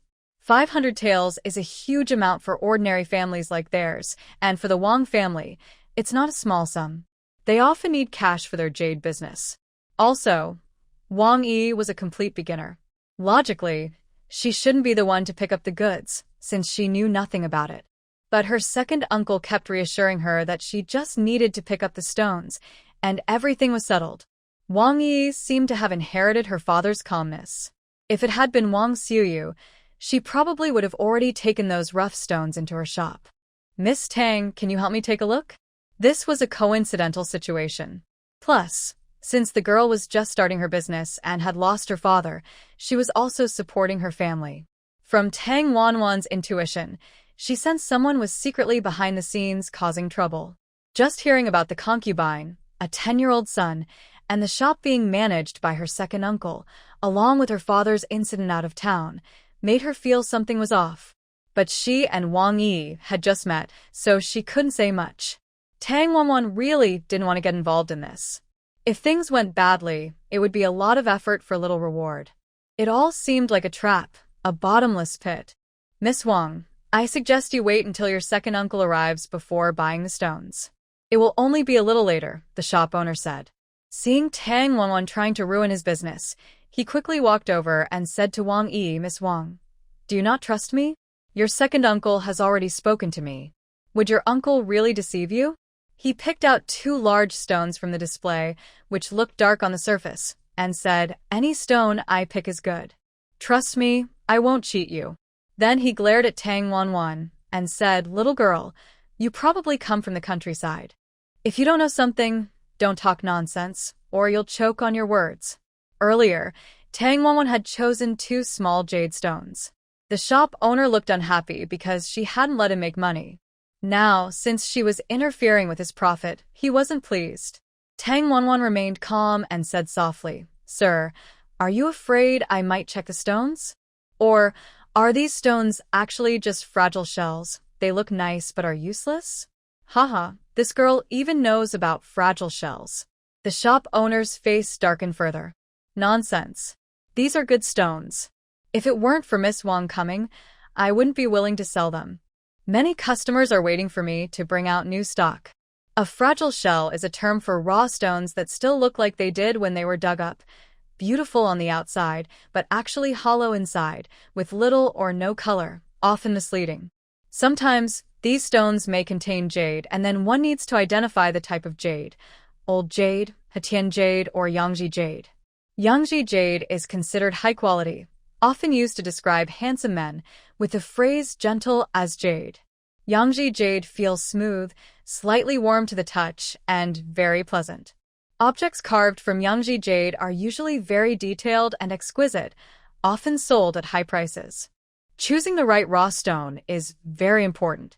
This shop owner wanted to deceive people, even though he knew the person was familiar, showing he's truly dishonest. Hearing this, Wang Yi pleaded with Tang Wanwan, Miss Tang, I trust your judgment. Please help me. Our shop agreed today to buy a batch of new stones, and there are customers waiting. I'm really sorry, I have other things to do, Tang Wanwan replied. Wang Yi looked a little disappointed. Seeing this, the shop owner sneered coldly. Hey, I thought you had some real skills, but you're just good at talking. Miss Wang, let's go inside to talk. There are still many good items inside. All right then. Wang Yi could only agree, planning to look around more before making a decision. When her father was alive, he treasured her very much, wishing to leave her the best things and not wanting her to worry about the shop. As a result, she knew very little about running a jade shop. She thought to herself, since Miss Tang is afraid of trouble, she would have to rely on herself. She decided to take her time, knowing that even if she made mistakes at first, looking and learning more would eventually help her improve. Tang Wanwan was already ready to leave, but was suddenly surprised by something in front of her. She looked and froze. A dialogue box-like thing appeared before her. Surely another gadget from the encyclopedia. Assist Miss Wang Yi in identifying the raw stone, gain appraisal attribute points, and earn high-level experience points. Value: 100 taels, exchange for 1 attribute point. Accept the temporary task. High-level experience manual. It can generate raw stone attributes, meaning consuming 1 experience point can produce a gemstone worth 100 taels. Seed growth attribute. Consuming 1 experience point can speed up seed growth by 1 month. Improved seed attribute, beauty attribute points, magical transformation attribute points. Tang Wanwan hadn't finished reading the manual when she was already turning back. This encyclopedia must have been upgraded again. Why is there a temporary task now? But she liked this temporary task very much. These attributes are very advanced. 100 taels can buy some attributes. Even 1 point is already incredible. If she could accumulate 10,000 points at once, she could just lie there counting money. She had been very poor these days, so earning money was just smart. Miss Tang, do you agree? Come quickly. Wang Yi was very happy to see Tang Wanwan suddenly appear. Actually, Tang Wanwan felt a bit shy inside. She didn't want to come, but since the encyclopedia offered such high rewards, she couldn't ignore it. If she didn't act now, she would be wasting its kindness. The boss's attitude was quite unpleasant, and she was just waiting to prove him wrong later. Well, I'll think about it. Maybe I'll help you. You're not easy to deal with either. But I can't guarantee I'll be 100% sure. Don't worry. Once the stone is cut, I'll split the profits with you according to the ratio. The saying goes, one cut makes you rich, one cut makes you poor. When it comes to gambling on stones, it all depends on luck. However, Tang Wanwan believes that Xiao Baiki wouldn't show off or watch from the sidelines. Plus, she has some skill herself, so she wouldn't do too badly. As long as she doesn't let Wang Yi suffer a big loss, she's satisfied. I wonder how noble you are. Look, in the end, it's all about money, someone said. Tang Wanwan gently took Wang Yi's hand and said, Miss Wang, I helped you today purely as a friend. Oh, you consider me a friend? That's wonderful. I'd love to be your friend. Seeing how straightforward Tang Wanwan was and how calm and steady she acted, Wang Yi felt very envious and wished she could be like her someday. The key is that Tang Wanwan isn't afraid of powerful people. She knows what kind of person the shop owner is, she's seen enough of them. But she feels uneasy about confronting them because she knows they don't have good intentions. Unlike Tang Wanwan, who easily shut the shop owner up with just a few words. People like her are the ones who can accomplish big things. Although she might not be rich now, who knows what the future holds? Of course, I also hope to have a friend like you, Tang Wanwan said. Then she looked at the shop owner and said, bring all the stones over. Miss Wang, and I want to take a good look. The shop owner was annoyed with Tang Wanwan but knew her words made sense. Right now, she was helping Wang Yi, so she had no reason to refuse. Come on, take these two ladies inside. There are a bunch of stones that just arrived today. The two assistants nearby also knew the shop owner didn't like Tang Wanwan. One of them had a pretty indifferent attitude toward them. Let's go inside. There are plenty of stones there. Maybe you'll find something good, they said. For this kind of raw stone, the prices are usually estimated in large batches. If you find good jade, it's of luck. If you miss it, you just have to accept bad luck. But no matter how they calculate, the shop owner wouldn't lose money. After bringing the stones back, they would classify them into different grades. Right now, the two assistants were showing Tang Wanwan and the others the sorted stones. The best piece was worth 500 taels. Tang Wanwan immediately refused to look at it because she didn't see the point. The gamble was too risky.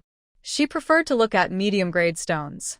Sometimes, if she looked at the lower-grade ones, she might even find a hidden gem. They walked down a long corridor, which was a bit dim. The golden retriever held tightly to Tang Wanwan's clothes, worried something might suddenly happen. Tang Xiaoyi also held her sister's hand, both watching their surroundings carefully. After a while, they reached a large, open courtyard. The yard was filled with different kinds of plants, which looked quite interesting. There was a very big pine tree that seemed welcoming, and two cypress trees with all their leaves fallen, leaving the ground covered in leaves. In the middle of the yard, there were several piles of stones. The tallest one was as wide as a round table and about half a person tall. Such big stones were probably only for wealthy customers.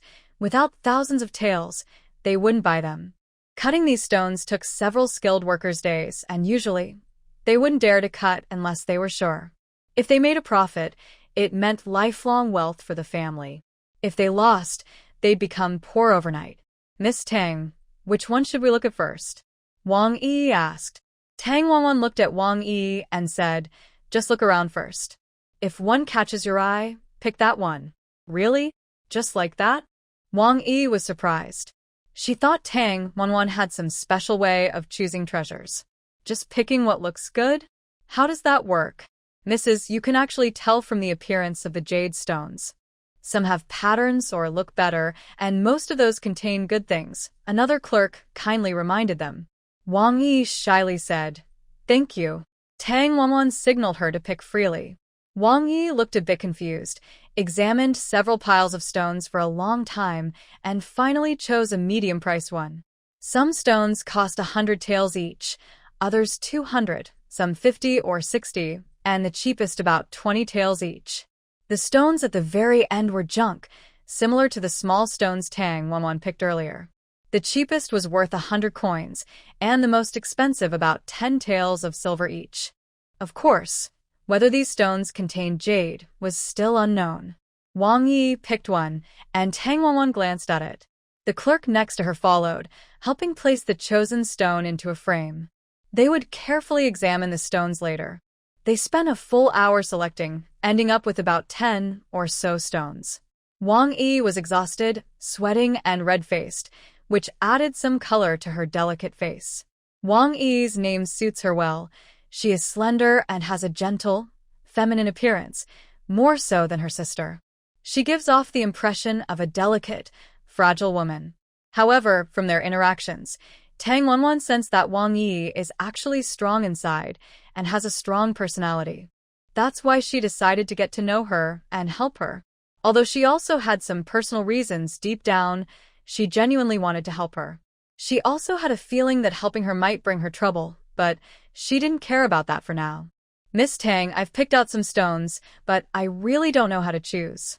Could you help me take a look? Wang Yi said, wiping sweat with a handkerchief. Despite it being winter, she was so nervous that she was already sweating on her forehead and nose. A beautiful woman's movements, even when wiping sweat, look graceful. Let's sit over there, have some tea, and look together, Tang Wanwan suggested. She didn't want to stand in the cold wind for half an hour just to look. Later, she planned to briefly teach Wang Yi some basic skills for identifying raw stones. Her father should have left some secret manuals or similar materials. It wouldn't make sense for him to leave nothing and just hand over a jewelry shop to his daughter. The clerk brought them tea, but another person was less friendly. After they finished choosing, he left immediately. Please enjoy your tea, ladies. Take your time choosing. I'll stay here and keep you company, he said. What's your name? How long have you been working here? Tang Wanwan asked. The clerk looked young, probably around 17 or 18. He was very thin, with an ordinary face that wouldn't stand out in a crowd. His thinness made her wonder if he was unwell, as his body looked a bit deformed. Yes, miss. My name is Laifu. I've been here for almost a year, he replied. Tang Wanwan nodded and said, You're a good person, but I advise you to leave here soon. The boss doesn't seem trustworthy. The clerk forced a smile and said, There's nothing I can do.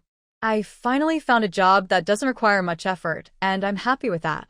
Wang Yi watched Tang Wanwan, not knowing what she was planning. Can you help me divide these stones? She asked. I'm not sure about that. I was just guessing before. I can't tell for sure, Laifu replied, losing confidence after hearing her. His face turned even redder. Xian Dao boasted so much that he became quite confident. Earlier, he was teaching Miss Wang how to look at jade stones, but now Miss Tang came to test him. That's okay. Just trust your instincts to judge. Everyone is smart. Even if the young man was a bit slow, he knew that Tang Wanwan wasn't asking him to do this without reason. He replied, all right then. The young man set aside the jade stones he thought were least promising. 2 of them were okay, but the rest were average. Done. Yes. Thank you for your effort. Miss Wang, let's look at this stone. First, we examine the pattern on the surface, then listen to the sound it makes, and finally, we weigh its size. We can weigh it? Miss Wang Yi had never heard of that before. Yes. For stones of the same size, the lighter one is better. We also look at the pattern and color. Even tiny details matter. But mastering these skills takes time and experience. Tang Wanwan explained a few more tips, then rechecked the stones. She kept 3, picked 2 medium-sized stones, and 3 larger stones from the lower quality group. In total, she selected about 800 taels worth of raw stones. After finishing, she looked at her brother and asked if he remembered everything. Tang Xiaoi wasn't interested in these things.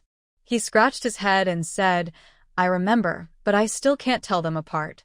This made Miss Wang Yi and Laifu laugh. At first, Tang Wanwan chose stones based on her feeling. To her surprise, she picked some stones she liked best, which felt slightly warm. In the middle of the stone, there was a shadow, big or small.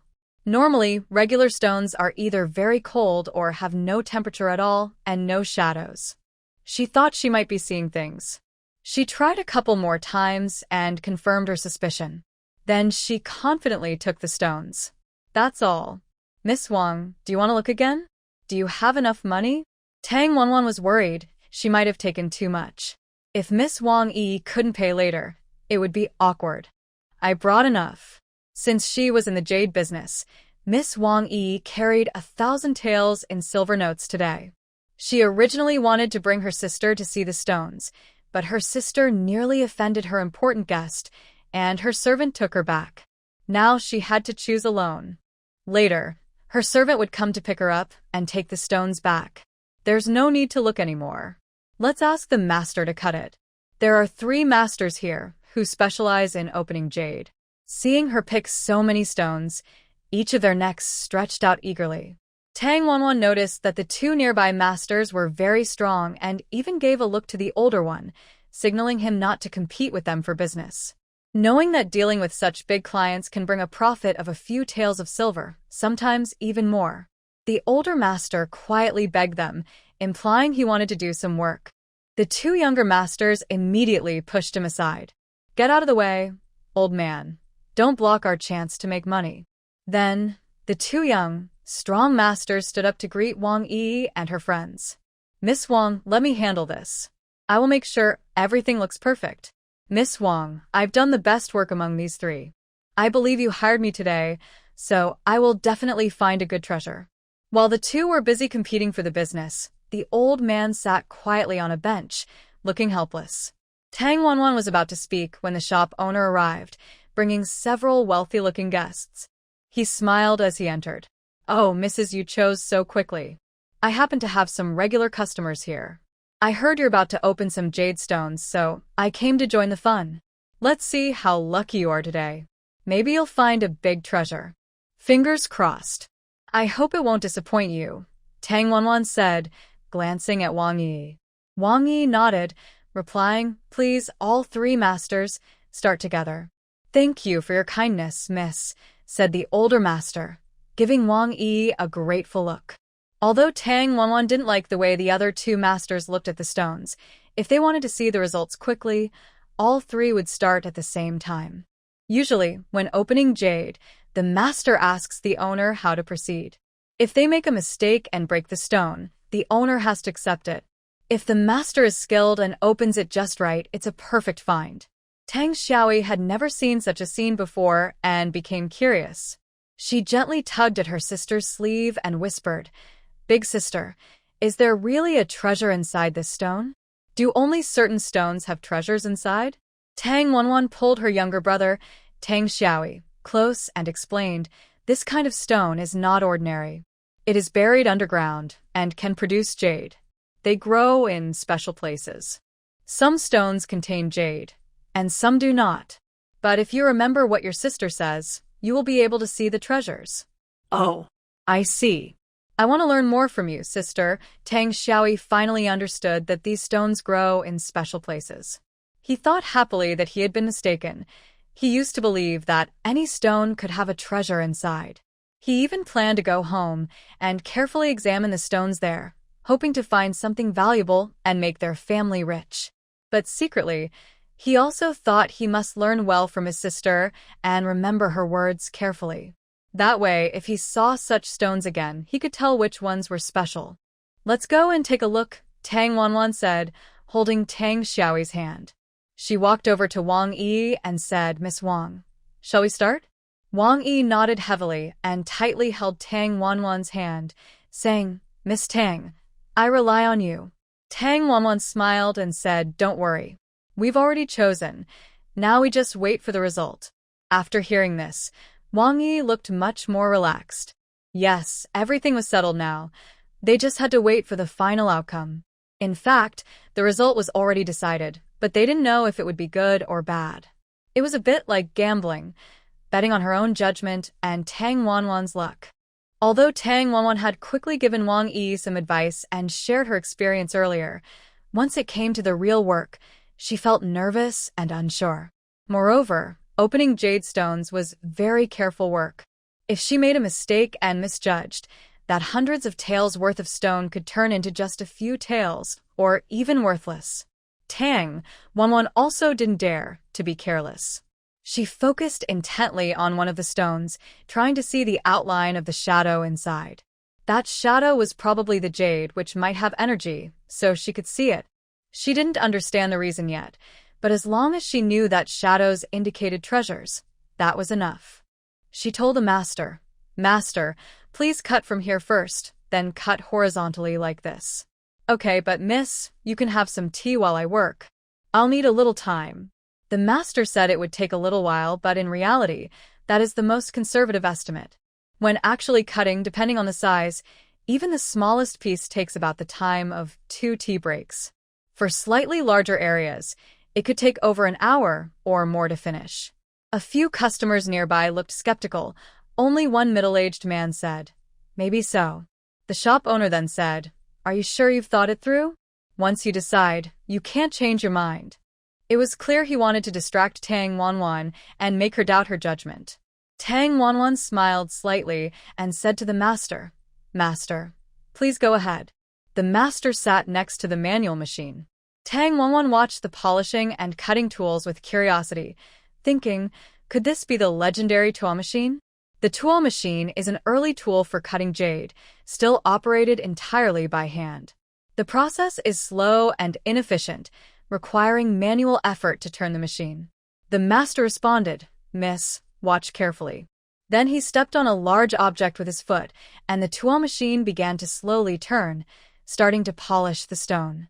The machine had gears of different shapes and marks of drilling, with a frame to hold the stone in place. Stepping on the object provided the power needed to turn the stone little by little for cutting. Unlike ordinary stones, which can be hammered with a hammer, jade must be carefully cut. A wrong strike could the stone and ruin all the effort. How long would that take? Tang Wanwan and the others waited a long time, drinking tea beside Miss Wang. The shop owners were used to this slow process and patiently waited. Seeing the progress was so slow, Tang Wanwan was getting anxious. She was worried she wouldn't make it back in time for lunch. She remembered hearing a few notification sounds earlier, probably indicating she earned more money. She was working this small project and had collected all her earnings. Now she wanted to see how much profit she made from choosing the jade for Wang Yi. Using her mind, Tang Wanwan tried to enter that room. To her surprise, she really could go in. It was still a big house, but she didn't know if there was a door. Inside, there were many drawers. She knew some drawers were like Pandora's boxes. Depending on how much power she had, she could open as many as she wanted. She wasn't greedy. She just wanted to get what she deserved. She checked her backpack, which contained experience point bags, a beginner's bag with 1,265 points, an intermediate with 123, and an advanced with 8 points. Wow, she gained 8 more points, which means she earned 600 taels for Wang Yi. It seems like a good profit. Being able to increase points so quickly on the first try makes Tang Wanwan quite happy. This means she can improve things and add attributes. However, just as Tang Wanwan was feeling proud, she saw the explanation behind it and wanted to curse. It turns out that these advanced attribute points are not permanent. Some effects are temporary, lasting only a day. For example, improving low-level items like seeds or fruit trees can be done directly. Clothes become silkier, food tastes better. All these improvements last without bouncing back or reverting. But for special features like making someone look younger or changing an item's properties, such as hardness or sharpness, these effects only last for a day. After that, they revert. To keep these changes permanently, she would need to spend more silver little by little. This made Tang Wanwan think of the so-called recharge service. Haha, this little encyclopedia even has a business mind. But today, she had to use this feature. She wanted to strengthen her handmade saw with diamond hardness. Indestructible. Upgrade the handmade saw. Yes. There were several options afterward like stone hardness, steel hardness, and diamond hardness. Tang Wanwan chose diamond directly. Diamond is the hardest stone in the world, cutting jade as easily as slicing tofu. Later, Tang Wanwan finally understood how she got those 8 attribute points. She bought these jades for 800 taels. Now, adding 8 points means she earned 800 taels. After subtracting the 800 taels cost, She made a pure profit of 800 taels. In other words, the total value of the jades she chose was 1,600 taels. In just a moment, she made a net profit of 800 taels. Gambling on jade really is a quick way to get rich overnight. Tang Wanwan sighed quietly, took a deep breath, and with a smile, handed her handmade saw to the master. Master, yours is too slow. Want to try mine? The master looked at Tang Wanwan's innocent face and immediately smiled happily. Miss, this won't work. We need a special machine to cut jade, and it takes a long time. The people nearby saw Tang Wanwan holding some strange tool and wanting to cut jade. They thought she was dreaming and couldn't help but laugh. Tang Wanwan squatted down and smiled softly, saying, "How can we know if we don't try?" She then took a piece of jade and said, "Maybe we can use this stone for an experiment." The old master saw her playful attitude and kindly advised, "Miss, this jade isn't something to take lightly. This piece is worth dozens or even hundreds of taels. If it gets damaged, it would be a real loss." Tang Wanwan replied, "Don't worry, if the master cuts it wrong, you won't have to pay." "Are you serious?" Seeing that she didn't seem to be joking, the old master stopped joking and asked her directly, "Of course. It's more real than gold. Just watch." Tang Wanwan casually pulled on the corner of the stone, and suddenly, the stone made no sound at all.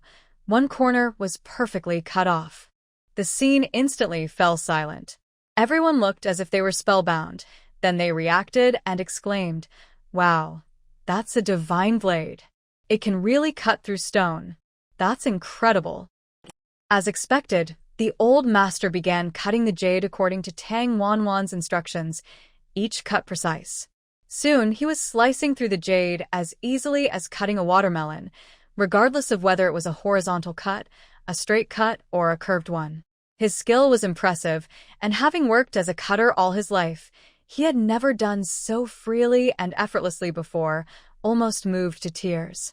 "Wow, this is amazing. Miss Tang, what kind of saw is that? It's so powerful." Tang Wanwan smiled and said, "It's just an ordinary saw, but made of a special material." The old master nodded and praised, "How is this possible? I can't figure it out." People nearby also leaned in to watch, staring at the skillful operation of the hand saw, their mouths watering with envy.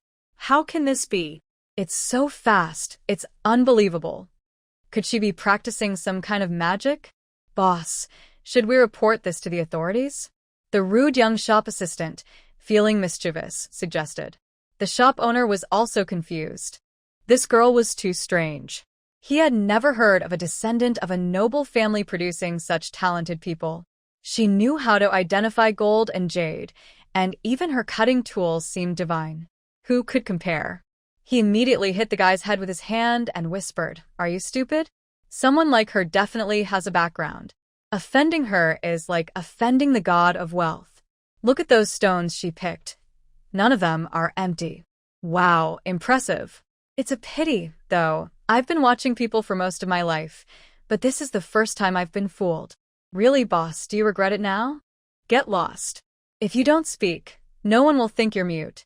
Now Wang Yi was the happiest. She didn't expect Tang Wanwan to have such good judgment and luck. Almost none of the stones she chose turned out empty. She hugged Tang Wanwan, feeling so happy she couldn't find the words. "Miss Tang, thank you so much. Later, I must treat you and your brother to a meal to show my gratitude. And here are 100 taels as my payment. Please accept it." Tang Wanwan didn't expect Wang Yi to be so generous and tried to refuse, but Wang Yi insisted on giving it. In the end, Tang Wanwan had to accept it. The two of them kept arguing, which was a bit awkward. It was better to accept now, and if she could help her in the future, she wouldn't be stingy. Wang Yi didn't know the true value of these jade stones, but she knew none of them were empty, so she was sure she would make a profit. However, a few regular customers nearby had already roughly estimated the prices, and their guesses were pretty close to what Tang Wanwan thought, around 1,500 taels. One piece was jadeite, and another was old water-grade jade. As long as the carving and shape were good, these could sell for a high price.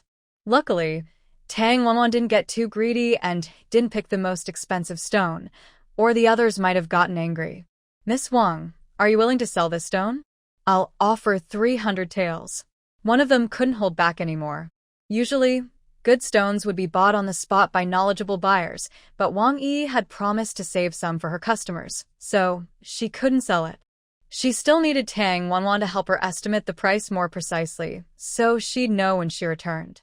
She was happy and excited. Today's luck was really good. If she hadn't met Tang Wanwan, hadn't had a conflict with Xiao Yu, and hadn't met her later, none of this would have happened. Today, she truly opened her eyes and decided to learn from Tang Wanwan seriously. We're not selling.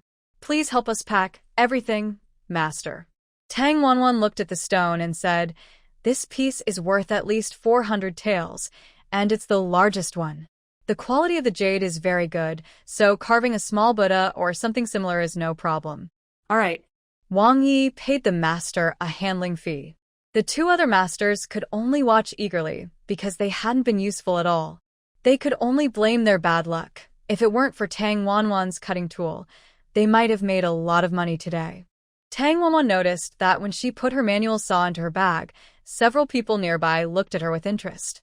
It seemed her manual saw was unsafe now, so she had to withdraw it quickly. Fortunately, her timing was perfect.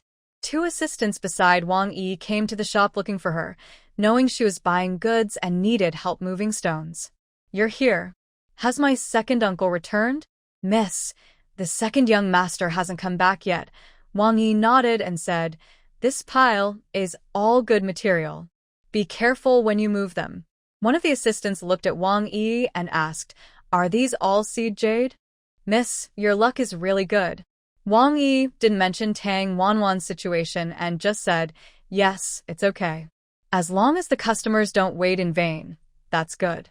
The assistant smiled and then started helping to move the stones with another person. After paying the shop owner with a banknote, Tang Wanwan prepared to leave as well. Miss Tang, I'm really sorry. I didn't realize how impressive you are today. You truly are hiding your talents. Tang Wanwan just smiled without saying whether it was good or bad, making the shop owner feel awkward. Whether you're flattering or flattering badly, Tang Wanwan completely ignored him. It was obvious she looked down on him and was unhappy. May I ask, what is that tool you used earlier to cut the stone? I've never seen anything like it, the shop owner asked, clearly trying to start a friendly conversation after previously being rude and difficult. Seeing her produce something remarkable, he was now speaking politely. Honestly, if he couldn't handle this small embarrassment, how could he run his shop? You're underestimating yourself, shop owner. With your abilities, how could there be something you don't know? Tang Wanwan said lightly, returning his words exactly as he had spoken. How could that be? There are always better people elsewhere, and higher skies beyond. It was my mistake, Chen Mao being blind. Please forgive Miss Tang for her patience. Indeed, this shop owner was skilled in the art of black-hearted tactics, with a very thick skin. Speaking of which, if he couldn't handle such small embarrassments, how could he run his shop? Others saw that he couldn't get any answers and had also offended Tang Wanwan, so they started to feel anxious. One person quickly stepped forward, smiling kindly and said, Miss Tang, I am Gu, the owner of Shingkuan Antique Shop. Nice to meet you. I have my own jade stone yard and many finished products. In 2 weeks, I plan to hold a product showcase in Tangshan. If you're interested, you're welcome to come and visit. This person almost added, when you come, be sure to bring your special item. This person's surname was Gu, which made Tang Wanwan look at him a little more. She only glanced at him because of his surname. Then she politely declined, thank you, but I'm afraid I won't have time. Sorry about that. Really? Where do you live? I can send someone to pick you up. It only takes half a day, so it won't take up much of your time. Mr. Gu was very patient and seemed to have a good temper. Also, Miss Wang will be invited too. Would you like to come together? Mr. Gu seemed to be quite perceptive, knowing that Tang Wanwan and Wang Yi were on good terms. Inviting her was almost certain. For Wang Yi, such an opportunity was rare. She was planning to start a jade business and needed to expand her network at big events like this. She wanted to meet more clients and learn about the market. Wang Yi wanted to ask Tang Wanwan for help, but she knew she was asking for too much. She told herself to be content and said, "Mr. Gu, please don't push too hard. Miss Tang is only helping me today. She said she's busy, and maybe she really is. That's a shame. Maybe we can talk again next time," replied Mr. Gu, the middle-aged man mentioned earlier. He looked very respectable and seemed quite influential. It was unclear how such a big boss would deal with Chen. But every profession has its own way of doing business, and appearances can be deceiving. As for Chen, Tang Wanwan didn't want to deal with him anymore. Others, hearing that Mr. Gu was planning a showcase, looked very interested. People attending this gathering are usually of some status, and it's also a good chance to meet important officials. Business people wouldn't miss such an opportunity unless they have their own good connections and don't need help from others. When Tang Wanwan was about to leave, Wang Yi wanted to invite her to dinner to thank her, but she politely declined. Helping Wang Yi had cost her quite a bit of time, but she also gained 100 taels, enough to buy more things later. She no longer needed to worry about running out of money. After they parted, Tang Wanwan pulled Tang Xiaoyi and her golden-haired companion to go shopping first, planning to return after buying things. Just as Wang Yi was about to get into her sedan chair, someone stopped her. Seeing who it was, Wang Yi felt a bit annoyed and said, "Young man, I've already explained to you. Why do you keep bothering me?" The visitor politely replied, "Miss Wang, my young master wants to see you. Would you like to come for some tea?" Wang Yi looked at the young man. He had dark skin, a handsome and brave appearance, and seemed quite young. However, he was a bit impulsive. Overall, Wang Yi felt he was somewhat overbearing. She asked, "What do you want?" "My father has passed away, and he only mentioned his savior casually. Even if your young master asks, I will only say these few words." "Please, miss, come with us," he requested. Two of Wang Yi's attendants stepped forward to stop the black-haired man, but he pushed them back easily. Their faces showed pain, as if they had hit a solid wall. "Wait here for me. I'll be back soon," he said. The black-haired man pointed toward the tea house across the street, just a few steps away, where a young man in white was quietly drinking tea. They went upstairs to a private room on the second floor. It was a quiet time, so few people were there. "Miss Wang, please," the black-haired man said, standing at the top of the stairs, as if guarding the entrance, not wanting others to disturb them. The young man sitting by the window looked very handsome. Wang Yi was surprised. She felt she had seen him somewhere before. "Are you looking for me?" she asked. "Miss Wang? My surname is Gu. I am searching for an old friend and had to trouble you. If I've offended you, please forgive me. It's okay. If you have any questions, just ask." Wang Yi felt a bit helpless inside and thought, "You say nice things, but actually you're just forcing me to meet you at the restaurant." However, if her sister were here now, she would definitely be infatuated, but she wouldn't. "Actually, a good old friend of mine had some trouble a few days ago, and I've been trying to find him. I found out that your father was robbed by bandits while doing business outside. Is it true that a middle-aged man helped him by fighting off the bandits with a long bow? Can you tell me more about that man? He used a long bow to drive away the bandits." My father didn't have time to ask his name before he left quickly. "Do you know what that bow looked like?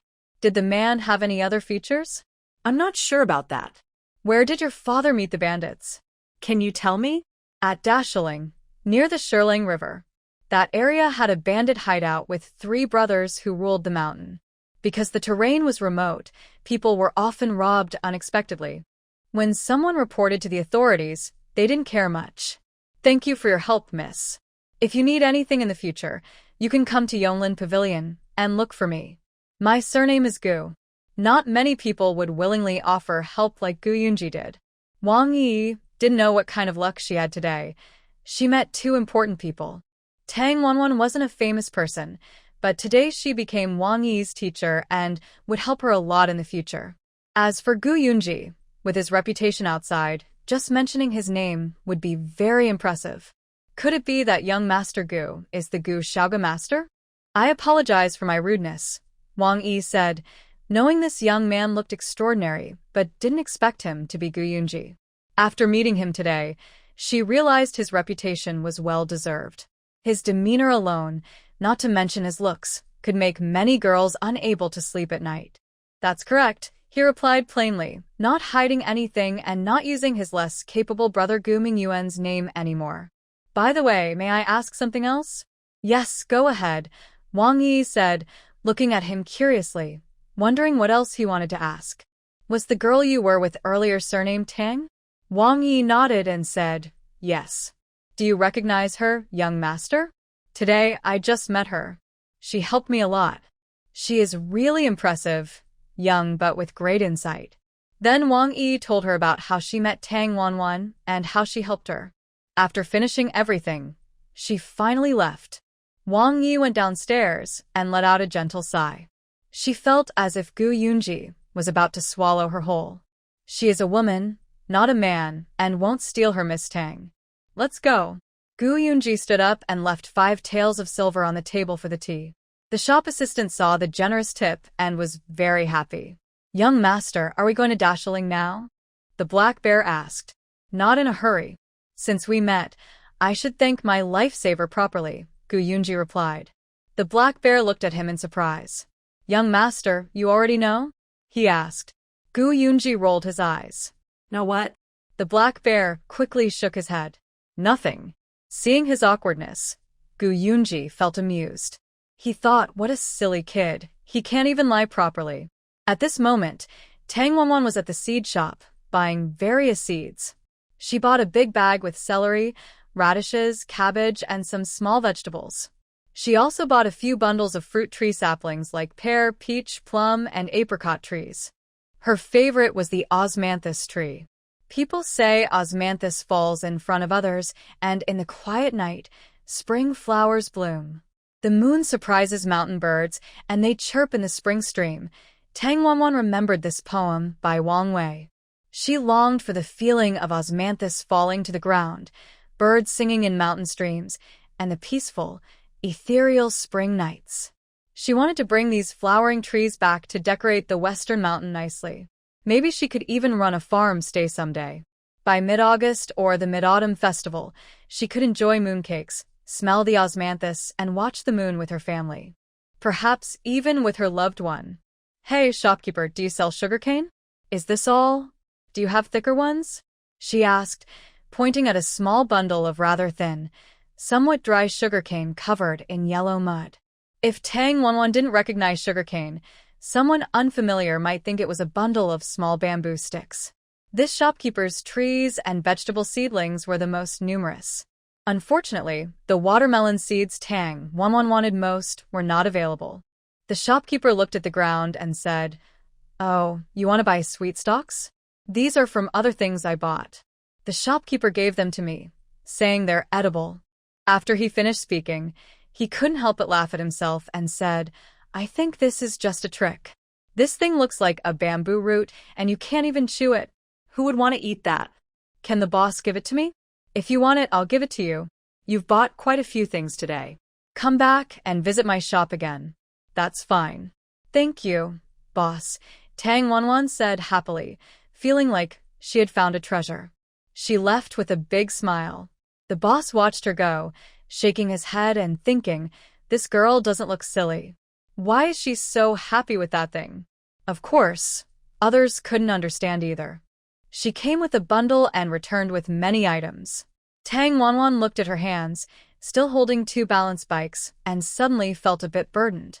Tang Xiao was curious and asked, "Big sister, did you buy out the whole shop? Why did you buy so much? And why did you bring those bundles of bamboo? Now we're in trouble. How are we going to get back?" The golden retriever listened to its young master and couldn't help scratching its face with its paws, clearly worried too. Tang Wanwan was amused by the 2 little ones. "Silly, we can hire a cart. We just put the things and the cart on it." Tang Xiao nodded quickly and said, "That's great. I was just thinking, how are we going to go back such a long way?" Unfortunately, the area was remote, and at noon, everyone was busy eating. Who would come with a cart? The brother and sister, along with the golden retriever, waited by the roadside, eyes wide and mouths dry.